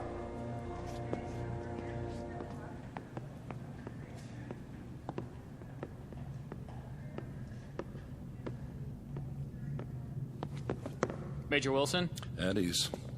How is he? He asked for tea, sir, with milk. Can you beat that? I had some brought over from the commissary. That's fine. I'll be inside with him. Yes, sir. Lieutenant? Why am I a prisoner here? That's not quite that bad. I'm being kept here, am I not? For the time being. But I'm not free to leave. I'm only following orders, Decker, until Vice Marshal Mackay arrives. What earthly good will it do for me to see him? Well, you mentioned him by name. You claim to know him. I most certainly do. Then this will give us a chance to straighten it out. There's nothing to be straightened out. Why are you so afraid of that? I'm not. I'm not afraid of anything. Well, then, there's no need to worry. So, I'll see him. Good. I wanted to ask you something about that cloud you spoke of. I've told you everything. Why don't you relax? Sit down. I don't care to sit down just now. Nervous, are you? I wouldn't say that. You do realize, Decker, that you're asking us to believe something rather incredible. A cloud of silence in a clear blue sky. A World War I pilot landing at an American SAC base in present-day France. Such a thing doesn't happen every day, you know. Yet it did happen, and it happened today. We're in agreement on that. Look, I told you I'd see Mackay. Look, why don't you leave me alone till then, hmm? You really feel you know him, don't you? Know him? Ha! Old lead bottom. Lead bottom? Whenever we flew over German lines, the soldiers fired at us, quite naturally. And one day Mac got hit in a most embarrassing spot. I always called him Old Lead Bottom afterwards. It's a personal joke, of course. Mac's a proud sort, don't you know? He wouldn't like it if I bruited it about. Why did you keep insisting before that he was dead? Because the last I saw of him, he was caught in a circle of 7 German planes. 7 biplanes. There was nothing I could do, you understand? I was in my own plane, involved with 3 others. They were closing in on me. So we got away. I don't see how he could have. He not only could have, he did. He was one of Britain's great heroes during the Blitz. What do you mean by Blitz? The second war we told you about. He won the DFC for knocking down 3 German bombers one night over London. Undoubtedly saved hundreds of lives. Oh. Decker! I have to get out of here! Oh, you don't. I've got him. Sit down, Decker, now! Can you manage, sir? Yes, yes. Stay outside. For the love of God! Sit down. Now you tell me, what is wrong? I must leave. I'm afraid that's impossible. When Mackay arrives, we'll get to the bottom of everything. I tell you, I can't see him. Why? Look, it wouldn't make sense to you. Try me. Because he'll know me for what I am. And what is that? A coward. A coward. I'm sorry. I've always been a coward. All my life, running away. Pretending to be something I never was, never could be. That's why I'm here now, because I ran away, because I wanted so desperately to escape that I did. The chaps in the 56th are such bloody heroes, don't you know? Men like Ball, McCudden, Rice David, so brilliant pilots, magnificent fighters. I always feel like such a rotten sham among them. I keep talking about it as if it were the present, don't I? Yet it isn't. If I can believe my own senses, it's the past now. 42 years in the past. Decker. Oh, I got by with pretending well enough. My kind of strained idiocy was exactly the brand we all put on. Playing the part, don't you know? Exaggerated, near hysterical with confidence. Boys on a crazy lark, drinking, joking, laughing, far too much, all of it. Then turning into deadly, ice-cold killers in the sky. Not me, of course, no, not me. Up there, I was just as terrified as I was on the ground. Even more so.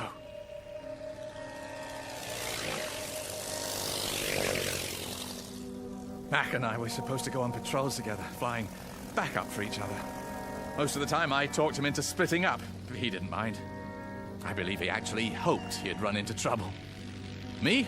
I'd just linger in the clouds, if there were any, flying back and forth around in circles, dreading the possibility that I'd see an enemy ship, waiting for enough time to pass so I could go back and pretend I'd flown the course.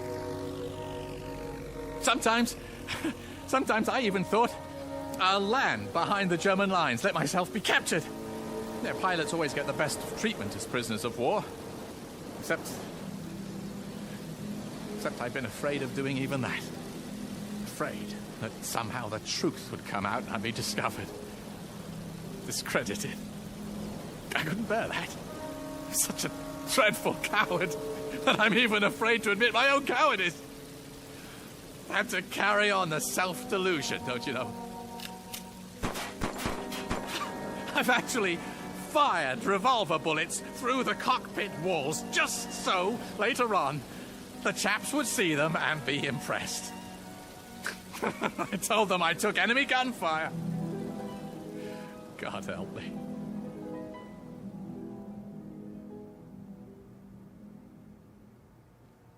Fear isn't a crime, Lieutenant. Every pilot's been afraid at one time or another. Mackay would understand that. No.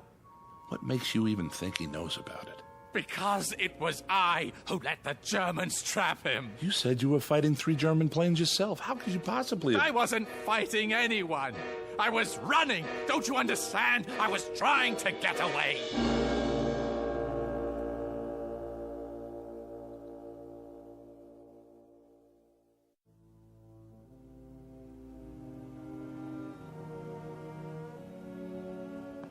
Easy, Lieutenant.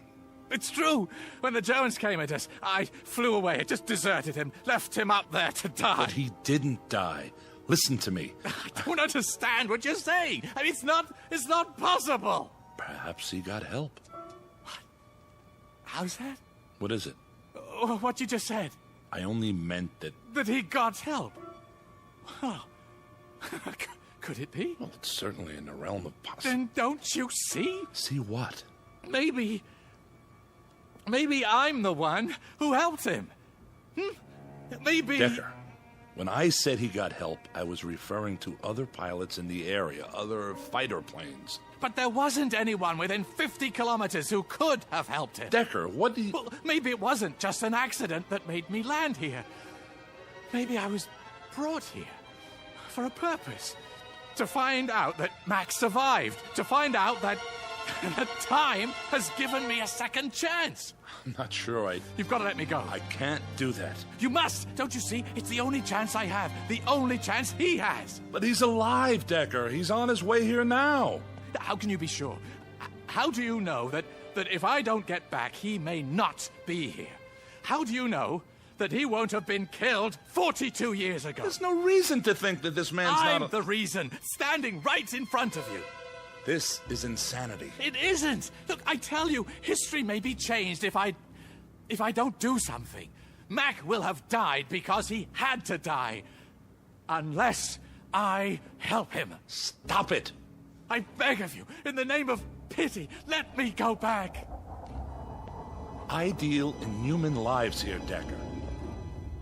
How to save them, how to protect them, and all that goes with it. My job is to issue orders, and those orders are reviewed. If they don't pass muster, someone else overrides them. You don't have to explain military procedure to me. Good, because there's more at stake here than personal opinion, no matter how strong. What goes down under my command is subject to scrutiny, very close, rational scrutiny. I follow your logic. The problem is it doesn't jibe with reality, military or otherwise. I'm talking about something much more important. Are you? Take a look out the window, Lieutenant. Those are jets out there, fueled and ready to go at a moment's notice. We're the DEW line for security in this part of the world. You won't know what I'm talking about, but there are bombs now that can destroy entire countries. Enemy forces held in check only by our presence. Not by feelings or emotions, but by the threat of mutual annihilation. Say I wanted to help you.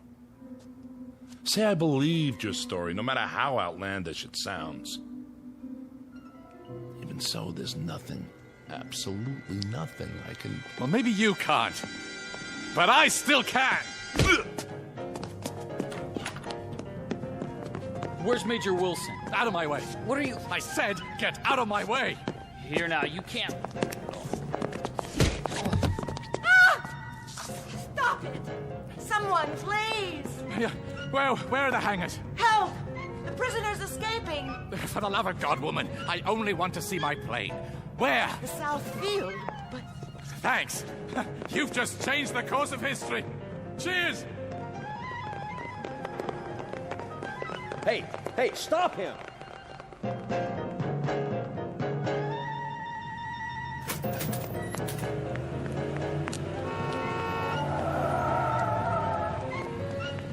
Did you see that guy? Something out of an old movie. What in the rosy hell?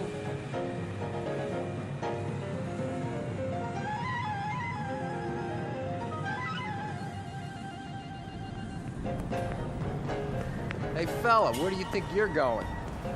The Scout. You can't come in the hangars. This is off limits. No, the plane, the Scout.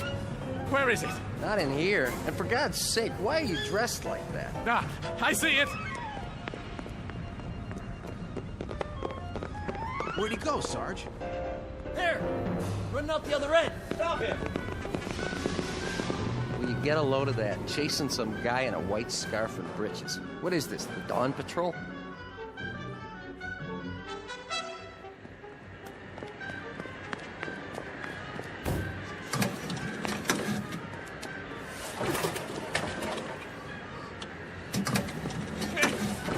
Come on, it's got to start!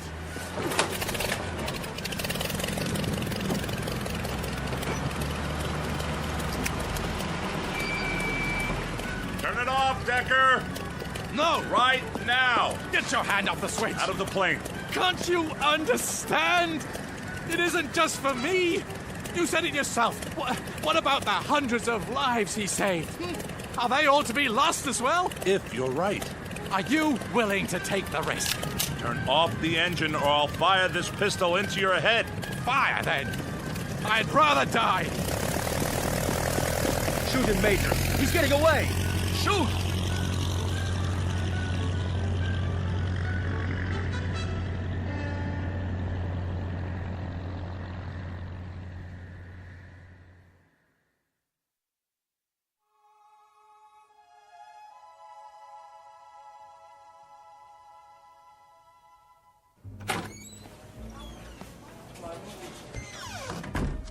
General.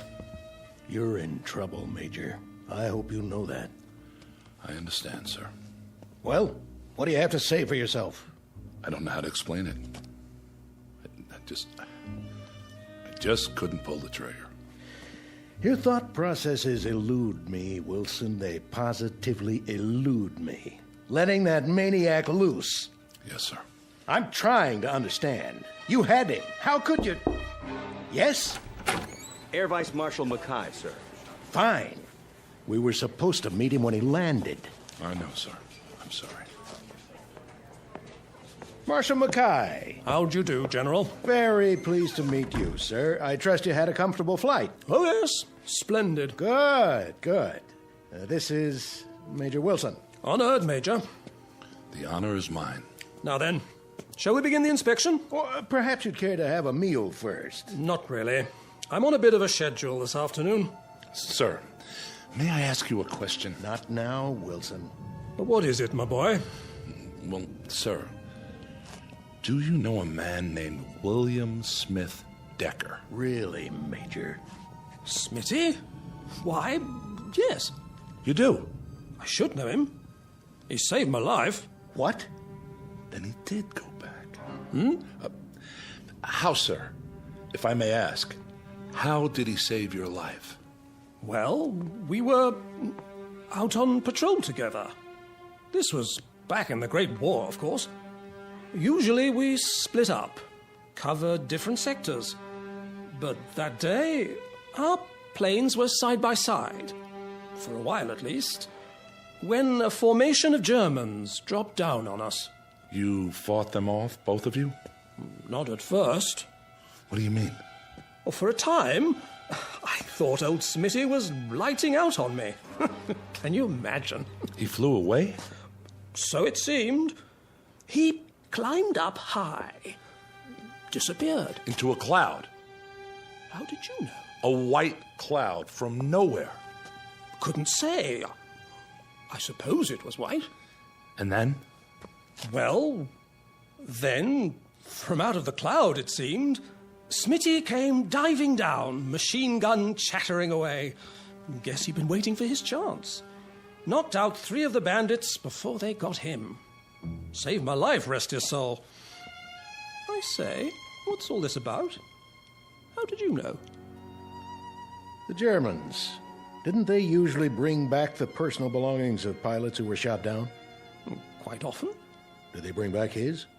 Why, now that you mention it, no. Are you sure?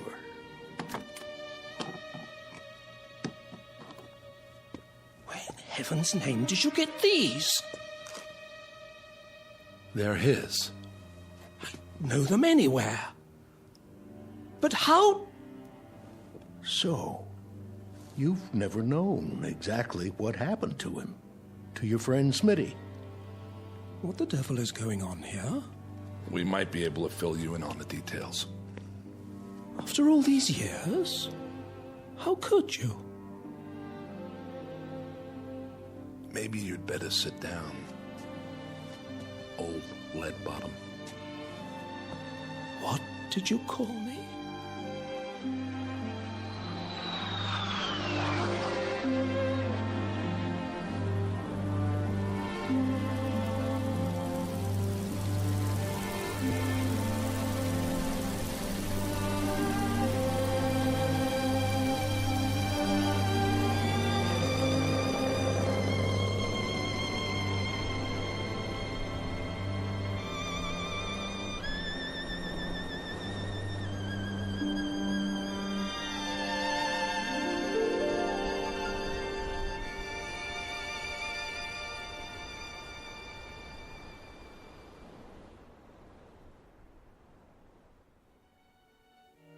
Dialogue from a play, Hamlet to Horatio. There are more things in heaven and earth, Horatio, than are dreamt of in your philosophy. A play written long before men took to the sky in flying machines, before they added yet another dimension to knowledge and to mystery. Perhaps there are more things in heaven and earth and in the sky that can be dreamt of. And somewhere between heaven, the sky, and the earth lies an even vaster dimension, known throughout history by various names. For now, we'll call it the Twilight Zone. We'll return to the Twilight Zone in just a moment. You are about to enter another dimension, a dimension not only of sight and sound, but of mind, a journey into a wondrous land of imagination. Next stop, the Twilight Zone. Hi, this is Stacy Keach. I'd like to take a moment to tell you about our Twilight Zone website at twilightzoneradio.com. At twilightzoneradio.com, you'll find the latest information on these Twilight Zone radio dramas, including behind-the-scenes photographs, plus the newest product releases, trivia contests, ways to contact us, other Twilight Zone-related info and merchandise, plus links to other fascinating websites. So make your next stop twilightzoneradio.com. Visit TwilightZoneRadio.com to purchase these Twilight Zone radio dramas on cassette and CD, or call toll-free 1-866-989-ZONE. That's 1-866-989-9663.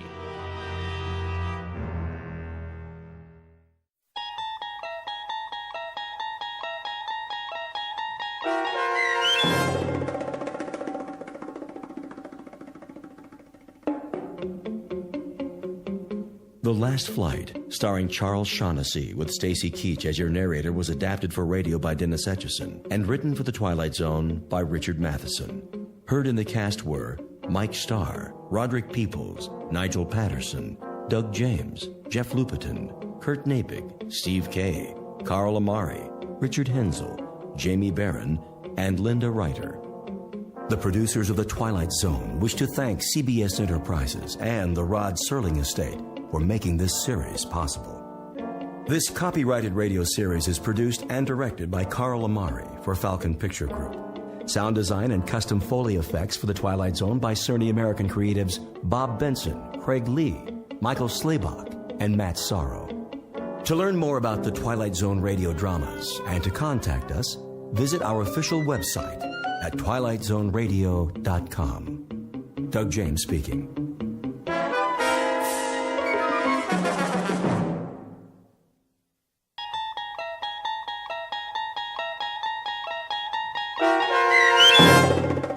The Mind and the Matter, starring Hal Sparks, with Stacy Keach as your narrator, was adapted for radio by Dennis Etchison and written for The Twilight Zone by Rod Serling. Heard in the cast were Rich Komanek, Lisa Joyce, Jeff Lupetin, Doug James, Vince Amari, Meg Thalken, Roderick Peoples, C.J. Amari, Roger Wolski, Karen Olson, Carl Amari, and Lynn Foley. To learn more about the Twilight Zone radio dramas and to obtain audio cassettes and CDs of these programs, visit our website at twilightzoneradio.com. The producers of The Twilight Zone wish to thank CBS Enterprises, Carol Serling, Dennis Etchison, Dick Brescia Associates, Claire Simon Casting, Terry Jennings, XM Satellite Radio, Sirius Satellite Radio, our sponsors, and our radio affiliates for helping make this series possible. This copyrighted radio series is produced and directed by Carl Amari and Jason Mallow for Falcon Picture Group. Doug James speaking.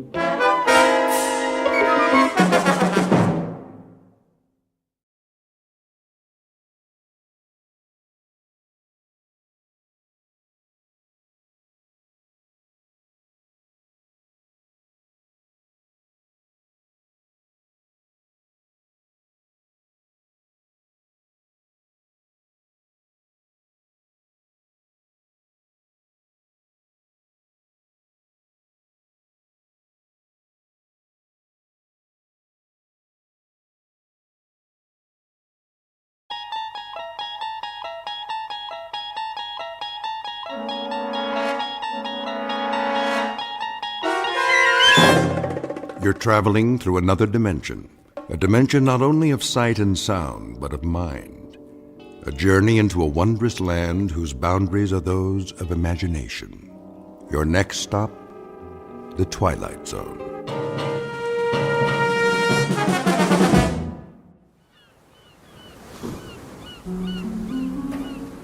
My name is Archibald Beechcraft, and to coin a phrase, welcome to my world.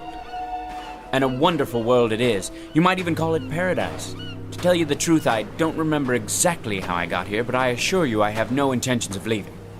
No intentions whatsoever. Why should I? Everything I need is here. The sand, the sea, the sky, as blue as a robin's egg, gently swaying palms, and absolutely nothing on the horizon. Nothing. And no one. Do you understand? Not a soul in sight as far as the eye can see. Only the occasional bottle that washes up on the beach. Like this one. They're all the same, with a note inside, some poor soul scribbling a message for help. Whoever reads this, I am stranded on a desert island. Please send a rescue ship at once. Stranded? A rescue ship? The fool! Doesn't he know he's finally found peace? He's escaped from the crowds, the rat race, from civilization. Obviously an imbecile. Who would want to go back to that world? Cars, subways, buses, and people. Everywhere you look, yammering away, pushing and shoving till you can't breathe, can't think. No thanks. I've had my fill of people. If you don't mind, I'll live out my days like this. Alone. Quite blissfully alone. Except, of course, for Chi-Chi, the perfect companion. Never a word of disagreement. In fact, never a word of any kind, because, you see, he's a chimpanzee. And a very intelligent one. If I'm hungry, he brings me a banana. When I'm thirsty, he climbs a tree and picks a ripe coconut. Have you ever tasted fresh coconut milk? Oh, you must. It's really quite refreshing. Hold on, Chi-Chi. What's this? A footprint? Well, that means we're not alone after all. But how can that be? This is my world. Wait a minute. Whoever made this footprint, do you suppose his name might be Friday? If so, he'll speak an entirely different language. No communication whatsoever, and plenty of room for both of us. He'll have his half of the island, and I'll have mine. Unless, of course, Friday's a female. You think it's possible? Why, I don't see why not. A lovely native girl in a sarong with big brown eyes like a Walter Keane painting, and a tray of finger sandwiches, poi, that sort of thing. Maybe some Mai Tais. Who can't speak, of course. No, why should she? She'll live in her grass hut and I'll live in mine, and we'll visit from time to time.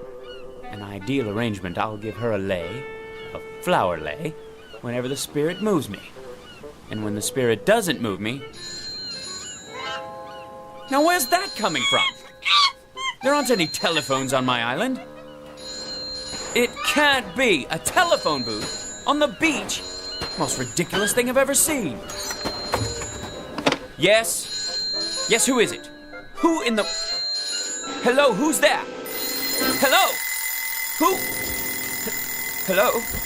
Tropical Paradise, Beechcraft speaking. Hello? Hello? Oh, the alarm clock. I must have been dreaming again. What time is it? 6:30 already? This is my world, all right. And welcome to it. A brief, if somewhat jarring, introduction to Mr. Archibald Beechcraft, a child of his time, a product of the population explosion, and an unwilling inheritor of the legacy of progress. He has just begun his daily battle for survival in a world that cares not one whit for his happiness or sanity. But very soon, our hero will begin a one-man rebellion against this impersonal age, and to do so, he will enlist the help of certain unusual aids, of the sort found only in the Twilight Zone. And now, The Twilight Zone and our story, The Mind and the Matter, starring Hal Sparks, with Stacy Keach as your narrator.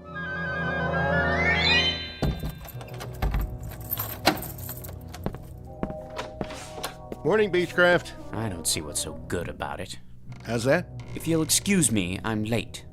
You're always late. Take it easy. You'll get there. I'm sure I will.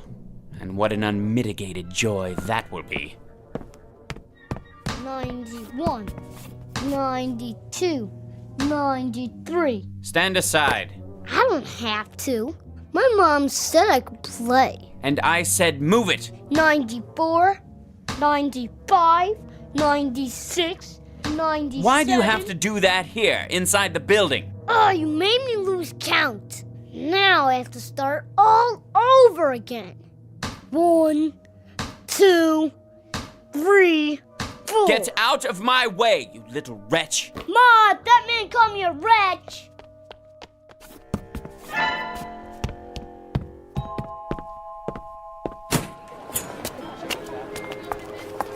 Hey, watch it, buddy. Sorry. Look where you're going. Beg your pardon. Hey, careful with the briefcase, huh? I'm late, you see. Hey, he almost knocked me down. If I miss my train...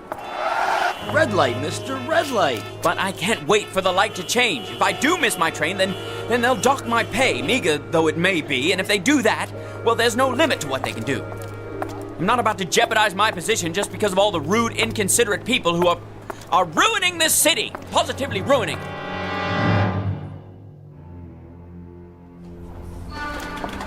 That's my train! Slow down, one at a time. But you see, officer, I absolutely must catch the 732 uptown. Keep your shit on, pal.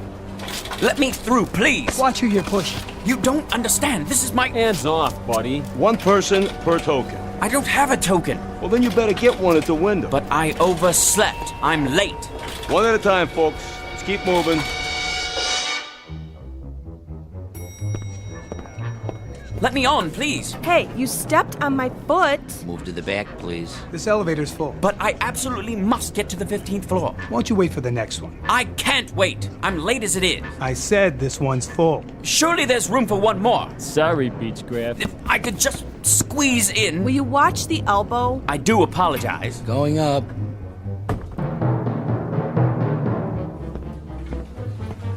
There's Mr. Beechcraft. Finally decided to make it, Better late than never. Morning, Laura. What happened to you? What didn't? If you'd been through what I've been through. Did you punch in? Yes. Mr. Rogers got here 15 minutes ago. I'm sure he did. I told him you went to get coffee. Coffee. That's what I need. Not now. And my blood pressure pills. Wait till the break. Look like you're busy. You mean pretend? I don't have to pretend. Of course, in a reasonable world where a person could work at his own pace with no pressure, no interruptions. Mr. Rogers will be back any minute. I'll bet he will. All right, where did I leave off yesterday? The Campbell file, as I recall. I'm finishing it for you. What? You shouldn't have done that. I'm quite capable. I know you are. I was only trying to help. Thank you, Laura, but if I could be allowed to concentrate without so many distractions, there'd be no problem. Here's your coffee, Miss Petty. Oh, thank you, Henry. You can call me Laura, you know. All right, Laura. I didn't know how you wanted it, so I got cream and sugar. Is that okay? That's fine. Kindly give it back. The Campbell file. I'm just about to close it out. Where do you want me to set it? What? The coffee. Just a minute. If you please, Laura. Here you go. Oh, no. Why, you clumsy clod! Gosh, Mr. Beechcraft, I sure am sorry. You spilled it all over my jacket. I guess I didn't see you. That's precisely your problem. Try cold water before the stain sets. I'll get another cup. That's all right, Henry. No harm done. I ought to send you the cleaning bill. Is that Beechcraft? Yes, sir. Looks like he's headed for the washroom. Something the matter? Well, Mr. Rogers, you see, He's a little out of sorts this morning. Is he now?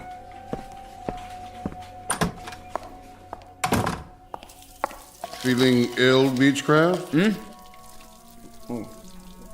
No, sir. Nothing like that. If you'll forgive an observation, you're not looking too well. I'm all right, Mr. Rogers. You look tired. You know, Beechcraft, keeping yourself fit is not only a personal responsibility. In a larger sense, it's part of your obligation to the firm that employs you. Healthy body, healthy mind, and so forth. I'm not unaware of that. Then why don't you pull yourself together, man? Get enough sleep at night. I try to, sir. Eat regular meals. Lots of fresh vegetables, greens. Oh, you can't beat those greens for vitamins. I'm a sprouts and spinach man myself. Are you? I'd have them for breakfast if I could. Believe me, Beechcraft, the secret is definitely in the greens. It's the color of power. I see. Not drinking, are you, Beechcraft? Touch of the old sauce? I don't drink, Mr. Rogers. Well, if you don't drink and you don't stay out late at night, you must not be watching your diet. From now on, see that you do.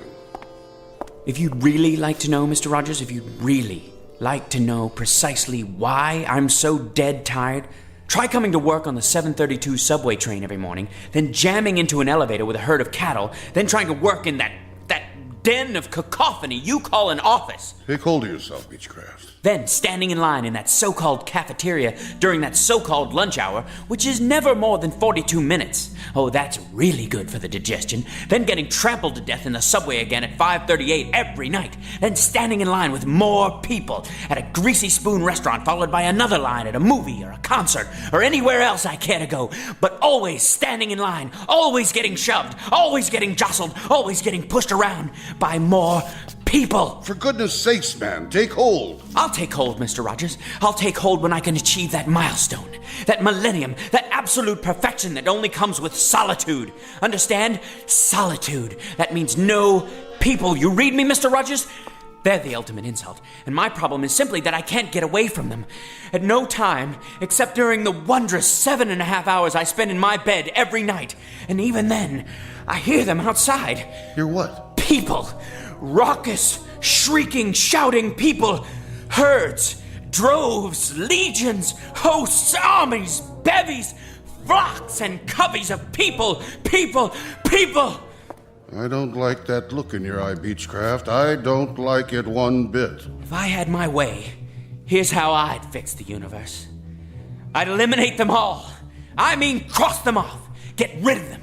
Send them packing. Destroy them. And then there'd be only one man left. Me. Archibald Beechcraft, Esquire. Let me out of here. You're quite mad. Do you know that, Beechcraft? You're either off or en route away from your rocker. Well, if I am, I very much prefer my madness to the so-called sanity around me. People, as far as I'm concerned, you can have them. If I had my way, I'd make them all disappear. Every last one. Well. Old Beechcraft's finally showing some gumption. Just the same, I'd best keep a close eye on him. A very close eye indeed.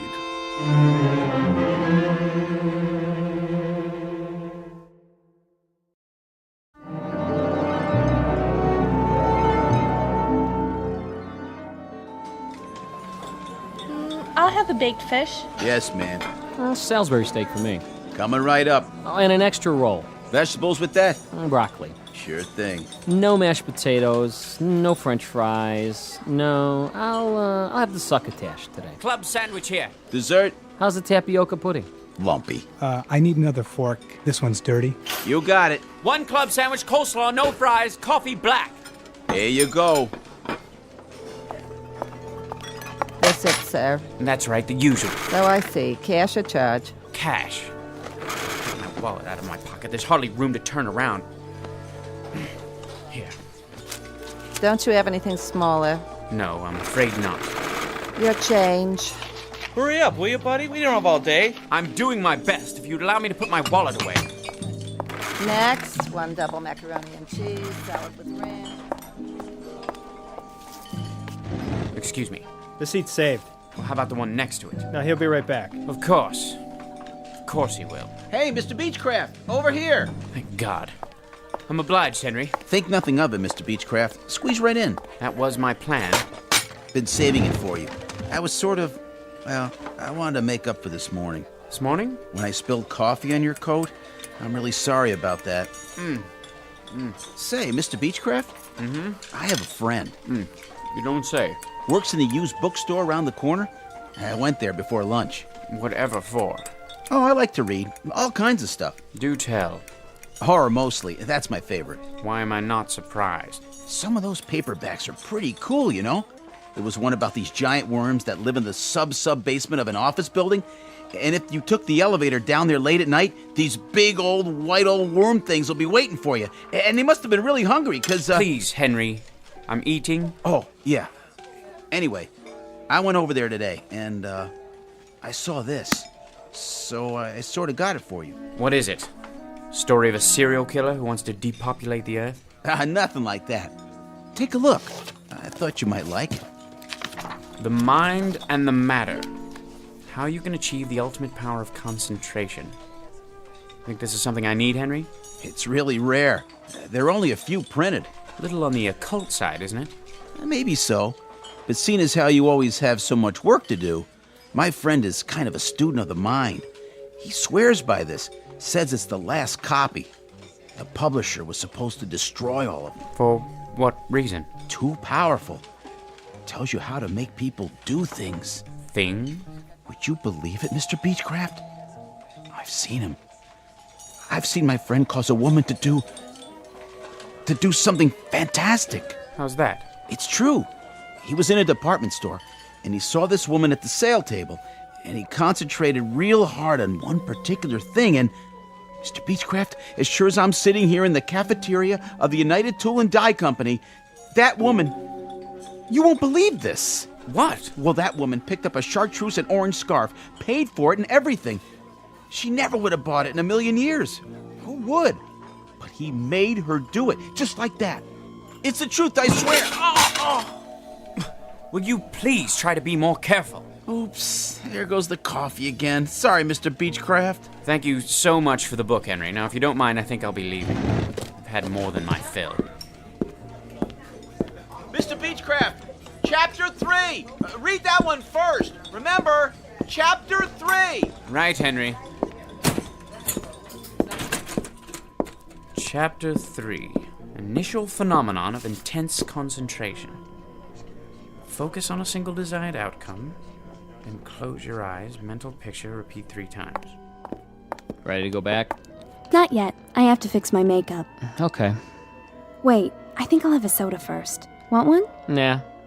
Let me see. Orange, root beer, grape. Might as well give it a try. Concentrate. Tropical punch. Pick tropical punch. I just can't make up my mind. It's delicious. Try it. You'll like it. Why'd you pick that one? I don't know. I really don't. I was going to choose lemon lime, but for some reason my finger pressed tropical punch. How's it taste? Might as well find out. Yes! You'll see. It's absolutely delicious. Puts one in the mind of a Mai Tai.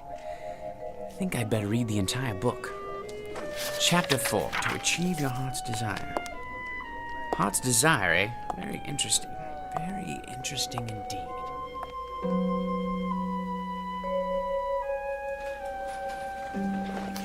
The most important element is concentration. Blot out the quotidian irrelevancies that pollute your day. Quotidian?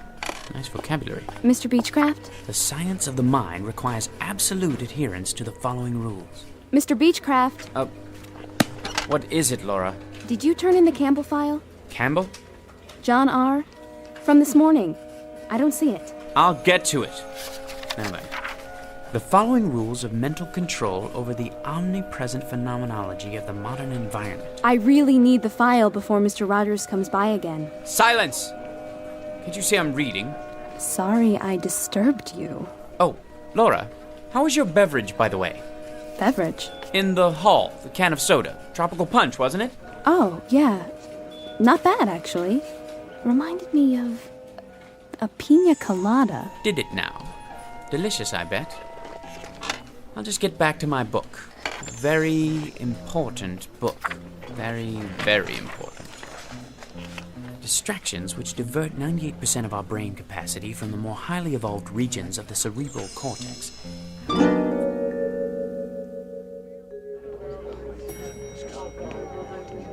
Everybody going to the ground floor? Yeah. The source of the power is located in the pineal gland, or vestigial third eye. You, sir? Where the power of the all-encompassing life force. Sir, you going to the first floor too? He's talking to you, buddy. What's the matter, you deaf? What? Of course I'm going to the first floor. Where else would I be going? Watch your fingers. Going down. The more complete the mental picture, the more complete the result. Focus your mind and concentrate to the exclusion of all else.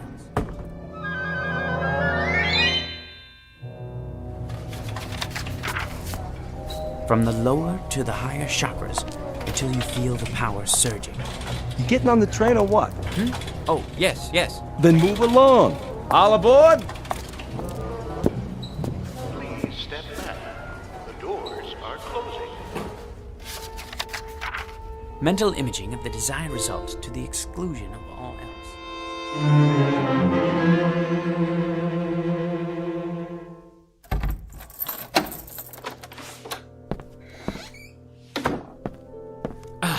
Now, where was I? Chapter 9. The energy generated by pure mind has an electrical coefficient of... Yes, The numbers are absolutely correct, unequivocally. That being the case, it stands to reason that the conclusions are correct as well. why the mind must be the most underrated power in the entire universe. Given the proper concentration, well, there's really no limit to what a man could do. No limit at all. Look at them down there. People. So many. I wonder, if I concentrated hard enough, could I actually get rid of... But why not? Why not? Concentration, that's all it takes. I have the power here, inside my head. Sheer concentration. Concentrate on getting rid of all those people. I wonder if I could do it in one fell swoop. Or knock them off one by one. Just think of it. Nobody in the elevator, in the office, the cafeteria, or on the street. None! Not in the hall or on the stairs. Nobody except... Mr. Beechcraft. Mr. Beechcraft. Who is it? You know perfectly well who it is. It's Mrs. Weller. The rent is due, Mr. Beechcraft. Do you hear me? The rent. I'm not going away till you pay, Mr. Beechcraft. Mr. Beechcraft. Close your eyes and repeat the following words 3 times. Go away. Disappear. Be extinct. The rent, Mr. Beechcraft. Go away. Disappear. Be extinct. The rent. Go away. Disappear. Be extinct. Mr. Beechcraft. Mrs. Weller? Mrs. Weller? Mrs. Weller? Aha! You're gone! Concentration, that's the key. And I have it. Today the landlady, tomorrow the world!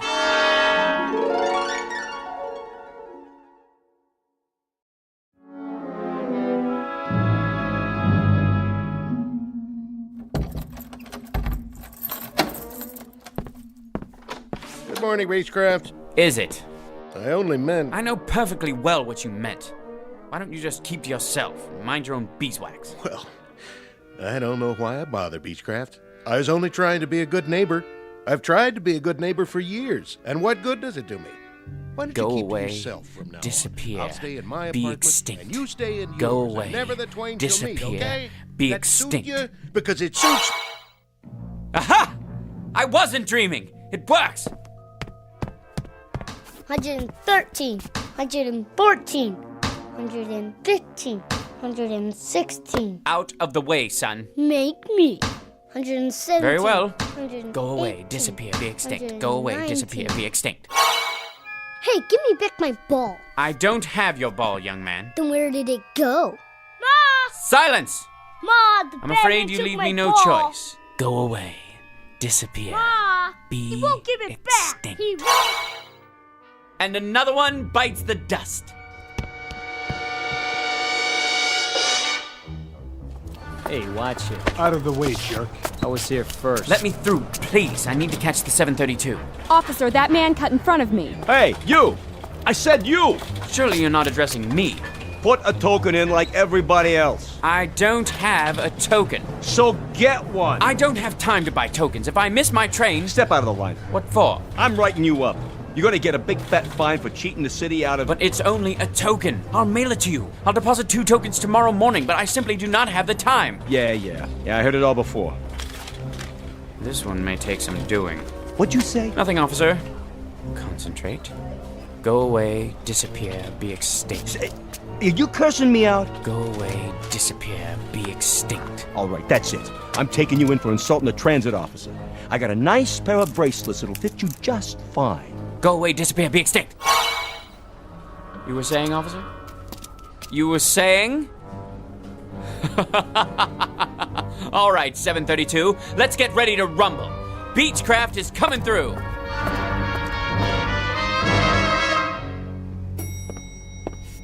What? No line for the elevator this morning? No pushing? No shoving? My, that is unusual. Anyone else? No? All right then. Going up?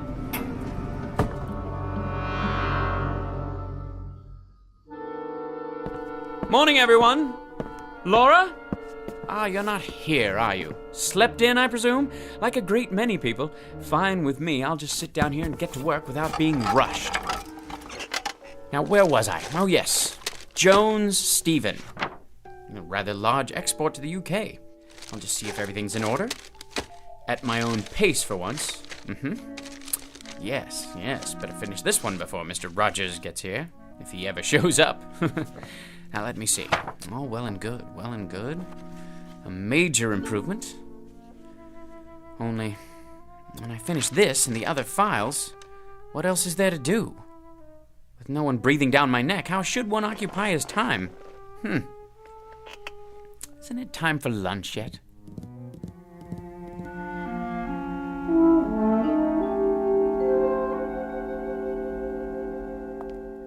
I think I'll just have the salad today. Some soup to start off and crackers. No hurry, mind you. Plenty of time to digest my meal. Where to sit? Why, any table at all? The morning paper. What's new in the world today? White House. Middle East. Federal Reserve Bank. Oh, it's no use. I hate eating alone. And worse than that, I'm bored. If only I had someone to talk to. One person, that's all. Someone quiet, well-mannered, intelligent, someone like me, in other words. That's it. Concentrate, Beechcraft, concentrate. You called? It worked.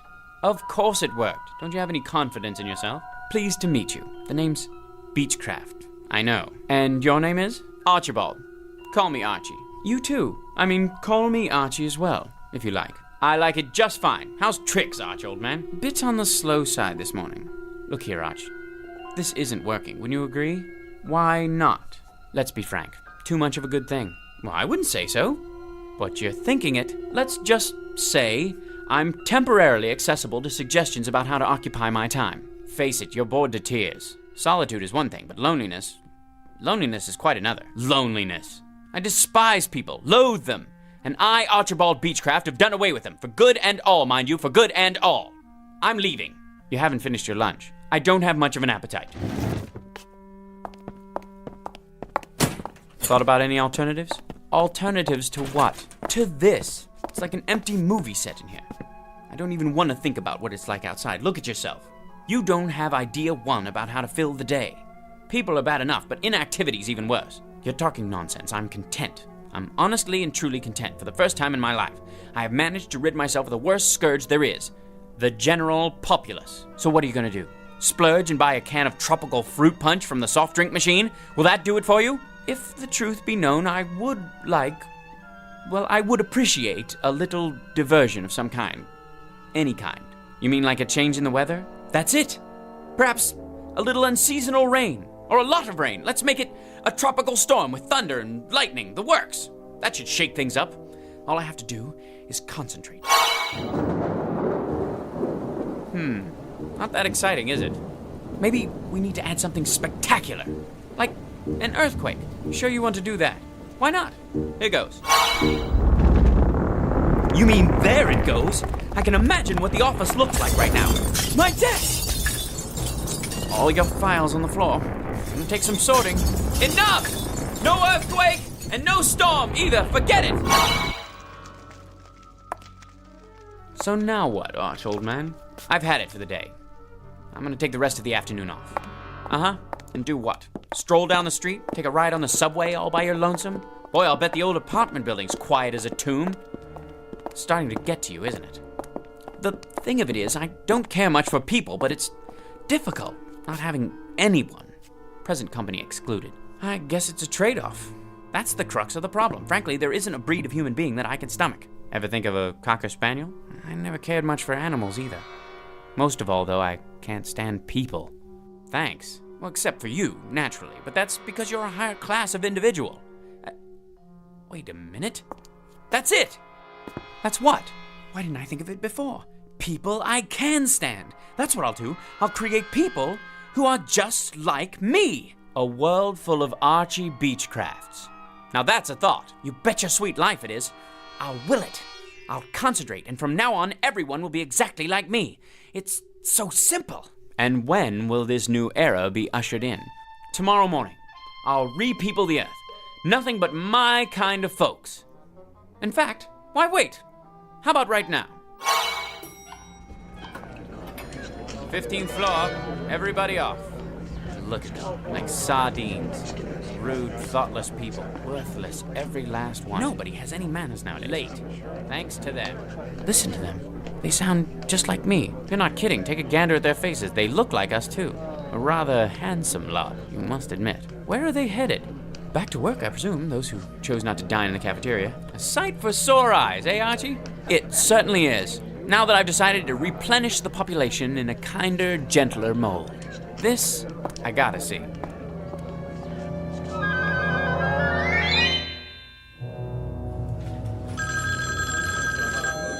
United Tool and Die, one moment, please. Rude son of a noise, miserable noise. I'll go out of my ever-loving mind. Keep it down, I'm trying to work. Can't hear myself think. People, is there no respite? Herds, droves, legions, armies, hosts, bevies, coveys of people. Deliver me, please, deliver me. Hear that, Arch? I've heard more than enough. You asked for it, you got it. A sty, that's what it is. Nothing but a pigsty. A people sty. Had it? Undeniably. Finally getting through to you, huh? Without a doubt. A lot of me is just as bad as a lot of them. You said it. So, what's to do now? Nothing else to do but put it back the way it was. Just like that. Just like that. Mind over matter. Concentrate. Go away, disappear, be extinct. Go away, disappear, be extinct. Go away, disappear, be extinct.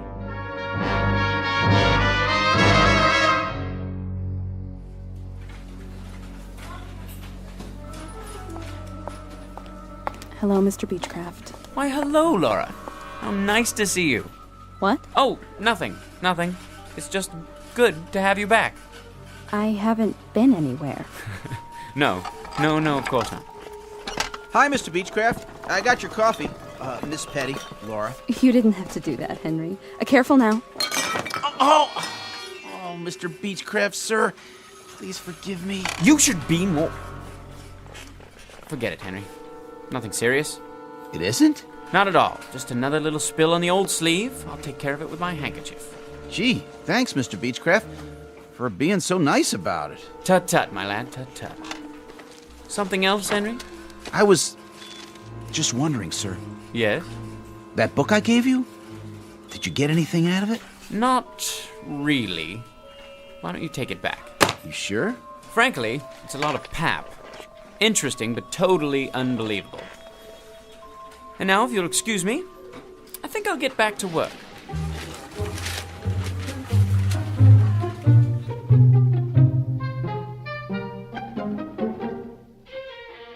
Mr. Archibald Beechcraft, a child of his time, a product of the population explosion, and an unwilling inheritor of the legacy of progress. A man who has just found out through trial and error that with all its faults, this may well be the best of all possible worlds, people notwithstanding. Tonight's case in point, in the Twilight Zone. More from the Twilight Zone after this. Hello, I'm Stacy Keach. I hope you're enjoying this edition of the Twilight Zone radio dramas. To learn more about this series, be sure to log on to our official website at twilightzoneradio.com. You'll find special discounts on our Twilight Zone audio collections, listings of our radio stations, links to other websites, and a photo gallery of our recording studio and some of our stars in action. Plus ways to contact us with questions or comments about the show. And for a limited time, when you log on to twilightzoneradio.com, you can send in for a free CD of the show. So be sure to visit us at twilightzoneradio.com.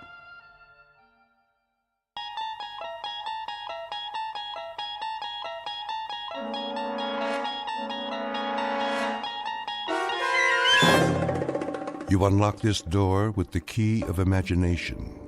Beyond it is another dimension, a dimension of sound, a dimension of sight, a dimension of mind. You're moving into a land of both shadow and substance, of things and ideas.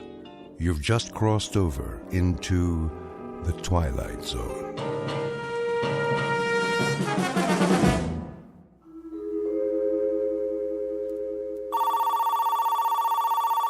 The Gerald Hugo Agency.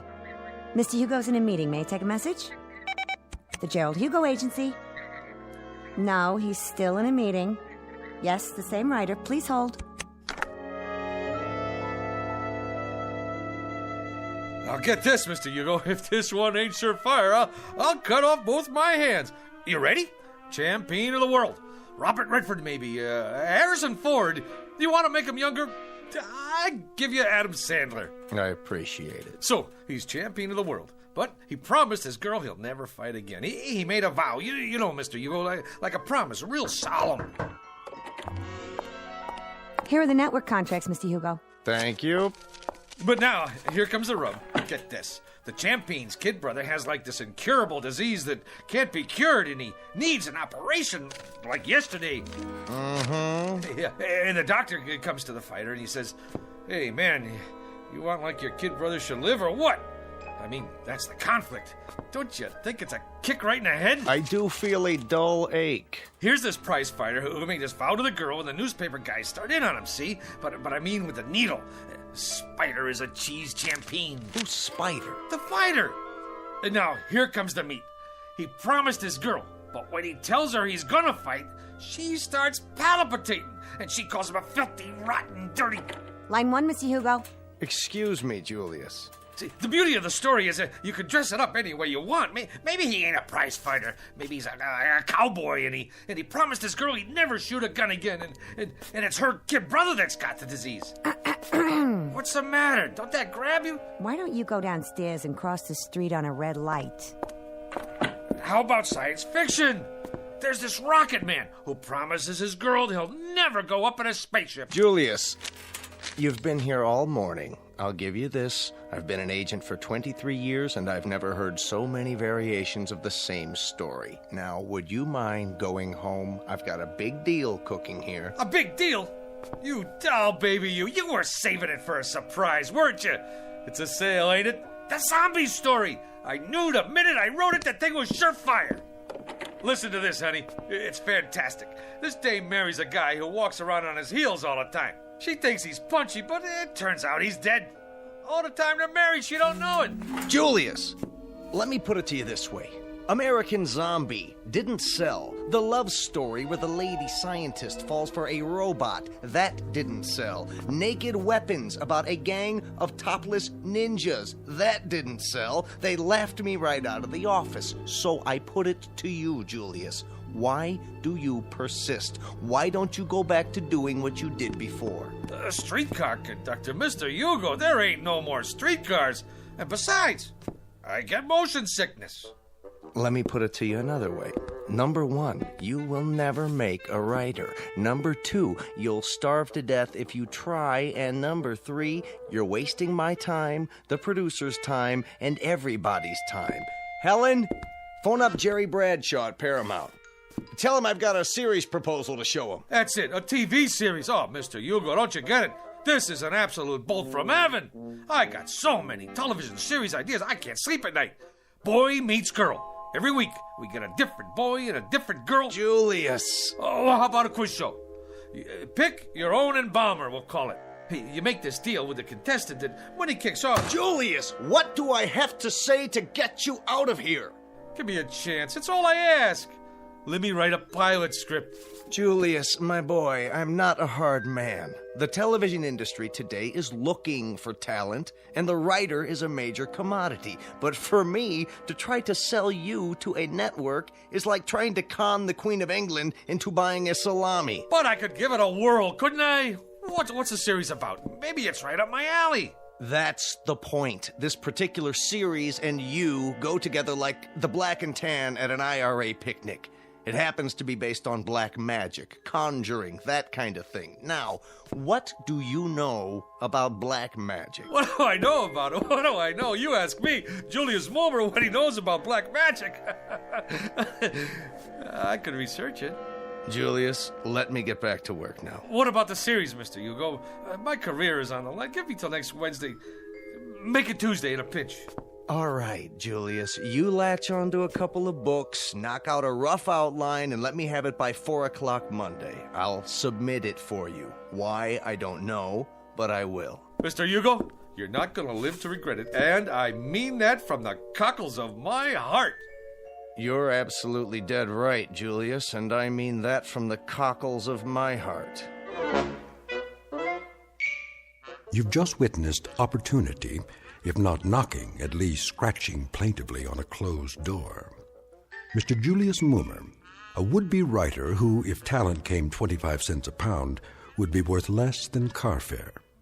But in a moment, Mr. Moomer, through the offices of some black magic, is about to embark on a brand new career. And although he may never get a writing credit on the Twilight Zone, he will soon become an integral character in it. And now, back to the Twilight Zone and our story, The Bard, starring John Ratzenberger and Stacy Keach.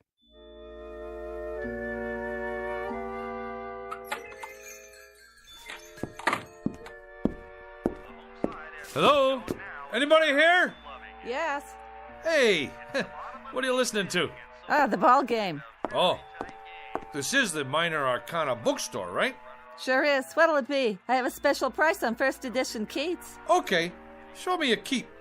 That's a man's name, not a thing. And not a very uncommon name at that. There was a third baseman came up from Newark, played for the Yankees one year. They used to call him Beanball Keats. Yeah? Held the American record for getting beaned the most times. One time they were playing the Browns. That was when St. Louis had the Browns, and he got beaned 3 times the first 5 innings. Old Beanball Keats. You learn something new every day. Ever hear of a pitcher named String Bean Slattery? Well, Now there was a beanball artist. He could hit a batter when he was still in the dugout. As a matter of fact, he did one day. Hit a third base coach, played for the A's. Fellow named Lefty Mahoney. Old Lefty was just taking a drink when String Bean wound up and tossed one at him, right on the noggin. It seems there was a feud going on between them when they played for Binghamton in the old NYP League. Mahoney used to wipe the spit off String Bean's pitches. Mahoney was catching at the time. String Bean's father used to be an outfielder for Syracuse in the International League. I don't need no book about baseball. You don't? Oh, how sad. It's a wonderful sport, you know. Where were we? I come in about... Well, what I had in mind was... Yeah? What do you got on black magic? You have an interest in the black arts? You bet I do. See, I'm Julius Moomer from television.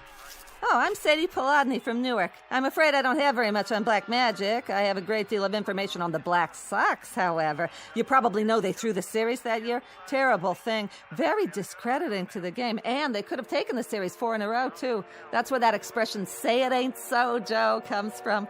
Now, what is it you wanted? Books. Black magic. I'm afraid that one eludes me, but I'll tell you something. If I could exercise a little magic, I'd see what I could do about getting the New York Giants back. Hey, look out! Don't worry, that shelf will stand anything. I'll get it for you. Now, isn't that strange? It's one single book. That's the only thing that fell off that shelf. And it fell right in front of me. Which one is it? The Book of the Black Arts. What do you know about that? Lady, can you do that trick again? Well, this book and I have never been formally introduced. We are total strangers. Here, you want black magic? You got it. Maybe it's some kind of sign. Well, if it is, it's your problem now. It's been a real pleasure meeting you, having this chat. Mutual. You didn't happen to play third base for the Elmira Pioneers one year, did you? How much I owe you for the book? Nothing. Accept it as a gift. You're a wonderful ball player and a credit to the sport. It's been great. Now, bye.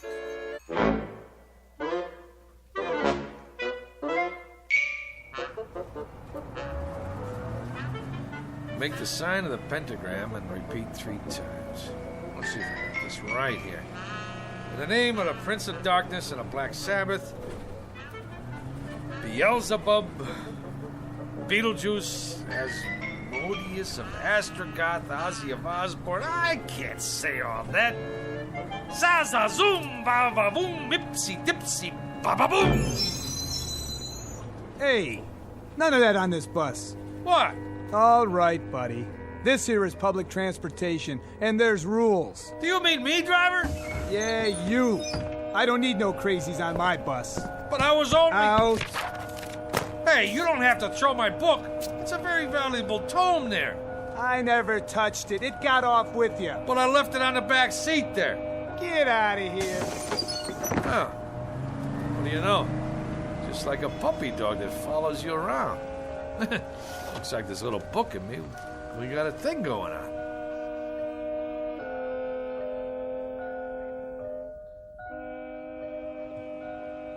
Seven times 7 be thy number, but 666 be thy fate. Yeah, right. What's all this mumbo-jumbo anyway? What's going on here, Jack? Not a thing, officer. I was just reading. Yeah? Well, do me a favor, will you, bud? Read someplace else. What's the matter? There's a law against sitting on a bench in Central Park with literature? There is if you make my horse nervous. He knows when somebody's up to something. He's got instincts. So whatever it is, do it someplace else. I don't get it. On account of why? Move it! Cossack. Stormtrooper.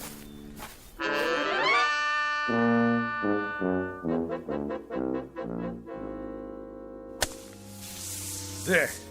All right. Now I gotta draw a symbol in this here sand. Hey, Julius. What's the bit? What are you doing? Whatever it is, I wasn't doing it right. Magic schmagic. There's more here than meets the eyeballs. I've done everything it said, and nothing. Ye Book of the Black Art, being a step-by-step education in conjuring. So tell me, Faust, to what end? You don't dig? Cora, I'm standing on the threshold. I mean hovering. The only thing that stands between me and the secrets of the universe is 4 pages of Latin. Listen to this. The Black Art, consisting of necromancy, turgy, demonology, devilment, hoodoo, voodoo, conjuration, enchantment, spiritualism, manifestation, materialization, astral body and ectoplasm, mesmerizing, magnetizing, and fascinating. Like you name it, I got it. My mother isn't gonna like that sand all over the floor. You tell your mother she should pay me for the privilege of having me in this building. Yeah, you may also tell her that out of 10,000 writers in this town, they pick the absolute cream of the crop. And who's that? Who do they choose to write a big-time television series of black magic? Modesty prohibits. Not Julius Moomer. In the flesh. Big deal. Go ahead and scoff. But one of these days, you're gonna scoff on the other side of your mouth, Tootsie. There's gonna be a big, long limousine parked down below with 2 Lazarian coachmen. Liveried. Huh? Yeah, that's what I mean. In uniform. And they're gonna rap on your door and invite you and your old lady downstairs for a night on the town with their boss. And who will you find in the back seat smoking a Cuban cigar? Modesty prohibits. Just as a point of interest, Julius, what are you doing? I'm conjuring, baby, conjuring. Conjuring who? Who knows? I just read from this here book and I got all the ingredients. Well, most of them anyhow. 3 tufts of feathers from a falcon. Yeah, I got them from a pigeon. Sand from Egypt. Yeah, I got some of my sneakers from Jones Beach. 3 legs of a spider. I found me an ant. Well, anyway, what with a few improvisations, I got a spell working here. At least I think I do. When my mother finds out what you're doing to the floor, you better conjure up the Marines. You're gonna need them. Anybody ever tell you you're a dirty, rotten teenager? Why don't you go and take a cold shower? Go ahead, get out or I'll turn you into a frog. Man, I don't know what's supposed to happen, but it better happen soon. Za-za-zoom, alikazam, va-va-voom. Nothing. Shazam, ipsy-dipsy, kakazoom. I need some help. By Monday, eh? Who do they think I am? Shakespeare? You called? Where did you come from? You summoned me, good sir. I did? Who are you? The face is sort of familiar, but hey, don't take this personal, pal. Like a guy should knock when he comes into a room, especially wearing tights and a collar like that. Hey, maybe down in the village, but not around here. Some folks take one look at you and have a coronary. Now me, I can handle this stuff. I'm hip, you know? Splendid. I'm pleased to hear it. Who'd you say you are? William Shakespeare of Stratford-upon-Avon in the flesh. William Shakespeare.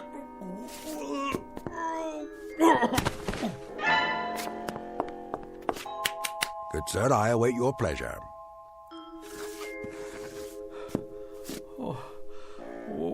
What do you want from me already? Prithee, good sir, ask not what I want of thee, but rather what dost thou ask of the Bard of Avon? Would you try that one more time? It seems I must speak in the parlance of the time.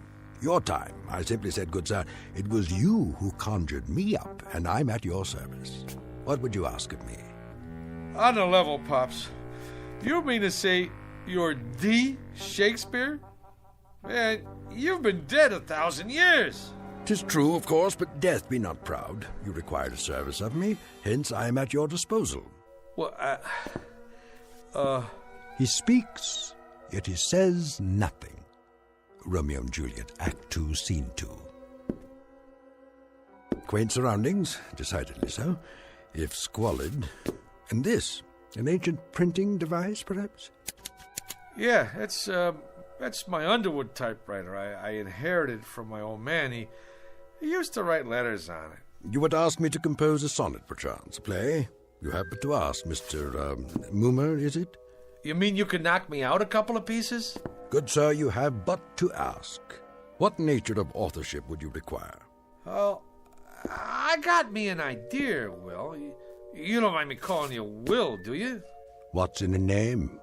That which we call a rose by any other name would smell as sweet. Man, what language! Hey, Will, don't let anybody knock your stuff. You got potential.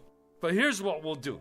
You and me will collaborate. You knock out the rough draft, and I'll do the polish. Yeah. We'll start out slow, see? Just to get the feel. Something with star power, you know, like for Julia Roberts. Julia? Never heard of her? Where you been, pal? Never mind. Don't tell me. A comely woman, I take it. One fairer than my love. The all-seeing sun ne'er saw her match since first the world begun. Solid. I love it. Now you start writing. Anything.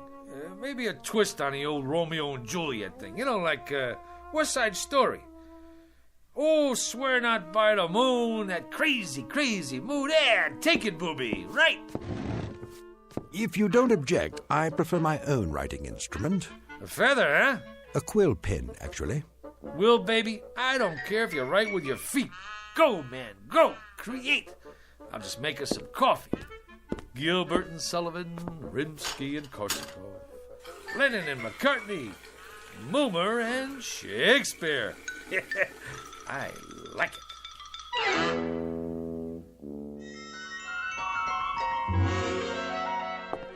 What are they saying? I presume they're talking about your script. That's the point, honey. What else is there to talk about? The stuff is poetry. I don't mean if you can keep your head when all about you kind of guff. This here is class. It's downright Shakespearean. Is Mr. Blumberg in there with Mr. Hugo? We're from the network. They're expecting you, sir. Go right in. Blumberg? The big shot producer? The two guys from the network? It's a shoo-in for the Emmy. Just a little something I knocked off for a couple hours. You know, I didn't know it was that good, but that's me, honey. Never did know my own worth. I mean, Monday I knocked myself, Tuesday I knocked myself, Wednesday... Have you got any openings for Thursday? I'd like to make an application. I'm Mr. Dolan. This is Mr. Nolan. We're from the ad agency. Go right in, sir. They're expecting you. Come in, gentlemen. What were you saying, Mr. Bloomberg? I don't know. That's our feeling too, Mr. Blumberg. Our take two. Sponsor-wise, the thing requires some noodling. That is, we can't afford to jump off a bridge with this one. I concur. It's so archaic. I mean, language-wise... Well, it's still rough. Fresh as a bridegroom and his chin new reaped, showed like a stubble land at harvest home.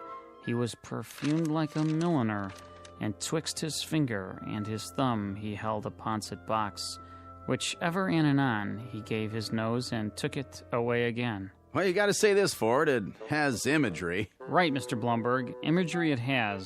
I was going to comment, the thing did possess at least a modicum of imagery. Right, Nolan? I concur. What's the time slot? Yes, what about the time slot?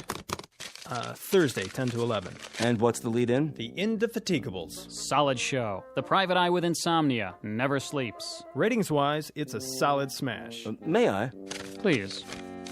And if the boy have not a woman's gift to rain a shower of commanded tears, An onion will do well for such a shift. Onion? Could be a sponsor conflict. I concur. Could we make it, turnip? Solid thinking. Everybody knows about turnips. You say turnip to the lady in Dubuque, she's with you. I like it. A shower of commanded tears. Shower. Suggest inclement weather, and people don't shop in inclement weather. Make it a sunshine of commanded tears. Solid. I concur. I think we could call the writer in now. A tremendous talent, prodigy of mine. What are his credits? He was a streetcar conductor, an observer of the passing scene, an incredible judge of human beings. You can see that in every line. A modern-day chronicler of human foibles. Solid. Send in Mr. Moon. How are you, Mr. Hugo? Gentlemen, well, what do you think? Like literature, huh? It shows some promise. Mr. Dolan here represents the sponsor of the Shannon Classic Playhouse. The Shannon Food Corporation. You no doubt have eaten their products. Oh, endlessly. This boy is a Shannon booster from way back. Oh, man, that's the truth. That Shannon's onion soup, this I dig. We don't make onion soup. That's French in origin. We're an American firm. Red, white, and blue, right down the line. I concur. Man, I'm glad you said that, because I always say, if it's good enough for the lady in Dubuque, it's good enough for me. Now, let's get down to some business here. The Tragic Cycle, written by Julius Mulmer. Act 1, Scene 1. The camera fades in on a shot of the garden. You know, like with turnips.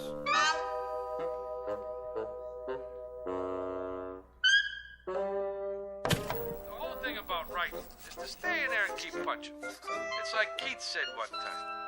All the time, keep punching, or you're done for. Hey, how about that, Will?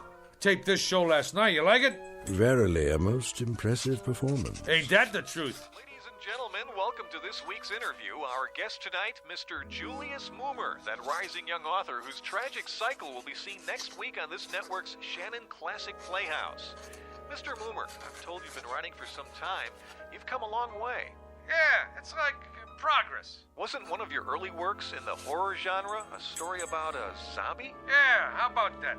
The fellow with a heart that don't even beat. Did he find love anyway? It was a little too controversial. That's why it didn't get on the air, you know. But I'm always trying to tackle controversial stuff, you know, pushing the old envelope. What about your TV pilot script, Mr. Mulmer? A situation comedy involving a billionaire. Just plain Trump. Yeah. The whole thing there was, we're always seeing stuff about typical guys and their typical wives and kids, you know? Well, what about the big shots? I mean, like what they call the rubber barons. Just because you're healed, that don't make you inhuman. Some great stuff in there. The idea was, can a fellow who makes $9 million a day find happiness in a small mansion? I mean, he's entitled. Of course, a writer now, he's got to suffer. Like, I remember sitting in that cold attic night after night with hardly enough strength left to dictate. Some little voice inside me always kept saying, go, Julius, go, Julius. So, I went. Truly inspiring, Mr. Mulmer.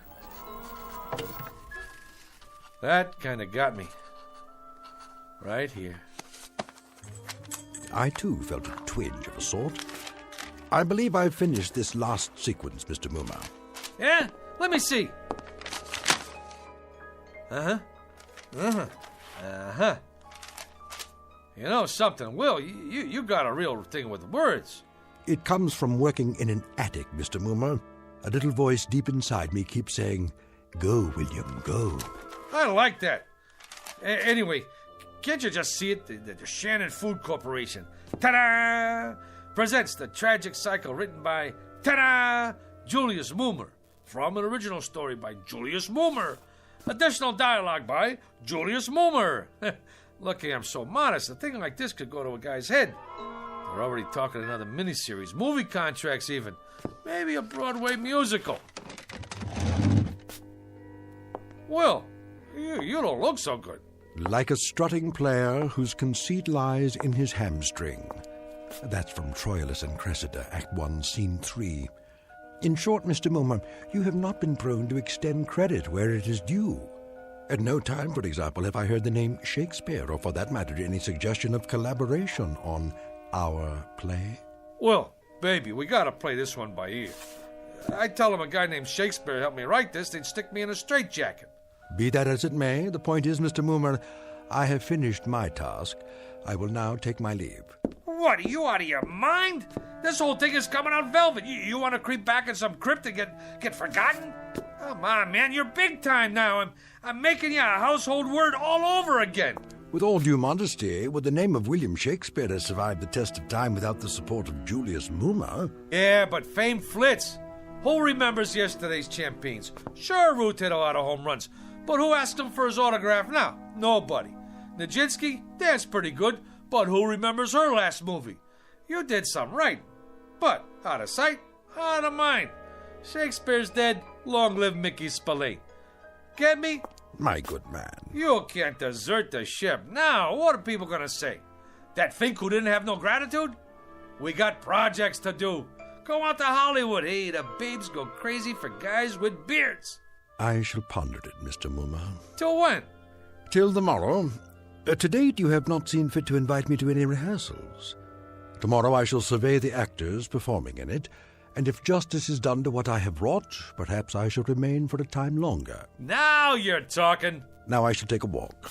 I am that merry wanderer of the night, Midsummer Night's Dream. Act 2, Scene 1.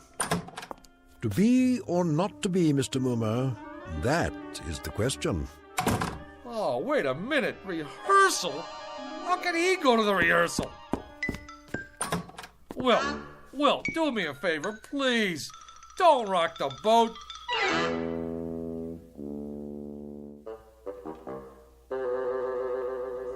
Comfortable, Mr. Shannon? Well, these seats are kind of hard on the old derriere. Mr. Shannon, before we begin the rehearsal, I'd like to say we're fortunate, sir, to have secured the services of the hottest young actor in the business, Rocky Rhodes. Rhodes, schmodes, I sell soup. Which one is he? Oh, the attractive one in the T-shirt and the motorcycle boots. All right, people, we'll pick it up with Scene 2, Act 2. Now, Felicia, remember that at this moment, life and death await you in the hallway, and when Rocky comes through that door... I got a question. Yes, Rocky? I mean, like, what's the tertiary motivation? Like, when I open the door, like, why? Why, Rocky? Exactly. Like, any slob can walk in the door, but he could do it any time. But I asked myself, would I walk through that door? How come? I gotta find my motivation. So the question is, where is my motivation? Well, I'd say you walk through the door to get inside. That work for you? Yeah. Wow. Great. Let's run through this and see how it plays. Shall we do that? All right, people. Come on, folks. From the top. I don't care what you say. If Jeremy comes here tonight, I have to go away with him. Oh, come, Olivia. Cast off those benighted colors of Benetton and gaze as a friend on the people of Greenwich Village. The village people? Here? She's got a point. Let not forever with your veiled eyes seek your noble boyfriend in the dust motes. I know it is common, but all that live must die. That's easy for you to say, sister. But outside this room, this tenement is a harbinger of the worst kind of fates. Is it Jeremy? Or his killer? Am I to be a correspondent of love or a recipient of hate? This is the real question, the biggie. Who awaits me out there, I ask you? Come on, cop out! I'm looking for Mr. Moomer. Shh! Quiet on the set! May we continue, people? Once more, get ready for your cue, Rocky. I don't Sit care down, what Will. you say. How does it look to you, Mr. Shannon? Only great? What about the commercial?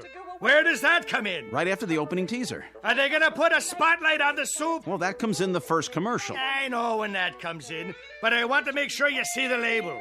When the soup is Shannon's, I want 40 million people should know it's Shannon's. I concur. It's imperative that we see the label. Cut! Take 5. Who is that? What's he dressed up for? Oh, that's my typist. On your staff, is he, Moomer? Well, actually, he's a relative. On my mother's side, he's eccentric. Eccentric? You know, he has, like, delusions. 1 week they come, 1 week they go. What about this week? Yeah, this week he thinks he's, Shakespeare. Hey, come on over here, Mr. S. Meet the boys. I've been telling them all about you. Would that we had this much space at the Globe. Yeah, they're just going over the second act. Ah, the balcony scene, a most delightful love sequence. On the balcony yet? Yeah, I was going to mention it to you, Will. Mr. Shannon asked us to make a little change in the love story part. You know, the business on a balcony. A thing of beauty. Oh, spirit of love, how quick and fresh art thou. Who owns balconies these days? Tremendously valid point, Mr. Shannon. No question about it. Right on down the line. You mean no balcony? You see, this here is television. It's like you gotta grab them quick. Instead of the boy climbing up to the shrubbery to meet the girl, it's a subway station. You jest. That's the bit. She sprains her ankle, and this here boy kind of like the doc on ER. He operates on her ankle right there between the Brighton Express and the Bronx Local. You see, doctor stories are big this season. All right, cast. I want to run through the next scene. Mr. Mumar. What's the trouble, Will? Is that Esmeralda? In the blue canvas breeches? The jeans? Yeah, that's the chick. But if what you told me is true, what is the reason for her suicide? Her soliloquy about love's labor's lost? Suicide? No suicide, Mr. Shannon. That's definitely out. Oh, I meant to mention that to you, Will. She don't stick herself with a shiv. Now she runs off with a guitar player. That was my wife's suggestion. And an inspired one at that. It was indeed. I concur. And the father and brother who burst in? My wife didn't care for that. The way we play it now, the two guys who come in are cops. Cops? Policemen. And then later, the scene where the mother starts talking about all the blood on her hands, she ain't the mother anymore. She's the gardener's wife who did time for embezzlement. But she has the most definitive line of the play. In the epilogue, I took it from Twelfth Night, if music be the food of love, play on, give me excess of it, that surfeiting the appetite may sicken and so die. Sicken? The Shannon Food Company is paying this kind of money to make people sick? Will, get with it. You're taking the butter right off the toast, baby. Here we go, people. Let's hear the narration just for the timing. On October 13th, the gardener's wife returned to the scene of the crime. The police had already arrived, and once again, the Federal Bureau of Investigation... Enough of this idiocy. There is no soliloquy here. What is going on? Blow, blow, thou winter wind. Thou art not so unkind as man's ingratitude. As you like it, Act 2, Scene 7. Will, what are you doing? You're lousing up the whole deal. What am I going to tell him? Tell them that foolery, sir, does walk about the orb like the sun. It shines everywhere. Act 3, Scene 1, 12th Night. And you, foolish mortal, who could have covered himself with a cloak of immortality, who has succumbed to the rankest compound of villainous smell that ever offended nostril. To you, Julius Moomer, lots of luck. Hey, Julius, for a week now you look like somebody told you to go out and scrub a lizard. He finked out. The guy finked out. You want some advice? Knock off on The Conjuring. Get yourself a nice, clean, safe job on a streetcar. Whether it is nobler in the mind to suffer the slings and arrows of outrageous fortune, or to take arms against a sea of troubles. Did that boy have talent or what? Man, oh man, I was on my way. They was already talking about my next assignment, a mini-series on American history. What do you know about American history? Eeny, meeny, chili beanie, the spirits are about to appear. Ma, he's doing it again. I'm sorry, Mr. Bloomberg, but writers are temperamental. No, he didn't care about the reviews. As I recall, he said something about foolery walking around the orb like the sun. Who knows what it means? The American history thing? Frankly, Mr. Bloomberg, I haven't been able to reach him. Mr. Hugo, he's outside. Who is? Julius, he's got some people with him. Mr. Bloomberg, he's here. The boy has come back into the fold. I knew we could count on Moomer. I'll get right back to you. Hey, Mr. Hugo. Julius, my boy, where have you been? A whole week. The networks are screaming for you. The agencies are screaming. My clients are screaming. They want that new miniseries. I'm right in the middle of it. Me and my staff been working night and day. Not that person in the knee breeches. Don't worry about him. He's out. This one's about American history, right? Right. You want authentic, right? Authentic above all. Then I'd like you to meet my staff.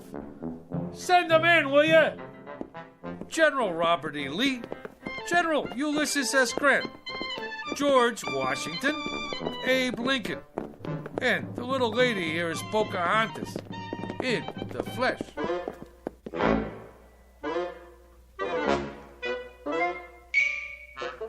Mr. Julius Moomer, a streetcar conductor filled with desire for the special, if somewhat risky, rewards of authorship. And if the tale just told seems a bit tall, remember a thing known as poetic license in a place called the Twilight Zone.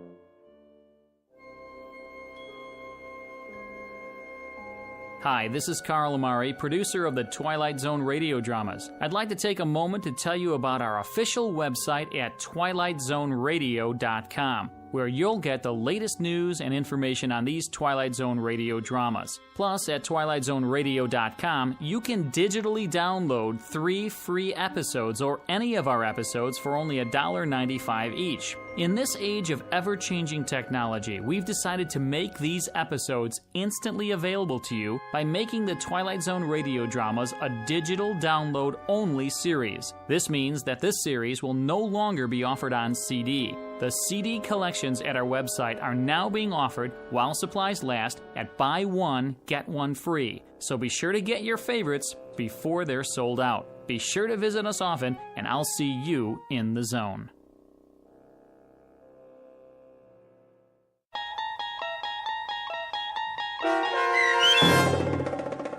The Bard, starring John Ratzenberger with Stacy Keach as Shakespeare and your narrator, was adapted for radio by Dennis Etchison and based on a script by Rod Serling. Heard in the cast were Christian Stolte, Susan Hart, Jessica Schramm, Meg Falcon, Lynn Foley, Mike Baccarella, Doug James, Jeff Lupiton, Joe Forbrick, Carl Amari, Roger Wolski, and Paul Patch. To learn more about the Twilight Zone radio dramas and to obtain audio cassettes and CDs of these programs, visit our website at twilightzoneradio.com. This copyrighted radio series is produced and directed by Carl Amari and Roger Wolski for Falcon Picture Group. Doug James speaking.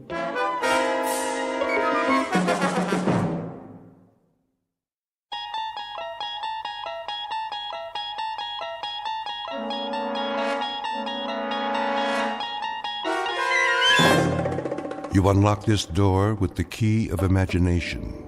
Beyond it is another dimension, a dimension of sound, a dimension of sight, a dimension of mind. You're moving into a land of both shadow and substance, of things and ideas. You've just crossed over into the Twilight Zone.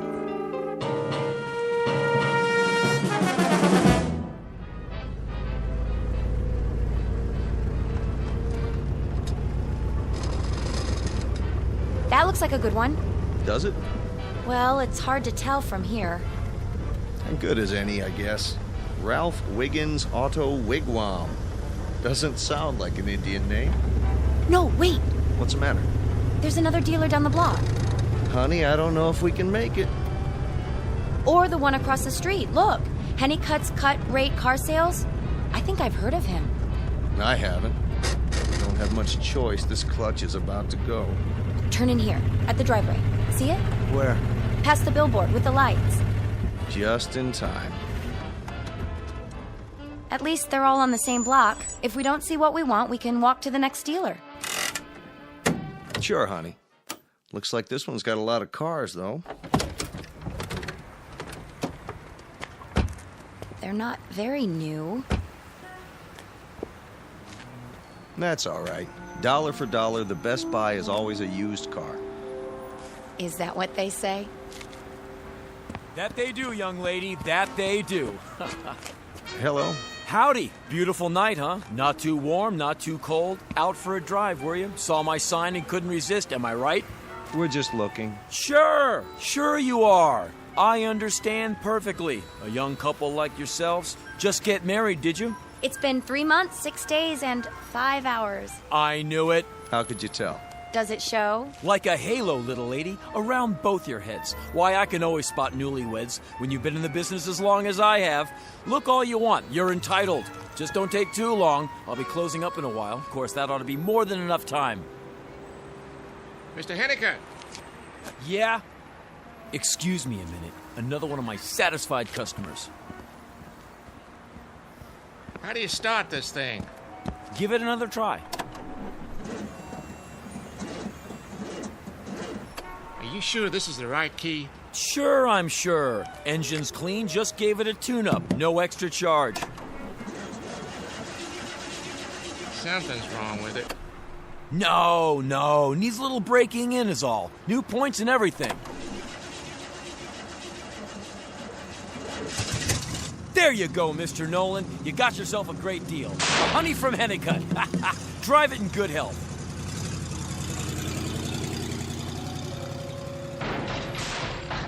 Whoa, too much power for him. Now, where was I? Oh, yeah. See anything you like, folks?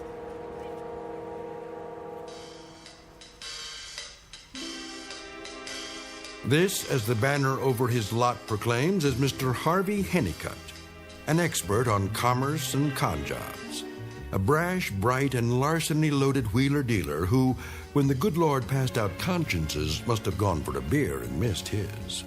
And there are a couple of other important characters in our story beyond the young couple you've just met. One is a little old man and one is a Model A Ford, but not just any old man and not just any Model A. There's something very special about both of them. As a matter of fact, in a few minutes they'll give Harvey Hennicut a rare gift, something he's never experienced before. Exactly where they come from is conjecturable. But as to where they're headed, this much we know. All of them, and you, are on the threshold of the Twilight Zone. And now, The Twilight Zone and our story, The Whole Truth, starring Henry Rollins, with Stacy Keach as your narrator. Well, what's your pleasure, folks? Got every kind of car you could imagine. We're just looking. That's all right, isn't it? Of course it is. That's what we want you to do. Nobody pushes you around here. No, sir. Around here, you can take your time. Pause, check, recheck, think, peruse, contemplate, wade through, thumb over, and dip into. At your leisure. Be my guest, folks. Thank you. We were thinking maybe a little coupe, that doesn't cost too much. That's all we need. There's just the two of us. A compact, maybe. Something for a few $100s down. As late a model as we can get. Late? You shock me, you know that? You shocked me just then? Oh, we're sorry. We didn't mean... You know why you shocked me. I'll tell you why. It's because you've succumbed to the propaganda from every cement-headed clod up and down this street. They call it Dealer's Row, but that's all it is, propaganda. They like to push the late models, don't they? Am I right or am I right? Well, we haven't been to any other dealers yet, but... Then you're lucky. They all do. And you know why they push the late models? No, I can't say that You think it's because they're honest citizens? Upstanding, law-abiding churchgoers? Ha! Let me tell you something, young man. They push the late models because that's where the profit margin is. Plain and simple. I don't really know much about... I'll let you in on a trade secret.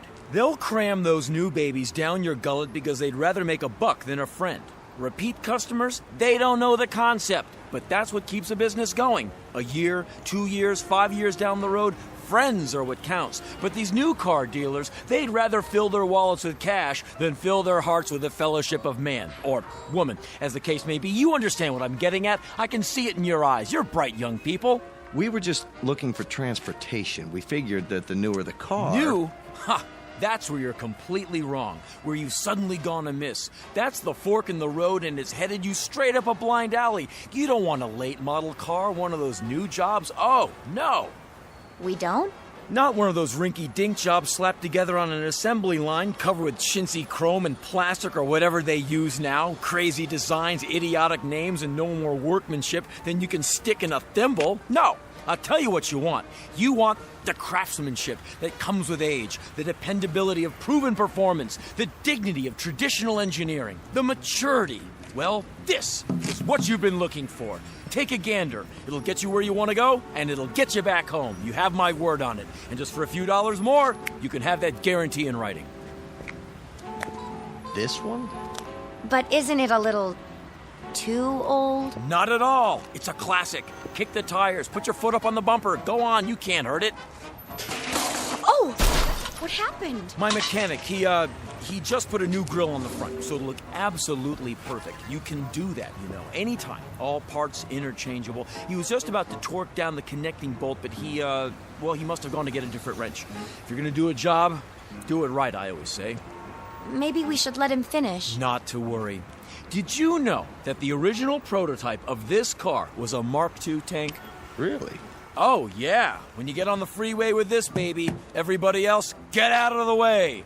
See where the gear shift is? That used to be a cannon.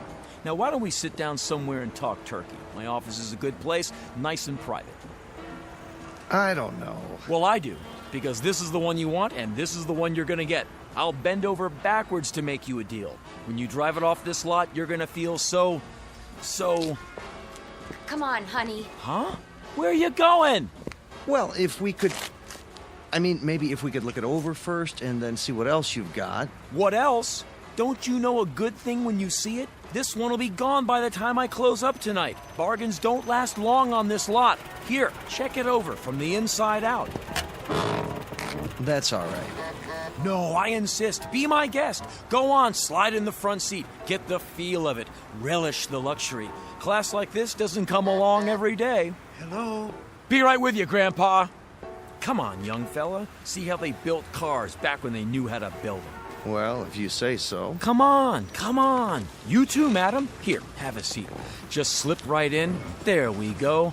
Park yourself in there and enjoy it to your heart's content. It does have a lot of room. Sure it does. Boy, oh boy, you know what you should have when you sit in a car like this? Moonlight and a bottle of good wine. To go with the music from the radio. This baby here has atmosphere, huh? But good.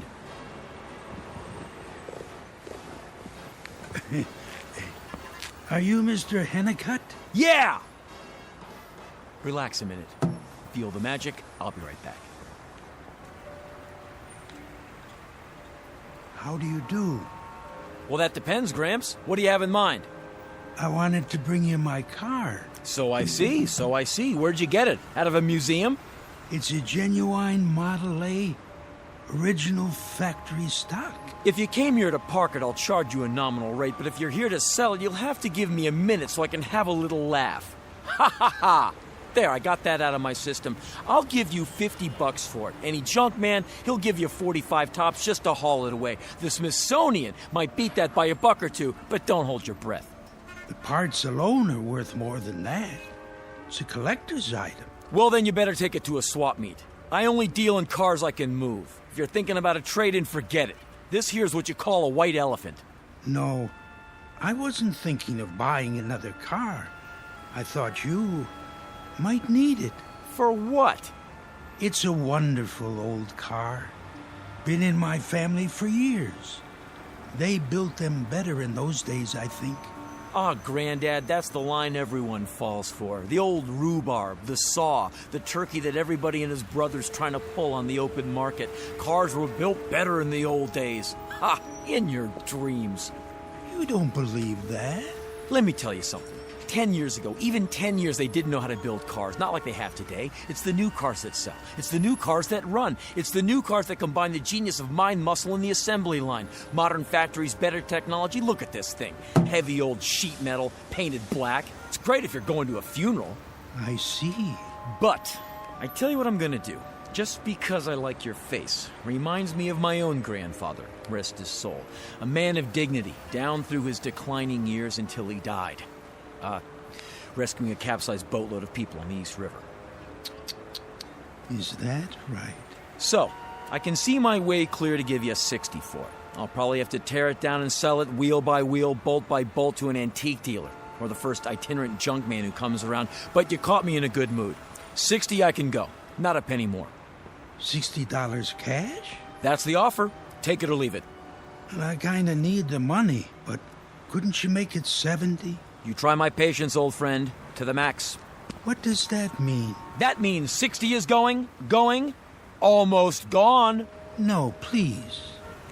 Just in time. Sold. 60. Cash on the barrelhead. Now, I tell you what you do. You go in that little office, I'll meet you there. Once you get your papers and your car registration together. Did I say car? Make that vehicle. I've got the papers right here. You do? Came prepared, huh? All right then, let's get this over with. Step into my office.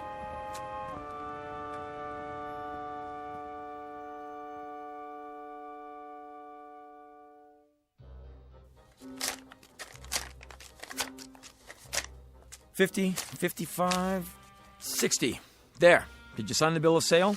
At the bottom of the page. Good, good. And the pink slip? On the back. Perfect. Signed, sealed, and delivered. Mr. Hennicutt. Mr. Hennicutt, of course. Here are the keys. Thank you. Oh, by the way, Mr. Hennicutt. Yes? There is one other small item I ought to mention, in the interests of full disclosure. Go ahead. It's haunted.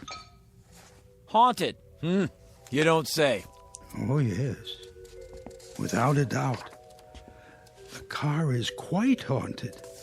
It's been haunted ever since it came off the assembly line, and every single one of its owners can attest to that fact.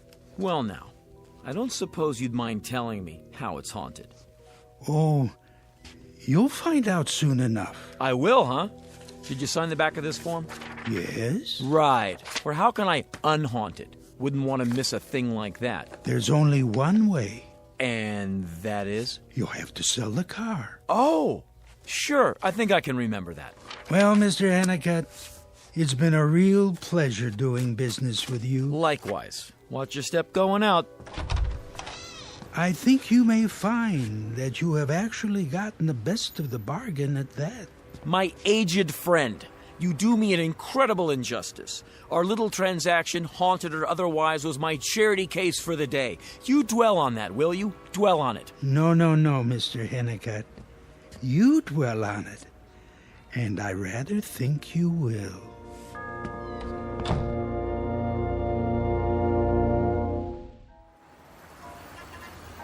Well, folks, what do you think? I think we'd like to get out now. Oh, sure. I'll get the door for you. Slide this way. Ladies first. I don't know about the seat. It's not that comfortable. No? Maybe you were in the wrong position.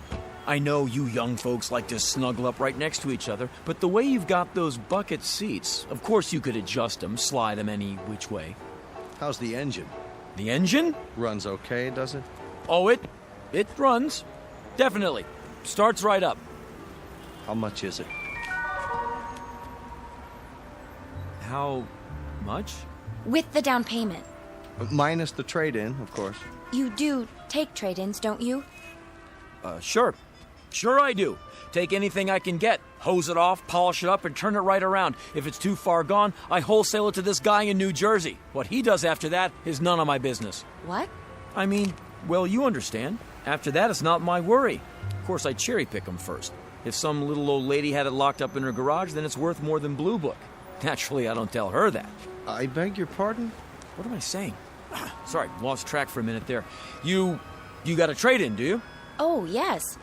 Over there, one we drove in, remember? Sure, I remember. Anybody get hurt in that accident? What? At least it's clean. Bobby washes it every weekend and waxes it once a month. Then if you like it so much, why get rid of it? Well, it does need a little work. I just don't know how much more money we should put into it. A little work? I heard you coming. Tranny shot. You need a long block plus new shocks. And those brakes. Sounds like fingernails on a blackboard. All right, then. Without the trade-in. For the one you showed us, you don't have a price on the windshield. This car? Yeah, how much is it? It's not for sale. Why not? Well, I don't know. But it's the car we were just sitting in. Wine, music, atmosphere. Yeah, sure. The one you were pushing so hard? You made it sound so nice. I know, but I guess I'm not pushing it anymore. Something wrong with it?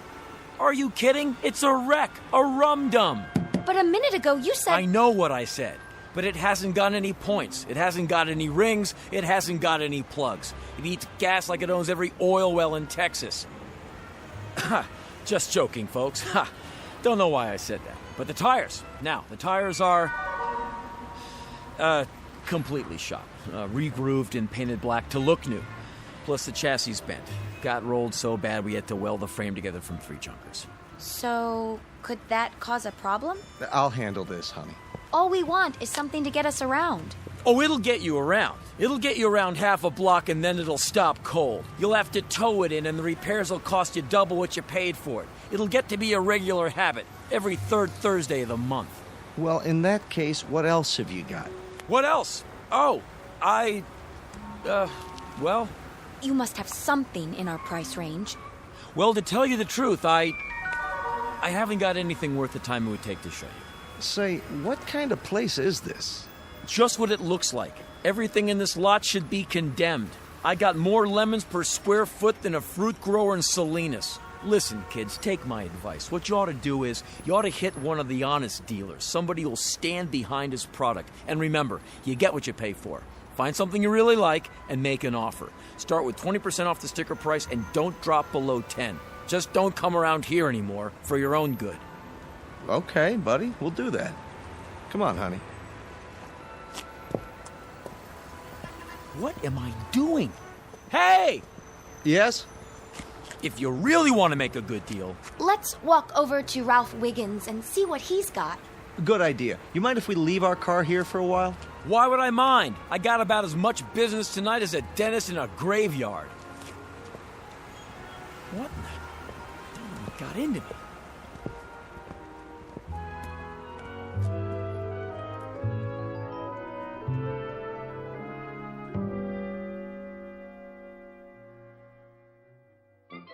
And if I can't meet or beat any deal, I'll put a weasel in my pants. What do you think of that?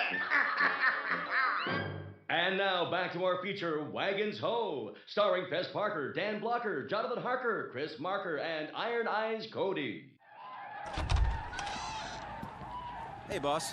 Huh? Oh, hi, Irv. What's up? Nothing. Just taking a break. Hey, sorry I'm late. I was out at the junkyard trying to find a hubcap for that Chevy. I got 2 while I was at it. Good, good. So how's the action tonight? Everything's pretty quiet around here. Hey, Irv. Yeah? You wouldn't believe what I... Believe what? Nothing. Go on, I can take it. Ah, what's the point? You won't believe me. Oh, that bad, huh? Live and learn, right, boss? Well, what do you want me to do tonight? Stand on the corner and wave him in? Hey, I could put on that monkey suit again. Nah, it's too late. How about trying to move that old Essex? Move it is right. It's not going anywhere on its own. Knock it down 100. Tell everyone it's the last of its kind. Well, isn't it? That's right. It is. So you don't have to lie. That'll be a first. But listen, you gotta keep that hood closed. When they can't see the engine for the rust, you gotta play a little hide and seek. What we got is a car that could have carried the French soldiers to the first battle of the Marne. Nice. I like that. Just don't go advertising the fact. And Irv, I want you to do something else. I want you to put a sign on the car that says it's for sale as is, no guarantees. You're joking. And while you're at it, open up both sides of the hood so they can get a look at what they're buying. You're not joking. Just do it. Yeah, sure. One question, though. Yeah? You want to sell it or keep it around for an heirloom? You're right, Irv. Why am I shooting my mouth off like this? Don't know what got into me. Very funny. I knew you were pulling my leg. Irv, do I look all right to you? What did you have for dinner? Oh, this is nuts. The power of suggestion or something. What is? Some old gleep that sold me the Model A out there. Oh, yeah, I was wondering where that came from. What should we do, sell it off for parts? You know, there's a car club meets every month. He was real nutsy. Comes in here with a song and dance about a haunted car. Uh-huh. Did you get what I said? Haunted. That's a new one. And I was stupid enough to stand there and listen to him. What I should have done was call up the booby hatch and reserve a rubber room for him. I get it. You had a little drinky, didn't you? Just a little one, right? No, Irv, not a drop. I'm as sober as a judge. Then maybe that's the trouble. There's a bottle around here somewhere, boss. Later. Go on out in case anybody shows up. I gotta make a call. Sure, boss.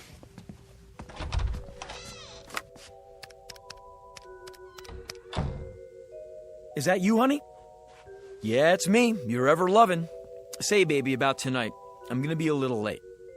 Well, it's inventory time. Look, I told you about that. Sure I did. Oh yeah, the whole lot. Might run into the wee hours. So what I'm gonna do, what I'm gonna be doing tonight is, I'm gonna be playing poker with the boys. And when I told you it was inventory time last month, I was playing poker with the boys then too. Honey, wait a minute. Hold on. I'm kidding. I didn't mean that. No, don't wait up for me because, oh, this is nuts. I'm the one who needs a rubber room. Must be sick or something. Yeah, I'm coming down with something. Look, what I'm really going to be doing tonight is playing poker with the boys. Oh, strike that. I'll call you right back. What is this? I got no control over what comes out of my mouth. No control at all.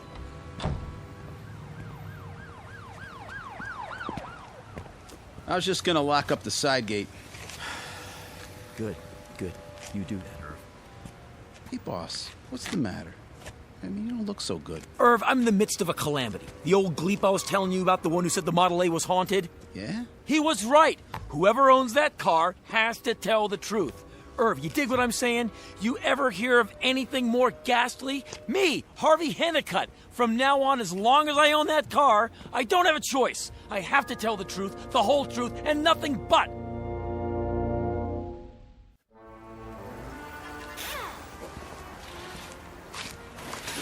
Morning, Irv. Oh, hi, boss. I wondered where you were.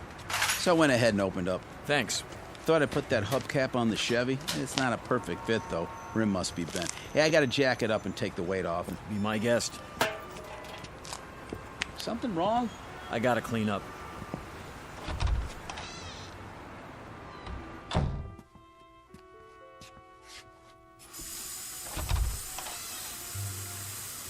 Boss, what happened? Looks like you didn't get much sleep. She wouldn't let me in the house. Had to sleep in my car. No kidding. Gee, that's rough. Just let me make some coffee and change my shirt. I got major aches and pains. You ever sleep in the back seat of a Buick? No, I can't say that I have.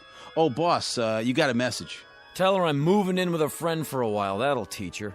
Sure, anything you say, only that's not it. Some politician called. He's coming by to look at a car. Said he'd be here around noon. What politician?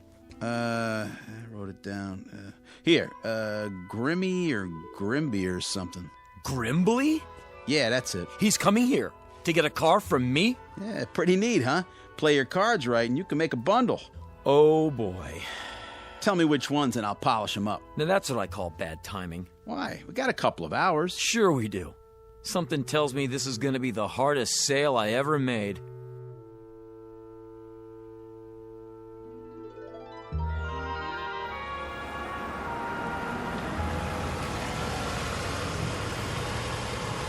How do? Let me get the door. Luther Grimbley. I know, sir. I recognize your face. You do, huh? Of course. My associate told me you called. Honest Luther Grimbley, 30 years in politics, currently up for re-election. Alderman, 13th Ward. In honor, sir. What's your pleasure? Something special for the St. Patrick's Day parade. I understand perfectly. Something out of the ordinary, like a nice classic Model A, for instance. Look at those lines. Beautiful, isn't it? Well, that depends. If you take 12 aspirin and shut your eyes tight, you might call it that.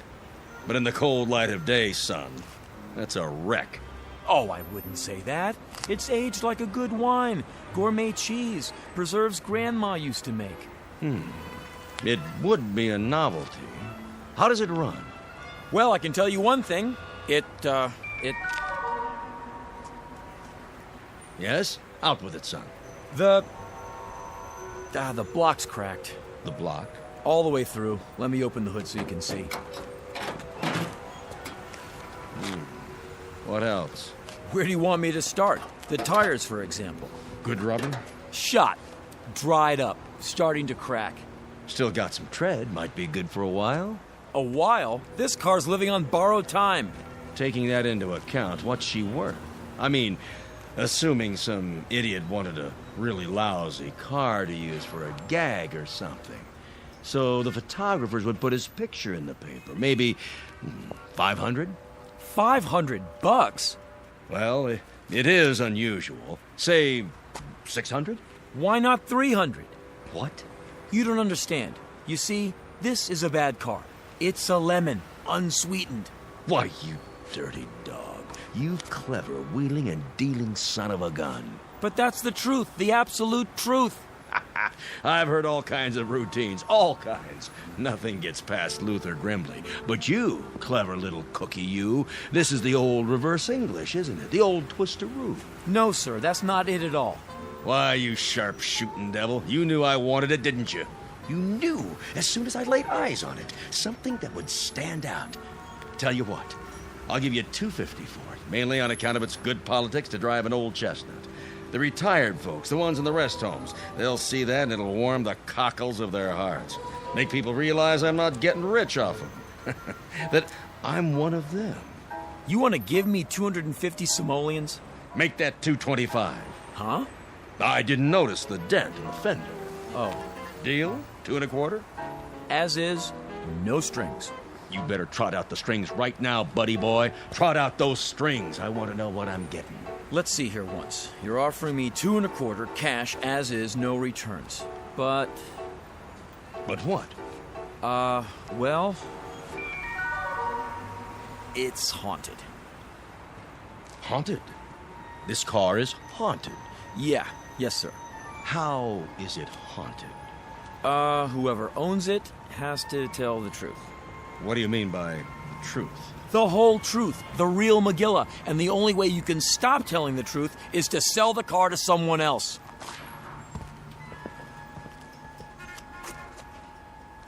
How about this baby over here? That's no baby, it's a great-grandfather. Hasn't got any transmission, no differential, no rear end at all. It's shot by a firing squad.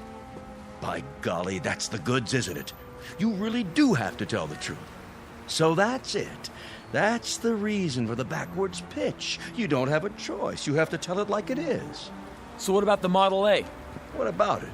Well, in spite of the fact that it's haunted, it's still a swell conversation piece. For some people, maybe, but not for honest Luther Grimley. Buddy boy, I'm in politics. That's the trough I feed from. And when you tell me I gotta start telling the truth all the time, holy Hannah, don't you get it? Well, I couldn't make another speech. I couldn't run for dog catcher. Why don't you sell it to Boss Ryan over at the 12th Ward? I'd love to hear him lay it on the line one time, just once. Or the mayor. Why not the mayor? Why don't you sell it to City Hall? If he comes by, maybe I will. I guess that would really shake things up. You don't have to wait for the mayor. There's bigger fish in the sea. In fact, here comes one right now. Where? A stretched limo. Got his whole entourage with him. Wants to see how we do things over here. Been following me on my rounds all morning. Who is he? The Emir of Ugusistan. Most powerful potentate in his corner of the world. Give him a deal. Get you more publicity than money can buy. If you catch my drift.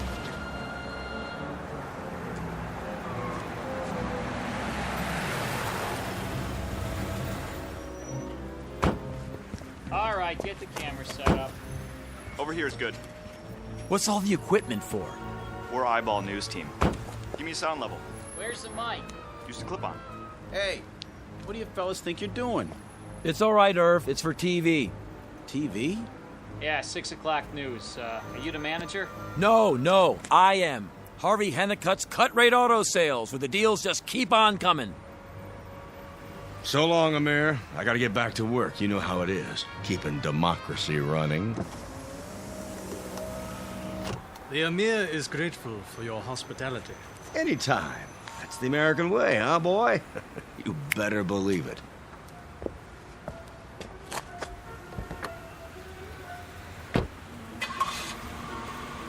Why don't you boys stick around a while? The Emir is due in Manhattan shortly. Stand back, please. May we have a few words? No interviews. If you can, roll down the back window. We can get a shot. Will you ask him? Alas, I am only the translator. Now he must go over his speech. Say, is anybody hungry? I could order out. What does he like on his pizza? Mr. Hennicutt? That's me, Harvey Hennicutt. Hennicutt's Cut Rate Auto Sales, at your service. The Emir expresses interest in one of your automobiles. Oh, he does, huh? Well, why don't you step into my office so we can, discuss it in private? Here, I'll get the door for you.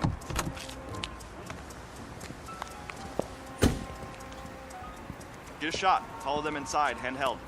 Oh, no. Sorry, boys. All negotiations are strictly off limits, especially to the press. But I'll give you an interview just as soon as we're finished. Irv, get everybody an ice-cold Coca-Cola. Open the machine up on the house. Sure, boss. Coming right up.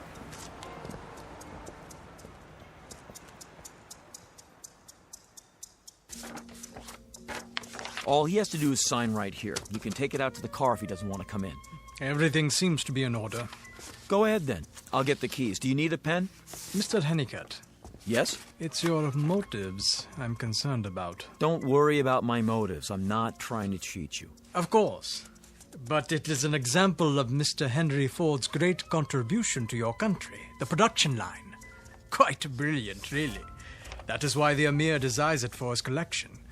And yet, your price seems overly modest. Look, I bought the car for $60. I'm selling it for $60. That's all. I don't want to make any profit. It wouldn't seem right for such a special car and a special buyer. Take your time. Talk it over with your boss. That is not necessary. I am authorized to accept your terms, Mr. Hennicutt. The Emir is addressing the United Nations in a mere 3 hours. Then we've got a deal? Cash is acceptable? In American currency? Is it? I've got the papers right here. Now, this is the bill of sale, this is the transfer of title, and this is the registration. Have your boss sign all 3 of them on the dotted line. I'm empowered to sign for him. Oh, no. The boss has to sign. You dig what I'm saying? Only the boss himself can sign. It's the way we do things in the US of A. Ah, a memento, is that it? You are a autograph collector? Yeah, something like that.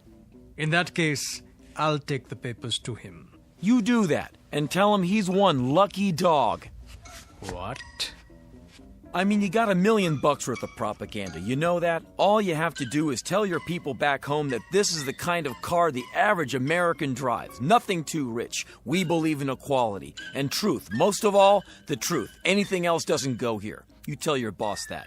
He keeps 1 copy, you bring the rest back to me, and that'll do it. Your boss will be the new owner of the car. In a minute, he can drive it right off if he wants. Drive it right off. I will tell him.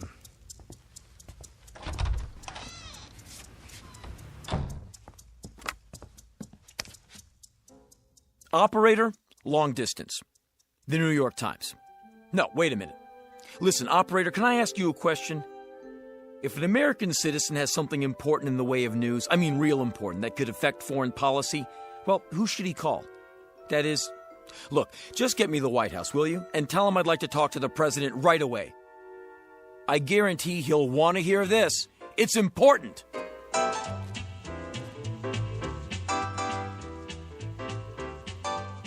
Couldn't happen, you say? Far-fetched? Way out? Possibly. But the next time you buy an automobile, remember this.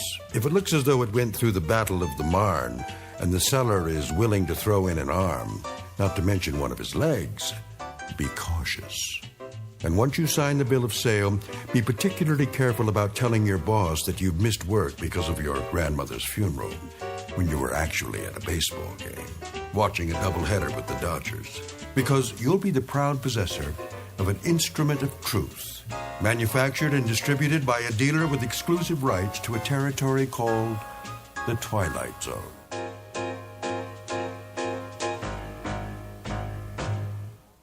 We'll return to the Twilight Zone in just a moment. You are about to enter another dimension, a dimension not only of sight and sound, but of mind, a journey into a wondrous land of imagination. Next stop, the Twilight Zone. Hi, this is Stacy Keach. I'd like to take a moment to tell you about our Twilight Zone website at twilightzoneradio.com.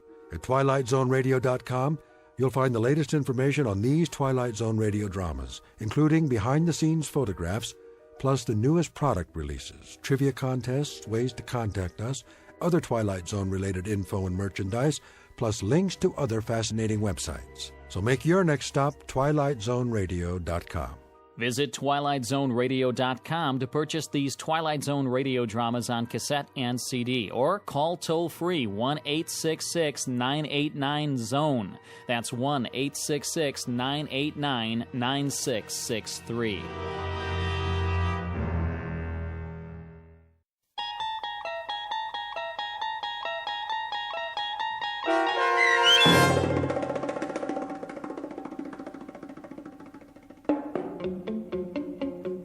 The Whole Truth, starring Henry Rollins with Stacy Keach as your narrator, was adapted for radio by Dennis Etchison and written for The Twilight Zone by Rod Serling. Heard in the cast were Jeff Lupetin, Doug James, Christian Stolte, Elizabeth Lido, Bernie Landis, David Darlow, Anish Jetmalani, Carl Amari, Vince Amari, and Ellie Weingart. To learn more about the Twilight Zone radio dramas and to obtain audio cassettes and CDs of these programs, visit our website at twilightzoneradio.com. The producers of The Twilight Zone wish to thank CBS Enterprises, Carol Serling, Dennis Etchison, Dick Brescia Associates, Claire Simon Casting, Terry Jennings, XM Satellite Radio, Sirius Satellite Radio, our sponsors and our radio affiliates for helping make this series possible.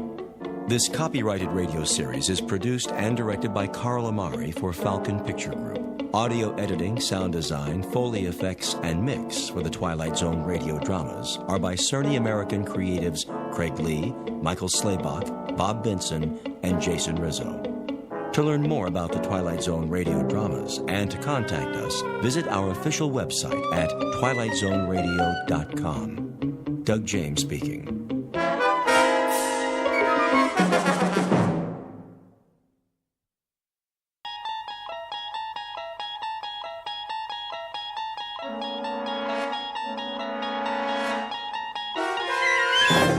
You're traveling through another dimension. A dimension not only of sight and sound, but of mind. A journey into a wondrous land whose boundaries are those of imagination. Your next stop, the Twilight Zone.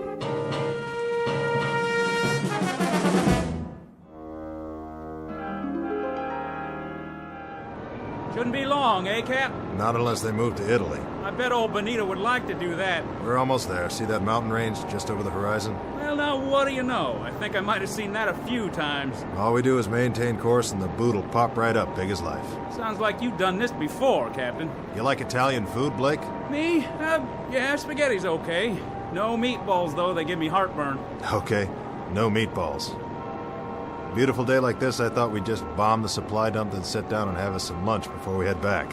How's that sound? You picking up the tab? Don't worry about it. This one's on Mussolini, his own personal mess hall. Yeah? Special orders. I hear the Allies can drop in anytime. Oh, I get it. So we'll quit pounding him, huh? Plus, he wants to show off what a good cook he is. Watch out for the garlic, though. That's his secret weapon. Lousy greaser. I got something for him. There it is. Target in view, Jimenez. How's our time? On the money, Captain. Set the bomb bay doors. Check. Ready to release on your command. Take her down 400 feet. Hope they don't have no big guns today. They don't. That's why we're gonna win this war. Another 200 feet. Let's drop these babies right down the smokestack. Yes, sir. Is that flak? I don't believe it. Give me some altitude. Looks like the jerks finally got some artillery. Pull up on the stick. I'm pulling. That was too close for comfort. Pull up, I said. Climbing, Captain. Higher. We're hit. Kransky, you okay? Waist gun good, Captain. Connors? Missed the tail by a mile. Fine. We took a hit on the starboard engine, sir. Looks like we're losing fuel. Then let's drop our payload and get out of here. Fast. Yes, sir. Mayday, Mayday. This is King 9 calling Firefly. King 9 calling Firefly. Come in, Firefly.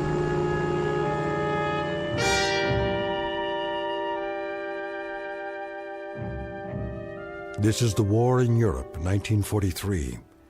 The air spits out violence and destruction, and the sandy graveyard of North Africa swallows it up. Her name is King 9, a B-25 medium-range bomber, 12th Air Force, USAAF.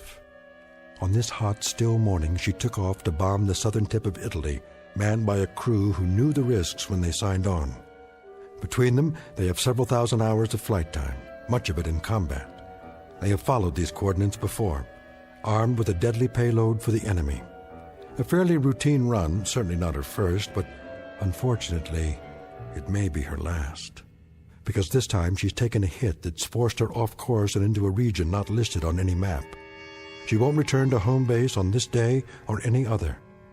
But as Captain Robert Embry is about to find out, like a resilient human being, she dies hard. Especially in the Twilight Zone. And now, The Twilight Zone and our story, King 9 Will Not Return, starring Adam Baldwin with Stacy Keach as your narrator.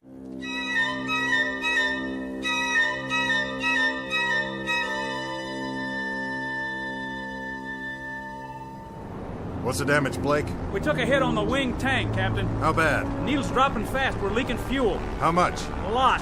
Jimenez, what's our position? 10 degrees off course, Captain. Airspeed's dropping. Losing altitude. How far from base? Too far. We'll never make it. We may have to ditch.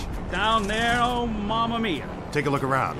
See anything? Nothing but sand, sand, and more sand. Looks like one great big beach and no ocean. Then get ready for some belly surfing. Landing gear? Leave it up. Won't do any good. The sand's too soft. Connors, Klein, all crew, strap it in. We're gonna attempt an emergency landing. Flaps down. Level her out! She won't hold! Pull up! Get over that dune! There goes the other engine. Hang on! She's holding. We're gonna belly in like a glider, nice and easy. Piece of cake, Captain, piece of cake!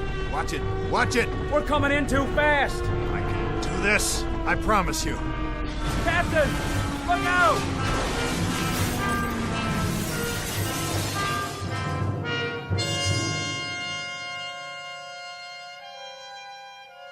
I remember now. More and more, one piece at a time. First the wing tank was hit by flak. Then we lost fuel. Fell behind, veered off course. Not the moment of impact, though. The crash, that's still pretty much a blur. But I remember holding the wheel, trying to hold it. The way she bellied in and then yawed at the last second. That brought the nose down into a dune and all of a sudden it was over. When I couldn't hold her straight, she yawed and skidded through the sand. That must have been the way it happened. It must have been... I honestly don't know how long I was out. It might have been minutes or hours. Hey, guys! Guys! We made it! Hey! Where are you? Where is everybody? We're alive, you hear me? We're still alive!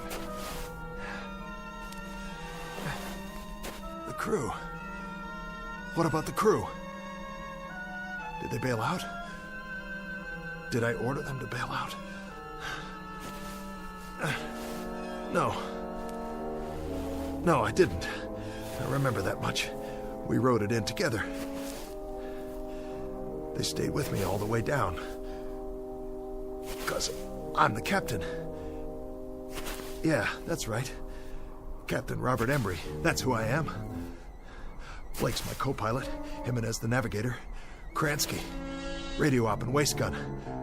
Connors, he was tail gunner. And Klein. Sure. Klein, he was the upper turret gun. Let's see. Who else? Think. Gotta think. It was coming back to me, but I wasn't 100%, not by a long shot.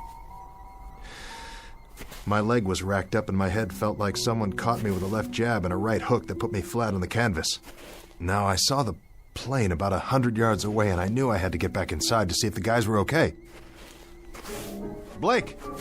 Jimenez! I kept walking toward it, but it didn't get any closer. That's the way things are in the desert. Something about all that sand and nothing to measure it by. But I kept going. I had to help them if I could.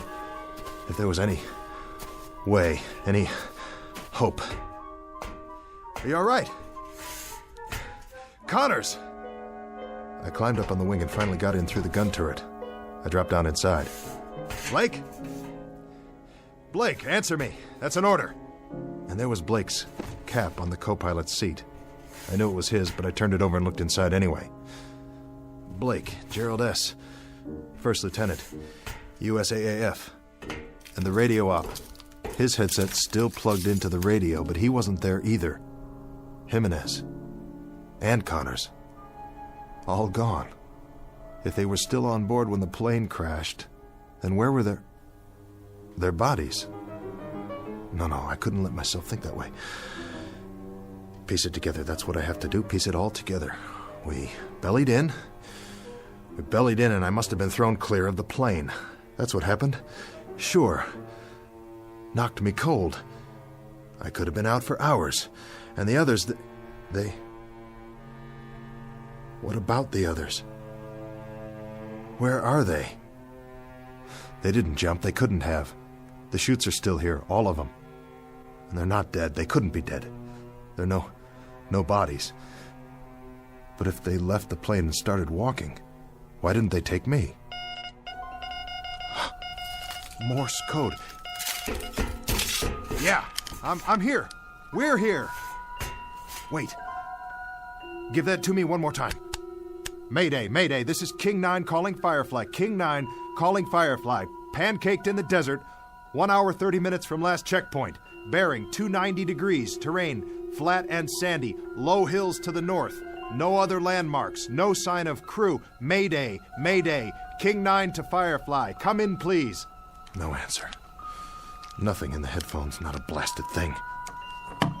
Easy now. Easy, don't panic. Go back to where this all started. The last thing I remember. I'm sitting in the cockpit. Right here. We're dipping.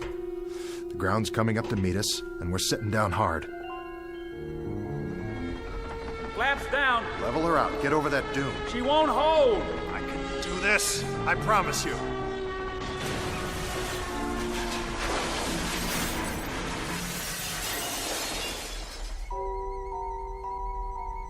The crew. The whole crew was in the plane, and now they're gone, all of them. And I'm here with a king-size headache. So what? I got off easy. Nothing to worry about. But the main thing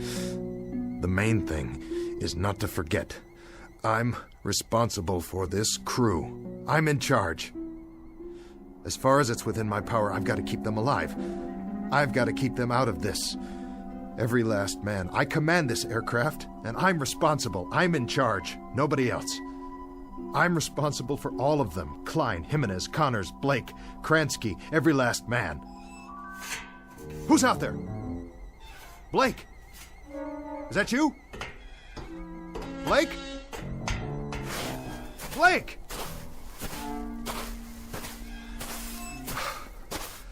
No. It's not you, is it? Just a piece of the tail assembly. Well then, where are you, Blake? Guess you wouldn't leave any footprints. Not for long in this wind. What in the... What is this? Klein, William F., Tech Sergeant, USAAF. Klein? Sergeant Klein, you incredibly stupid jerk. You dropped your canteen. You dumb Bronx cowboy, you idiot. You're gonna need water out here. Don't you know that? Don't you know anything? I still got a nursemaid, you, huh? Is that it? This is some crew I got here. Some crew, all right. Run around dropping canteens full of water. You couldn't find your way off a golf course without a map. And I gotta stick around and wipe your noses and comb your hair and see that you wash behind your ears because you're the worst bunch of survivors I ever... Wait. That's the plane. Somebody's trying to start her up. But... who? Hey! Hold up! That's my plane! But... who's in the cockpit?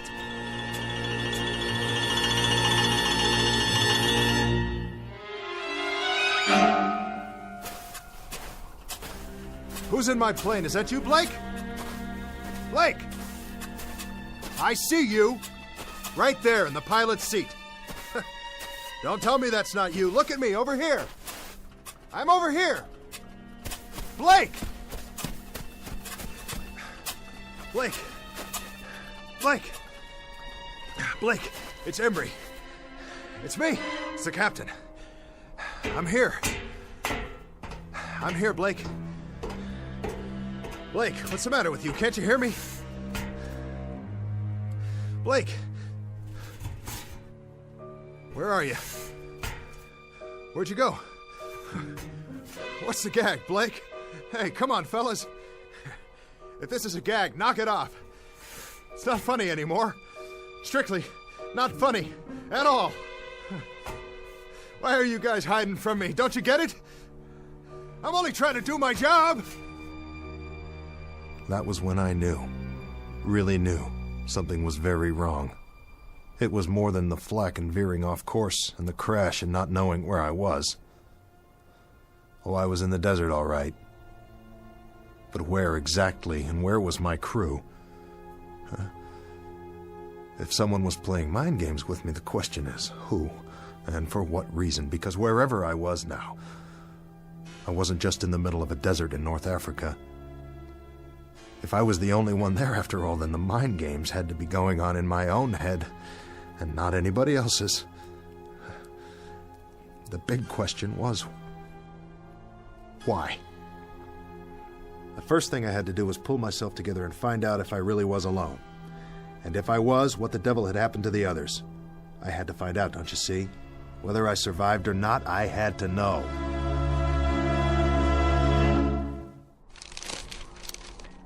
Gonna be a long night. Get a campfire going, then they'll see where I am. Hey! You out there, guys?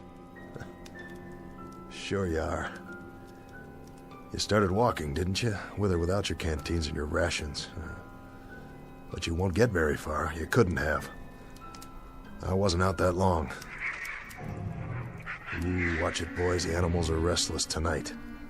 Whatever kind of animals live in the desert. Blake! Jimenez! Connors! Klein! The whole lot of you! This is your captain speaking.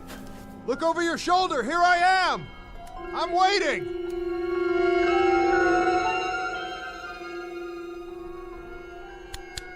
This is King 9. King 9 calling Firefly. Come in, Firefly.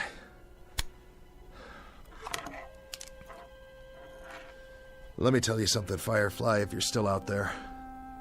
Now listen up. You better respond before the batteries run out, because I might not be here when you fly over. I might not even be here now. For all I know, I'm already dying out there. Lying in the sand with a fractured skull. This is all going on inside my brain-damaged head. For all I know, this whole thing is one big hallucination. Sure. Think about it. If I see something, or if I only think I see something, how can I tell the difference? How could I be sure? Could you? You ever have a nightmare, Firefly? Huh? Really bad nightmare? Well, you were scared, weren't you? Just the same as if it really happened. Sure you were. Yeah. Your eyes moved around and you were breathing fast and your heart was beating a mile a minute. So what's the difference? I mean, really, what's the answer? The only way you ever found out was when you woke up. This whole time, I could be sleeping, having a dream. Maybe I'll wake up and I'll be back at the base, or I tied one on and I'm in a booth right now with a girl I met in a bar someplace. Oh, wouldn't that tear it? Wouldn't that really, truly tear it? When the medics get a hold of me, they'll never let loose. They'll put me in a straitjacket and send me on tour like a freak. If they ever let me out of the loony bin, that is. But for now, I think I'll just take that chair Jimenez was sitting in and carry it outside and keep the fire burning. Because that's the only thing I can do till wake up.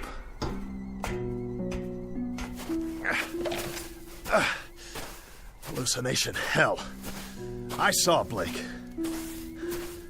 I saw my co-pilot sitting in that cockpit. That was no hallucination. I saw him. Nobody can tell me any different. Maybe I'm a little woozy, but I'm not that far gone yet. Concentrate. Gotta keep my head clear. Piece it together. I'm Robert Embry, captain. I fly a B-25 bomber. It's called King 9. It crash-landed in the desert. This desert right here. Because I ran out of fuel. Yes, I did. I did that. And now I gotta keep the fire going. So they'll see and come back. You're responsible for the ship and the men. You, mister. Now you gotta pick up the dice and you gotta throw until you make a pass. That's the hand and you gotta make it. 6 the point. 6 crewmen. They're in your hands.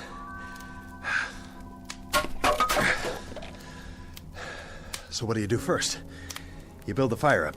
The chair will burn a long time soon as it catches. Here's some more newspaper from the base this morning. What's it say on the front page?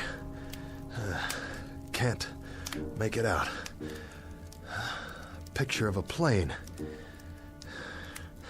B-25 Mitchell aircraft found. Just like this one. Whose plane is that? Another one went down. Well, at least they found it. Maybe they'll find this one too. Sure they will. Just gotta wait a while.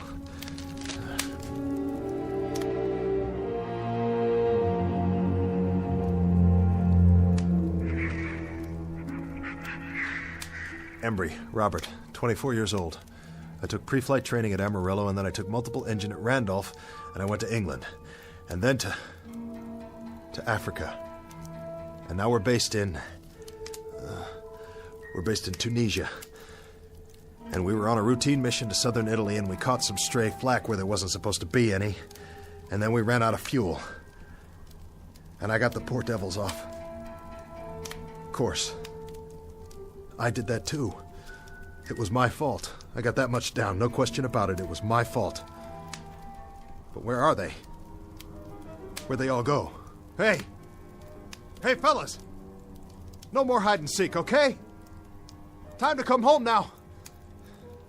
Dinner's ready. Come to Papa. Fellas!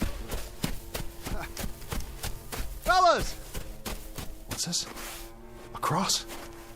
Made out of metal? From the plane. And a flak helmet hanging down. But who? Who put it here? Somebody wrote something.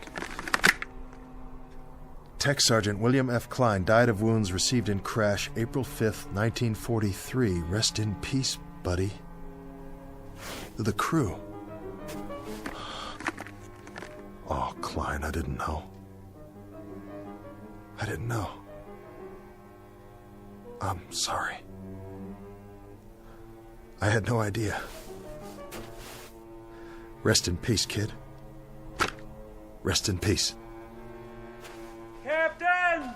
Huh. Who goes there? Blake! Is that you, Blake? Captain. Connors? Hello, Captain. Kransky! It's you, and who's that? Here, sir. Jimenez! And the man next to you, what's the matter with his face? Is that blood? All present and accounted for, sir. Klein, I don't believe it. You're not dead. Well, neither am I. Neither am I. I'm here, fellas. We're all here. We can do it. Whatever it takes. Come on.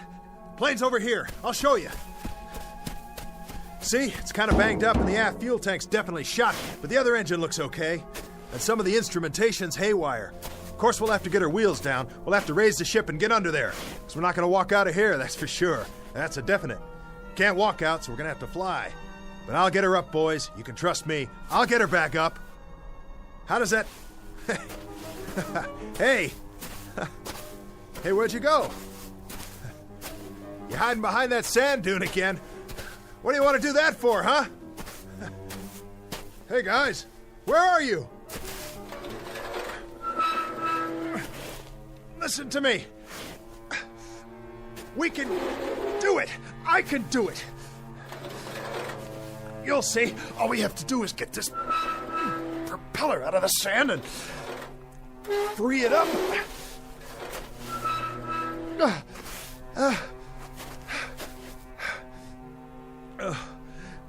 Hey, team. You can talk, you know. Talk to me. Yell at me if you want. Tell me off. but say something. Where are you? Where are you? Where are you? It doesn't matter. You were never here. You were never here. You're illusions. Mirages. That's all you are. You don't even exist. But there are no mirages at night. Only during the day, when the heat waves come off the sand. So either I'm dead, or out of my mind, or I'm off in limbo someplace. I'm unconscious, I'm sick, that's it. I'm cracked up in an army ward, or I'm down in the drink somewhere, drowning. Or I don't even exist any more than you do. There isn't a thing here, not a single thing that's real. Oh, God. Oh, God, you gotta tell me what's happening here. You gotta tell me. Please. You gotta give me a sign. What? What is that? Aircraft. I can see their lights. Yes! But they're moving too fast. I've never seen planes like that before. I've never even seen jets. I couldn't have, not yet. Jets. Jet aircraft. What do I know about jet aircraft? It's 1943. There's no such thing as jets yet, but I know about them. F-106s, F-105s, B-47s, B-52s, B-58s. I know all about them. I am Captain Robert Embry, United States Army Air Force. I'm the pilot of this bomber right here. We went to Italy this morning because it's World War II, and it's not over yet, and I'm right in the middle of it. Hey, crew! We've got to get out of here! We got to get out of here! We got to get out of here! Because if we stay here, I'll have to dig more graves and bury you all with my bare hands. Don't you worry, I'll take care of it because it's my responsibility. Yes. Yes. And I'll dig one more while I'm at it. One for your captain. One for me, too.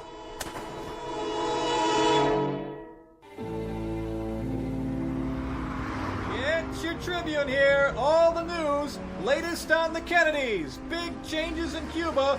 Mystery plane found in the desert. Read all about it. I'll take one. 10 cents. Get your latest news right here.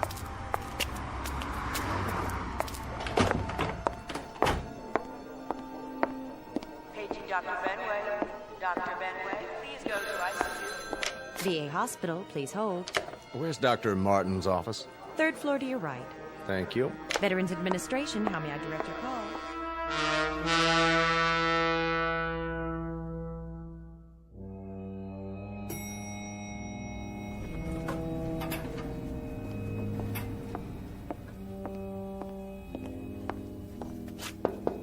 Come in.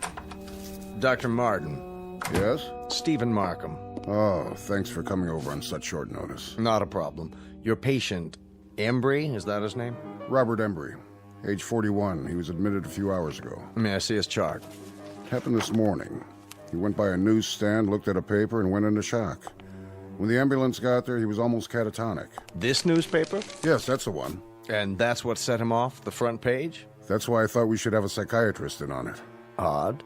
I thought so, too.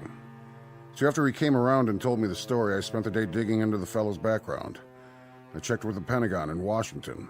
It's all confirmed. The information's in the file. He was a captain in the Air Force. Flew a B-25, Africa and Italy. 37 missions. Discharged in August 1943. Recurrent fevers. Any trouble since? Nothing. But if you look back at his original record, there is some suggestion of a psychological disturbance early on. He was discharged before they could find out much about it. It was all brought out in a Squadron MO's report just before his discharge. And this was his plane? That's the one. B-25 Mitchell bomber found. World War II bomber found intact in the desert, lies 17 years in sand. Remains of crew not yet located. Hard to believe, isn't it? His plane and his crew, the King of Hearts. They took off for Italy on what was supposed to be a routine bombing mission. They've done it many times before. But Embry never went on that last mission. He reported to sickbay that morning, and someone else flew the plane for him, his co-pilot, Blake. It never returned. And for 17 years, he's known that and carried it around with him buried deep in his gut. Not deep enough. When he saw the picture of his plane on the front page, he wasn't able to keep himself from letting out one scream, and then going into shock. The mind is a very delicate thing. Sometimes there's an infinitely fragile balance. We never know how fragile until something sets it off and tips the balance one way or the other. Something like this, completely out of left field. How's he doing? I was just going to check on him again. Why don't you come along?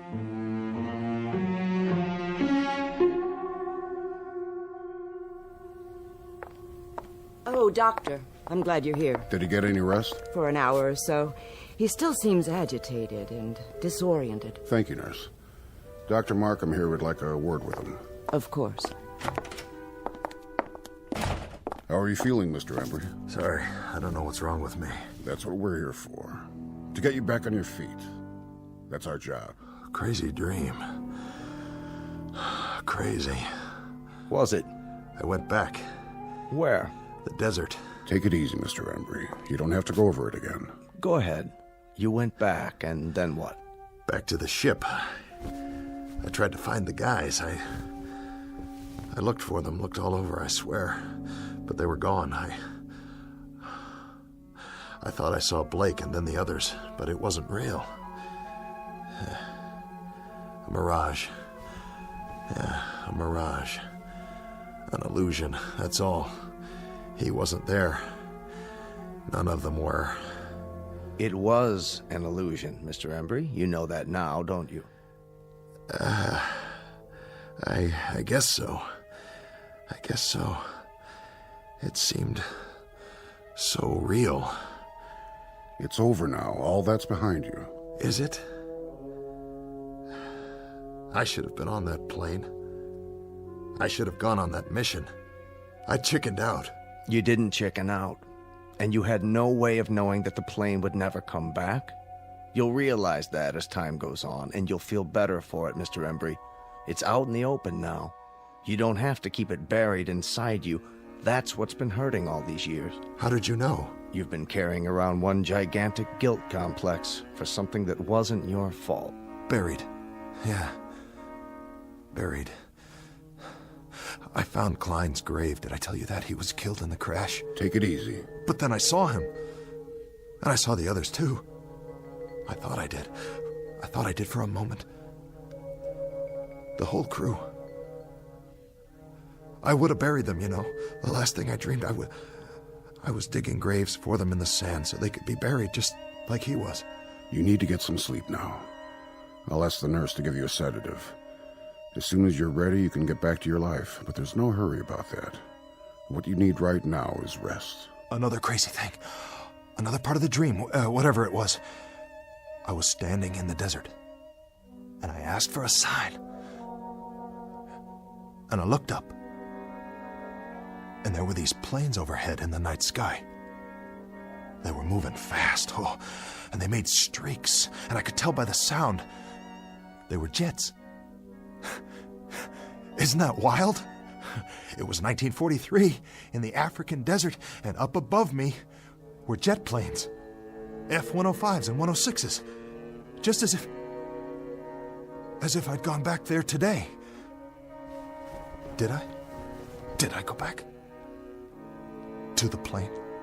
Is that possible? Well, of course it is. In your mind. That's how you went back, Mr. Embry. In your mind. The greatest time machine of all. Go to sleep, Captain Embry. You're entitled. You're going to be all right. Thank you, Doctor.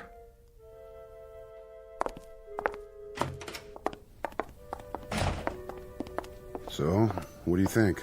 I'd like to talk to him again in a couple of days, start a treatment plan on a regular basis. I can set that up for you. But I think the worst part of it's already over. The guilt's out in the open, and he knows what it is. And the dream? The delusion? Right now, it's still so fresh, it feels very real to him. In a few days, in a week or two, it'll lose its reality. You sure? Nothing's guaranteed, and that's why I want the follow-up. But in a case like this... Actually, I've never seen a case quite like this one. So much information coming back to him in a rush and generating a new set of memories he'd never had before. It's going to be one for the case books. Absolutely fascinating. He seems like a decent man. Yes, he does. And that's exactly what got him into this state. His fundamental decency. He has a conscience. If he weren't a good man, he wouldn't be vulnerable. And would have one less patient. I'd have a whole lot fewer. Is that Mr. Embry's room, Doctor? That's right. His clothes are in this bag. It was left in the examination room. You can give it to me, nurse. I'm going back in. Thank you, Doctor. What's that? I really don't know. Looks like sand. Yes, it does. Sand? Now, where in the world did that come from? I wish I knew. It was in one of his shoes. Could be from the seashore, Jones Beach.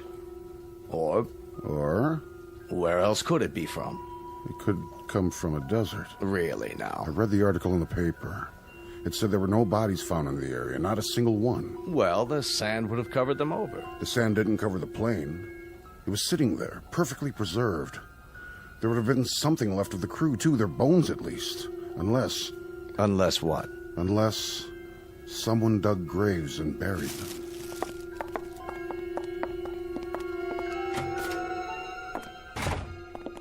Mr. Embry. Looks like he finally dozed off. Good. Good for him. I'll just leave his things. Shirt, trousers, jacket, and shoes. Complete with several ounces of white sand. Where do you suppose it's from? Maybe a fishing trip he took recently? Very recently. Or from a plane. From a B-25 called the King of Hearts. Wherever it's from. Rest easy, Mr. Embry. You've had a long journey back. Very long. Now you can rest. Meanwhile, I'll leave your shoes by the bed. You'll need them when you're back on your feet, which will be soon. Very soon indeed. Captain Embry. Godspeed.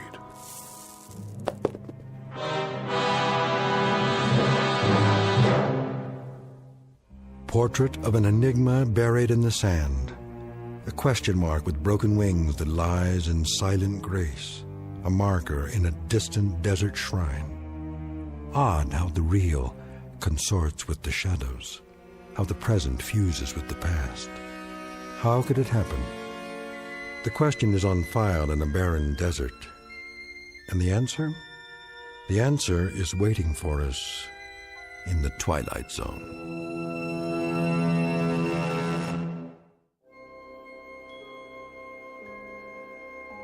Hi, this is Carl Amari, producer of the Twilight Zone radio dramas. I'd like to take a moment to tell you about our official website at twilightzoneradio.com, where you'll get the latest news and information on these Twilight Zone radio dramas. Plus, at twilightzoneradio.com, you can digitally download 3 free episodes or any of our episodes for only $1.95 each. In this age of ever-changing technology, we've decided to make these episodes instantly available to you by making the Twilight Zone radio dramas a digital download-only series. This means that this series will no longer be offered on CD. The CD collections at our website are now being offered while supplies last at buy one, get one free. So be sure to get your favorites before they're sold out. Be sure to visit us often, and I'll see you in the zone.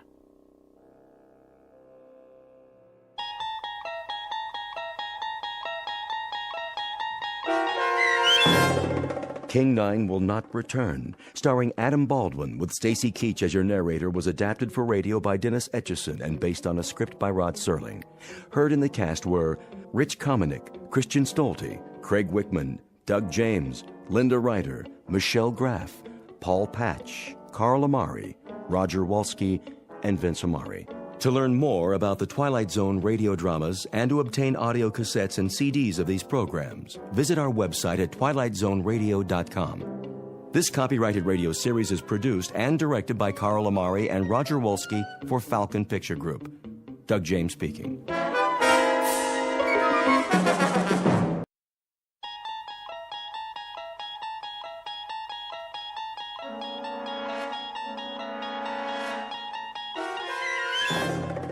You unlock this door with the key of imagination. Beyond it is another dimension, a dimension of sound, a dimension of sight, a dimension of mind. You're moving into a land of both shadow and substance, of things and ideas. You've just crossed over into the Twilight Zone.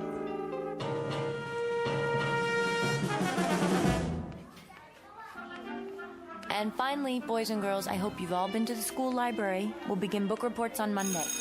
Till then, have a happy Thanksgiving. Walk, please. No running. And button your coats. It's cold outside. Knock, knock. Oh, hi, Lynn. Did you get your car fixed? Not yet. You're kidding. It was supposed to be ready yesterday. Something about a part they had to order. Well, come on. I'll give you a ride home. It's only a few blocks. Don't be silly. You're right on the way. I have to straighten up first. Straighten what? Your classroom looks better than mine. You know, Helen, they have people who come in after we're gone. They're called janitors. I know. You're very kind, really, but I have to... Have to what? Who's that? Where? In the hall. I don't hear anything. That song. Hello? Is someone there? What's the matter? I thought I heard a child. Take a look. All the kids are gone, and we're off for 4 whole days, okay? Now grab your stuff and let's get out of here. We can have a drink if you want. I know a perfect little place. I don't know. I do. Trust me, they have a great happy hour, and you won't believe the men. From the bank and that new office building downtown. You go ahead. I'm fine. Oh, I get it. Hot date tonight, huh? Nothing like that. I have a test to grade. So, you've got till Monday. I know, but maybe some other time. All right, be that way. Get your papers. I'll walk you out.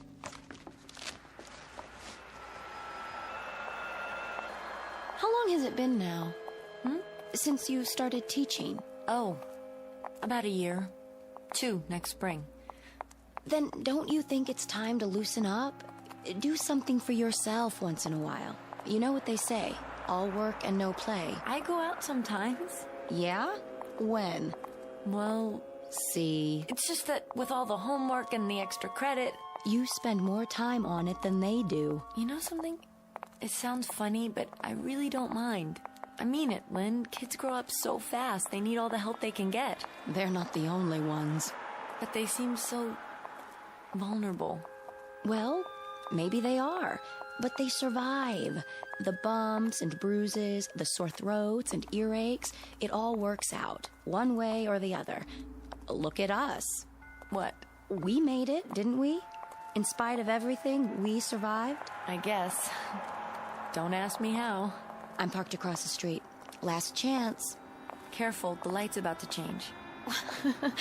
Come on, Helen. We don't have to wait for the crossing guard. We're grown-ups, remember? That man. What man? In the car. Sort of distinguished. Don't stare. He's staring at you. Have you seen him before? Not around here. I'd remember. Lynn, do you ever see people and they remind you of someone, but you're not sure who? Someone you might have met once and... All the time. The trouble is, they don't remember me. It's just a feeling I get sometimes. Sorry, I don't know what I'm talking about. I'll open your side. Get in. No, I'll walk. But it's freezing. It's all right, honestly. It'll give me a chance to think. Are you sure? I'm sure. See ya. Hey, you have some place to go on Thanksgiving? What? Oh, yes, of course. Dr. Anderson's. Doctor, huh? You didn't tell me about him.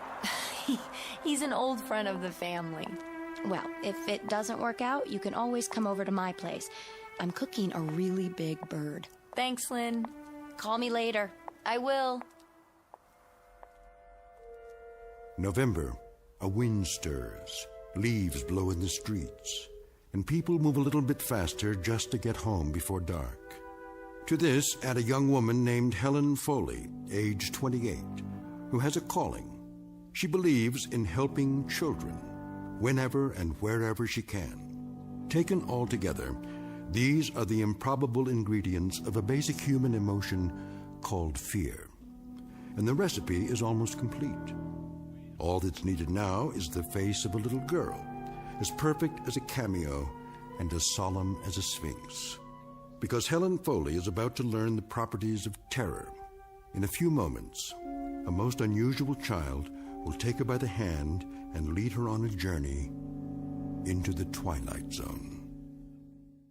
And now, the Twilight Zone and our story, Nightmare as a Child, starring Bonnie Somerville, with Stacy Keach as your narrator.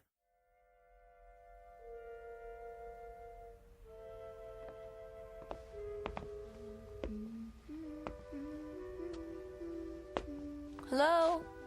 Is anybody there? It's all right, sweetheart. You don't have to be afraid. I'm not. Well, hi. Hello. And how are you? Fine. You're new here, aren't you? What? Just that I've never seen you before. You haven't? Are you visiting? Is that it? Are you visiting someone in the building? Not exactly. You aren't very talkative, are you? Not much to say? Actually, that's good. That's very good. It's not wise to talk to strangers. I don't. I guess I'm a stranger. But it's all right. I'm kind of an expert on children. Quiet ones and noisy ones. All kinds. I know. You do? But how would you know that? I'll bet you don't know that I teach school. I know all about you. I see. I even know what you're going to do. Do you?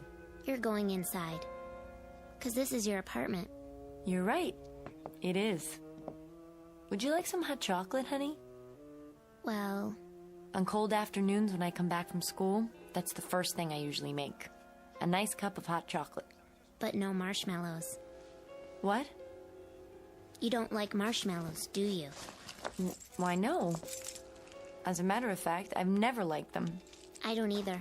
All right, then. Absolutely no marshmallows. Here we are. Aren't you coming in? If you want me to. Oh, you really should tell your mother where you are. Why? I wouldn't want her to worry. She won't. Well, if you're sure, go ahead and sit down. The couch is over by the... Oh, I see you found it. I'll just take off my coat before I put the milk on. You don't have to hurry. All right. But I can hardly wait to have that cocoa. It's awfully chilly, don't you think? Mm-hmm. So, tell me, are you in school? In a way. What grade are you in? Different ones. Different? It depends. My, you must be very smart then. What brings you to this floor? I mean, if you don't live in the building. Of course, if you do live here. I came to see someone. Oh? I thought so. A friend of yours? Sort of. What's her name? Maybe I know her. Maybe you do. Really? I must say, you've caught my curiosity. Don't let it get too hot. Hmm? The milk. Oh, yes, thank you. It didn't start to boil yet. Good.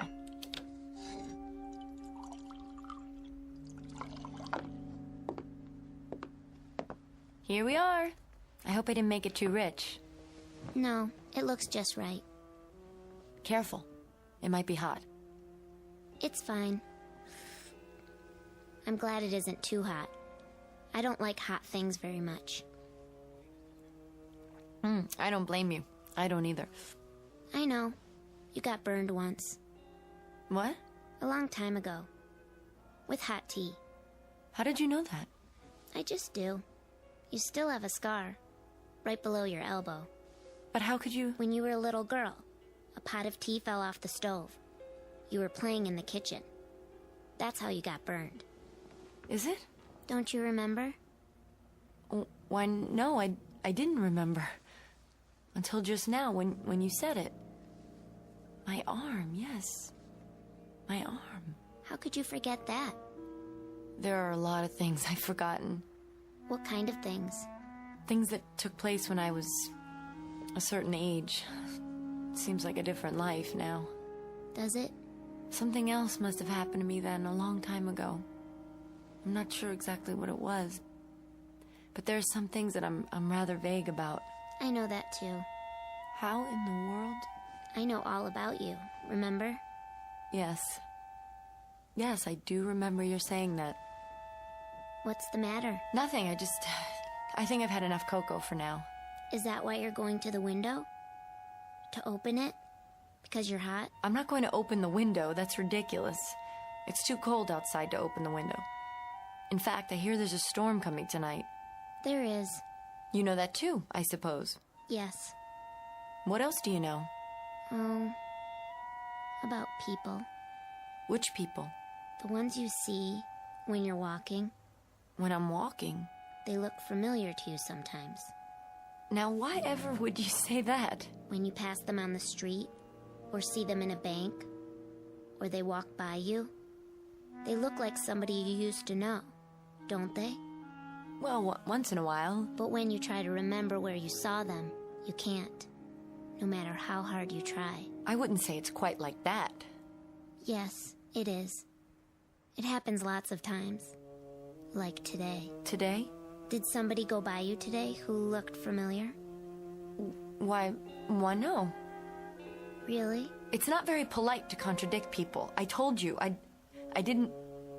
Didn't what? Nothing. You just remembered, didn't you? There was someone. That's right. Outside the school. You were crossing the street. There was a man in a car. A man in a car, yes. Stopped for a light. I looked at him through the windshield as I walked past, and then he drove on, but I wondered... You recognized him? No. No, I didn't recognize him. He just looked so... So familiar to you? Yes. He made you frightened, didn't he? I really don't know what business it is of yours. But he did. It's okay. He makes me feel that way, too. You know him? I don't know his name. He looks familiar, though. Like somebody I saw once, in a dream. And I know he frightens me. Just like he frightens you. That's ridiculous. Is it? Who are you? I told you. No, you didn't. Where do you live? Around here. What's your name? Don't look away from me. Do you have a name? Marky. That's not my real name, but that's what people call me. I said it's Marky. Did you hear me? Yes. Yes, I heard you. Marky. That's a pretty name. It's my nickname. Is that all you've got to say? I think it's a very cute name. What more do you want me to say? I thought it might remind you of something. Well, it doesn't. Feeling warm again? No, I'm not, thank you. Then why do you have sweat on your forehead? What? Oh. You're right, it does seem a little warm in here now. I don't think so. I think it's very comfortable. No, it's warm. Strange, I haven't turned the heater on yet. What's that? I didn't hear anything. I did. Oh, that was the front door of the building, down below. What floor is he going to? How would I know? He's coming here, to the 5th floor. Well, we're not the only people on this floor. There are 4 other apartments. I know, but he's coming to this one. Is he? I have to go. Honey, there's nothing to be afraid of, I promise. There is. Do you have a back door? Yes, but... I'm going now. Wait, please. Goodbye. I'll come back later.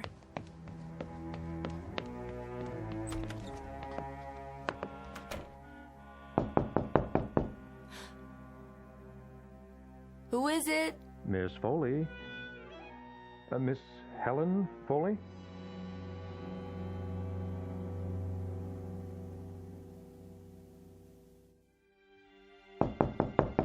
Miss Foley, do I have the right apartment? Who is it, please? It's Peter Selden, Miss Foley. I don't know whether you remember me, but I knew your mother very well. Who? That's better. Mr. Well, do you remember me now? Why, you do look familiar. That's a start. Didn't I see you? I thought you looked at me a little oddly. Yes, that's right. In front of the school, I was stopped for a red light. So you were? Do you mind if I come in for a moment? Why, no. Please do. Thank you. Won't you sit down, Mr. Selden. A friend of my mother's, you say? I'm not sure It's been a lot of years, Miss Foley.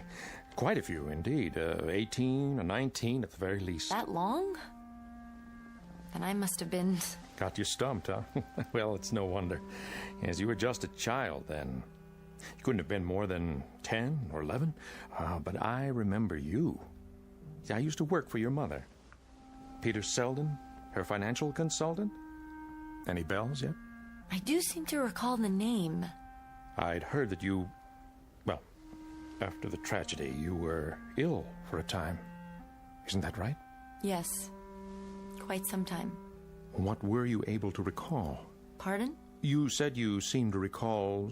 I'm not sure. It was all so terrible. In that time of recuperation afterwards... No, I shouldn't bring this up. No, it's all right. Well, in all those weeks and months, were you able to recall what it was that... What I mean is, Miss Foley, you drew a blank after that evening. I wondered if it ever came back to you. Any of the details to help with the investigation. That evening? The evening of the tragedy, when your poor mother was killed. I don't know that I... No, it must be very painful to even think of it. I should apologize. No, it comes back to me in pieces sometimes. Only vague, disjointed things, that's all. I suffered from shocks. Trauma, the doctors called it. And then it took me a while. I was in therapy for a long time. After I got better, I moved to Chicago. I lived with an aunt there.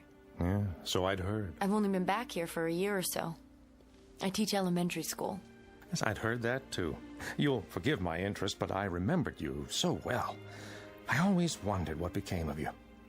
Then I was passing through town on business and, well, someone pointed you out to me and I just felt I had to stop and say hello. I'm glad you did. Truly. Your mother was a very special woman. Yes, she was. You say you worked for her. I still can't quite... I worked for her almost a year. I handled some of her investments at the time. Yes, there was someone. Selden, you say? That's right. But enough of the past. It's wonderful to know that you've grown up the way you have. I don't know how wonderful it is. And now you've become a special woman, too, in your own right. Very, very special. As anyone can see. I should have known. It couldn't have been any other way. Please, Mr. Selden. There's nothing in the least special about me. I live alone. I go to work in the mornings, come home. Nothing at all out of the ordinary, believe me. On the contrary. I was always quite fond of you. Such a beautiful little girl. Long, golden hair. All children are beautiful at that age. Not to such a degree. Then I'm afraid your memory may be playing tricks on you. No, I remember it all perfectly. I lived in the same apartment complex. I heard you screaming that night. I was the first one to find her. Miserable. Tragic thing to be attacked like that for no reason. They never found the person who did it, did they? No, I don't think they did. Though I can't be sure. I'm not sure about anything that went on then. It just sort of left my mind, all of it. Oh, that's probably a blessing. At least for you. All I remember is a kind of vague, nightmarish feeling. Waking up in bed, hearing my mother scream, and seeing this person. You saw his face? I don't know. I really don't.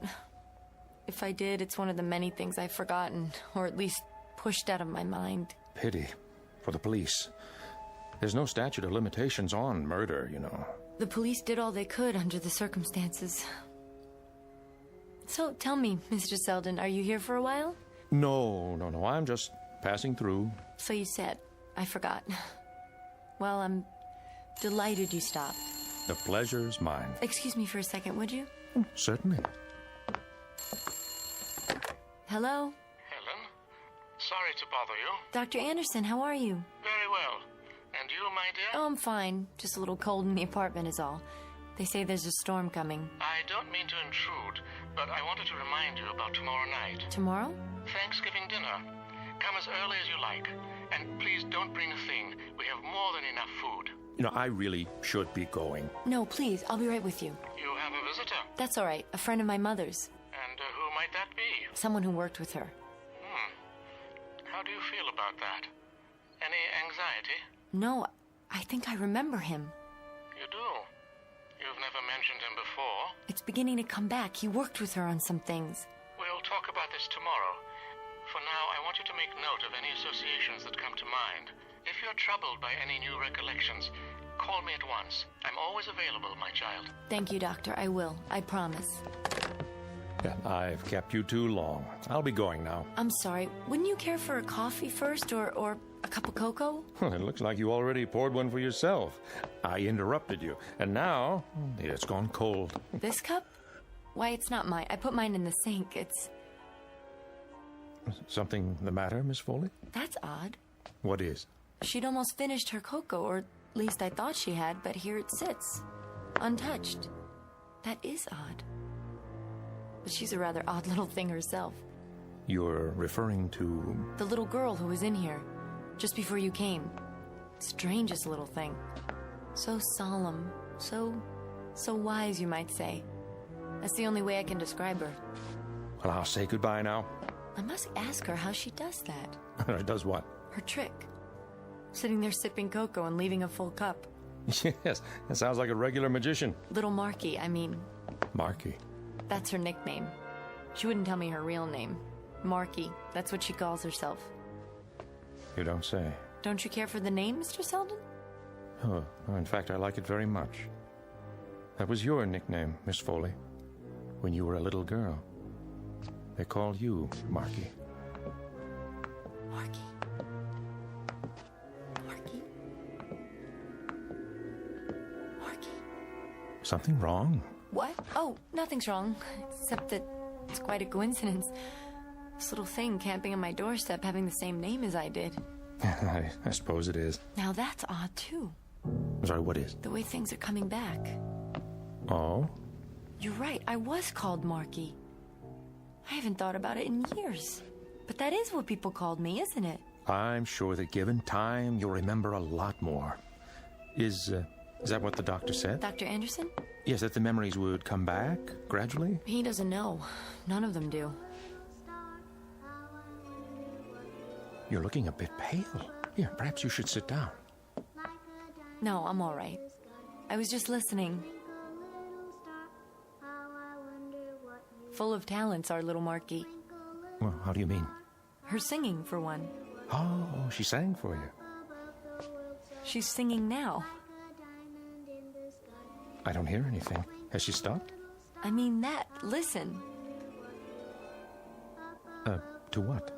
Her singing. Can't you hear the singing? No. I guess you have better ears than I do. She's stopped now. Oh, there's something else. It almost slipped my mind. I'm really surprised you couldn't hear her. It was very plain. What's that? I thought you might like to have this. It's a snapshot. Yeah, see? But how... Look at those golden curls, the eyes. She looks so much like her mother. Wouldn't you agree? Where did you get this?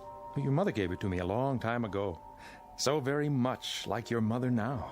Why, when you opened the door and I got a good look at you, I was... I don't understand. What, Miss Foley? I'm sorry, what don't you understand? This. It's a picture of the little girl, the one who came here today. A picture of Marky.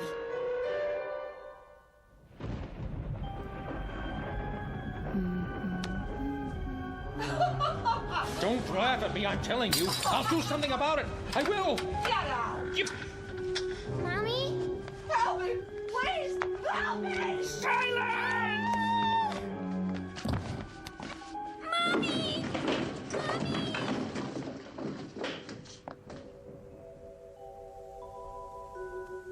Marky? What are you doing sitting out there? Playing with my doll. Did that man leave yet? He left some time ago. I must have fallen asleep on the couch. Marky, it's very late. Is it? Past your bedtime. Don't you think you should go home now? Your mother will be terribly worried. No, she won't. She won't be worried at all. Yes, she will. I don't have a mother. Not anymore.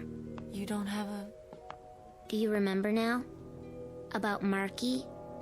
Do you, Helen? I think I'm beginning to. And the time you burned your arm with the hot water from the teapot? Yes. Yes, that too. You got a nasty burn. What are you doing? Showing you my arm. Here's the scar. Just below the elbow. Let me see that. The same as on your arm. Who are you? What's your real name? You better let go. You're hurting me.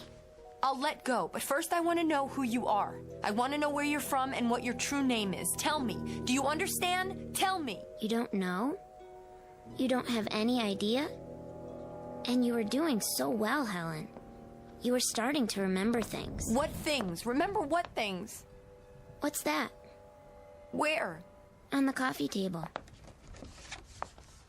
I wanted to ask you about this picture. Mr. Selden left it. Is it familiar? He said that's supposed to be me. That's supposed to be me when I was a little girl about your age. But it isn't. It isn't me at all. It's you, Marky. And that's impossible, too. How could it be?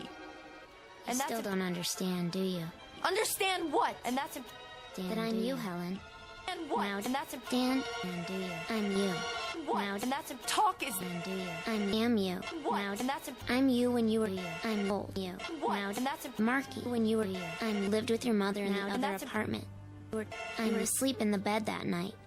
It was so cold. And the man came to visit. And your mother let him in. I don't know what you're talking about. I think you do. He was arguing with Mother downstairs, and she tried to run away. And she ran upstairs to her room.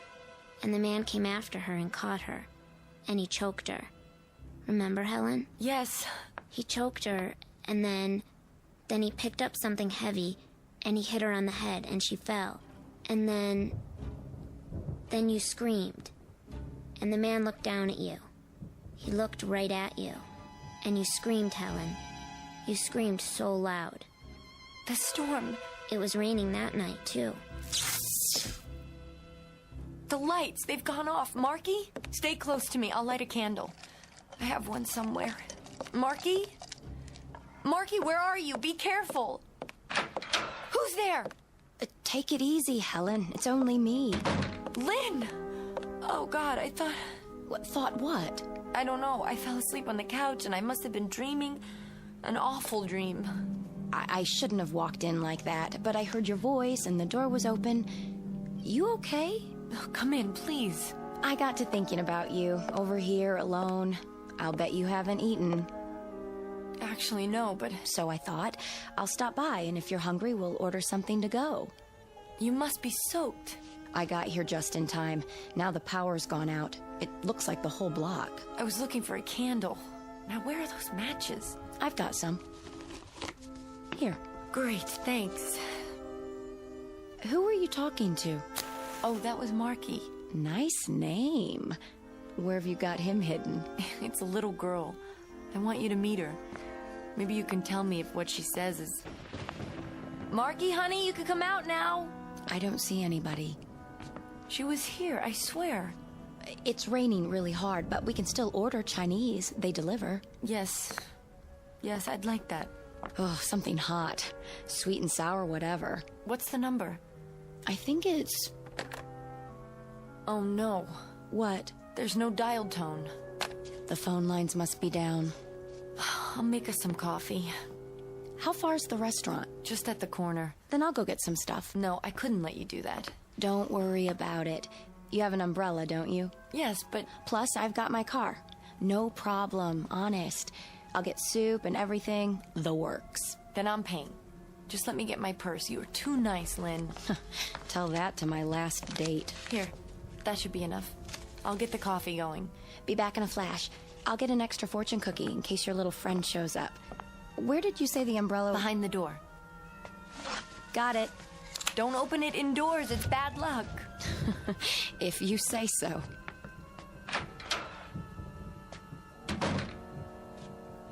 Is she your friend? Marky! Her name's Lynn, isn't it? Where were you, in the other room? She's nice. Not like that man. Mr. Selden? You're wrong about him, Marky. He's very nice. He just stopped by to say hello. He's an old friend. No, he's not. You don't even remember him. But you've seen him before. I know I have.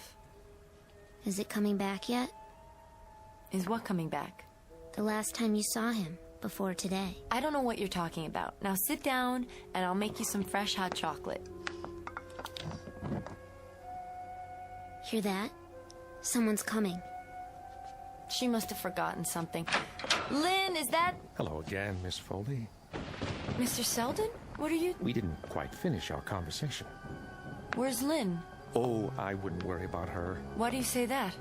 That's just it, Miss Foley. There are things you don't understand. See, we need to talk. In private. I want to bring you up to date. You've been living in ignorance too long. My friend's coming right back. Any minute now. I seriously doubt it. At the moment, she's resting quietly in her car outside. I'm sure no one will notice her until tomorrow morning, the earliest. What are you saying? I want to impart some knowledge, Miss Foley. Obviously, it's begun to come back to you, in bits and pieces, as you say. I should be the first, don't you think? It's only appropriate, you see, because I was the man in your mother's condo that night. The one who followed her up the stairs to her room. The one you saw, however briefly. Get out or I'll scream. Oh, I'm afraid that wouldn't do any good. There are people in the other apartments. No, they're all empty. It's Thanksgiving week. Or have you forgotten that too? They're away visiting their families. You're alone on this floor. Quite alone. Stay away from me. Oh, I plan to. I'll be long gone and no one will know I was here. Even your doctor friend doesn't know my name. Just as soon as I tell you about how I killed your mother. But why? Why? Well, there was some trouble with the books. I pleaded with her to cover for me, but your mother, rest her soul, was a particularly rigid, straight-laced woman, and she was about to inform on me. When she went upstairs to the bedroom, I had to follow her. If only you had stayed in your room. I would have gone after you next, but your screams brought people there, and I had to get out in a hurry. It wasn't until later that I learned you had no recollection of who you saw. You blacked out the entire incident. Don't worry about the candle. I can see you in the lightning. There you are. Let me go! You haven't been neglected all these years, Helen. I've kept tabs on you. Chicago, college, then here. Yeah, I knew there'd come a day when the pieces would finally fit together, and you'd start to remember. That's why I came back. I had to come back to take care of unfinished business. You're the only person who knows exactly how your mother died. What are you going to do? Oh, a simple fall, I should think. It was dark, you tripped on the stairs. Only that much more believable with the power outage. Come on, come with me, Helen. We're going out onto the landing. No, don't look down. It'll be easier that way. No! No! Here. Oh, quite a kick you have there. Oh, don't bother to run. There's only one way down. Help me! Somebody please help me! Come along, Helen. You know I'll find you, even in a darkened hallway. You keep away from her. Well, who do we have here? Don't you know? That voice. I'll light the candle so you can see.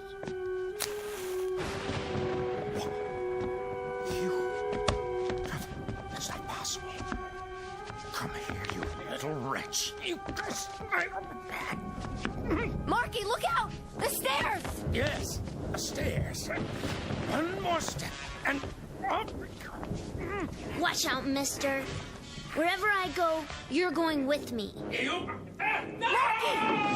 Marky!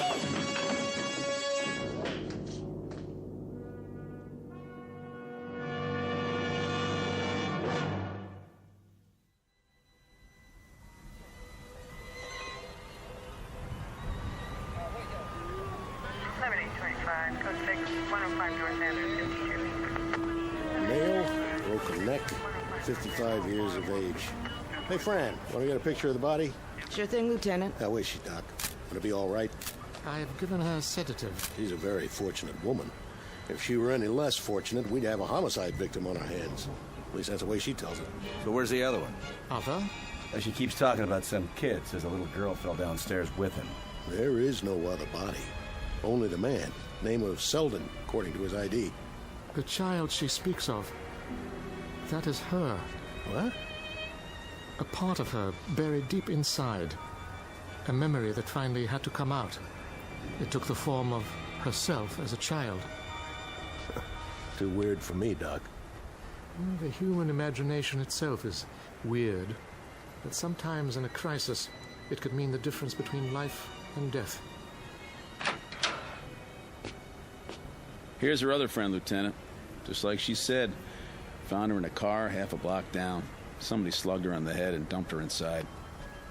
Helen? Where's Helen? Oh, she's doing okay. Just a couple of bruises. Take it easy, young lady. I want to see her. There's plenty of time for that. You're both going to County General to get checked out. Here's the ambulance now, sir. Lynn, is that you? Here. I'm here.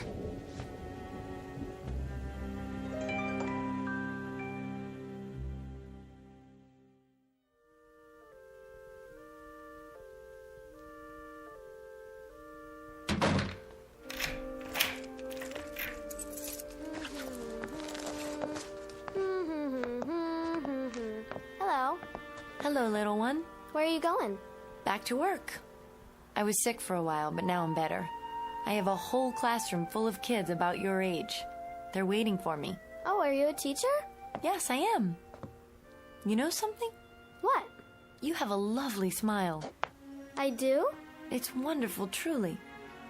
Do me a favor? Don't ever lose it. My dolly has a smile, too. See? Yes, you both have wonderful smiles. Bye. If you're still here later, I'll make us a nice cup of hot chocolate. Would you like that? Oh, yeah. Good. I'll see you then. Take care of yourself. Take good care.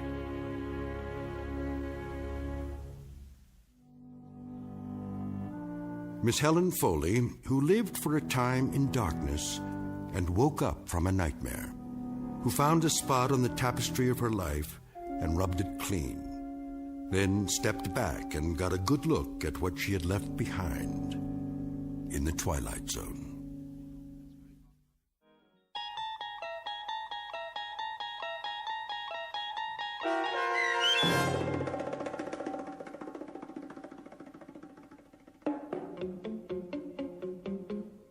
Nightmare as a Child, starring Bonnie Somerville, with Stacy Keach as your narrator, was adapted for radio by Dennis Etchison and written for The Twilight Zone by Rod Serling.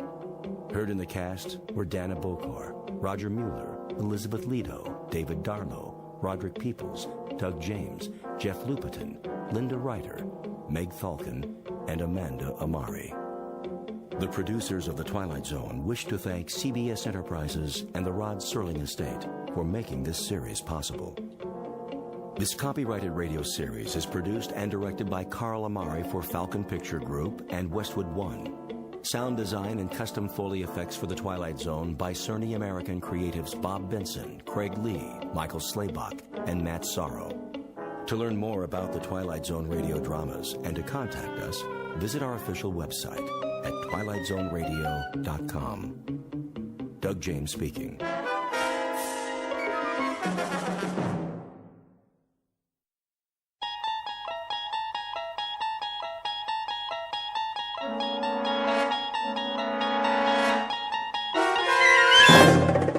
You're traveling through another dimension, a dimension not only of sight and sound, but of mind, a journey into a wondrous land whose boundaries are that of imagination. That's the signpost up ahead. Your next stop, the Twilight Zone.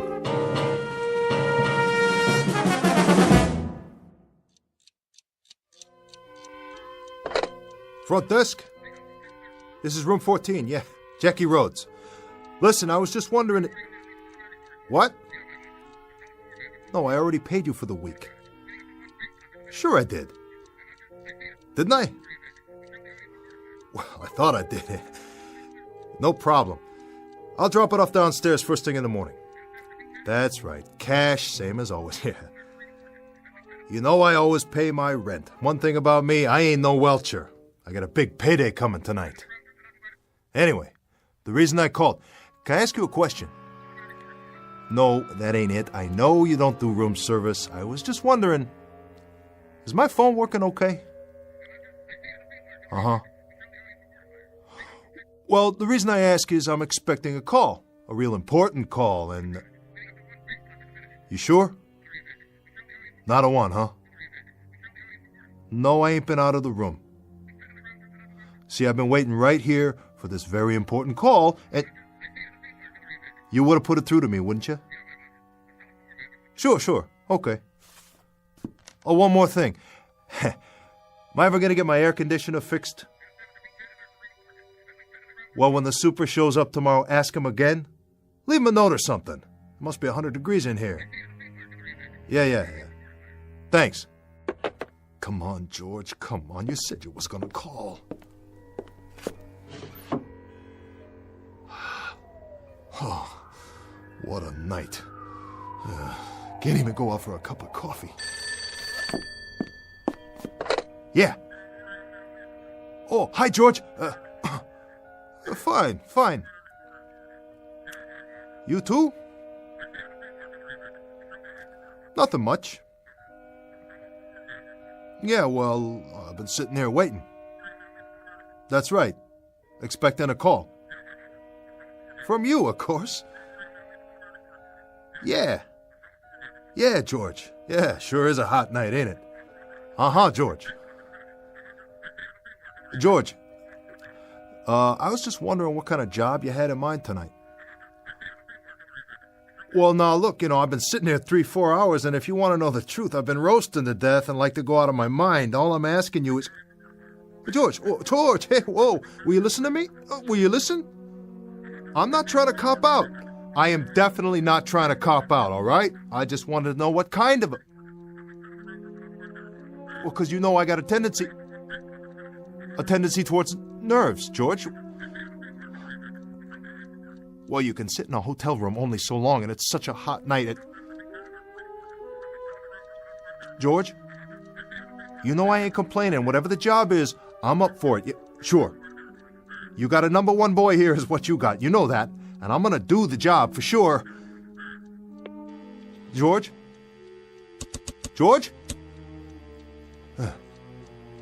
Must have got cut off. Oh. Man, oh man, I better be ready. Comb my hair and everything. Oh. Looking pretty good in the mirror there, Jackie boy. Yeah. Real sharp.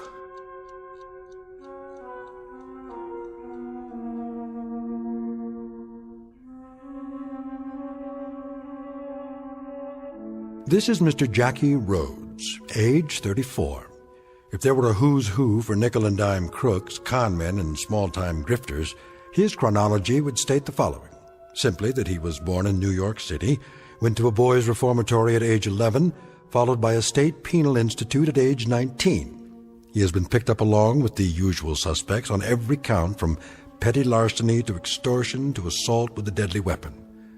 And where some men leave the mark of their lives only as a brief record of a fragmentary existence on earth, this man leaves a blot, a dirty, discolored blemish, to document a cheap and undistinguished sojourn amongst his betters.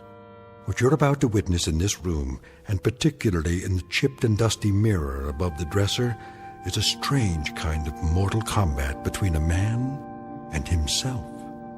For in just a moment, Mr. Jackie Rhodes, whose entire life has been given over to fighting adversaries of one sort or another, will meet his most formidable opponent to date, his own reflection, as seen in the mirror of a cheap Skid Row hotel room that just happens to be located in the Twilight Zone. And now, The Twilight Zone, and our story, A Nervous Man in a $4 Room, starring Adam Baldwin with Stacy Keach as your narrator.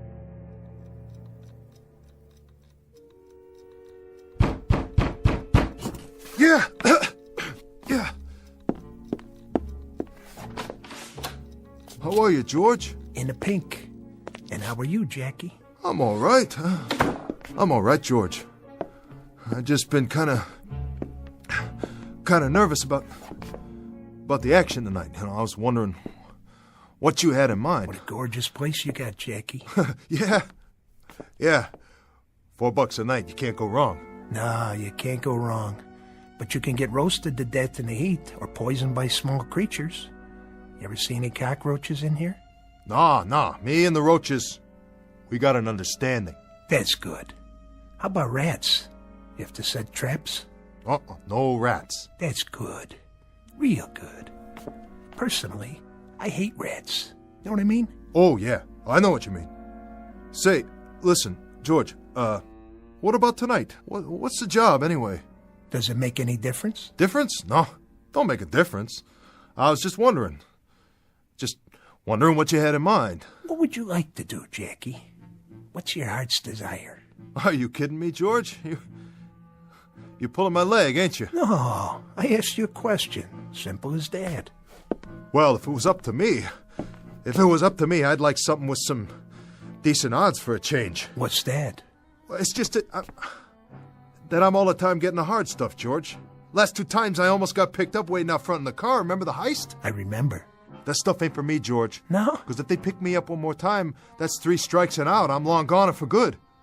Oh, it's so hot in here, George. Ain't it? Ain't it hot? Anybody ever tell you what you look like? How do you mean? No? Well, I'll tell you. Like a man trying to catch a subway at 5 o'clock at night. You always look like somebody squeezing you through a door just before the train pulls out. Let me go. What do you do to sleep at night, Jackie? Curl up in a locked closet? Well, now, look, George, I ain't knocking you. I don't know why you all the time gotta knock me. All I want from you is... Yeah? All right. What's the job I gotta do? Well, I'll tell you what, Jackie. Tonight I'm gonna let you be a man. I'm gonna let you show some muscles for a change. No shakedowns, no deliveries to a fence, nothing little. Tonight, Jackie, you're getting up in the world. So I got a little present for you. Whoa, what's that?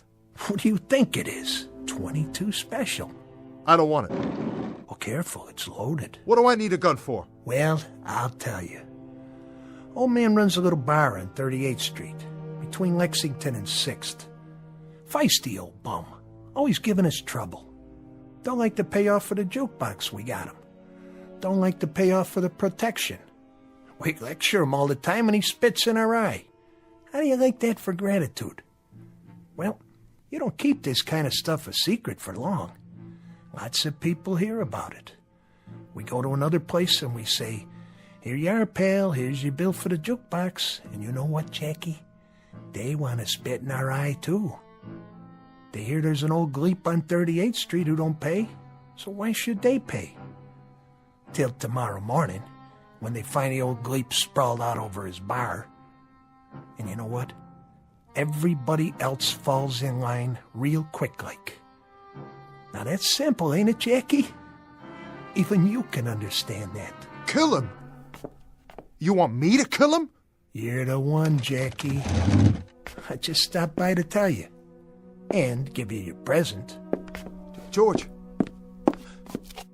I can get set up just for carrying that thing. You ever heard of the Sullivan Act? George, take it with you, please. This one ain't for me. Jackie, you're in hock to me all the way up to your collar buttons. So don't tell me what's for you and what isn't. But I ain't never done anything like this before. There's always a first time. No, George, no. I'm strictly for breaking and entering. I'm nickel and dime. You put me in an alley and I'll do a mug job, but I gotta do it from behind. George, I got no guts. That's me, understand? You know that. I simply got no guts.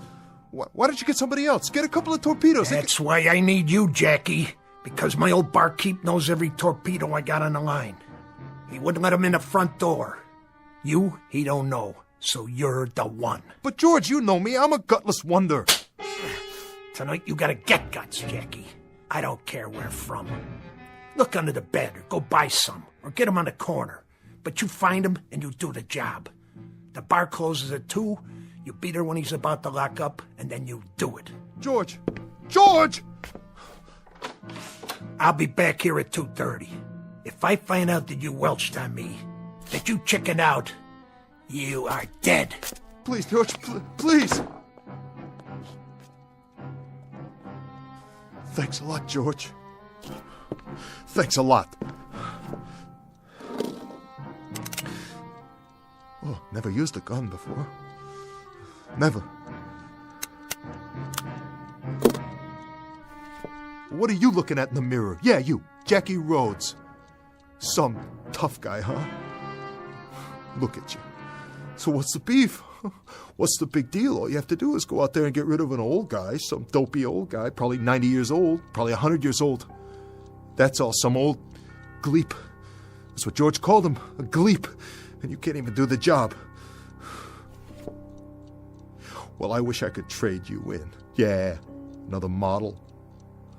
Because this one's all dented and rusted out and don't work right no more.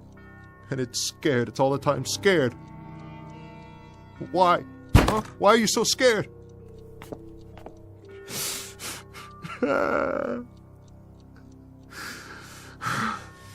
Man, it all comes down to this.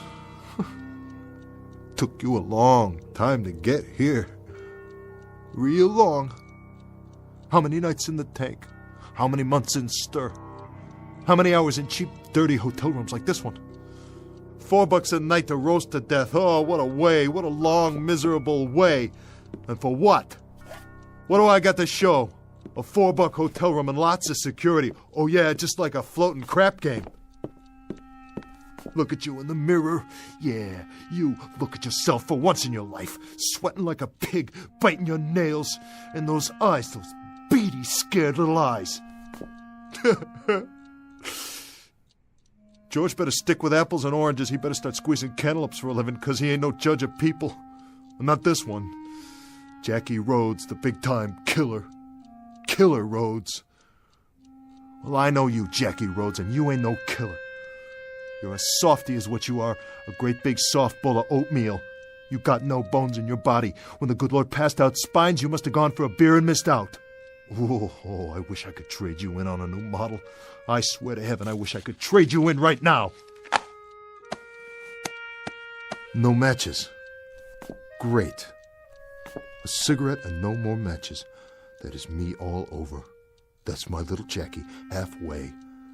Always halfway. Story of my life.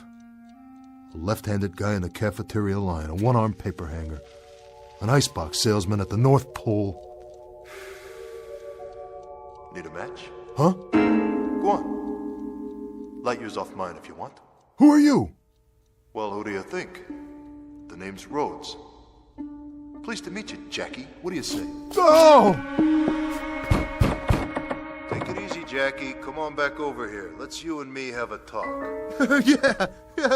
Oh, you and me, we'll have a talk. Real heart to heart. Me in the mirror. We'll have a big, long talk, just the two of us. The two of us. So this is the way it happens, huh? I've had it. All my marbles gone. Finally. This is the way, right? Right here in this room. No, that's not the way it happens. You're all right. Pinch yourself. You didn't flip out. You're rational. You're sane. No, you got a different kind of problem, Jackie, my man. Very different. I'd say we've got different kinds of problems. And you're telling me that you're... I happen to be you, Jack. And you happen to be me. Say that again? Nice arrangement. Keeps it simple, don't you think? Let me get this straight. You're me and I'm you? Oh man, this is crazy. Really crazy. This is nuts. Look at it this way, Jackie. I'm part of you. Another part. An alter ego, that sort of thing. You get the drift? I'm the Jackie Rhodes who might have been. Oh, come on. I think he would have been called John Rhodes. A long time ago, Jackie, a very long time ago, you were up for grabs, you might say. You could have gone one way or the other. You could have turned out my way or your way. Take your pick. Well, you did. And it turned out your way. Your way, Jackie. This way. You understand what that means? No. No, I don't understand. What do you mean, my way? Your way's cheap, weak, scared, half vulture and all mouse. That's what you are, Jackie. So? So knock me. Go ahead and knock me. I'm this and I'm that. So what? Whatever I am, buddy, I got flesh, I got bones, and I breathe. And in just a couple hours from now, I'm gonna put the finger on somebody and I'm gonna cash in. So what do you do for a living? Haunt people in mirrors? Can you pull a heist? Can you kiss a dame? Can you count a roll? Can you cash your chips? Oh, listen to me. Listen to me having a big argument with a piece of glass. Well, listen, glass, I'm leaving. I'm pulling out. I've had it with you. I'm a mouse, huh? Well, you're nothing. Imagination, that's all you are. You're a big fat dream is all. Forget it, will ya? I gotta get ready now. Wash my face.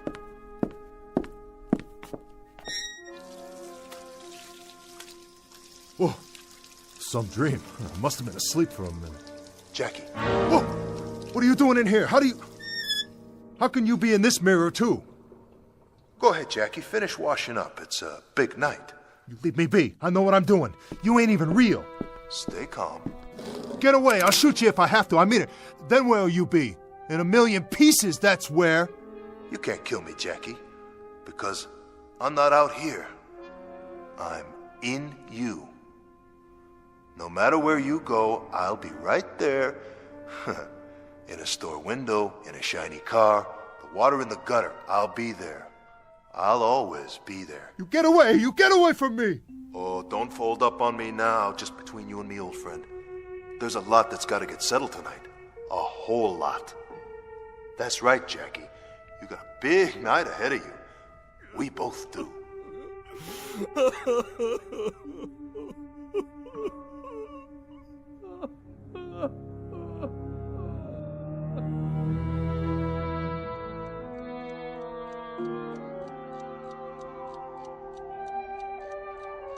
What time is it, Jackie? Leave me alone. I thought you were going someplace. Yeah, I'm going someplace. What's it to you? What's it to me? Everything. It's everything to me. Whatever you do is everything to me. Get it? Yeah, I get it. I get it. Your watch stopped, Jackie? What? Check the clock by the bed. It's getting late. Later than you think. Get off my case, will you? Oh, this is rich. Nutso, that's what it is. Really wild. I'm talking to myself in the mirror and I'm hearing answers. I'm really off my rocker. I must be... Of course you're talking to yourself. That's what I am. A part of yourself. A part deep down inside that never came out before, so you couldn't see it. You never let it come out. Never let me come out. But there were moments, weren't there? Remember? What are you yapping about? Moments. When I still had a chance. Do you remember any of the moments, Jackie? The first one, for example. The very first moment. The first decision. What moment? What decision? We were 8 years old. I was never 8 years old. Oh, yes, you were. We were. If I can remember it, you can. In grade school. The teacher, Miss Sanders. Remember how nice she was? Always had a smile, and she wore a little locket around her neck. It was the class picnic. She was walking along in the park, pointing out the birds and the trees. We never knew there were so many different kinds of trees. Nobody ever took me to the park before. And the clasp on the locket broke, and she took the gold chain off and put it away. And a couple of the boys dared you to steal it. You didn't want to, but you did steal it. Right out of her purse when she wasn't looking. Why, Jackie? Why did you do it? I didn't want to steal it, okay? But they dared me. What was I going to do? I had to. I was a crummy little runt, and they dared me, said I was chicken. And then, when was it? A year later? They dared you again? Yeah, they wouldn't leave me alone. They dared you to go with them and break into a grocery store. What did you steal in the store? I don't know. Something, anything, it doesn't matter. But you remember the dare. Of course I remember the dare. But you don't even know what you took. Look, wise guy, whoever you are, whatever you are, if you know so much, how come you don't know the most important thing? The important thing? And what's that? I already told you I was a runt, you dummy. I was a pasty-faced, skinny little nobody, and when you want to be in a street gang, you gotta go along with them, whatever they say. You back off, they give you the business. They call you chicken, yella. They know you don't got what it takes. So you went along, Jackie, and you made me go along too. And you got caught.